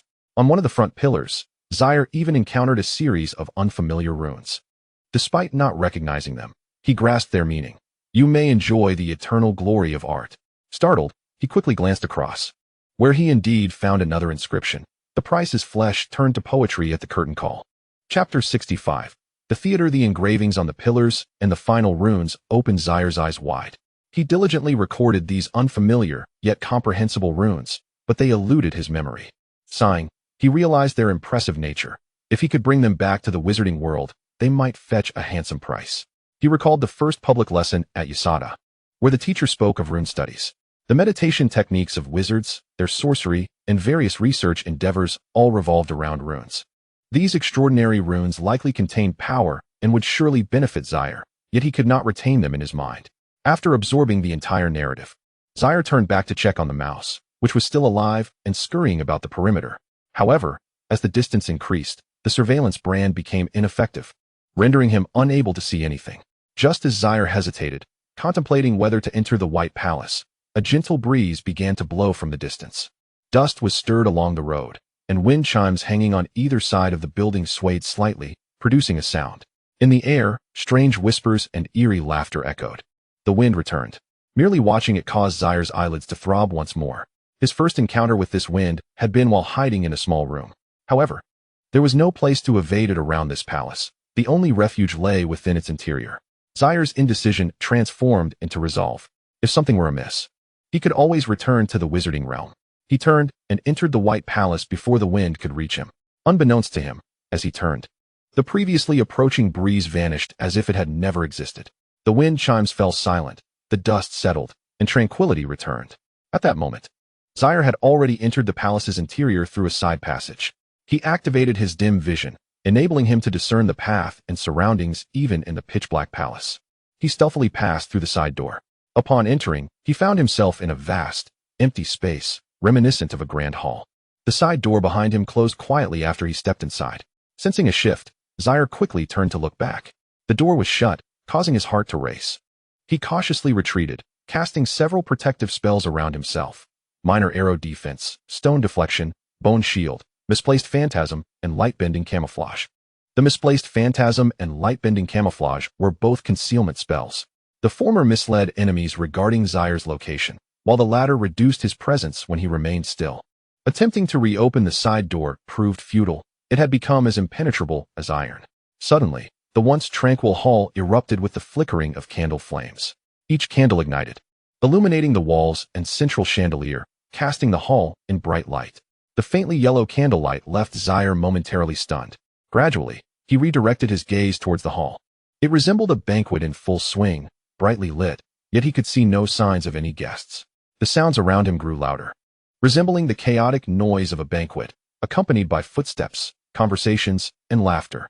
The hall's floor was covered with a plush carpet, starkly contrasting the decay of the outside town. Everything here appeared pristine. Xia'er heard footsteps and noticed faint impressions on the carpet drawing closer to him. He slowed his breathing, ready to retreat to the wizarding realm at the first hint of danger. The footprints halted less than a meter in front of Xia'er. He dared not breathe. Yet, soon after, the footprints resumed moving, as if beckoning him to follow. After 2 steps, they turned towards him. Taking a deep breath, Xia'er disregarded the cacophony around him and began to follow the footprints. They weaved through the banquet hall, seemingly avoiding oncoming figures. As the pace quickened, Xia'er found himself jogging to keep up with the footprints, which still evaded potential encounters with others. Yet, fear had no hold over him. He charged ahead, unimpeded. Xia'er followed the footprints, bursting forth from the brightly lit banquet hall and plunging into the depths of darkness. It was only then that he realized the gravity of his actions. Astonishment flooded his heart as he pondered how he had unwittingly chased these footprints so far. Yet, before he could contemplate further, he sensed something amiss in his surroundings. He had transitioned from the luminous banquet hall to a scene shrouded in pitch darkness. The once clamorous noises behind him had vanished into silence. As Xia'er surveyed his surroundings, he discerned that he was in a vast theater, encircled by tier upon tier of seats. Before him lay a diminutive stage. Suddenly, chandeliers and candles suspended above ignited, casting the only light within this immense theater. Standing at the entrance, Xia'er summoned his courage to scrutinize the environment. The nearby seats appeared innocuous, yet as he approached, he was horrified to see a gaping maw, filled with razor-like teeth, sprouting from the backrest.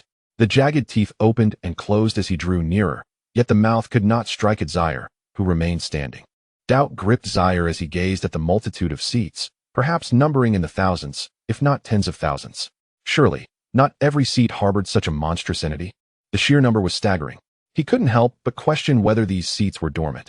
If he were to eliminate a few, would it provoke the creatures within? This notion took root in his mind, persistently tempting him. He struggled to suppress the thought and unleashed his eagle-eye spell, directing his gaze to the stage obscured by the curtain. As he examined the curtain, a gasp escaped his lips. It was fashioned entirely from human skin, crudely stitched together, with visible remnants of flesh still attached. Just how many lives were sacrificed for such an enormous drapery? With a crisp sound, the curtain began to part slowly. Yet, much like the banquet hall, it was devoid of any human presence. Xia'er chose not to linger. Instead, he prepared to enact his plan. Stealthily, he made his way to the rear of the theater, ready to retreat to the wizarding realm at a moment's notice. He then began his incantation, acidic missile. A viscous projectile coalesced in his grasp. He remained vigilant, keeping his focus on the stage while poised to escape. The monstrous maw of the seat nearby sensed his presence, its jagged teeth opening and closing incessantly. He initiated his shadow thief spell, tossing it towards the seat, which seemed to weaken, the mouth's movements slowing. However, after several attempts, the theater's chairs remained resilient, refusing to succumb. Xia'er contemplated the gaping mouth of the seat. A smirk graced his lips as he conjured another acidic missile, seizing the moment when the mouth was ajar to hurl the projectile directly inside. The impact was akin to pouring sulfuric acid into a human mouth. The seat's teeth snapped shut violently, racked with the agony of corrosion. The viscous acid seared within the chair, inflicting damage far exceeding that of the shadow thief spell. After a prolonged struggle, the seat finally succumbed, disintegrating into a pile of ashes. At that moment, Xia'er felt his mental energy and magical power surge. Though the seat had proven difficult to vanquish, the enhancement it provided was akin to several days of meditation. Elated, Xia'er persisted, launching multiple acidic missiles into the mouths of the remaining theater seats. The cacophony of gnashing teeth echoed through the rear of the theater. And had these seats been capable of screaming, the entire back row would have reverberated with their cries. After dispatching several, Xia'er intended to continue his assault. But the remaining chairs seemed to sense his prowess, swiftly closing their mouths and denying him any opportunity. Amused, Xia'er couldn't suppress a chuckle. Had the circumstances been different, he might have laughed heartily. He reasoned that while the other creatures might resist the acidic missile, these seats would surely not fare better. Without hesitation, he flung a projectile at one of the chairs, the thick missile unable to escape as it rolled within. The sound of gnashing teeth erupted once more, as Xia'er unleashed his missiles like a farmer delighting in a bountiful harvest. However, just as he prepared to launch another, the stage underwent a sudden transformation. Music resonated forth, immobilizing Xia'er, as if an unseen force compelled him to turn his head towards the stage. His body involuntarily settled into a sitting position. Fortunately, the chair beneath him had already been neutralized by the acid, or he might have faced a horrific fate. Xia'er's current state resembled a martial stance, as if an invisible seat supported him. The music flowed from delicate melodies to a crescendo, transforming from a gentle stream into a mighty river. Although he could not move, his alertness remained, his mind poised to retreat to the wizarding world at any moment. He resolved that if the theater's seats were to remain insatiable, he would prioritize his survival. Music transcends boundaries, uniting all races and realms. The composition performed within the theater captivated Xia'er, soothing his initial panic and gradually calming his spirit. To his surprise, he sensed a subtle elevation in his mental energy. While his magical power remained unchanged, the enhancement of a wizard's mental acuity was paramount. With an increase in mental strength, the rate of magical enhancement would undoubtedly accelerate. This realization alleviated Xia'er's urgency as he listened intently to the music, which unfolded in 4 distinct movements. The first was profoundly soothing, enveloping him in relaxation.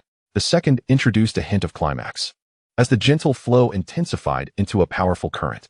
The third movement erupted into a grandiose symphony, resounding with fervor. By the fourth, the music echoed the bittersweet aftermath of triumph, reminiscent of tragedy lurking behind glory. As tears threatened to spill from his eyes, Xia'er found himself ensnared by the emotional resonance of the final note. In the theater, a moment of silence lingered before an overwhelming cacophony erupted. The chairs began to rattle, their monstrous maws opening and closing with fervor. Xia'er's eyelids fluttered in disbelief as he beheld the spectacle. Tendrils sprouted from beneath the seats, seemingly celebrating with glee. Startled, he instinctively retreated to evade the writhing appendages. Suddenly, he felt the weight of countless gazes upon him, curious, probing, and chilling. Following the source of these stares, he focused on the center of the stage. An itch in his ears and eyes prompted him to touch them, revealing blood upon his fingertips. Xia'er swallowed hard, swiftly selecting the option to return to the wizarding realm. However, he was struck by the jubilant grins and eager gestures of the surrounding seats. In an instant, he recalled the enchanting music he had just heard. After listening to such a melody, should one not offer the performer a gesture of approval and encouragement? He thought of the engravings upon the sturdy columns outside the White Palace, where even beings as powerful as deities expressed their admiration for the performances of humble bands. With a sense of divine inspiration, Xia'er clapped his hands enthusiastically, disregarding any need to stifle his voice, for there was nothing to conceal. He exclaimed with fervor, "Delightful! A celestial sound! I have never encountered such exquisite music." Poor Xia'er, having never set foot in a concert hall in his past life, was oblivious to the customary praises others might offer. He could only express his thoughts as they came to him, not out of fear, but because he genuinely found the music uplifting, even feeling it wash away his weariness. As he delivered his praises and applause, the gazes that had converged upon him began to disperse. Xia'er's figure, accompanied by a shadow that had appeared unnoticed, vanished like a fleeting bubble. Chapter 67. The Pseudo-Divine Fugue. First-class wizard apprentice Xia'er departed from the theater that resembled a white palace. The once boisterous banquet hall and the theater, filled with the sounds of creaking seats, fell silent simultaneously. The gaping maws of the seats ceased their movement as if everything within the theater had been pressed to pause. After a considerable time, the curtain, stitched from human skin, slowly descended. The chandelier's flames on stage extinguished, mirroring the extinguished candles in the banquet hall. The vast white palace returned to a state of profound silence. Meanwhile, Xia'er, returning from the realm of shadows, was gripped by intense fear. He touched the blood at the corner of his eye and near his ear, overwhelmed by an unshakable dread. What was happening? How could I have been so audacious as to enter this clearly ominous white palace? Shouldn't I have retreated to the wizarding realm at the first hint of the terrifying winds from outside? As he slowly wiped away the blood from his face, he pondered deeply. He quickly concluded that perhaps he had been subtly influenced the moment he laid eyes upon the White Palace. The palace clouded his judgment, albeit not severely. It merely sought to draw him within its confines. He recalled the performance he had heard in the theater, frowning slightly.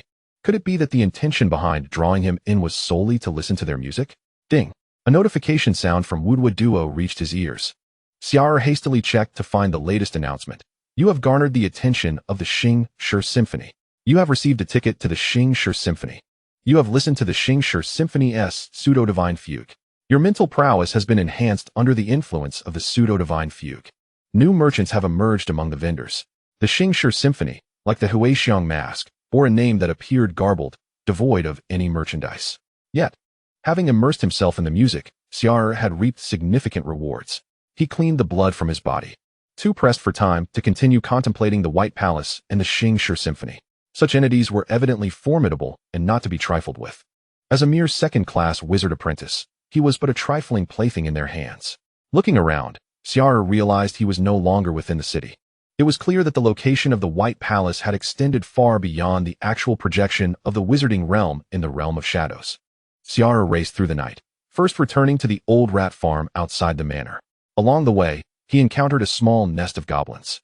These creatures were notorious for their malevolence in the wizarding continent. Generally, goblins were thieves and bandits, and in large numbers, they could rob travelers. Occasionally, they would form raiding bands to attack rural human villages. Typically, one could expect to see goblins dispatched without hesitation. They seemed even more resilient than rats. Even if killed casually, new goblins would soon emerge in the wild. As Xia'er passed by the group of goblins, he casually cast a few spells, swiftly dispatching them and collecting several soul coins. For the next few days, Xia'er remained sequestered within the manor, meditating day after day. His mental prowess had surpassed that of a second-class wizard apprentice, bolstered by the experience of vanquishing the monstrous seats in the theater and the effects of the pseudo-divine fugue. Now, he merely needed to elevate his magical power to ascend to the rank of a first-class wizard apprentice. Xia'er was determined not to let trivial matters impede his progress. The enhancement of mental prowess was far more challenging than that of magical power. During these days, Xia'er consumed several potions he had previously acquired, as well as the large eye orbs given by Luolan. In the meditation chamber, Xia'er sat in deep concentration. Today, he ingested over 10 orbs rich in magical energy, combining them with the shadowy eye meditation method to enter a profound meditative state. His magical power steadily increased. At last, it felt as though he had crossed a threshold. The limitations that had once confined him as a second-class wizard apprentice were effortlessly surpassed. His mental prowess and magical power surged simultaneously. Xia'er did not cease his meditation. He continued until he had completely exhausted the magical energy of the eye orbs. Upon opening his eyes, he felt elated. After several months since exiting Yasada, he had finally transcended the status of a second-class wizard apprentice and had become a first-class wizard apprentice. Though still an apprentice, he was drawing ever closer to the title of wizard. His magical and mental abilities had significantly improved compared to before. Similarly, he could now cast the same zero-ring spells multiple times, with increased potency.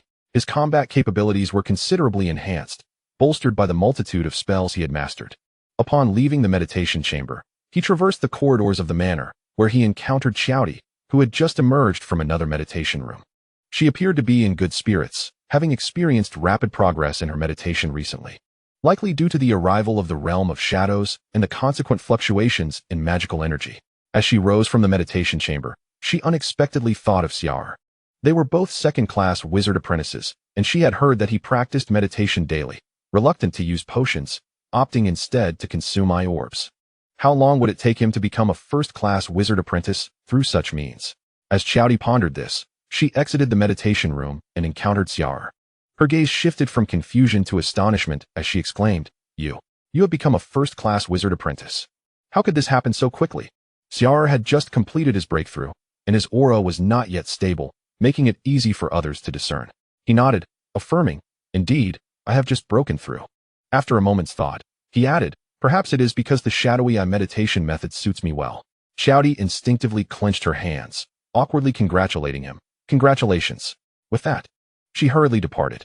Initially, Xia'er had not believed that her classmates Xia'er and Joseph could catch up to her. She had consumed numerous potions and received ample resources from her family. Yet, transitioning from a second-class wizard apprentice to a first-class wizard apprentice would typically take at least 6 months to a year, if not longer. To her astonishment, Xia'er had managed to surpass her. This reflection brought to mind the time she had looked down upon Xia'er and Joseph with derision, leaving her feeling somewhat embarrassed now. Xia'er silently smiled as he watched Xia'er walk away. The benefits of becoming a first-class wizard apprentice were manifold. Today he strolled around the estate, unexpectedly encountering Keek, Xia'er, and Gouda among others. "How did you know I have advanced to a first-class sorcerer's apprentice?" Chapter 68, Quay's Demon. After becoming a first-class sorcerer's apprentice, Xia'er wandered about the estate. Before long, he heard the voice of the sorceress Lauren. "You have become a first-class sorcerer's apprentice? Come down to the laboratory." Upon hearing this, Xia'er quickly suppressed his smile and made his way to the underground laboratory. During this period, Lauren scarcely left the estate or the laboratory. It was no wonder that despite her formidable combat prowess, she still sought the assistance of several first- and second-class sorcerer's apprentices. All the labor fell upon Xia'er and his companions, while Lauren needed only to oversee the tasks she assigned. Upon entering the laboratory, a metallic scent of blood assaulted his senses. Peering forward, he beheld a nameless monstrosity lying upon the table. Lauren glanced up and gestured for him to assist her. As Xia'er approached, he scrutinized the creature on the table. It was a grotesque being, predominantly deep green, almost black in hue. Its head bore a resemblance to that of a bat, with elongated ears, and its mouth was forced open, revealing a maw filled with sharp teeth. The incisors were particularly large and menacing. 2 black, bony horns protruded from the back of its skull, reminiscent of antlers. Its limbs were long and muscular. Its skin a deep green akin to thick leather, with patches of dark green scales emerging in various places. Its claws were exceptionally sharp, and its feet were slender and pointed. Along its back were short, bony spines, and its tail was long and slightly curled, resembling that of a chameleon. At that moment, the creature was in a dire predicament, bound to the operating table and completely unconscious. Its chest had been opened, and its heart still faintly pulsated, pumping blood throughout its body. After Xia'er arrived, he took up a nearby instrument and began to assist Lauren. This was not his first visit. Lauren's 5 apprentice assistants were frequently summoned to lend a hand during her experiments. Lauren meticulously sliced open the creature's innards, extracting small samples, and then incised its limbs to closely examine the muscle and bone structure. After several hours of diligent work, the creature was ultimately disassembled into numerous components. Heart, skull, organs, blood, muscle, and bones were all categorized and organized.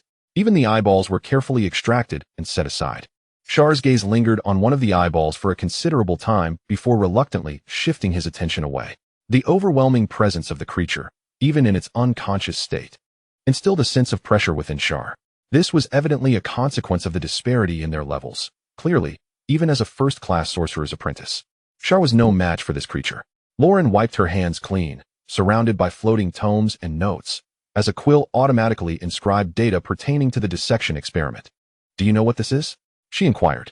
Xia'er shook his head repeatedly, sensing a peculiar familiarity with the creature, much like an old acquaintance. "I do not know. This is a minor demon, a quasi demon." Xia'er redirected his gaze to the mass of flesh. "Is this really a demon? It does not seem as terrifying as I had imagined." Lauren chuckled softly, replying, "That is because it is under my control. Otherwise, it would demonstrate its true terror." The demon's strength was comparable to that of a first-class sorcerer's apprentice, and its magical resistance was formidable. For a novice like Xia'er, it would be but a mere leap, a matter of a single claw. Curiously, Xia'er asked, "Teacher, how did this demon come to be in the estate?" Lauren had not ventured outside all day, nor had she received any deliveries. She beckoned Xia'er to move forward toward a magical sigil drawn on the ground. Sorcerers require subjects for experimentation, many of which are summoned. This magical sigil is the means by which I acquired this quasi demon. By studying the Abyssal Grimoire, one can learn to create such summoning sigils. If you can communicate effectively with the demon, it will be summoned to your side. Xia'er found this revelation utterly fascinating.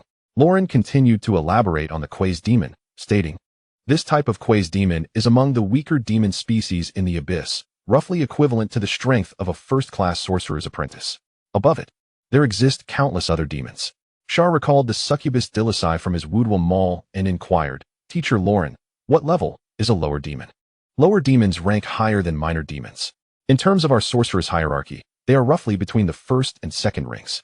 Above lower demons are mid-level and upper demons, with the most powerful upper demons rumored to possess the strength of a sixth-ring sorcerer. Of course, that is a realm far beyond our reach. Would you like to learn about the abyssal demons?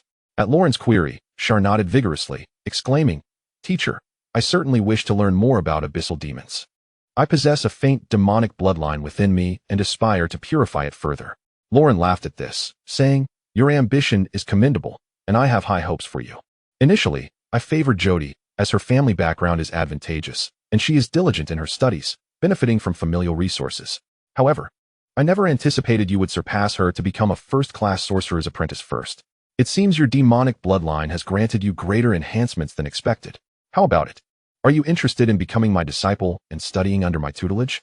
Xia'er was momentarily taken aback, unable to fathom such fortuitous circumstances. Previously, in Xia'er, he had heard from Fanny that once an apprentice became a first-class sorcerer's apprentice, those with exceptional talent would be noticed by sorcerers and become true students. Some apprentices caught the attention of high-ranking sorcerers and quickly rose to prominence, becoming figures whom most apprentices could only admire from afar. Xia'er had not anticipated that.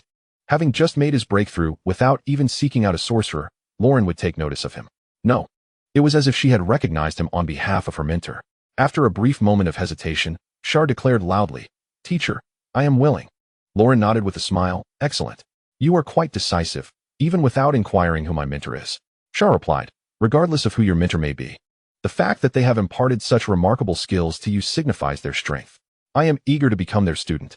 Lauren chuckled softly, "You are quite astute. My mentor, Anderson, is a third-ring sorcerer in Xia'er. Having a third-ring sorcerer as your teacher is certainly no small fortune. He is currently occupied with his experiments, and we are outside of Xia'er. But once you become a sorcerer, I will formally introduce you to him. In the meantime, you shall study under me. I am more than capable of instructing you as a first-class sorcerer's apprentice." Xia'er felt elated. If Lauren, a first-ring sorcerer, was already so formidable, then a third-ring grand sorcerer must be incomprehensibly powerful. Having such a mentor would undoubtedly benefit him greatly. He quickly expressed his gratitude. "Thank you, teacher." Lauren shook her head, saying, "From today onward, you need not call me teacher. Refer to me as senior sister." Xia'er obediently responded, "Yes, senior sister Lauren." Luolan gently patted Xia'er's shoulder and remarked, "Your physical aptitude is commendable, yet do not let pride take hold. In the realm of wizards, talent is the least valuable currency. Until talent is transformed into something tangible, it remains inconsequential. For a wizard, even an apprentice with the most meager talent can employ numerous methods for enhancement. For instance, augmenting an apprentice's lineage or bestowing upon them a spell can significantly improve their physical aptitude, while enhancing one's soul talent is somewhat more challenging. It is by no means impossible." Xia'er nodded affirmatively, assuring, "Rest easy, senior sister. I will not become arrogant." He felt this deeply. Old Xia'er's lackluster talent yielded no better results from a year of meditation than Xia'er achieved in a mere month. With promising soul aptitude and the acquisition of a succubus lineage, his physical magical talent had also seen improvement. Even at his modest level as a small kalami, he could transform into a prodigy through enhanced talent. It is unfathomable to consider that powerful wizards might merely need to flick a finger to elevate a seemingly worthless student into a genius. Luolan escorted Xia'er to a lounge. "To be frank, my original intention was not to accept you as a student in place of the teacher. However, since I have taken you under my wing as a junior brother, I shall dedicate myself to your education. Given your thin, demonic lineage, it is evident that you are suited to delve further into the abyssal grimoire and the flesh rituals. Both of these are my areas of expertise. Thus I can sufficiently guide you." Subsequently, Luolan produced several hefty tomes, and several hands of wizards levitated these substantial volumes to Xia'er's side. These contain knowledge from the abyssal grimoire. From this moment forth, you must engage in earnest study. After completing your daily meditation, assist me in my laboratory, where I shall address your inquiries. Once you have thoroughly familiarized yourself with this material, I will impart to you several zero-ring abyssal spells." Xia'er eagerly nodded in response. He then inquired, "Senior sister, may I also learn the summoning spells for abyssal demons, like the one you performed today?" Luolan smiled and replied, "One major category of abyssal spells is indeed the summoning of abyssal entities, which is essential for studying the abyssal grimoire. Many spells we wizards study about the abyss are learned from the demons we summon. My summoning of this quaste demon was to study its form and acquire its spells. Once you are well versed in this material, I will teach you the summoning spells. However, do not rejoice too soon. Learning abyssal spells also demands talent. Communicating with demons relies not solely on physical and soul aptitude, but also requires eloquence and experience. Demons possess extensive combat experience and high intelligence, each one exceedingly cunning. Unless one is dealing with the lowest-tier demon worms, one must exercise caution." Suppressing his excitement, Xia'er solemnly replied, "I understand, senior sister." After departing from Luolan's laboratory, Xia'er was filled with joy. He returned to his quarters, burdened with the weighty tomes, and eagerly commenced his reading. As he delved into the texts, he garnered a slightly deeper understanding of the bottomless abyss. Unlike the wizarding world or the shadow world, the bottomless abyss comprises a vast multitude of layered abyssal realms. Each abyssal world represents a colossal plane, with demons being the indigenous beings of these lower planes. The studies of the abyssal grimoire in the wizarding world are limited to a few well-known abyssal worlds, while many more expansive and numerous worlds remain unknown to the wizards. The materials Luolan provided to Xia'er contain scant records regarding the grand worldview of the abyssal realms. As Xia'er perused the texts, they quickly transitioned into accounts of various lesser demons and a plethora of abyssal runes along with foundational knowledge on understanding, engaging with, and utilizing demons. The texts detailed demons' anatomical structures, combat techniques, and their cunning intellect. Moreover, the most abundant content comprised various narratives documenting wizards' successful strategies for ensnaring and deceiving demons. The primary purpose of these readings was to assist novice wizards like Xia'er in mastering the art of communication with demons, how to forge contracts, maximizing the benefits of these pacts while minimizing their drawbacks. Additionally, there was a tome dedicated to abyssal language, which recorded various abyssal runes. While these runes possess certain powers, they primarily serve as a means of communication. This language acts as the common tongue of the abyssal demons. Only by comprehending the language and their written forms can one effectively engage with them. Demons inherently master these languages and scripts, a legacy passed down through their bloodlines. Xia'er, endowed with the succubus lineage, enjoys a unique advantage in this regard. Although it does not directly transmit the abyssal language and script, it bestows Xia'er with exceptional efficacy in learning them.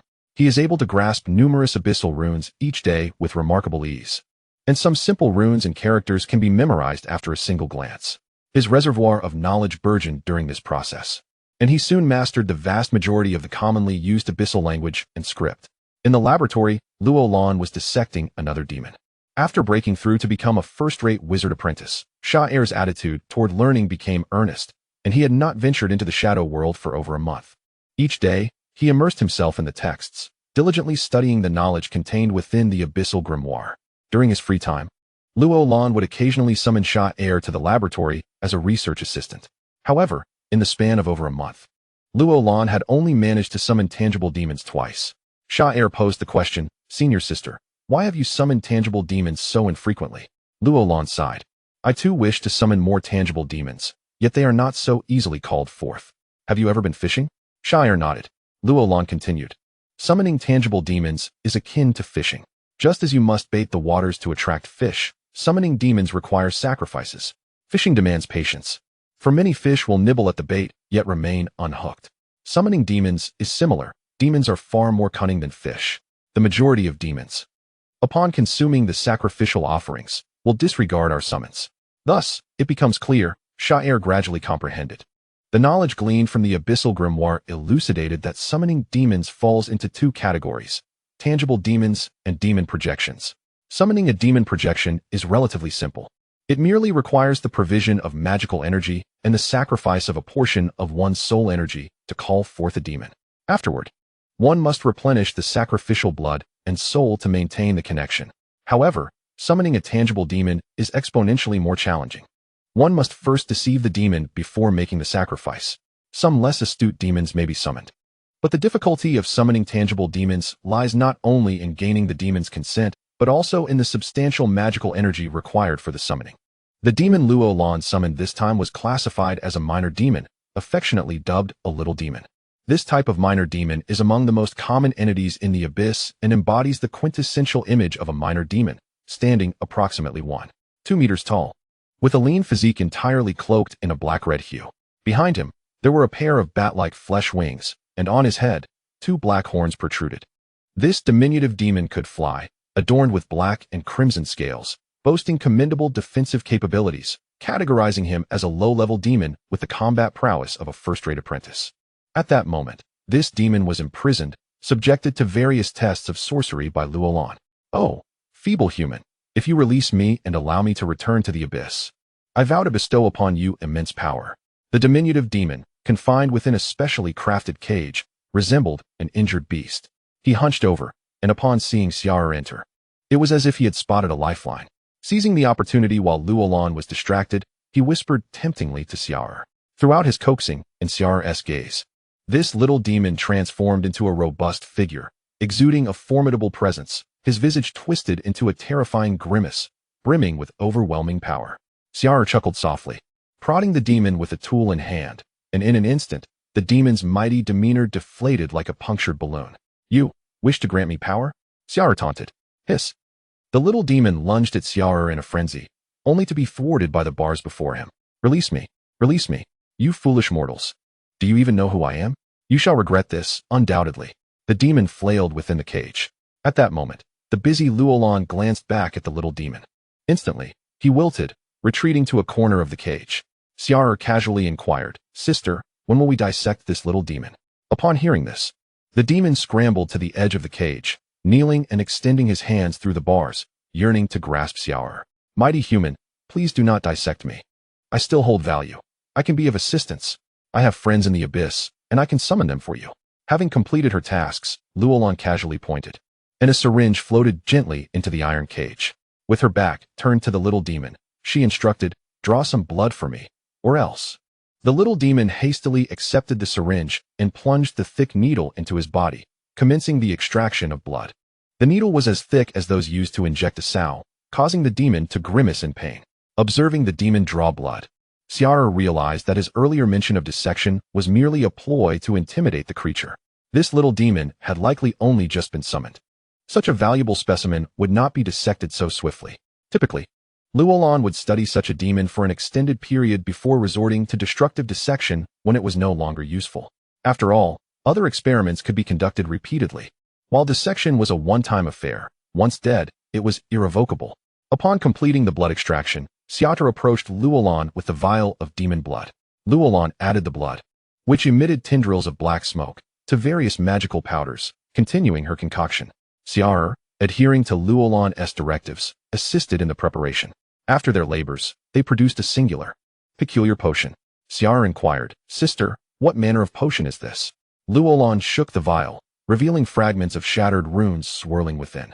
This is the demon bloodline potion. When an ordinary mortal injects this potion, there exists a considerable probability of acquiring the bloodline of a little demon. Alas, as this potion is solely derived from the blood of a little demon, it cannot be deemed perfect, even if the injection is successful. The enhancement will not be particularly significant. Xia'er gazed at the vial with astonishment, recalling previous lectures where Luolan had discussed the modification of bloodlines for apprentices. Could it be that individuals would actually opt for the bloodline of such a lowly demon? He questioned. Luolan chuckled. Why would they not? The transformation of abyssal bloodlines differs from other bloodline modifications. It is a gradual process. You might think that the potion for the little demon's bloodline lacks appeal. But in fact, among the sorcerers and apprentices willing to undergo demon bloodline modifications, those who initially choose the little demon bloodline are the most numerous. Xia'er, taken aback, asked, "What is the reason for this?" "Because it boasts the highest success rate." Chapter 71. Demon Bloodline. The bloodline of demons is distinct from other bloodlines. It possesses formidable developmental potential for sorcerers. When a mortal seeks to modify their bloodline with that of other magical creatures or powerful bloodlines, the success rate is dismally low. And once acquired, the bloodline is likely to solidify. To fully harness the bloodline power of a powerful creature, one must be equally strong, if not stronger, to fuse with it. Otherwise, they risk being overwhelmed by the bloodline's backlash. For instance, to merge with the bloodline of a phoenix, a creature of immense power. Even a juvenile phoenix is akin to a third or fourth ring sorcerer. An ordinary person attempting to integrate even the faintest trace of a phoenix's bloodline would find themselves unable to bear it, resulting in a fatal explosion. Furthermore, sorcerers aiming to acquire the bloodline of a phoenix would hardly settle for a mere trace. They would seek the entirety of its bloodline power.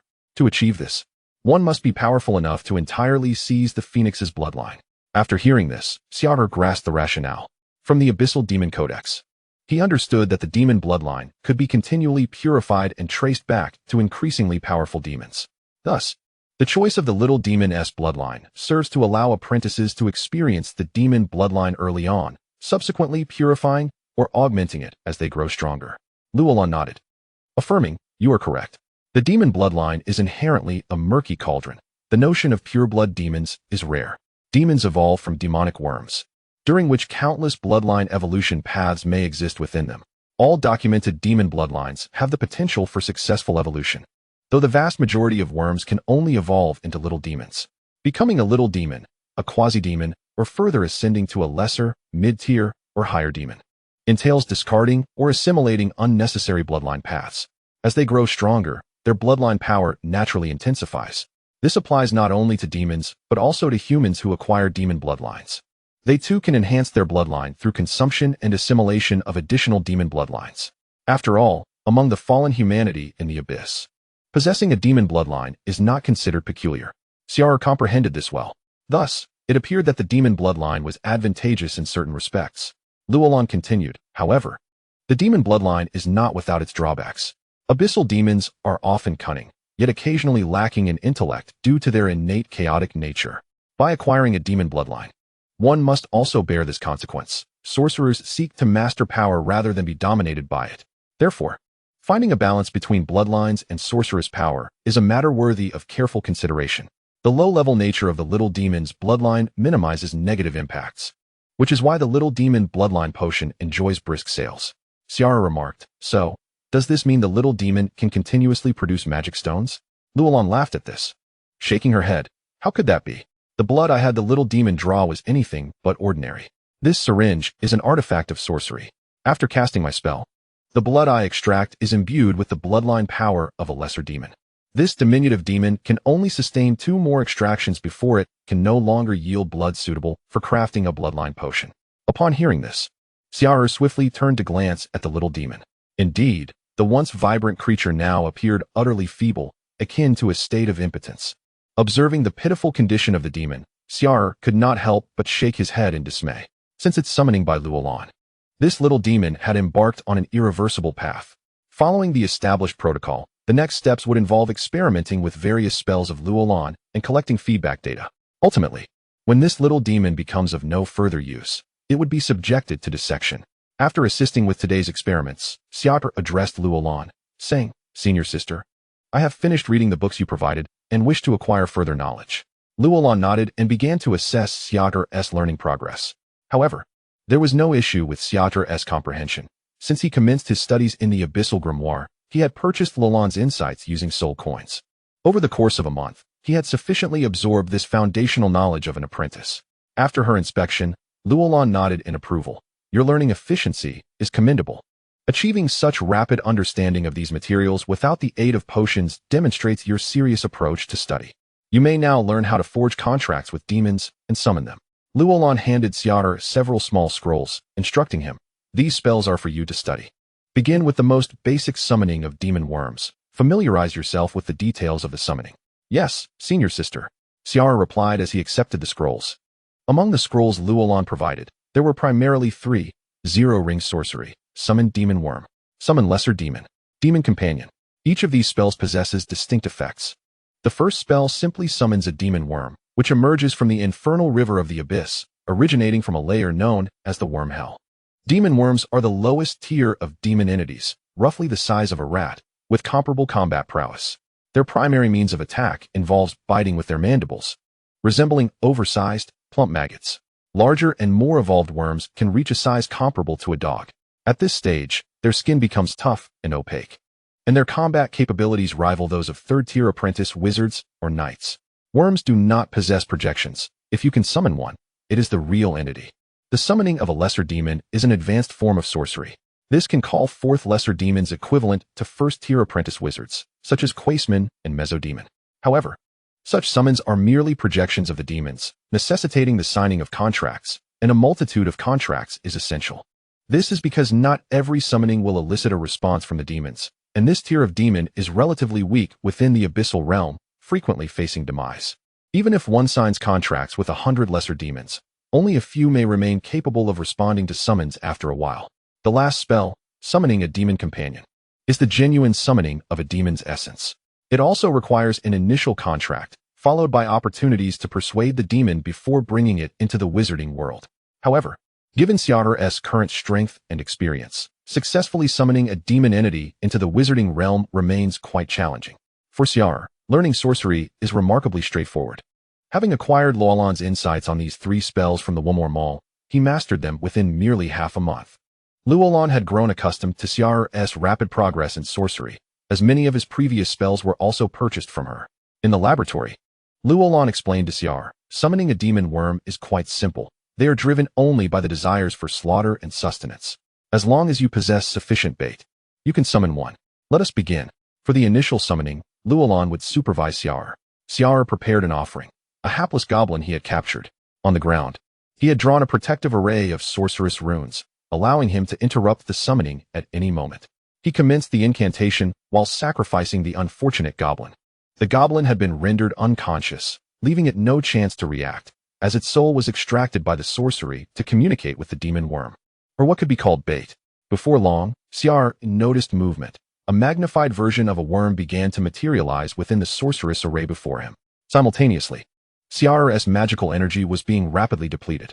With a flourish, a demon worm, approximately the size of an adult dog, was successfully summoned. This demon worm had a black head, with mandibles lined with fine teeth and sharp, black pincers on either side to secure its prey. Its entire form resembled an enlarged maggot, writhing in segments, with a skin that was dark gray and akin to resilient rubber. Once summoned, the worm exhibited aggressive behavior. Seeking a target to attack, Xia'er inquired of Luolan, "Senior sister, since the demon worm is so easily summoned, why is it that the bloodline potion does not utilize the bloodline of the demon worm?" Luolan erupted in laughter, explaining, "The reason for this is quite simple. It is unsuitable. Demon worms represent the initial stage of demons. The vast majority of demons originate from demon worms, which implies that their bloodlines are excessively mixed. It could be likened to a collection of refuse.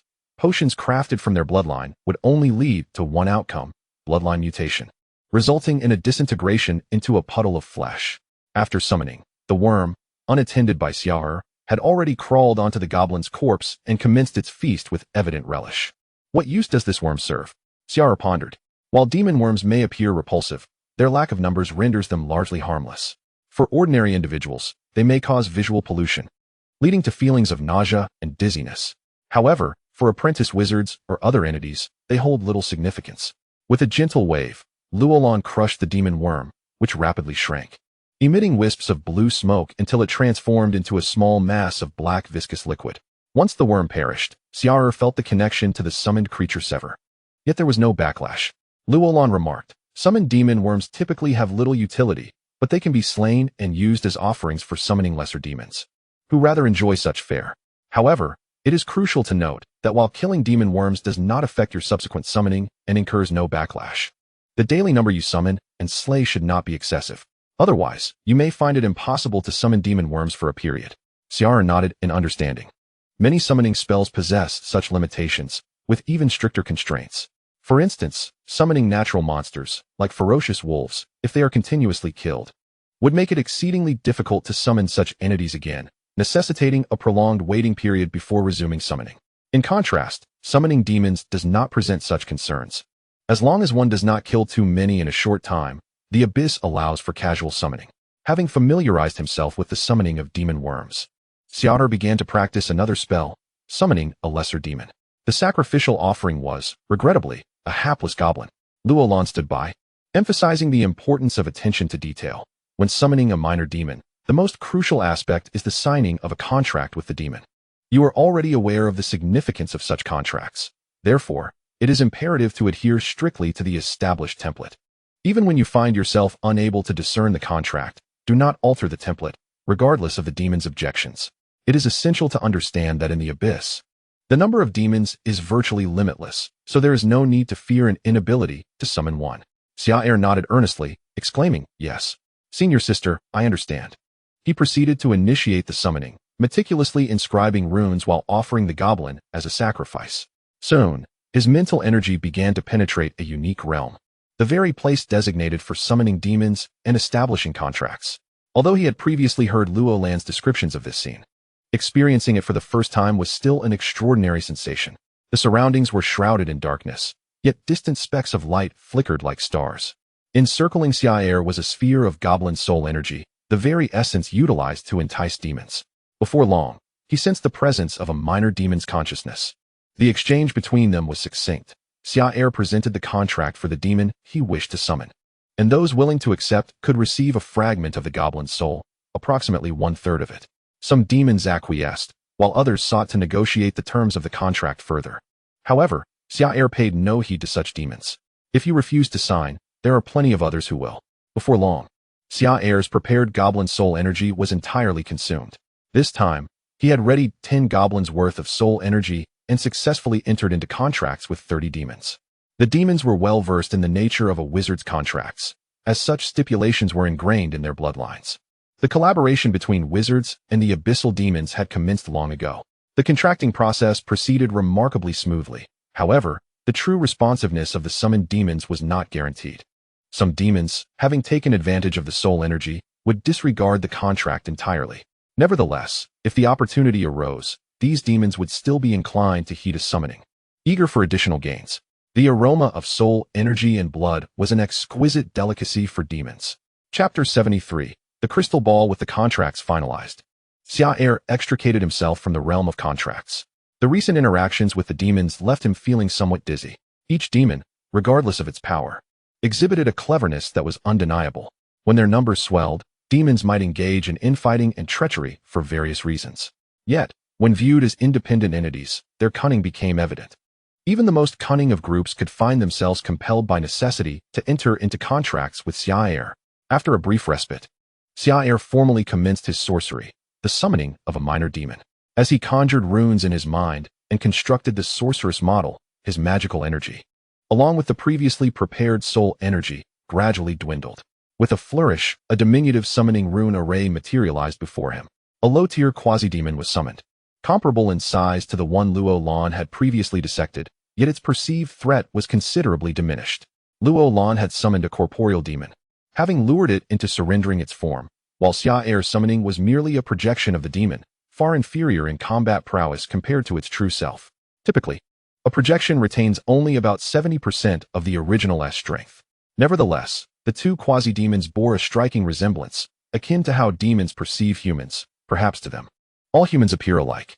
Once summoned, the quasi-demon crouched low, vigilantly scanning its surroundings. Its tail swayed gently behind it, ever poised for action, at Xia'er's command. It would launch into attack. Master, where's the enemy? Yet, after a prolonged wait, the quasi-demon received no target to engage, turning back to question Xia'er. Xia'er ignored it, dismissively waving his hand to disperse the entity. Upon the interruption of the spell, the projection of the quasi-demon dissolved swiftly, like a fleeting bubble. Summoning such demons for combat proved that the longer the battle continued, or the greater the damage to the quasi-demon, the more sacrifices Xia'er would need to offer post-combat. The contract between a wizard and a demon is fundamentally an exchange of equal value. The demon assists the wizard in battle, and in turn, the wizard must compensate for the service rendered. Observing Xia'er's execution of the summoning, Luo Lan nodded in approval. Well done. Indeed. You possess a commendable talent for the sorceries pertaining to the abyssal tomes. The demons you have contracted are also quite agreeable, responding promptly to your summons. Henceforth, follow today as procedure. Sign additional contracts with more demons, and when time permits, summon them to cultivate a rapport. If the opportunity presents itself, summon their corporeal forms. But be sure you can maintain control over them. Xia'er nodded earnestly, affirming, yes. Senior sister, I understand. Subsequently, Luo Lan waved her hand, and a crystal ball from a nearby table floated gracefully to rest before Xia'er. Startled, he speculated, is this for me? Senior sister, what is this crystal ball? Luo Lan replied with a smile. In Yasada, everything is predicated on the principle of equivalent exchange, even between us. From now on, as I impart sorcery to you, you shall be required to offer a price, and this crystal ball serves as my final gift to you. I am aware that your supply of magic stones is limited. As a first-rate wizard apprentice, lacking a magical tool is simply unacceptable. The crystal ball is among the most vital functional magical tools for wizards. It can be used for attack, storage, and even for divination and curses. This apprentice-level magical tool is now yours to keep. Xia'er accepted the crystal ball, expressing his gratitude. Thank you, senior sister. In the environment of Yasada, Xia'er had come to appreciate Luo Lan's mentorship. Recently, during a conversation with Kuei Ku, he learned that many wizards in Yasada view their students more as expendable resources and assistants. Even first-rate wizard apprentices, faced with the exploitation of wizards, often have no choice but to submit. In contrast, Luo Lan's insistence on equivalence in exchange was far more benevolent than the majority of wizards in Yasada. Departing from Luo Lan's laboratory, Xia'er returned to his quarters, contemplating his forthcoming tasks and study arrangements. First and foremost, he would continue meditating to augment his mental and magical energies. Concurrently, the 3 spells imparted by Luo Lan required thorough study, particularly the summoning of minor demons and demon companions. To summon demons, one must utilize soul energy, which can only be sourced from living beings. Xia'er contemplated the goblins in the wild, considering them an excellent source of soul energy. To successfully deceive such cunning demons, he would need to create ample nests, thereby necessitating a substantial quantity of soul energy.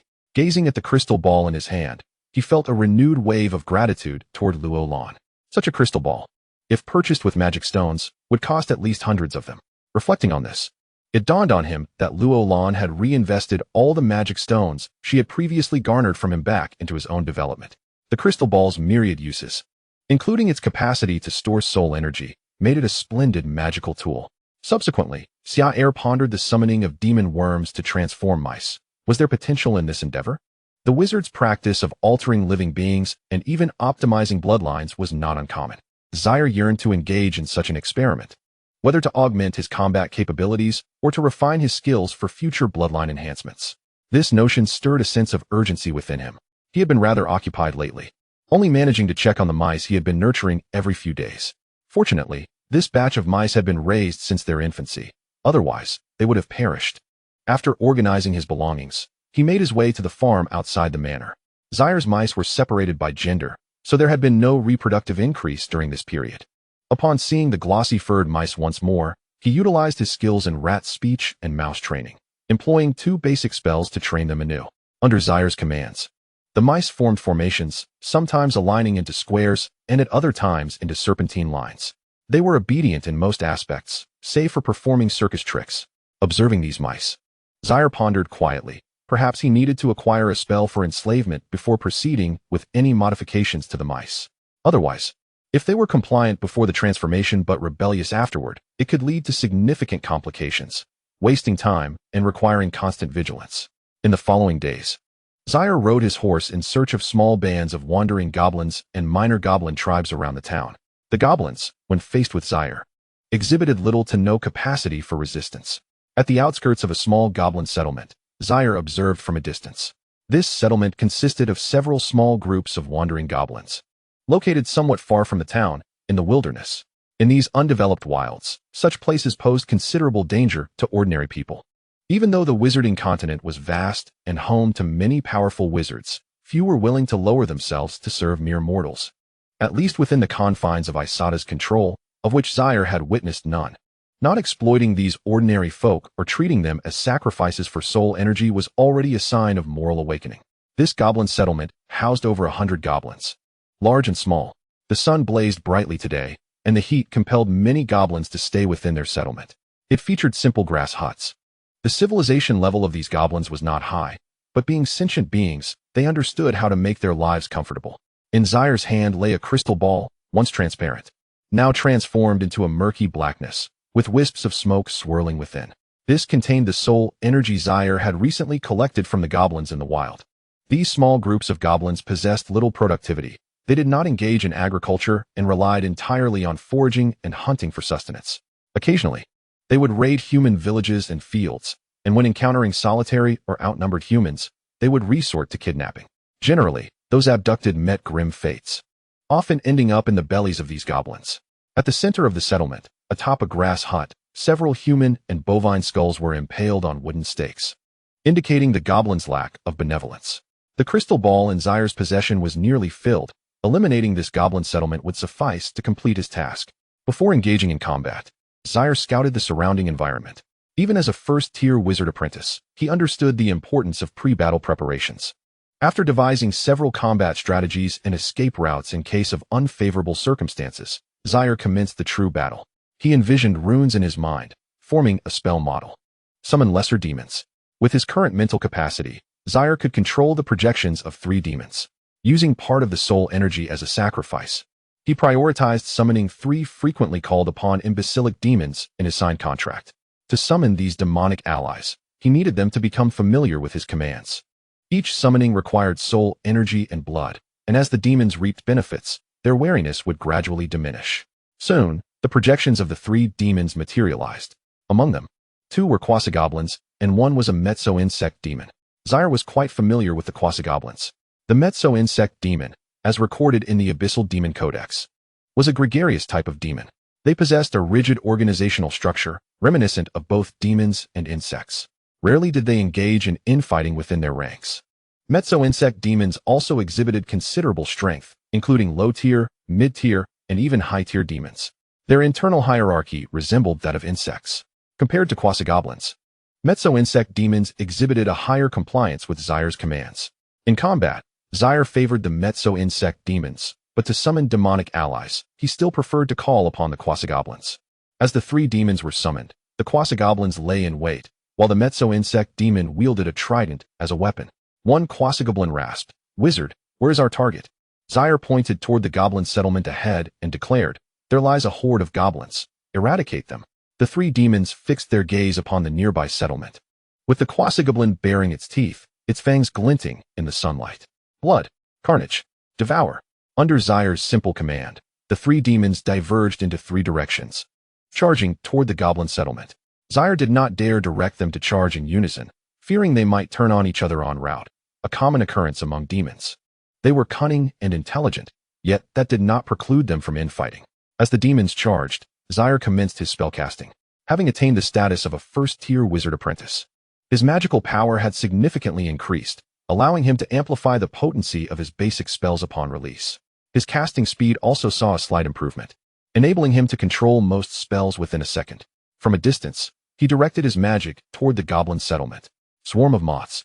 He cast several Swarm of Moths spells in quick succession. The summoned moths fluttered their wings, obstructing the goblin's line of sight. During his time as a third-tier and second-tier wizard apprentice, the moths he summoned could only cover a few square meters.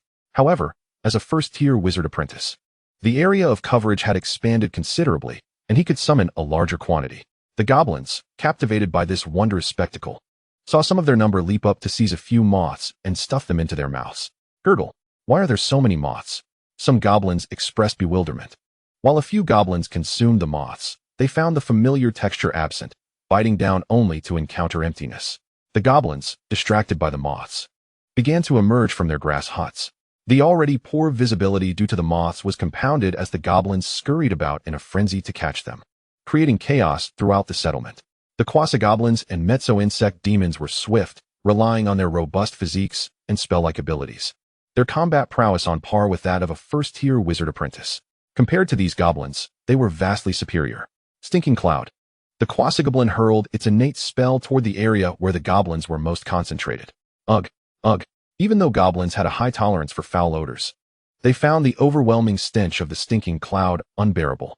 One by one, upon inhaling the noxious fumes, they could not suppress their gag reflexes, nearly expelling their lungs and stomachs. Slay, slay, slay. A quasi-demon, howling fiercely, charged into the goblin settlement with astonishing speed, its razor-sharp claws slicing through the air. In a mere flash, its claws had already torn open the throat of a hapless goblin. Chapter 75. The slaughter. The quasi-demon was roughly the same size as a human, exhibiting remarkable velocity and possessing tough skin adorned with natural scales. As it surged forward, its claws served as deadly instruments of slaughter. With a flick of its tail, it sent one unfortunate goblin flying. That wretched creature, caught midair, spat blood as its bones shattered. With a resounding crack, the quasi-demon opened its gaping maw, wider than its own forehead, and with its formidable fangs, it sank them into the neck of a knight-class goblin. A single bite was sufficient to sever the goblin's neck, shattering bones and tearing flesh, with blood gushing forth unabated. Two quasi-demons rampaged through the goblin settlement at a breakneck pace, selectively targeting isolated goblins. Not to be outdone, a Mazwa insect demon wielded a trident. Its strikes executed with remarkable swiftness.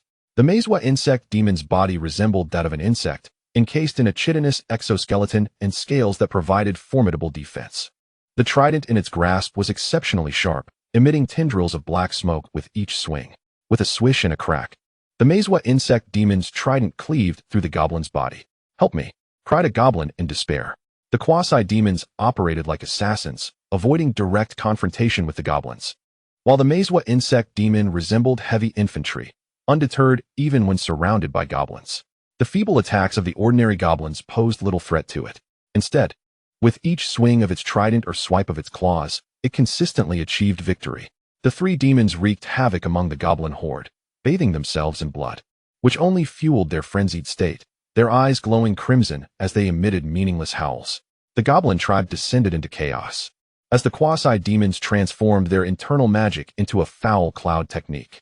The stench-laden clouds from the two quasi-demons enveloped nearly half of the goblin settlement, where the goblin population was densest. The condition of these goblins deteriorated severely, each one retching and barely able to muster even a fraction of their strength.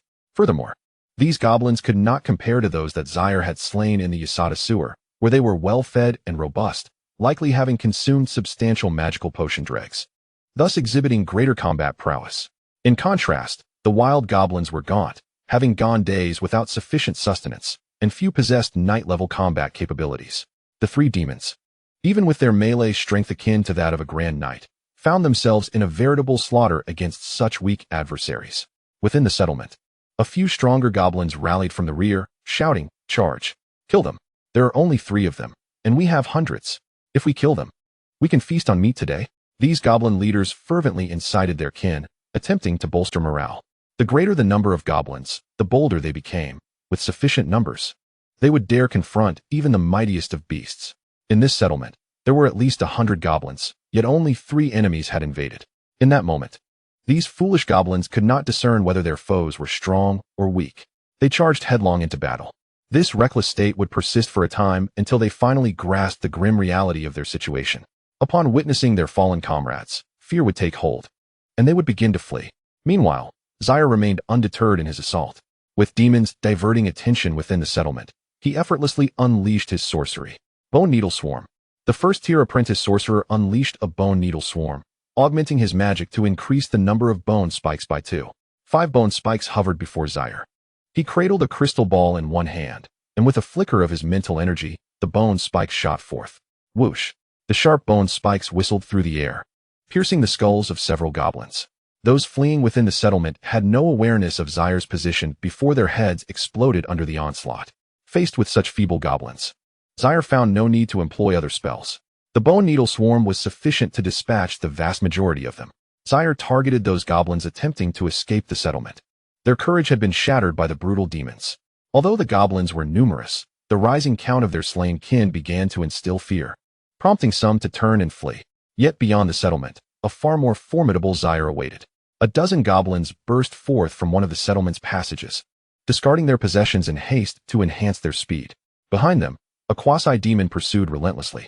Its form was drenched in goblin blood, with bits of flesh and entrails clinging to its frame, as if it had emerged from a macabre bath. Each step left a bloody footprint on the ground. However, upon spotting Xia'er outside, the quasi-demon grinned wickedly at the fleeing goblins and turned back to plunge deeper into the fray. With Xia'er outside, the goblins had no chance of escape. The foremost goblins hesitated upon seeing Xia'er on horseback, momentarily pausing their advance. "Charge! He is but one," bellowed a goblin leader from behind. This rallied the front line, though their courage remained tenuous. Xia'er did not even spare them a glance. Holding the crystal ball, he unleashed the Bone Needle Swarm once more. Whoosh!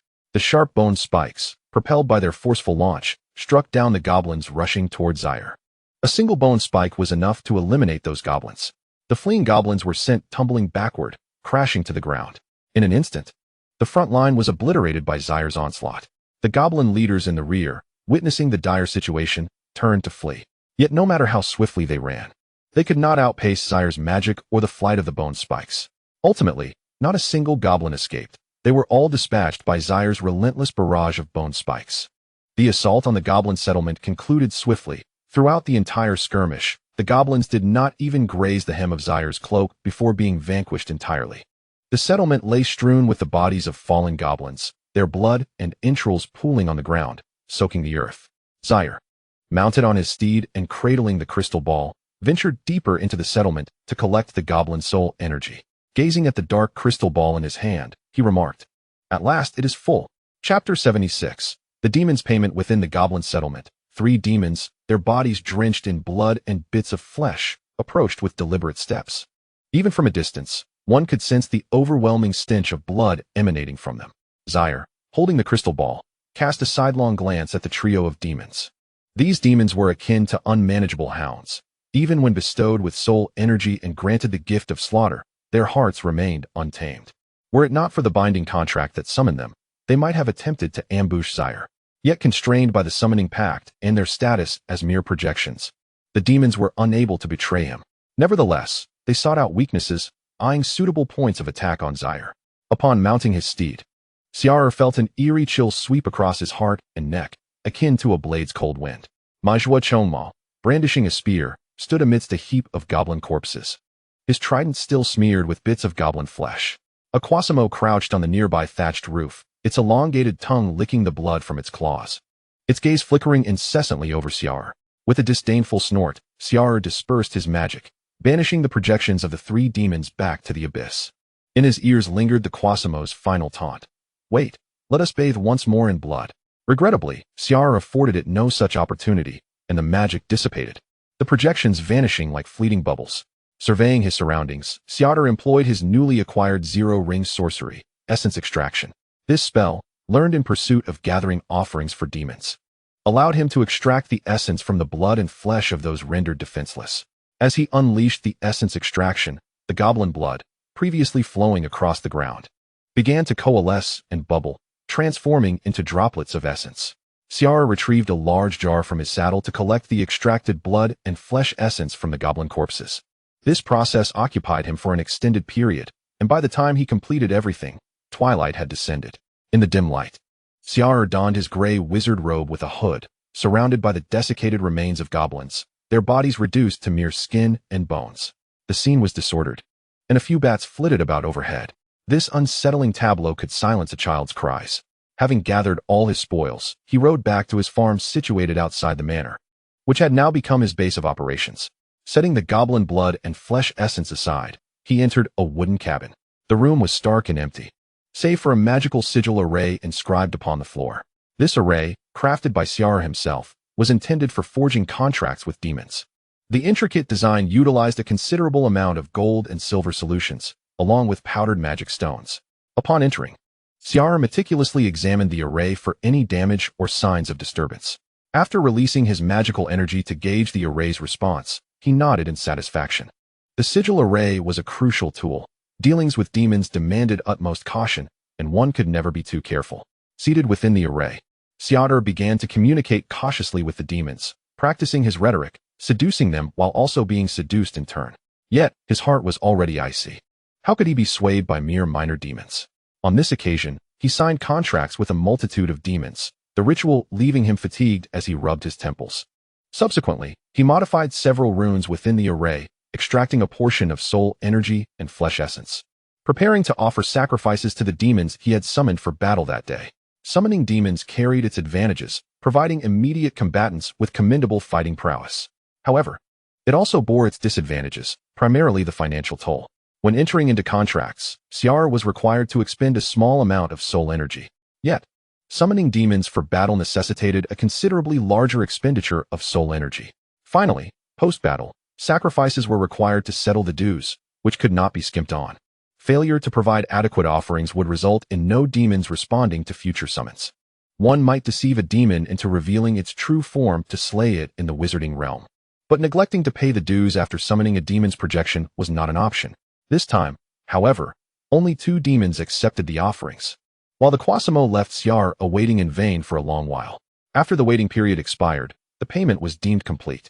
Xia'er collected the remaining blood and flesh essence and soul energy, understanding the reason. The Quasimo summoned in the afternoon had perished by nightfall. A deceased demon required no payment, a complication inherent to the summoning of demons.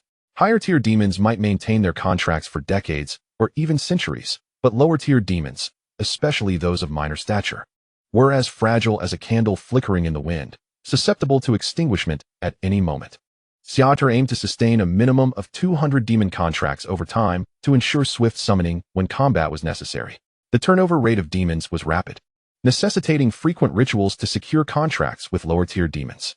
The 2 demons who had accepted the offerings today had done so, as aiding a wizard in battle was mutually beneficial. The demons thrived by consuming the essence of souls and flesh, and the flavors of souls and flesh from the wizarding world were undoubtedly more delectable compared to those from the abyss. Moreover, such souls significantly enhanced their combat abilities. Xia'er contemplated using various magically infused potions to accelerate his training, aspiring to ascend to the rank of a first-ring wizard or even higher. To the demons, the souls and flesh from the wizarding world served as their magical potions, and they too desired to consume more to evolve into lower, mid, or even higher-tier demons. Gazing down at the sigil array, Xia'er suddenly recalled the lower-tier demons summoned by the former Xia'er, Delise. Chapter 77. Delise. At that time, Xia'er and Xiaosu were utterly ignorant. Now, as Xia'er studied the Abyssal Grimoire, he possessed a newfound understanding of the sigil array he had previously inscribed. He had drawn that array twice, initially relying on parchment for guidance. However, he could now replicate it directly. Yet, replicating the array held little significance, for the runes on the parchment contained various ambiguous symbols. The drama surrounding Delise's summoning was profound. When Xia'er and Xiaosu invoked Delise, they were unwittingly positioned at the site of hidden offerings. The former Xia'er and Xiaosu met a just fate. However, the inability to replicate the array did not preclude Xia'er from enhancing it. With this realization, he resolved to make an attempt. He cleared away certain runes from the array and inscribed new abyssal runes. These new runes possessed superior protective qualities and greater specificity. The ultimate target of the array's summoning was the succubus Delise. Theoretically, Xia'er should be unable to summon Delise due to his insufficient level. Delise was a lower-tier demon. equivalent to a first or second ring wizard according to Llewellyn's classification. Yet sometimes, simple theory proved inadequate. Even as an ordinary human, Xia'er had been able to summon Delise's projection, indicating that Delise had mastered a method to weaken her power, allowing mere mortals to summon her. Alternatively, Delise's response to summons may have stemmed not from a desire to be called forth, but rather from a craving for sacrifices. Xia'er altered the runes within the array that were disadvantageous to him, replacing all the incomprehensible symbols.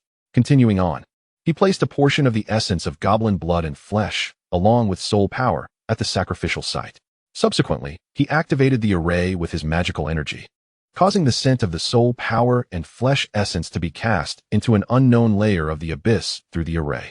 In a corner of this enigmatic abyssal world, atop a low stone hill, lay a concealed cave, the lair of the lesser succubus Delise. This cave was well hidden, and Delise had further camouflaged it, even enhancing the disguise with demonic magic. Typically, succubi are mid-level demons, or even high-ranking ones. Lesser succubi are exceedingly rare, even in the abyssal realms. Most succubi, apart from the native ones, ascend from other low-level demons, transforming into succubi due to bloodline mutations during their promotion to mid-level demons. Within the demonic hierarchy, many formidable mid- and high-level demons share this experience. When they were lesser demons, they were merely ordinary quasi-demons, lazy demons, barb demons, cowardly demons, and ape demons, among others. However, after accumulating sufficient power, they could ascend to mid-level demons, and if fortune favored them, they might evolve into a potent variety of demon, such as the weakened version of a high-ranking six-armed serpent demon, known as the mid-level four-armed serpent demon. Similarly, there exists the mid-level lava demon, a lesser version of the high-ranking WuDuoDuo demon, and the mid-level wolf venom demon, a weakened form of the high-ranking wolf serpent demon. Delise, however, was unlike these demons. As a mid-level demon, succubi typically rely on more powerful demons. They possess notable melee abilities and can unleash various witch-like spells. Delise did not evolve from a minor demon into a lesser succubus. Rather, she mutated directly from a demon worm into a succubus. By the time she reached the minor demon stage, she had already become a succubus, swiftly advancing to a lesser demon thanks to the enhanced combat capabilities of a minor succubus. This phenomenon is intrinsically linked to the characteristics of the demon worm, which serves as the origin for the vast majority of demons. Over 90% derive from the evolution of demon worms. Thus, theoretically, a worm's bloodline contains the essence of everything from the weakest worm to quasi-demons, minor demons, and even the bloodline powers of formidable WuDuoDuo demons and certain demon lords. These are the gifts of the abyss. Some fortunate demons may, at the stage of mutation from worm to minor demon, directly acquire the bloodlines of certain mid or high-level demons, such as the minor WuDuoDuo demon or wolf serpent demon. Such demons are considered fortunate, yet unfortunate as well. Possessing a powerful high-level bloodline while still weak is both a blessing and a curse. The only hierarchy among demons exists between the strong and the weak. They do not regard high-level bloodlines as noble. Instead, they harbor greedy desires toward these bloodlines. Any demon encountering such a weak demon with immense bloodline potential cannot resist the urge to strike. They would kill these fortunate demons to extract and consume their bloodline power. Thus, possessing such a high-level bloodline potential during weakness may not always be advantageous. Delise is one such fortunate being, though she does not consider herself exceedingly lucky. The number of demons coveting her mid-level demon bloodline is relatively small. Nevertheless, her existence remains fraught with difficulty. She rarely dares to venture outside, for a single outing might lead to her demise. She could either be killed and have her bloodline plundered or be seized as a plaything. For Delise, being used as a toy is not entirely unacceptable. But the issue lies in her inability to discern who wishes to toy with her and who intends to drain her bloodline power. Consequently, Delise has been holed up in this stone hill for an extended period, only daring to eliminate weaker minor demons or lesser demons when she senses an opportunity. Today, Delise lay upon her stone bed, her abdomen hollow, having gone at least half a month without sustenance. The abyss is rich in magical energy, even without food. One cannot starve to death. Merely absorbing the abyssal magic allows one to gradually grow stronger, albeit at a slower pace. However, not starving to death does not equate to being free from discomfort due to hunger.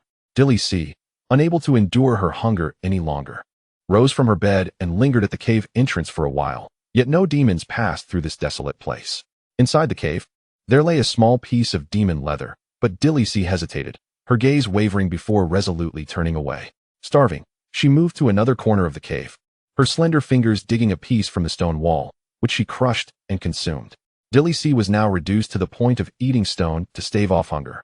Fortunately, her demonic physiology allowed her to digest even stone without suffering from constipation. Delise was covered in black scales, her appearance starkly different from the projection Xia'er had seen. This was the true form of Delise. However, if not for the abyssal magic, she would feel as though she were on the brink of starvation, her eyes glinting with hunger. Oh, how hungry she was. Would anyone grant her a bite? Chapter 78. The contract with Delise. Delise cut a small piece from the demon leather, then bit her finger, using her delicate nails to inscribe upon the leather. After a while, the leather was filled with runes and arrays. Delise, her vision blurred from hunger, opened a spatial rift with her magic and cast the demon leather scroll into the void. This is one of the gifts of demons, casting alluring scrolls into the void. At an unknown time, this scroll might fall into the hands of someone in need, much like the scroll once held by Xia'er. Of course, Xia'er's scroll was not necessarily inscribed by Delise, as many demon scrolls are not perfectly replicated by their creators. Hence, the runes on these scrolls can be quite vague, and the completed array may ultimately link to some other demon. After completing this task, Delise lay back on her stone bed, her gaze aimlessly fixed on the wall. When was the last time she had tasted soul power and flesh? The memory was delightful. Delise reminisced about the flavors of souls and flesh from other worlds, salivating uncontrollably. Starving, she rose once more and consumed a large chunk of stone. Just as she swallowed the stone and reclined again, her eyes widened in shock, and she sat up abruptly. Had she already received a return from her offering? Grateful for the abyss's bounty, she would surely savor it. Delise promptly sprang up, responding to the summons. This was not her first time being summoned.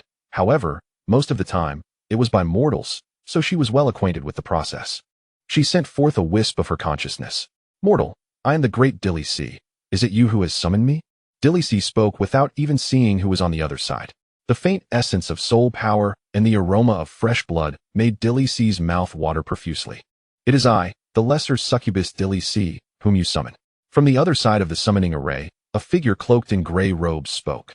Delise's heart skipped a beat. How did he know she was a lesser succubus, and even her name? Of course, this name was not her true name, which typically embodies the power of laws and consists of a long string of runes. The lower-ranked Maimao, devoid of the ability and power to awaken her true name, scrutinized the summoner across from her. It was then that she realized the familiarity of the figure before her. In an instant, Maimao recalled the identity of the one who summoned her, the dashing mortal with whom she had shared a fleeting night of passion. The essence of the sacrificial soul and the vital essence of flesh began to be drawn from him, entering the gaping maw of her true form in the abyss. Quenching her ravenous hunger, with a voice laced with temptation, she exclaimed, "I remember you. You are the mortal from that ship. Who would have thought we would meet again?" Xia'er chuckled, replying, "Indeed, time flies. I never imagined I could summon you once more." At that moment, due to the limited essence and flesh Xia'er had contributed, Maimao's projection could not be fully summoned. Only her half-ethereal eyes drifted amidst the wisps of smoke. Maimao's gaze fell upon the crystal orb in Xia'er's hands, filled to the brim with soul essence, causing her to salivate. She yearned to acquire this portion of soul power to satiate her hunger. Thus, Maimao remarked, "I never expected that the mortal I once knew would become a formidable sorcerer. A handsome sorcerer. Do you still remember the joy of that night? You didn't even need soul power to summon me." Xia'er, however, shook his head, stating, "There's no rush. I summoned you out of curiosity to test this sorcery array's effectiveness. My power is still too weak, and summoning a lower-ranked Maimao is far too perilous. So it would be best to cancel the summoning. Please, no?" Maimao interjected urgently. Having barely tasted a morsel of soul power, she could not bear to let Xia'er depart. Struggling to suppress the tremor in her voice from her excitement, she continued, "Have you forgotten? Even when you were merely mortal, you could summon my projection. I would not harm you. On the contrary, I could serve you well. I am a Maimao." Her voice was laden with seduction, capable of stirring even the most stoic hearts. Xia'er was no exception. He felt a stirring within him, memories of that enchanting night flooding his mind. Yet he quickly regained his composure, for he was not one to be easily swayed. Xia'er replied, "Unless you are willing to sign a sorcerer's contract with me, I cannot continue to summon you." Maimao hesitated before asking, "A contract is not out of the question. I shall draft one, and then we can enjoy a delightful evening together." Xia'er smiled slightly, saying, "The contract must be drafted by me. You will only have the choice to accept or decline." With that, He presented a pre-drafted contract before Meima. This contract left her no room for negotiation. She could not even sign it, only leaving her soul's mark. The terms of Xia'er's contract were derived from an elite template of the Abyssal Grimoire, designed to apply to demons of all ranks, maximizing the sorcerer's rights while minimizing the demon's leverage. Naturally, this template was negotiable. Xia'er had prepared a series of alternative terms should the demon wish to bargain, offering more favorable conditions for the demon. As Meima scrutinized the contract, its harsh stipulations caused her to waver. Signing such a contract would mean serving Xia'er without question. Yet, the tantalizing prospect of the abundant soul power in Xia'er's possession, coupled with the intoxicating aroma of blood essence surrounding them, made it increasingly difficult for Meima to uphold her standards. The cunning demon chose to negotiate, stating, "This contract is far too severe. I cannot accept it. I believe these clauses require modification." She pointed out several terms in the agreement. Xia'er, observing her selections, felt a surge of confidence. He had anticipated that the conditions of this contract would be significantly reduced, yet Meima's choices exceeded his expectations. A knowing smile crept across his face. It seemed Meima either had her reasons for hesitance or simply lacked understanding. Both scenarios were advantageous for him. Chapter 79. Summoning Meima. Xia'er and Meima engaged in an extended discussion regarding the contract, resulting in a significantly revised version from the initial draft. Xia'er penned the final version, and with their soul marks inscribed upon it, the contract was formally executed. Meima, having been starved to the point of seeing stars, found her endurance tested. Initially, she had managed to hold out without consuming soul power, but now that she had tasted a morsel, Xia'er's refusal to offer more left her ravenous. With her appetite piqued, Meima could hardly contain herself, knowing that the terms of the contract would likely favor Xia'er further. Nevertheless, even under such conditions, the agreement still provided Xia'er with considerable advantages.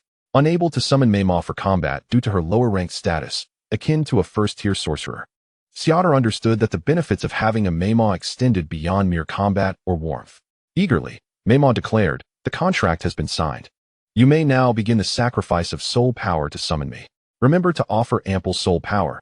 I am rather hungry," she added in a hushed tone. Xia'er smiled faintly and extracted a portion of soul power from the crystal orb, approximately equivalent to 20 goblin souls. He directly fed this essence into the sacrificial position of the summoning array. As the magical energy surged, the summoning commenced. This was not a summoning array designed for combat. Thus, Meima could project herself using only a fraction of her power. Gradually, amidst the swirling smoke, her form began to materialize, her delicate figure coalescing beneath the haze. This appearance was tailored specifically for the human Xia'er. Her alluring gaze unabashedly assessed him as if seeking to strip him bare. As the summoning ritual reached completion and the soul power had seeped into Meima's true form, the consumption of this essence sent pleasurable shivers through her being. It felt akin to a parched riverbed finally receiving rain. Her hunger was swiftly alleviated. Xia'er, gazing at the summoned Meima, was filled with fervor. Who could resist such a captivating creature? Meima's attire was scant, adorned with only 2 strips of fabric, one above and one below, leaving the rest of her body exposed. Her raven hair cascaded over her shoulders as she approached Xia'er, each step a gentle sway of her exquisite form, accompanied by an indescribable fragrance that filled the wooden cabin with an intoxicating atmosphere. Meima regarded Xia'er, clad in his sorcerer's robe. It was not merely men who succumbed to the allure of a uniform. Women too found it enticing. Compared to their previous encounter aboard the ship, Xia'er now exuded greater charm and an air of mystery befitting a sorcerer, freshly nourished by the soul power they had just bound through their contract.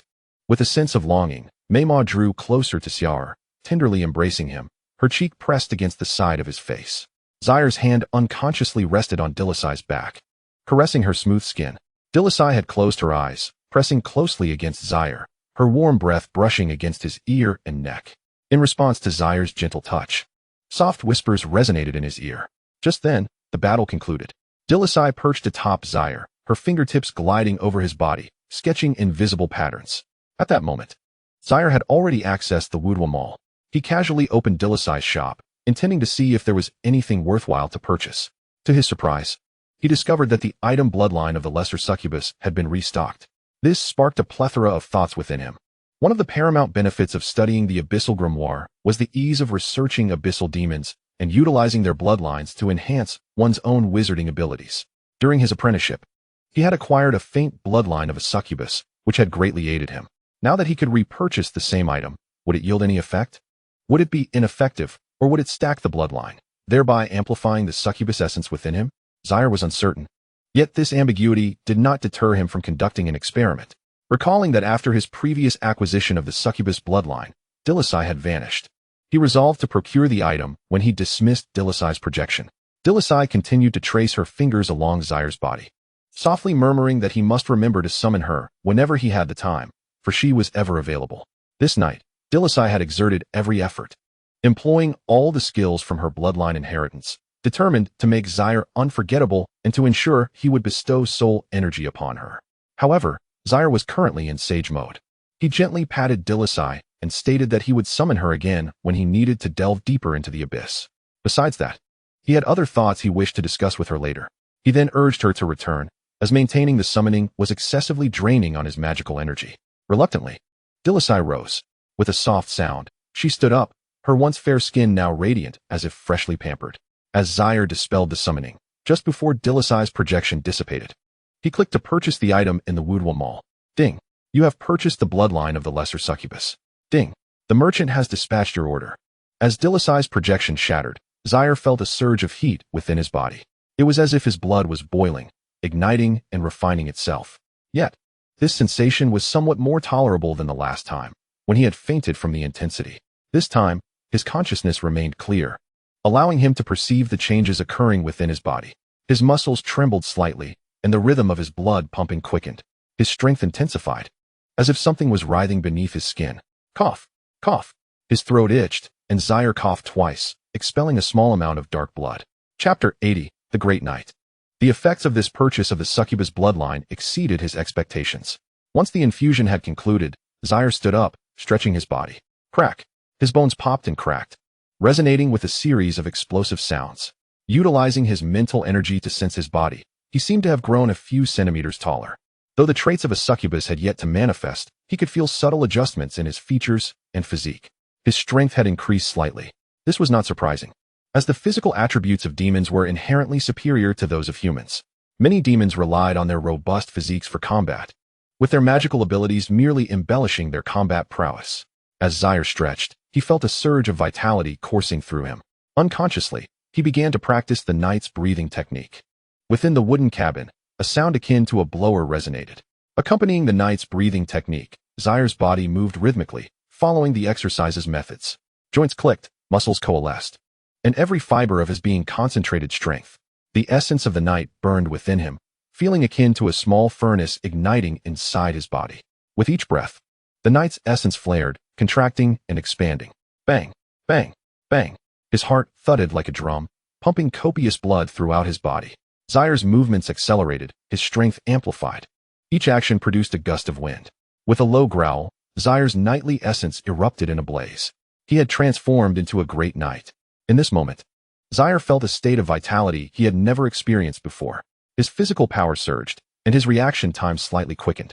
Though his muscles were not exaggerated, they were filled with strength.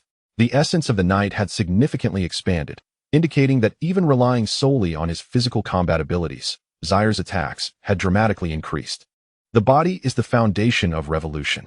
Although the significance of physicality may not be as pronounced for wizards, Xia'er, still an apprentice, found that merely casting spells was insufficient during combat. Furthermore, the erosion of magical energy through meditation would weaken his physique. Possessing a more robust body would provide ample benefits in resisting the corrosive nature of magical energy. Xia'er had heard tales of first-tier apprentices who lost their potential for advancement due to the ravages of magical energy on their bodies. The form of a great knight brought Xia'er not only formidable combat capabilities, but also a safeguard for his future. After a night of labor, his weary back felt rejuvenated, leading him to believe that summoning Delise for another bout would pose no challenge. As he dressed, a sharp pain gripped his abdomen. The urge to relieve himself surged, and Xia'er hurried to the restroom. Emerging afterward, he felt invigorated. This was evidently the result of the fusion of the succubus bloodline combined with his breakthrough into a great knight, culminating in a dual enhancement of his physique. His body was detoxifying. Vomiting and excretion were both forms of detoxification, and he also noticed some viscous sweat on his skin, expelling a portion of waste. After cleansing himself, Xia'er attempted meditation. With the increased infusion of the succubus bloodline, his sensitivity to magical energy sharpened. The benefits were apparent. The effects of meditation improved. and he would also recover magical energy at a faster rate in the future. Following this, Xia'er's daily tasks became remarkably simple. He would assist in Lolan's laboratory daily, and during their patrols of the city, he would accompany Xia'er. Additionally, he took the opportunity to venture into the Shadow Realm, seeking to vanquish some low-level monsters. This dual approach significantly accelerated the growth of his mental and magical energy. In Lolan's laboratory, Xia'er utilized the equipment to conduct small experiments on a most unusual subject, his pet mice. During this time, he also scavenged for suitable goblins in the wild, capturing them to sell to his senior sister, Lolan.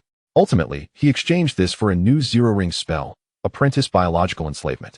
This spell allows him to inscribe a mark of servitude on weaker creatures, no greater than his own biological essence, compelling them to recognize Xia'er as their master and obey his commands.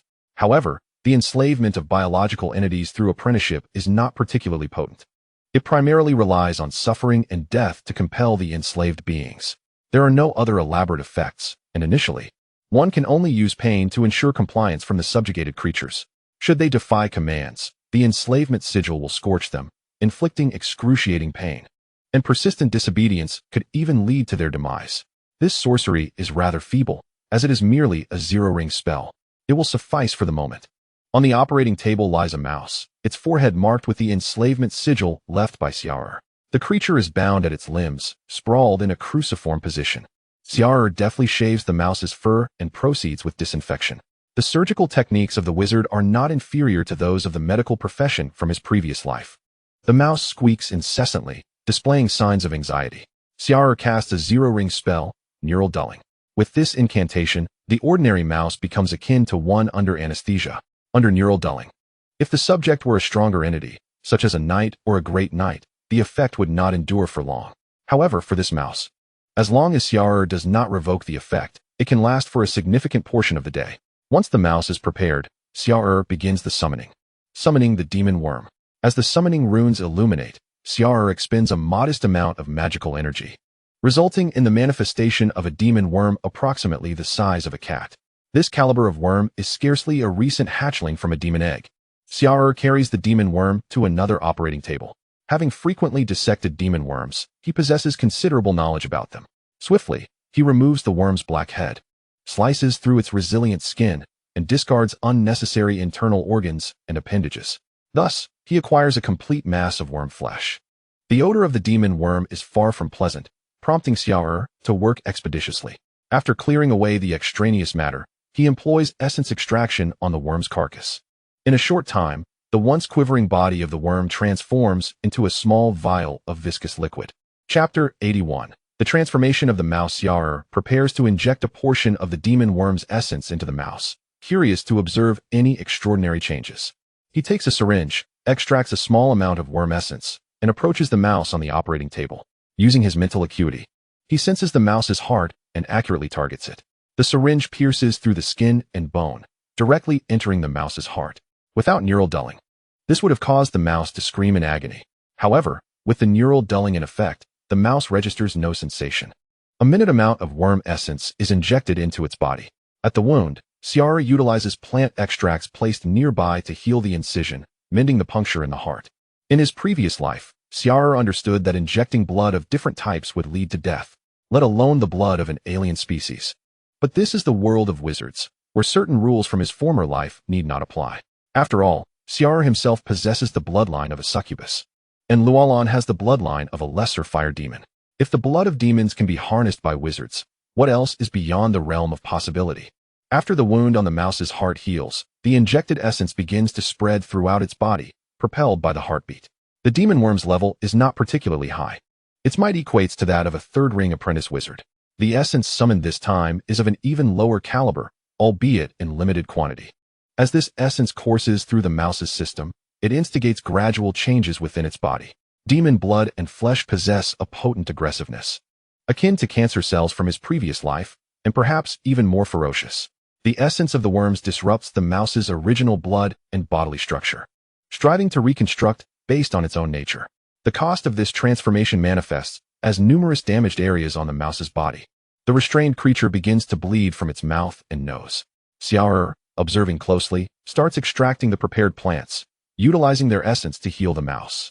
This is not Xia'er's first experiment with transforming mice. Over the course of time, hundreds of them have perished at his hands, meeting various gruesome fates. Transformations involving demon worms have occurred at least dozens of times. The majority of the mice succumbed within minutes after the injection of demon worm essence. Some experienced rapid flesh proliferation, grotesquely distorting into abhorrent forms, while others rotted away, becoming indistinguishable masses of blood and flesh. On several occasions, mice even exploded, and had it not been for Xia'er's quick reflexes, he would have been splattered with blood.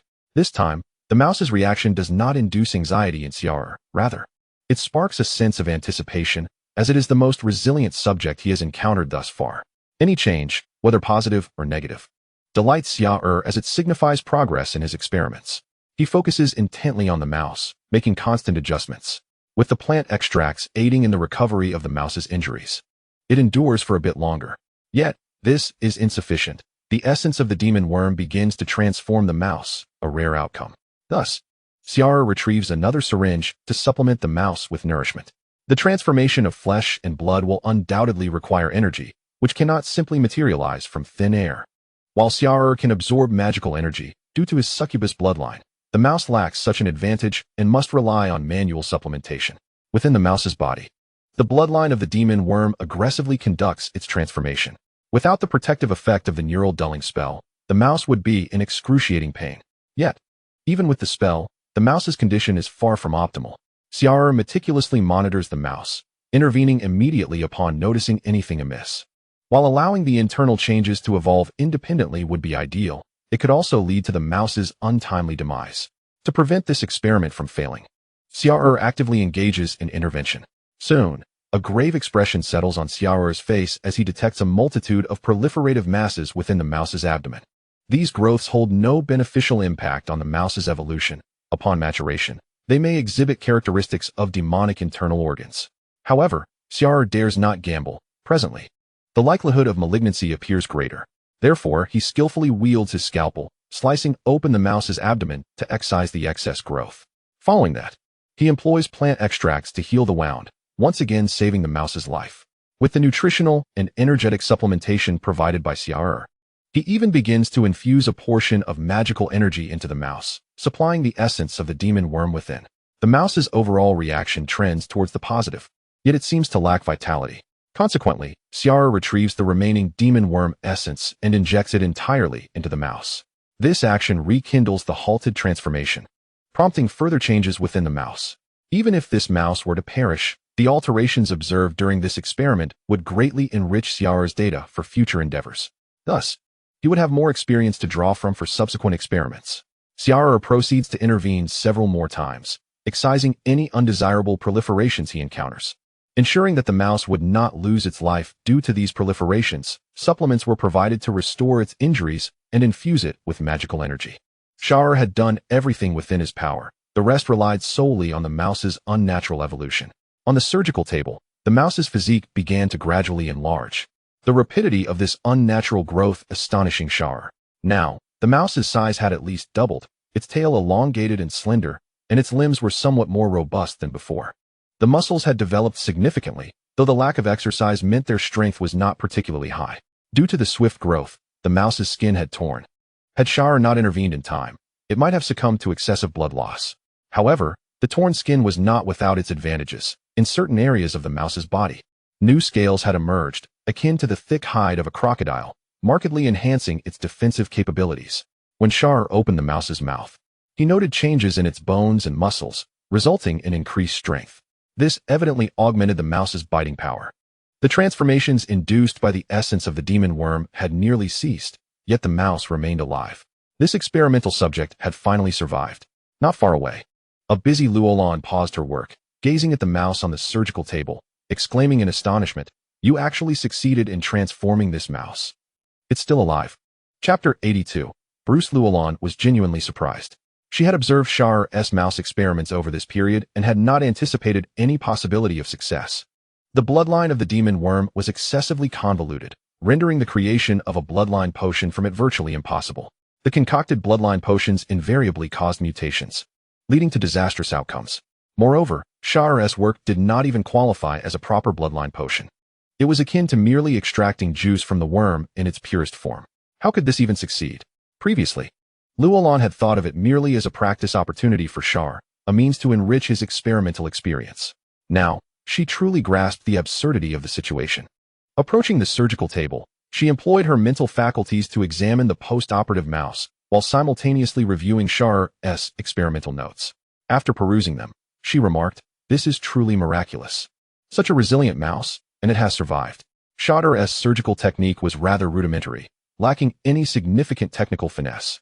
It resembled kneading dough, adding water when the dough was too dry, or adding flour when it was too wet. Yet, despite this simplicity, he had successfully integrated the genes of the demon worm into a mouse. Xia'er chuckled. "Indeed, I initially thought this mouse would end up like its predecessors, providing me only with a heap of minced flesh. I never anticipated it would endure until the end." Gazing at the mouse, now nearly the size of a cat, his eyes were filled with amazement. WuDuoDuo examined the mouse and analyzed. The mutations in this mouse can be classified as benign. Its muscle strength has increased, and its biting power has enhanced. Judging by the skin's surface, its defensive capabilities have also improved significantly. However, the state of its brain remains uncertain, as I observed some bloodline contamination affecting its cerebral matter. Nonetheless, even with a tainted brain, this serves as an excellent experiment. Documenting the process and results will greatly benefit your future endeavors. Absolutely, senior sister. The mouse lay on the experimental table while Xia'er diligently filled in the experimental records. During the earlier rush, he had only been able to outline the main points, but now he needed to complete every detail. This included Xia'er's operations, the nutritional solutions used, the quantity of demon worm essence, and the amounts injected in batches. He recorded the mouse's various physical states at each stage and the diverse feedback it exhibited following Xia'er's interventions. Even the excised aberrant growths were not discarded. Instead, he sliced and analyzed them for further study. Indeed, among these removed proliferative tissues, he discovered not merely meaningless mutations, but also several benign mutated organs. Should these organs develop, they might bestow the mouse with even greater powers of transformation. Nevertheless, Xia'er felt no remorse, for at that moment, the mouse could not have awaited the growth of these organs without risking immediate demise. Now that the mouse had survived, it validated the correctness of Xia'er's actions. After healing all the wounds on the mouse, Xia'er transferred it to a sturdier cage. He did not rush to awaken the mouse, but instead continued his experiments. Soon, he retrieved another mouse and summoned another demon worm. The new round of mouse transformation experiments commenced. However, the subsequent experiments did not proceed as smoothly. It seemed fortune had forsaken Xia'er, as the following trials ended in failure. By the end of the day, only that one mouse transformation was successful. Taking a break from the relentless cycle of experiments leading to the mice's demise, Xia'er turned to observe the transformed mouse, which had now awakened. This mouse exhibited significant mutations. Its eyes were a striking red, and its temperament appeared somewhat irritable. Upon noticing Xia'er, the mouse initially assumed an aggressive posture. Xia'er, however, did not display any surprise or anger. The transformed mouse, affected by the bloodline of the demon worm, undoubtedly exhibited alterations in its cerebral functions. Xia'er resolved to grant this mouse a chance. He employed the mouse language spell and the training technique for mice. Then, he produced a piece of jerky, a reward he had previously given to compliant mice during training. Upon seeing the familiar treat, the mouse's eyes fixated on it. Xia'er recognized the opportunity and began issuing commands using his former training slogans. "Obey my command. Stand straight." The mouse reflexively stood upright, its body rigid. "Lie down." It promptly obeyed, collapsing onto the ground. "Roll over. Extend your paw. Flip." Following a series of commands, the mouse spun in circles under Xia'er's guidance. Filled with joy, Xia'er thought, "It's back. Everything is back." The mouse remained unchanged, responsive to Xia'er's commands, all without the use of enslavement seals. After training the mouse for a while, Xia'er placed the jerky in its cage. The mouse eagerly attempted to seize it, but Xia'er narrowed his eyes and said, "Lie down. No eating." Instantly, the mouse lay flat on the ground, its eyes brimming with desire for the jerky, yet it obediently remained still. "Eat." Upon hearing Xia'er's latest command, the mouse lunged for the jerky, devouring it voraciously. Squeak, squeak, squeak. "Good master. Great master." The mouse squeaked, its sounds translated by the mouse language spell, reaching Xia'er's ears. Xia'er appeared elated. For the time being, the mouse's mutations seemed predominantly benign. As the first successful product of Xia'er's experiments, he decided to allow this mouse to live a little longer. Instead of keeping it in the laboratory, he took it back to his residence. intending to closely observe whether any significant mutations would manifest in the coming days. Upon returning home, Xia'er replenished the mouse's feed, though the mouse's size had increased significantly. And despite the nutritional and magical energy Xia'er had infused, it would still experience hunger. Furthermore, Xia'er could not continuously provide the mouse with magical energy and nutrients. Regular sustenance was essential. In the initial days, Xia'er continued to use the original formula. However, he soon discovered that the mouse showed little appetite for this formula. Preferring meat instead, Xia'er contemplated for a moment before summoning several demonic worms. After dispatching them, he tossed the flesh into the mouse cage. The mouse, presented with such a feast of demonic worm meat, eagerly devoured it without hesitation. The mouse's transformation had not ceased since it had descended from the operating table. Over the past few days, Xia'er observed the mouse continuing to mutate. Retreat, Xia'er commanded. The mouse instantly dropped the worm meat from its mouth and scurried backward. Watching this clever creature, Xia'er mused, "Let me bestow upon you a name." Observing its dark fur, he chuckled and declared, "You shall be named Beluisi." Squeak, squeak, squeak. Beluisi. Chapter 83. A call for help. With Beluisi's experiment concluded, Xia'er felt no inclination to continue his scientific endeavors. His level was too low, and many of the spells remained beyond his reach. The success rate of further flesh modification experiments was dismally low. Even if there were results, they were often merely fortuitous. Akin to what had occurred with Beluisi, the successful transformation of Beluisi, coupled with ongoing mutations, was indeed a promising development. 10 days post-experiment, Beluisi had grown to the size of a dog, having originally been no larger than a cat. Thanks to Xia'er's training and deliberate nurturing, this mouse could now walk upright. This outcome might also be linked to a bloodline absorbed from the demonic worms. Regardless, Beluisi had recently learned to rely on its hind legs for locomotion, kindling Xia'er's anticipation for the mouse's future. It felt akin to nurturing a mouse-human hybrid. With this thought, Xia'er dedicated even more effort to cultivating Beluisi.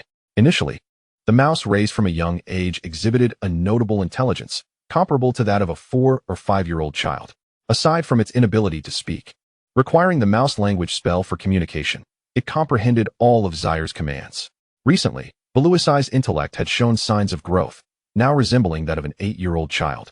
Xia'er found it amusing to nurture Beluisi's intelligence alongside human language, recalling how parrots and similar birds could learn human speech. He believed that this mutated mouse held great potential.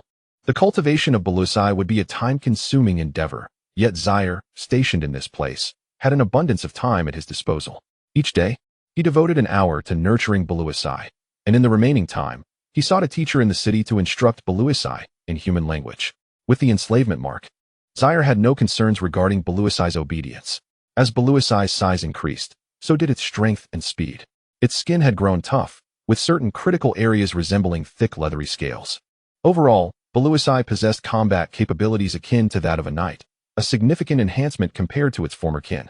During this period, Xia'er not only focused on cultivating Beluisi, but also engaged in continuous analysis of the experimental results related to its transformation. He preserved the last portion of the demonic worm's essence, planning to analyze the bloodline components once he gained more power. In the realm of sorcery, if one could not replicate a transformation through identical surgical procedures, it was not a significant issue. One could always resort to sorcery for replication. The preserved essence of the demonic worm was crucial for such sorcerous replication. However, that was a matter for the future. For Xia'er, the current work seemed nearly impossible. With the experiments and tasks reaching a temporary conclusion, it was time for another round of patrols. Even though Xia'er had become a disciple of Luolan, he could not neglect his responsibilities. The work needed to be done. Departing from the manor alongside Jody, accompanied by knights, Jody occasionally cast glances at Xia'er. Perhaps it was her imagination, but she felt Xia'er appeared even more handsome of late. Yet, due to her past prideful demeanor, she refrained from inquiring about it. Indeed, Xia'er had become increasingly charming. After summoning Delise once more a few days ago, he had intended to procure her succubus bloodline again. But fortune had not favored him this time. The merchant indicated that the item was still being restocked. This dashed Xia'er's hopes of quickly acquiring a higher-level succubus bloodline. Nevertheless, having summoned Delise, he could not let the opportunity go to waste. Thus, he engaged in a profound discourse with her. Although he had only undergone 2 bloodline transformations, Xia'er's aura and charm had undeniably improved. This enhancement of charm was not limited to women, but also affected men, albeit in a manner akin to personal charisma. These feelings reminded Xia'er of the renowned charm of historical figures such as Liu Bang, Liu Xiu, and Liu Bei. For others, the enhancement felt similar to that effect. For Xia'er, this was not merely a positive development, it was a fortuitous blessing. Recently, he had also gathered a few wandering knights in the city. These knights possessed combat capabilities on par with knights, but lived difficult lives due to the absence of familial support. Xia'er welcomed them into his ranks. As he lacked no gold or silver, provided they did not consume magical stones, he assigned these knights to the mouse breeding farm, where their duties included training Delise and protecting the farm from any unwitting goblins that might attempt to raid Xia'er's establishment for a feast. As Jody rode closer to Xia'er, she quietly said, "Xia'er, I have a favor to ask of you." Xia'er casually inquired, "What is it? Please, tell me." Jody had spent more time as a second-tier apprentice than Xia'er and had gained far more effective potions, yet Xia'er had swiftly ascended to the rank of first-tier apprentice. Rumor had it that Xia'er was making remarkable progress in this status as well.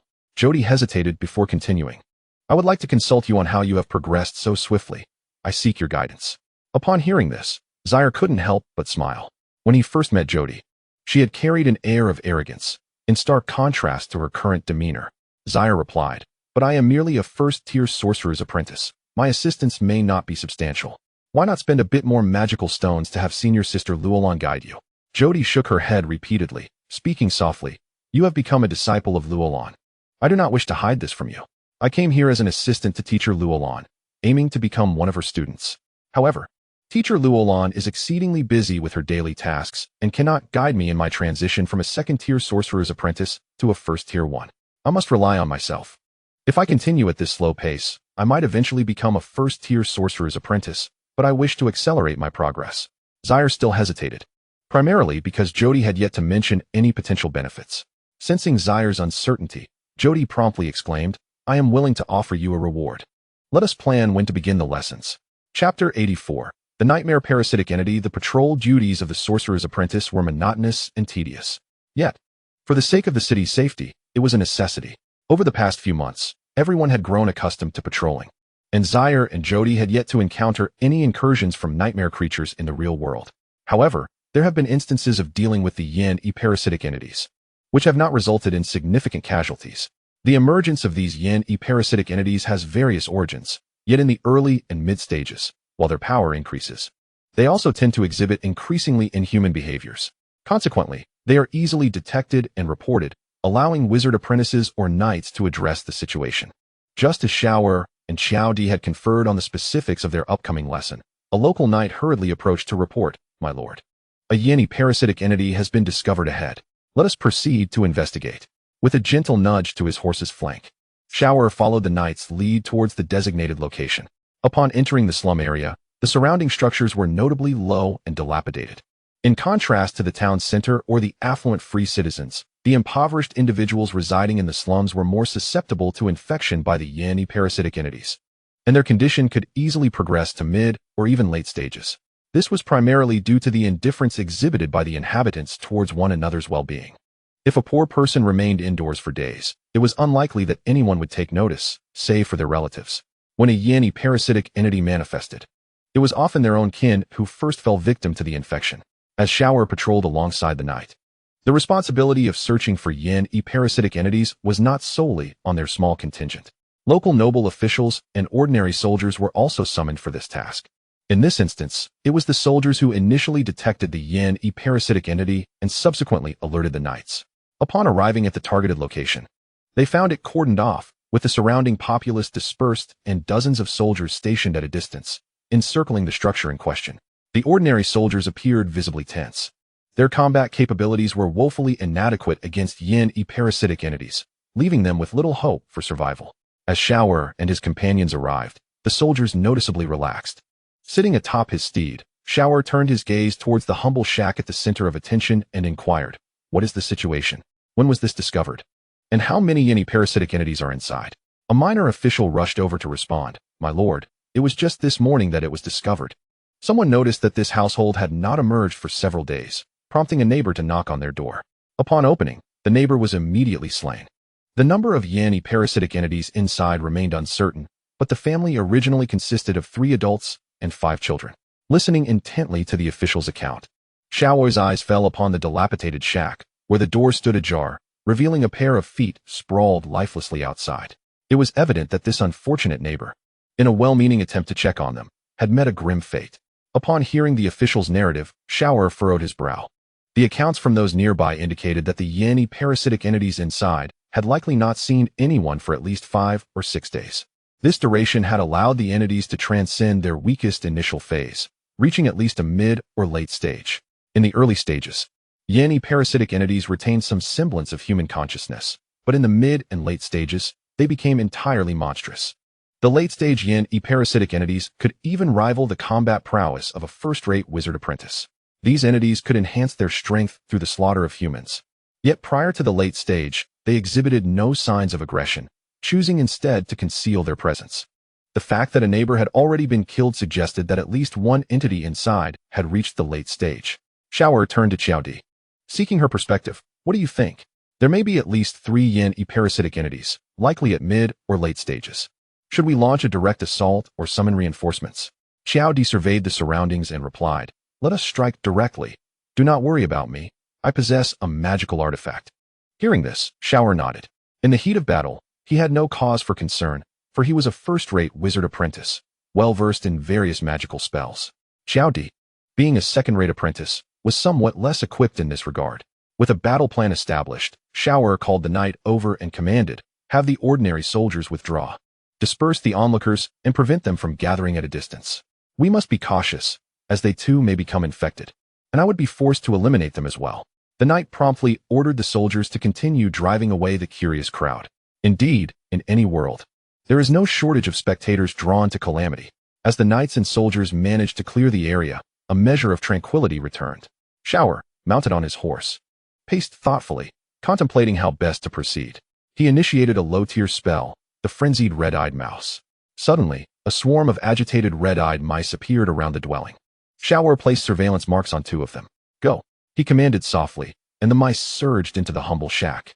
The cacophony of squeaks echoed as the frenzied red-eyed mice rushed inside, while others scurried about, some even climbing to the roof. Through the surveillance marks, Xia'er observed the interior, and his heart sank. Inside lay several corpses of varying sizes. It was clear that the number of deceased far exceeded his initial estimation. All 5 children had perished, and besides the neighbor who had come to investigate, 4 other bodies were also present. As the frenzied red-eyed mice invaded, the 3 Yin parasitic entities were roused, beginning their savage howls as they sought to hunt the mice. The strength of the Yin parasitic entities was formidable, and their forms had undergone grotesque transformations.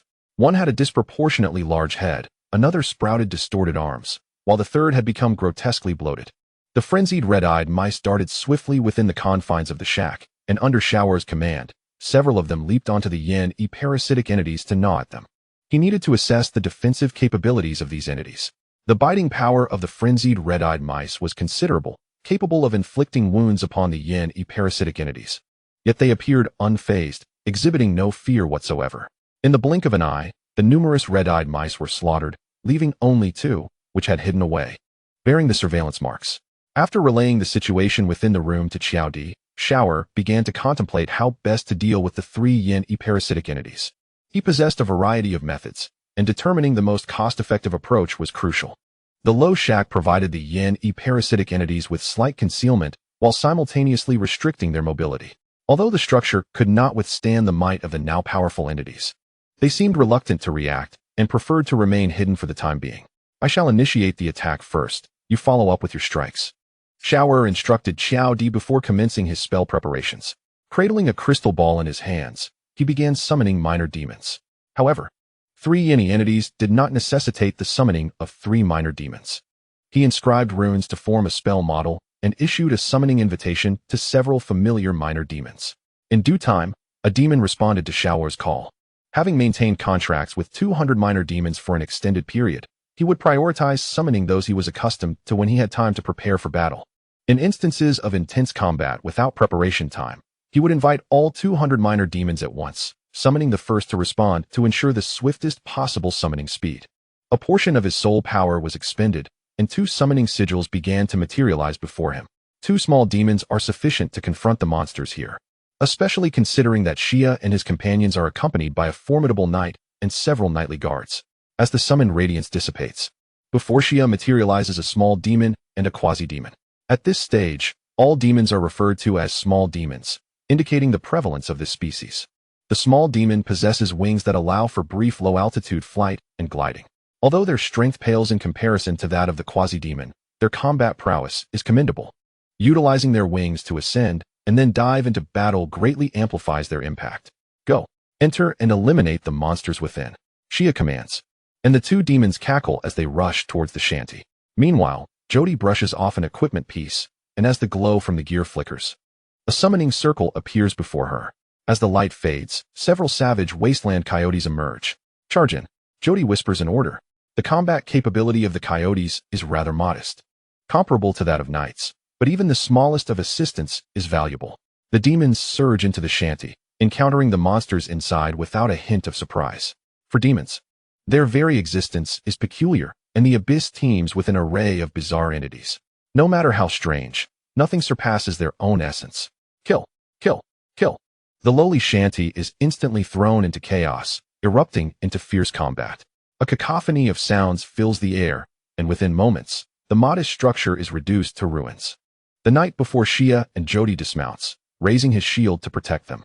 In such cramped quarters, the combat effectiveness of a knight dismounted is far superior.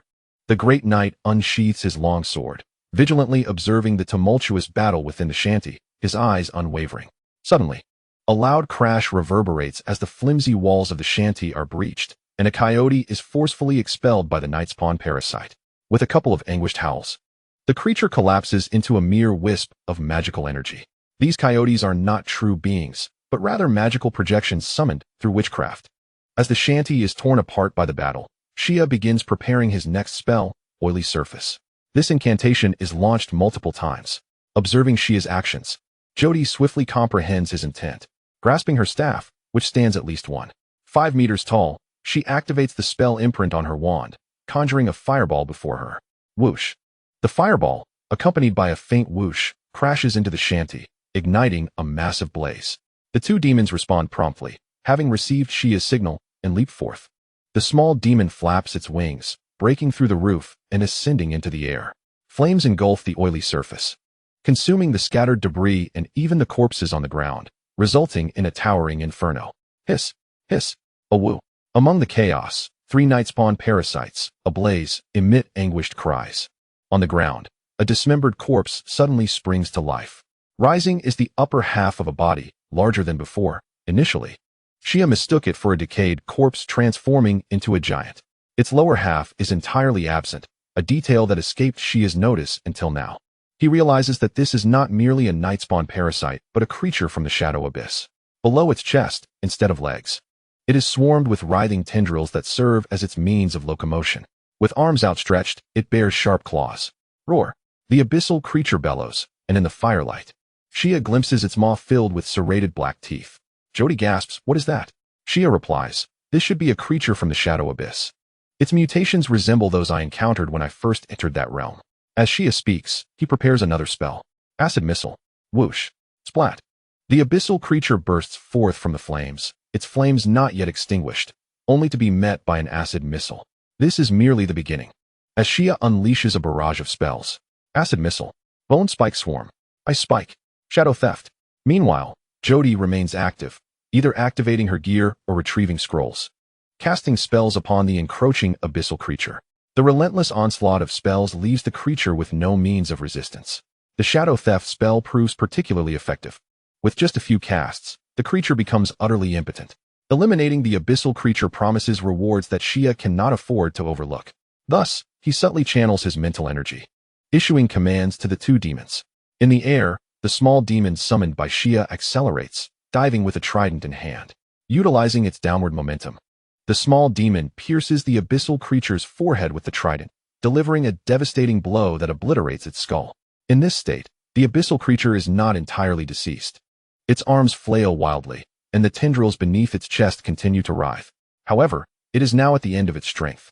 The small demon withdraws its trident and relentlessly stabs into the abyssal creature, ensuring its demise.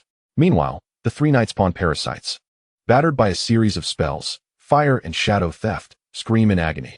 1 night-spawn parasite, having just escaped the flames, loses its head to the quasi-demon, whose claws are razor-sharp, slicing through the parasite's neck with ease. Compared to the original abyssal creature, the night-spawn parasites are significantly weaker, although theoretically possessing the combat power of a novice apprentice. Their abilities are far too singular, akin to that of a human knight. The remaining 2 night-spawn parasites have little time to hide. One charges towards Xia'er's position, but is intercepted by the guard's great knight. The knight, shield in hand, engages the night-spawn parasite in fierce combat. In its initial state, the night-spawn parasite might have posed a challenge, but under the relentless assault, it stands no chance against the knight. Xia'er seizes the opportunity to cast 2 more shadow theft spells, rendering the parasite even more impotent. Ultimately, after Jody dispatches another night-spawn parasite, the quasi-demon summoned by Xia'er lunges from behind, its claws deftly severing the parasite's head. The parasite's vitality is so diminished that losing its head signifies true death. The night-spawn parasite, now adorned with 2 grotesque arms, collapses lifelessly. The great knight eyes the quasi-demon warily, maintaining his vigilance against the fearsome creature. Clutching his iron shield tightly, he senses the demon's murderous gaze sweeping over him, searching for weaknesses. This scrutiny sends chills down the knight's spine. The quasi-demon crouches low, its barbed tongue licking the blood and flesh from its claws. Hiss, cackle. The quasi-demon grins menacingly, its gaze growing ever more sinister. However, Xia'er showed no regard for his feelings and directly dispelled the 2 summoned minor demons. After the demons vanished, several knights, including the Grand Knight, felt a sense of relief. The presence of the demons had instilled an unsettling chill, akin to a knife's edge, lingering around their necks, hearts, or other vulnerable spots. Although the battle had concluded, the aftermath still required attention. Zhao Ti inquired, "How shall we dispose of these remnants?" Xia'er surveyed the scene and replied, "The yin-yang parasitic entities need not concern us. Simply cast them into the bonfire to be incinerated." He then directed his gaze towards the yin-yang creature on the ground, noting its distinct difference from its counterparts in the yin-yang realm. In that realm, such creatures turned to ashes upon being slain, scattering with the breeze. Yet, in the wizarding world, no such transformation occurred. The corpses remained intact. After a moment's contemplation, Xia'er remarked, "This yin-yang creature is a first discovery within the city. It presents an excellent opportunity for experimentation, one that I am certain senior sister Luolan will appreciate. Let us transport it back to the manor and ascertain her interest. If she declines, we may then consult other apprentices." As he spoke, Xia'er seemed to remember something and asked, "Are you interested in studying this entity?" Zhao Ti, covering her mouth and nose, cast a glance at the grotesque yin-yang creature and shook her head vigorously. No. It looks even more repulsive than the demon worms you summoned." Xia'er let out a hearty laugh. "Repulsive, you say? I find them rather charming." Zhao Ti recalled the demon worms Xia'er had conjured, resembling oversized maggots. The thought of their resilient exoskeletons, writhing bodies, enormous mandibles, and dull, grayish eyes made her feel nauseated. Xia'er, with a mischievous grin, teased, "How can you aspire to study under senior sister Luolan, to be her junior, and to delve into the study of abyssal magic with such a disposition? It appears I must initiate you into a specialized training regimen for demon worms." Upon returning the yin-yang creature's corpse to the manor, Luolan indeed exhibited surprise. She promptly took the body into her laboratory. This rare specimen ignited her desire for research. In the ensuing days, Xia'er and Zhao Ti's patrol resumed its previous tranquil state. Although the yin-yang realm was intersecting with their own, the resulting changes were largely passive and unintentional. Typically, the yin-yang parasitic entities were detected early on, sparing them from significant trouble. Following their patrols, Xia'er and Zhao Ti officially commenced their instructional sessions. In Zhao Ti's room, Xia'er chuckled, "Hiring me to tutor you is quite a clever move." His experience as a wizard apprentice certainly surpassed that of Ku and his peers. After all, Xia'er had acquired insights from several accomplished wizards during his own apprenticeship. While he may not have completely synthesized their experiences, he had certainly taken meticulous notes. Even Luolan, at this stage of her apprenticeship, might not possess the breadth of knowledge that Xia'er had amassed. She merely represented her individual perspective, supplemented perhaps by her teacher's insights. However, Xia'er represented the collective wisdom of numerous wizards and the experiences of several apprentices, a considerable advantage. For Zhao Ti's instruction, Xia'er had devised a comprehensive curriculum. On the first day, he aimed to assess Zhao Ti's foundational knowledge. She was akin to a wealthy heiress, benefiting from her family's wizard while possessing resources far superior to Xia'er's. Yet, from his observations and her performance in battle, it was evident that her mastery of sorcery was limited. It seemed she had entrusted her protective measures to magical artifacts, dedicating more effort to meditation. Xia'er inquired, Given your family's wizard, why do you aspire to become a student of Teacher Anderson? Would it not be more advantageous to learn from your family's wizard? Xiao Ti shook her head, explaining, not all wizards excel in educating students. Moreover, my aptitude testing indicated a stronger inclination towards abyssal magic, a field in which my family's wizard is not proficient.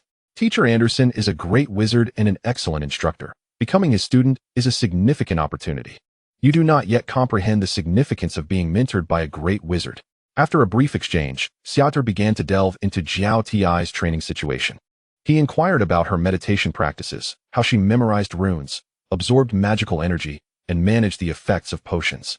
The resources Xiao Ti had at her disposal far exceeded those of Xia'er, yet she had not fully optimized their use. The various potions for wizards were not without side effects. Many bore severe consequences. The potions available to Xiao Ti were not particularly high quality, and their side effects posed considerable risks to her health. Following an examination, it became apparent that Xiao Ti's physical condition was markedly worse than Xia'er's, resembling that of someone a decade older than her actual age.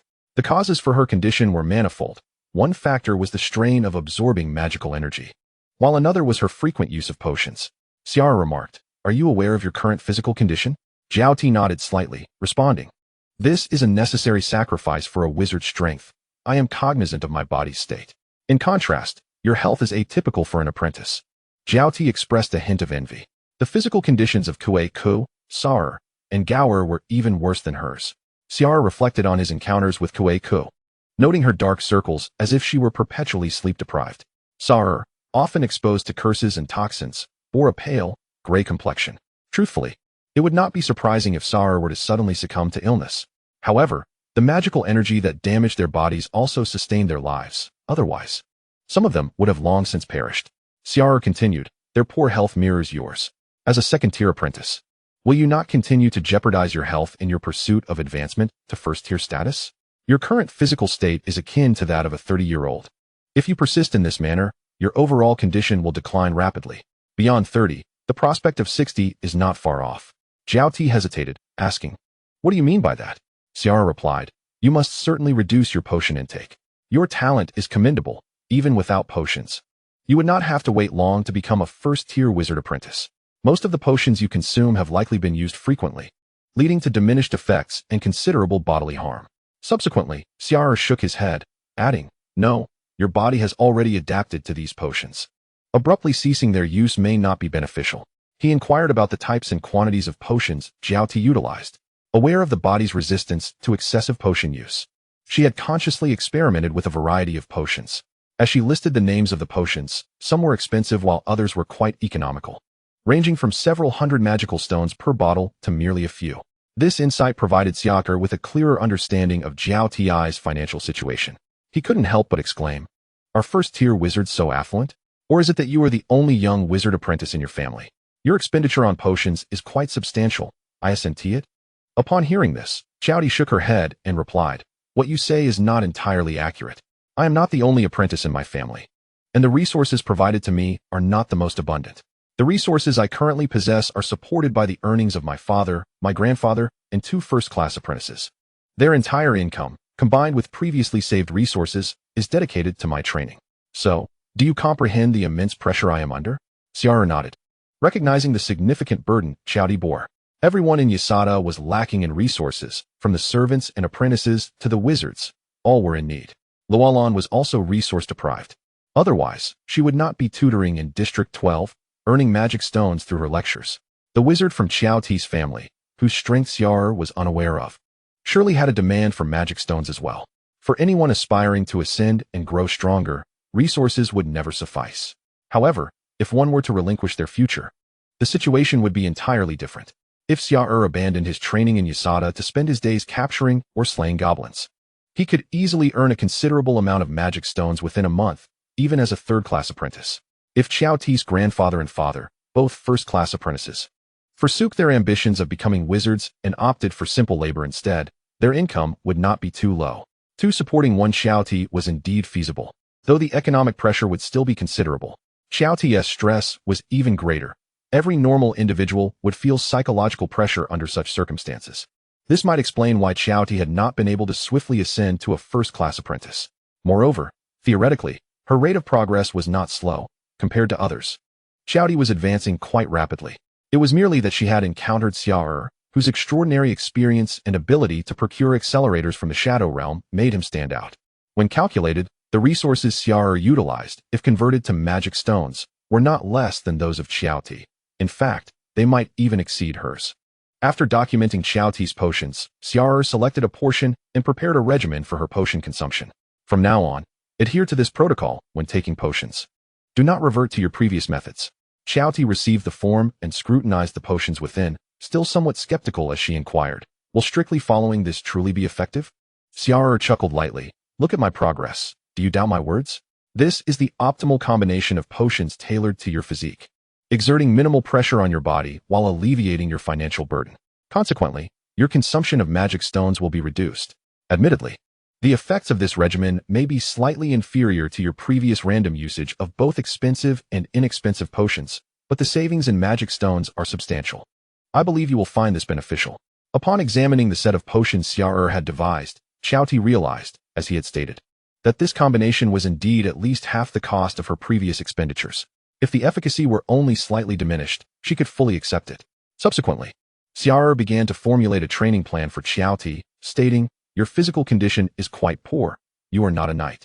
And many potions have excessive side effects that do not contribute significantly to your training. Starting tomorrow, you will practice the knight's breathing technique with me." "Ah, must I really train?" she exclaimed. "Consider your father and grandfather. I will train. The knight's breathing technique is truly not suitable for everyone, especially for novices." Xiaoti's 20-year-old body had been eroded by potions to the point of resembling a 30-year-old's, rendering her super unwell, even more so than Xia'er had been previously. Completing a set of breathing exercises could result in excruciating discomfort. However, since Xia'er had accepted payment, he could not allow Xiaoti to become lax. If all else fails, he would resort to a whip. The knight's seed can be activated by oneself or divided from a great knight. The one Xia'er had previously possessed was also a division from a family great knight, albeit it was merely a small fragment. Such seeds are typically of the knight attendant level, requiring continuous practice of the knight's breathing technique and the aid of medicinal oils to grow the knight's seed. For Xiaoti, Xia'er directly provided her with a division and guided her through the training. While it may not yield immediate results and would leave Xiaoti utterly exhausted, the long-term benefits were undeniable. The reason Xiaoti had not pursued such beneficial practices previously was simply due to the overwhelming fatigue that made consistency challenging.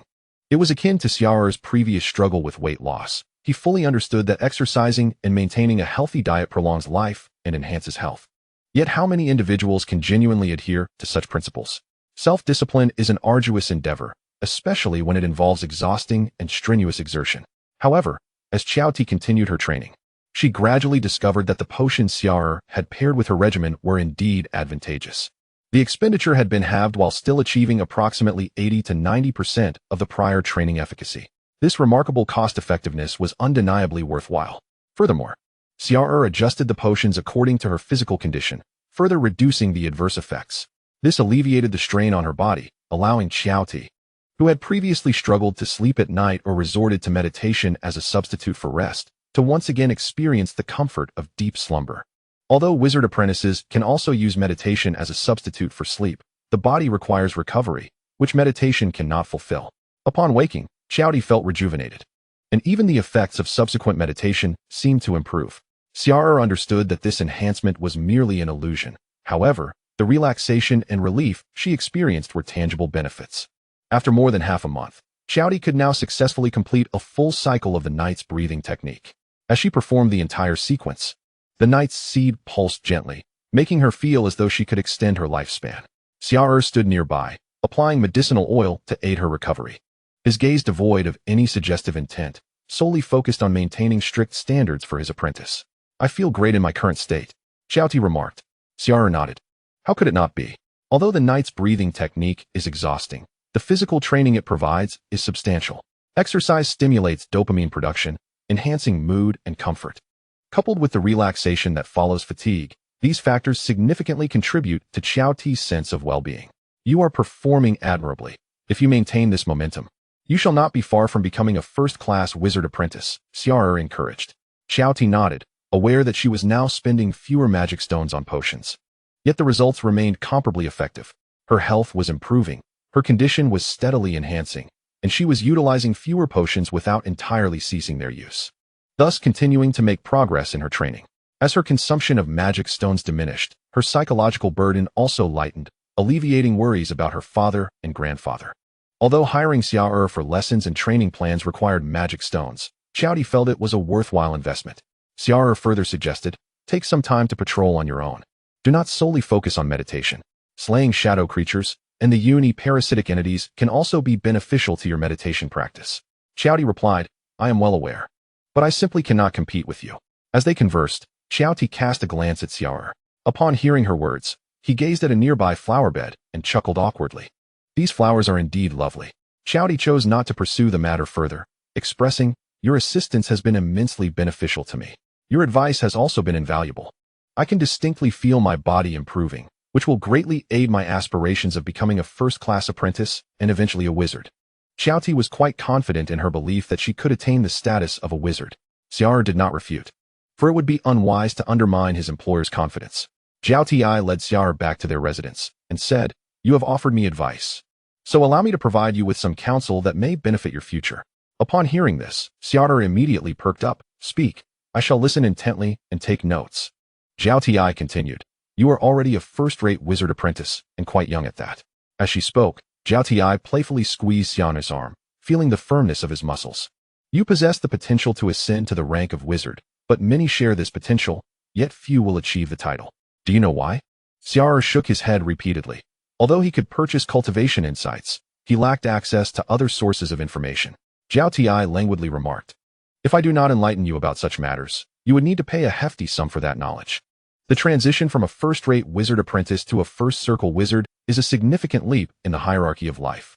You are studying the Abyssal Grimoire, so you should understand that lesser demons, which dwell in high magic environments, find it exceedingly difficult to advance to the rank of lower demons.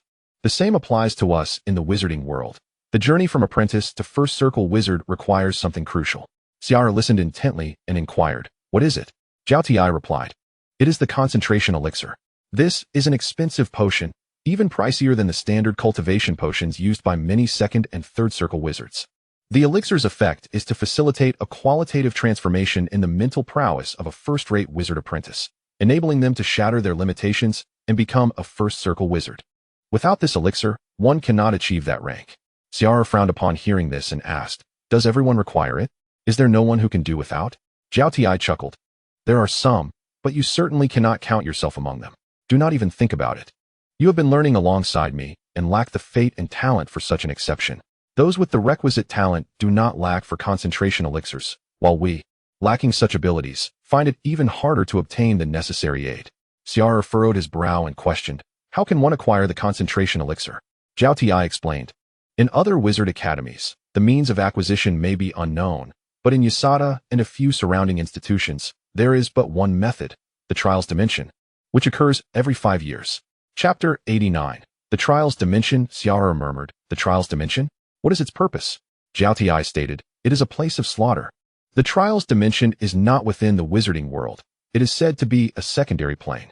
All first-rate apprentices aspiring to become first-circle wizards and seeking the concentration elixir must enter the Trials Dimension to engage in combat. Within the Trials Dimension, not only our first-rate apprentices from Xia'er are present, but also those from other wizard academies. Xia'er, somewhat perplexed, asked, what must one do in the Trials Dimension? Why is it referred to as a place of murder? What is the main objective of the trials? Xia'er was bewildered. Xiaoti shook her head. I am not entirely sure what one must do in the Trials Dimension. My family has not disclosed that information. However, it is certain that not everyone who enters will obtain the concentration elixir.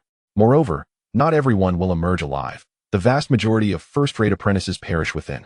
It is said that only 1 in 10, or even fewer, who enter the Trials Dimension survive. Xia'er was taken aback, exclaiming, 1 in 10, or even fewer. That mortality rate is alarmingly high. Will anyone still venture there? Xiaoti laughed. There exists the possibility of advancement, the opportunity to become a wizard. What is so strange about wagering one's life for it? It is, in fact, your question that is more peculiar.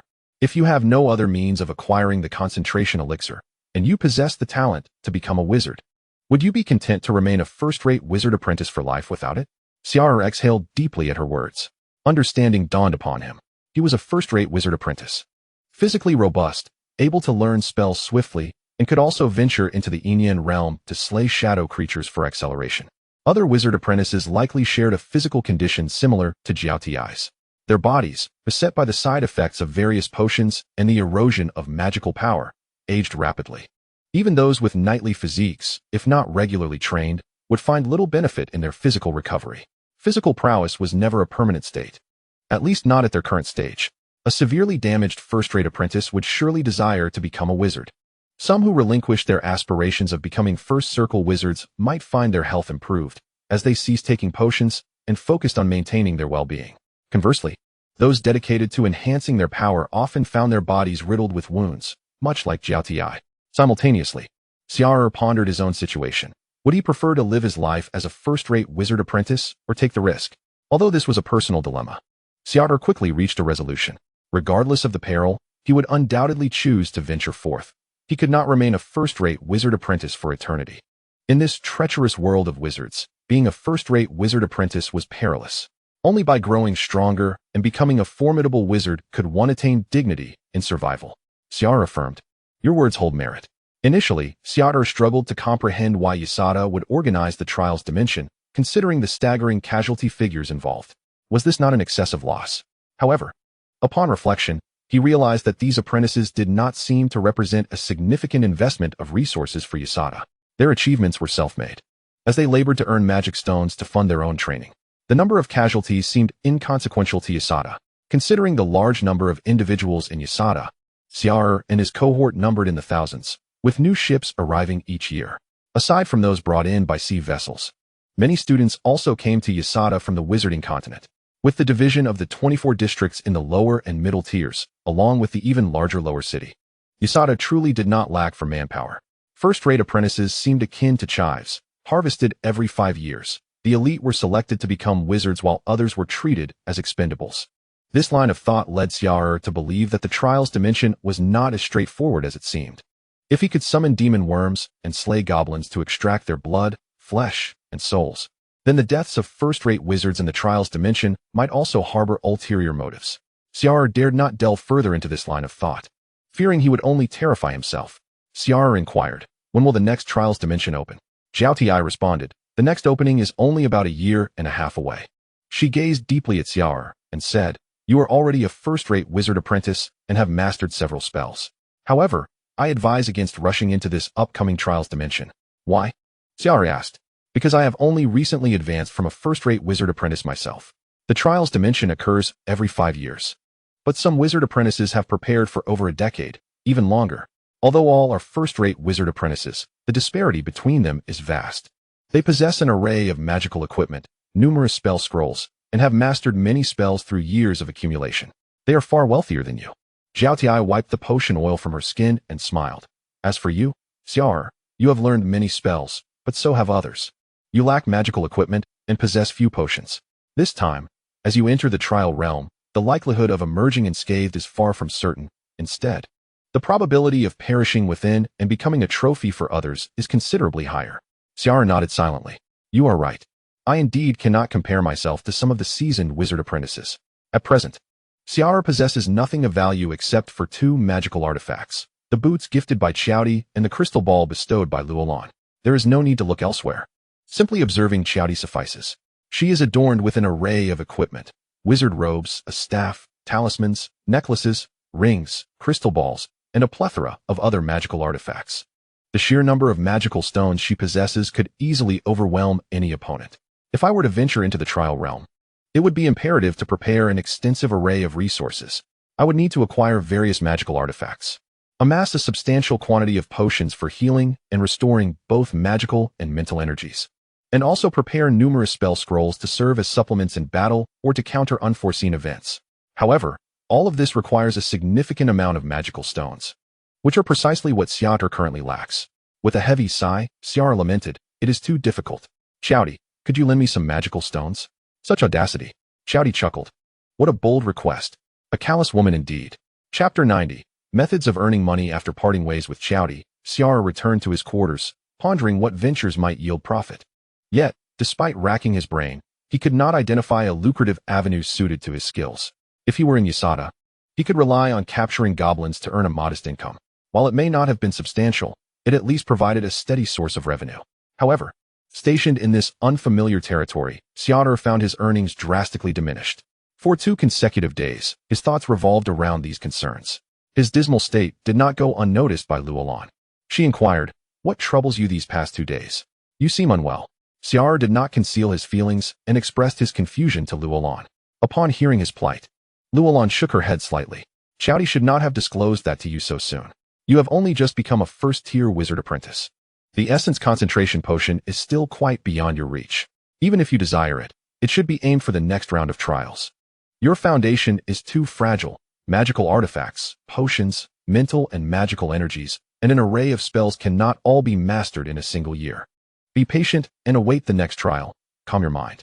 Xia'er reflected on Luolan's words and realized that he had indeed been overly anxious lately. He was still young, in good health, and had ample time to wait. He mused, "If I can gather sufficient resources over the next year, then I shall consider entering the trials. If not, there will always be the next round." With this thought, the pressure weighing on him lessened considerably. He expressed his gratitude. "Thank you for the reminder, senior sister. However, I truly require a means to earn money. Do you have any suggestions?" Luolan replied, "There are myriad ways for wizards to acquire magical stones, crafting magical artifacts, inscribing spell scrolls, concocting various potions, engaging in flesh modifications, brewing bloodline potions, or even participating in combat as mercenaries." She scrutinized Xia'er for a moment before continuing. "Your aptitude for magic is commendable. I recommend that you focus on inscribing spell scrolls, as it is the most accessible task for you. Crafting magical artifacts and potions requires substantial investment, particularly in raw materials. Becoming a mercenary involves daily battles, and as a first-tier wizard apprentice, you are still weak. Such work is perilous and fraught with high mortality rates. Stick to inscribing spell scrolls. It offers sufficient profit, and given your talent in magic, I have high hopes for you." "Yes, senior sister." Xia'er expressed his gratitude. He had indeed considered this route, though he had yet to commit fully. Luolan thought for a moment and then handed him a few books. "These are my old texts on inscribing scrolls. I lend them to you. Return them once you have finished." Xia'er felt even more grateful. In the environment of Yasada, Luolan was unparalleled. Acquiring these books would have cost him a considerable sum of magical stones. Before parting, Xia'er managed to obtain insights into the inscribing of spell scrolls from a first-tier wizard apprentice as well as from a second-tier wizard. Although the latter might not be immediately applicable, it was prudent to gather knowledge while he could. In the ensuing days, whenever he had free time, Xia'er began delving into the art of inscribing spell scrolls. This craft necessitated extensive learning. To inscribe a spell scroll, one must master numerous elements. Firstly, one must learn and thoroughly grasp the spells, possessing a profound understanding of runes. For Xia'er, this was not overly challenging. He had long since mastered his magical skills. Next came the preparation of materials and tools. Inscribing scrolls requires a base material, typically made from various magically imbued plants or the hides of magical creatures. This material must be capable of containing magical energy, necessitating either purchase or self-tanning. Additionally, magical ink must be procured or concocted. Lastly, one requires specialized tools, as ordinary pens are wholly inadequate for inscribing spell scrolls. Upon considering this, Xia'er encountered numerous challenges, each presenting a daunting obstacle. While he studied how to inscribe spell scrolls, he sought solutions to each of these issues. He quickly devised a suitable method for acquiring materials.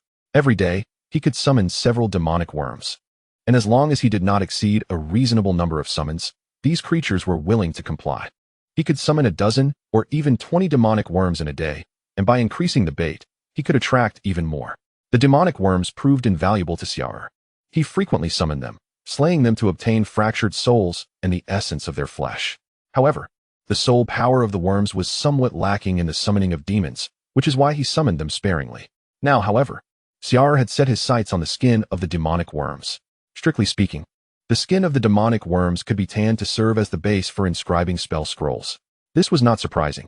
In fact, many spell scrolls derive their raw materials from the skins of unfortunate demons. As natural magical beings, the skins of demons inherently possessed magical properties, making them suitable for scroll inscribing. It was not unusual for such materials to also be used in crafting magical artifacts. The only limitation was that Xia'er could not summon the physical forms of lesser demons. Even if he could, he might not be able to handle them alone. In contrast, demonic worms were different. Their combat capability was weak, lacking intelligence, driven only by simple desires. They were quite manageable. The skin could be tanned to create the scroll base, while the essence of their flesh could be extracted to serve as magical ink. One demonic worm could effectively provide all the necessary materials for inscribing spell scrolls. However, utilizing demonic worms as materials was not without its drawbacks. Firstly, summoning them consumed soul power, essence, and Xia'er's magical energy. Moreover, the tanning process for the worm's skin to create the scroll base was quite cumbersome. It involved skinning, removing the flesh, stretching and flattening, and finally drying. Sometimes, the skin of the demonic worms bore natural magical patterns, which were detrimental rather than advantageous, as these patterns could lead to the failure of the spell scroll inscriptions. Additionally, using the blood of the demonic worms as ink came with its own costs. Xia'er lacked the funds to purchase various magical potions to neutralize the chaotic essence within the blood of the demonic worms, meaning he could only utilize this ink to inscribe spells from the Abyssal Grimoire.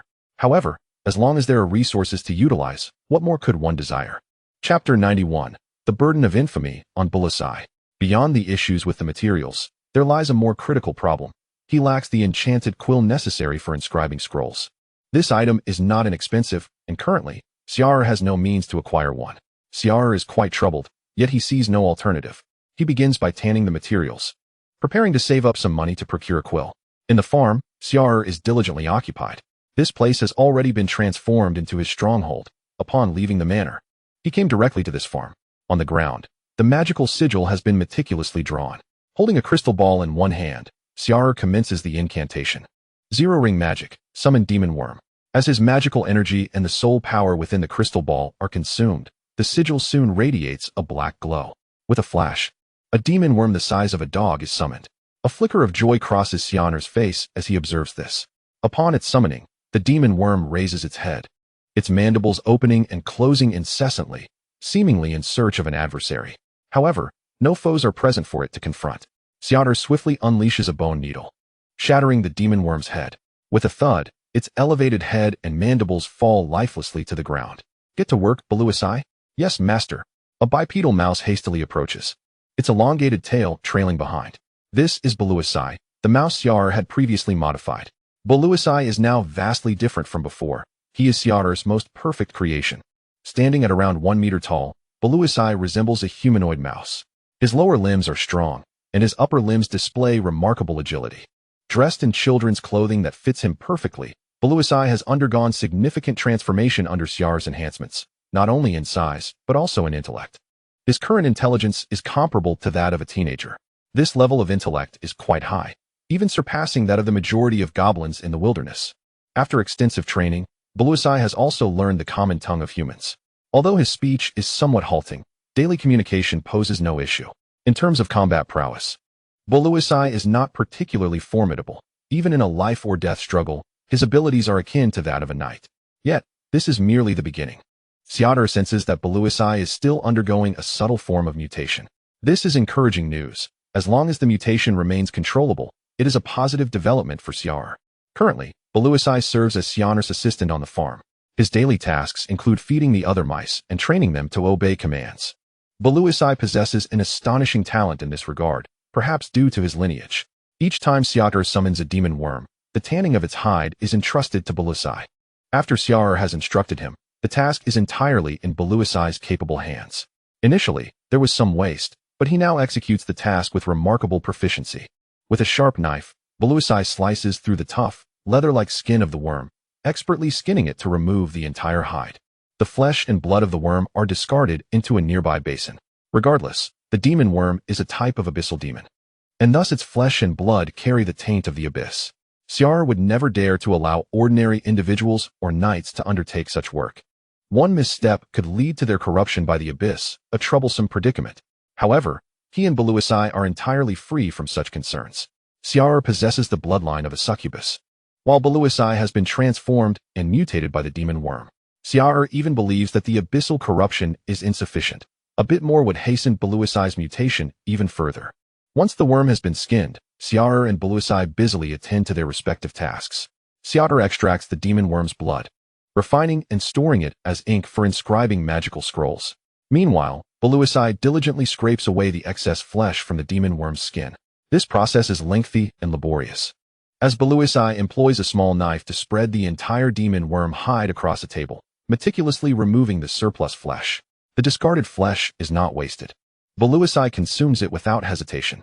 At this point, Xia'er and Beluisi have made the most of the demon worm's resources, perhaps inheriting certain traits from demons. Beluisi particularly enjoys consuming the flesh of the demon worm. Each day, Xia'er summons several demon worms, reserving portions of their flesh and blood for Beluisi's daily sustenance. The flesh scraped from the worm's skin serves as a delightful dessert and snack for him.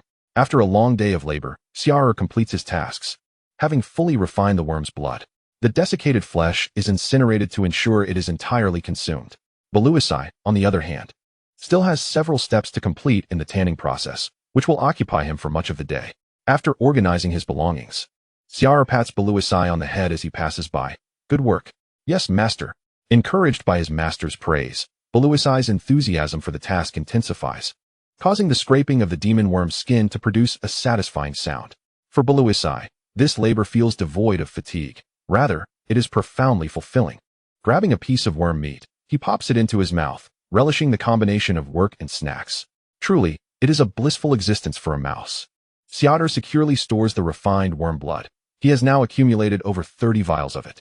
In another room, a substantial pile of demon worm hides has formed, transforming the space into a veritable nightmare for demon worms. After tidying up, he begins his meditation. He is no longer as anxious as he once was. He has devised a comprehensive plan, ensuring that his daily work and studies align with his objectives. Furthermore, he has discovered a promising method for acquiring the enchanted quill necessary for inscribing magical scrolls. This task has been entrusted to Delise in the Abyss. Given that Xia'er is currently processing the skins and blood of the demon worms, these raw materials can only be utilized for inscribing spells from the Abyssal Grimoire. Thus, the specific type of enchanted quill is of little consequence. He has sacrificed a portion of his soul power, instructing Delise to procure suitable materials for him from the Abyss. Many demonic materials possess innate magical rune properties, making them immediately suitable for use as enchanted quills.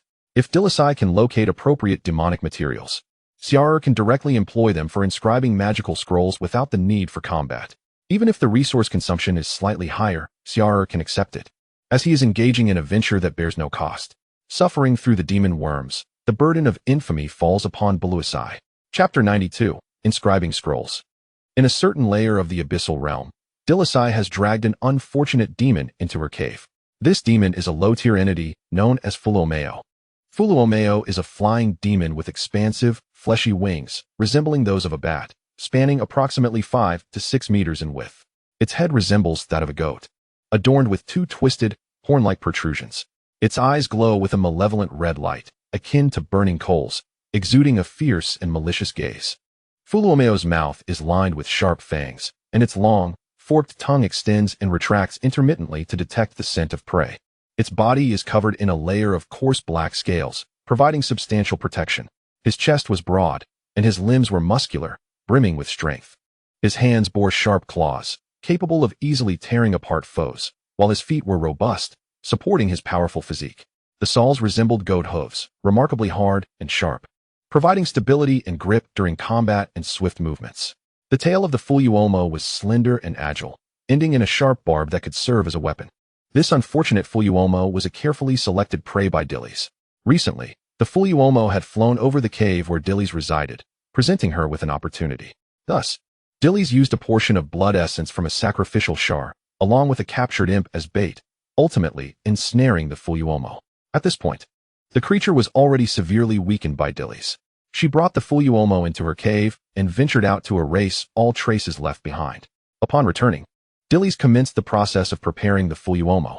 Her current life was significantly better than before, although still a lower-tier demon. She was no longer in the dire state of barely scraping by. Xia'er would occasionally summon her, and sometimes generously bestow upon Delise a share of soul power and blood essence as a reward. Inside the cave, Delise hung the Fuluomo up, contemplating Xia'er's request for a tool to inscribe magical scrolls. Her gaze roamed over the Fuluomo, and she quickly identified her target. Compared to the materials from the imp, those from the lower-tier demon possessed inherent weaponry qualities. After all, aside from humans, many demons utilized weapons derived from the natural organs or bones of other demons. Delise first used a whip to torment the Fuluomo for several days, inflicting grievous wounds upon its body. Subsequently, through a special method. She channeled a significant amount of the WuDuoDuo's magical energy and bloodline power into its wings. In the end, Delise decisively snapped the WuDuoDuo's neck, severing the last segment of its wing skeleton. Holding the hollow bone in her hand, Delise burst into laughter. It seemed to her that what she beheld was not merely the bone of a demon, but rather the essence of flesh and blood from the material realm, accompanied by the service of the charming Xia'er. The remains of other WuDuoDuo's would not go to waste. They would soon be consumed entirely by Delise. Having been accustomed to scarcity, Delise would never squander a single resource. Xia'er had casually assigned Delise the task of finding a suitable magical pen, not expecting her to actually procure the necessary materials. Upon receiving the hollow bone stained with dark blood from Delise, Xia'er felt a surge of excitement. This was not merely an ordinary demon bone. It represented a more favorable trading opportunity between him and Delise. Now that Delise could provide demon bones, would she also be able to supply demon corpses in the future? Xia'er pondered excitedly, though he refrained from mentioning it for the time being. The disparity in strength between them was too vast, and discussing such a trade now might not be beneficial for him. Additionally, there was the matter of transportation costs.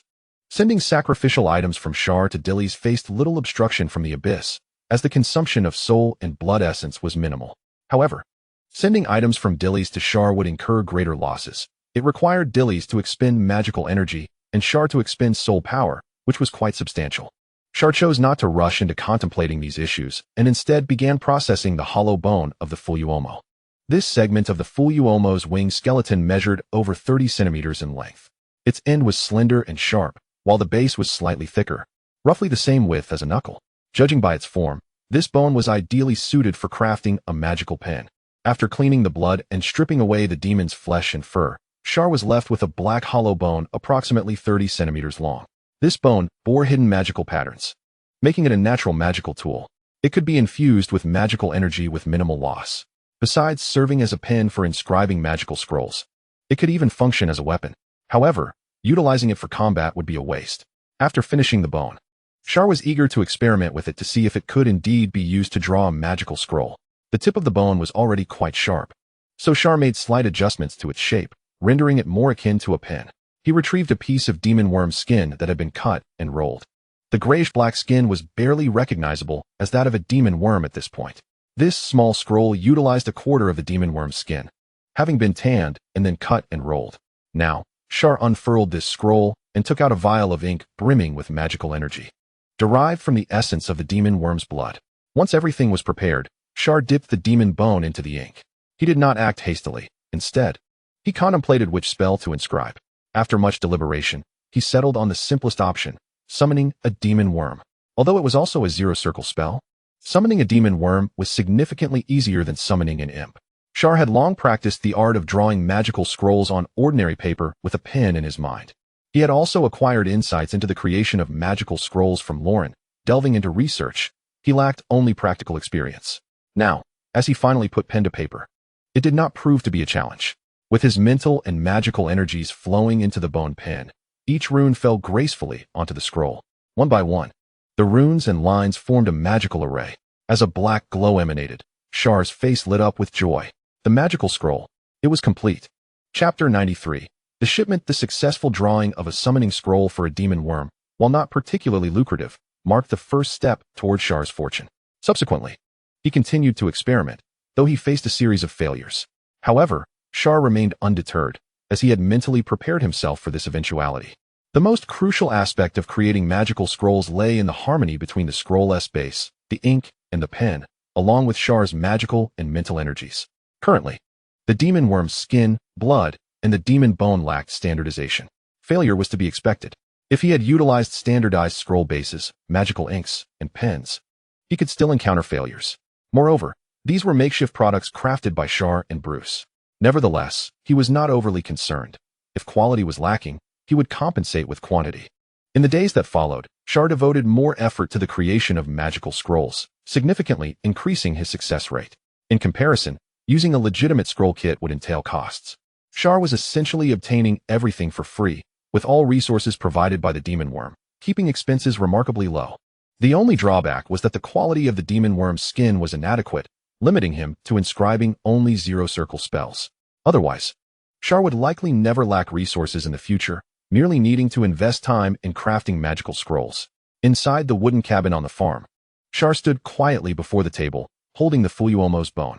Before him lay an unfurled scroll, and as preparations concluded, Xia'er began to inscribe runes and draw the magical array upon the scroll. As the infusion of magical energy and mental strength continued, an increasing number of runes manifested upon the scroll. However, due to the inherent flaws of the demon worm skin, some chaotic magical patterns emerged, rendering certain runes ineffective. Fortunately, this impact was minimal. These scrolls and their corresponding arrays possessed ample redundancy, allowing for the simple erasure of useless runes and their replacement alongside others. Such redundancy is typically preserved when creating scrolls. The precision required for drawing first circle sorcery is not excessively stringent, while higher-tier sorcery demands correspondingly elevated standards. As Xia'er progressed with his drawing, the array on the scroll gradually reached completion. With the soft glow of magical energy illuminating the scroll, it was ultimately a success. Satisfied, Xia'er carefully rolled it up into a small, compact form. This marked the third month of his scroll crafting, during which his technique had become quite refined, resulting in a significantly improved success rate. Nonetheless, crafting a scroll did not equate to directly acquiring magic stones. The scrolls must be marketable to exchange for the coveted stones. He retrieved a box and meticulously categorized the scrolls he had created over the past fortnight, placing them inside. Due to the properties of the demon worm skin and blood ink, Xia'er's scrolls leaned toward less conventional forms of sorcery, such as acidic bolt, pus bomb, frenzied red-eyed rat, wailing bottle, pain drive, and bone shield. The success rate for these types of sorcery was higher when utilizing scrolls made from demon worm skin, minimizing the risk of outright failure. Recently, Xia'er had consistently achieved a success rate of approximately 15 scrolls per day, amassing over 200 scrolls in the last 2 weeks, nearly all of which were stored in the box. Mounting his steed and accompanied by his knightly escort, Xia'er returned to the nearby manor. Upon entering, he encountered Kuei-ku, exchanged brief pleasantries, and made his way directly to where Xiaodi was located. Currently, Xiaodi was in the training room. After 4 to 5 months of Xia'er's guidance, her physical fitness had significantly improved. Through diligent effort and training, she had finally ascended to the rank of a first-class apprentice sorceress 2 months ago and, like Xia'er, had been accepted as a disciple by Master Luolan. It was also 2 months prior that Xia'er had found a viable market for his scrolls. Inside the training room, Xiaodi had just concluded her practice of the knight's breathing technique and was in the process of wiping off medicinal oil from her body. Xia'er entered the training room with the box of scrolls and asked directly, "When is your father's merchant caravan expected to arrive?" After a moment's thought, Xiaodi replied, "It should be here in a couple of days." Her gaze fell upon the box in Xia'er's hands, prompting her to inquire, "More scrolls? How many?"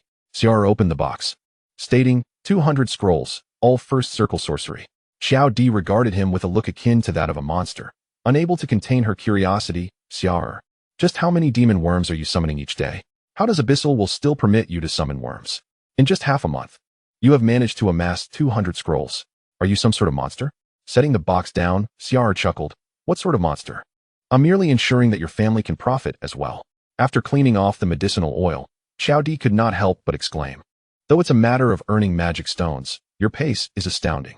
A first circle sorcery scroll is not particularly expensive, valued at only 4 to 5 magic stones. Only certain special or more complex scrolls command higher prices. Xia'er's were all ordinary scrolls, and thus did not fetch a high price. Initially, he had no outlet for sales, merely accumulating them at his residence.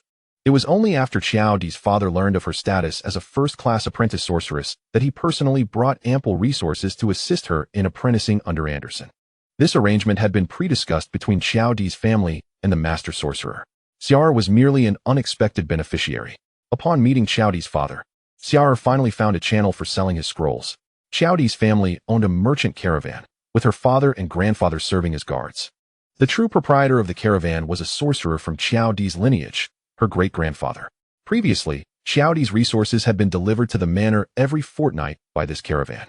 Now, Xia'er's scrolls were also shipped out bi-weekly. The selling price, naturally, was somewhat lower than market value.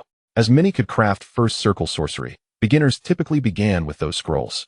Thus, Xia'er's bulk sales were priced at 3 magic stones per scroll, with all scrolls being purchased in one go by Xiaodi's father. Both families profited, with Xia'er earning around 600 magic stones every fortnight, while Xiaodi also reaped 2 to 300, sufficient to acquire a substantial amount of resources. Xia'er found this arrangement agreeable, as his scrolls bore no cost. Relying solely on sporadic sales would make it challenging to sell 400 to 500 scrolls in a month. This time, Xia'er eagerly anticipated the return of Xiaodi's father, for he had entrusted him with the task of procuring some equipment. The payment would be settled with the proceeds from the previously sold scrolls. Chapter 94. The Underground. The equipment Xia'er requested from Xiaodi's father comprised primarily two items, a wand and a sorcerer's robe, both of apprentice level. Money must be earned gradually, and equipment acquired bit by bit. These two items had completely emptied Xia'er's pockets. The wand enhances sorcery and is inscribed with spells that can be released directly. Among the inscribed first circle sorcery was Energy Bolt, similar to Acidic Bolt. Yet Energy Bolt's attack is more concentrated, while Acidic Bolt relies on corrosive properties. The wand can store enough magical energy to unleash 6 consecutive energy bolts, after which it must recharge. This recharging process is not swift, meaning that once those 6 bolts are expended, the current battle is likely lost. Nonetheless, having 6 instant cast first circle sorcery spells is sufficient to handle various crises. The sorcerer's robe is similarly equipped. The apprentice robe is inscribed with 2 spells. One is a simple first circle spell, Cleanse, which ensures the robe maintains its self-cleaning capabilities, effectively eliminating the need for laundering. The second is a defensive spell, First Circle Air Shield, which creates a sphere of condensed air around the body, capable of reducing the impact of ranged attacks or directly obstructing them. After donning these 2 pieces of equipment, Xia'er felt a renewed sense of wealth. However, compared to Xiaodi, he still had much to acquire. There is no such thing as too much equipment. Various charms, rings, necklaces, and other garments can all serve as gear.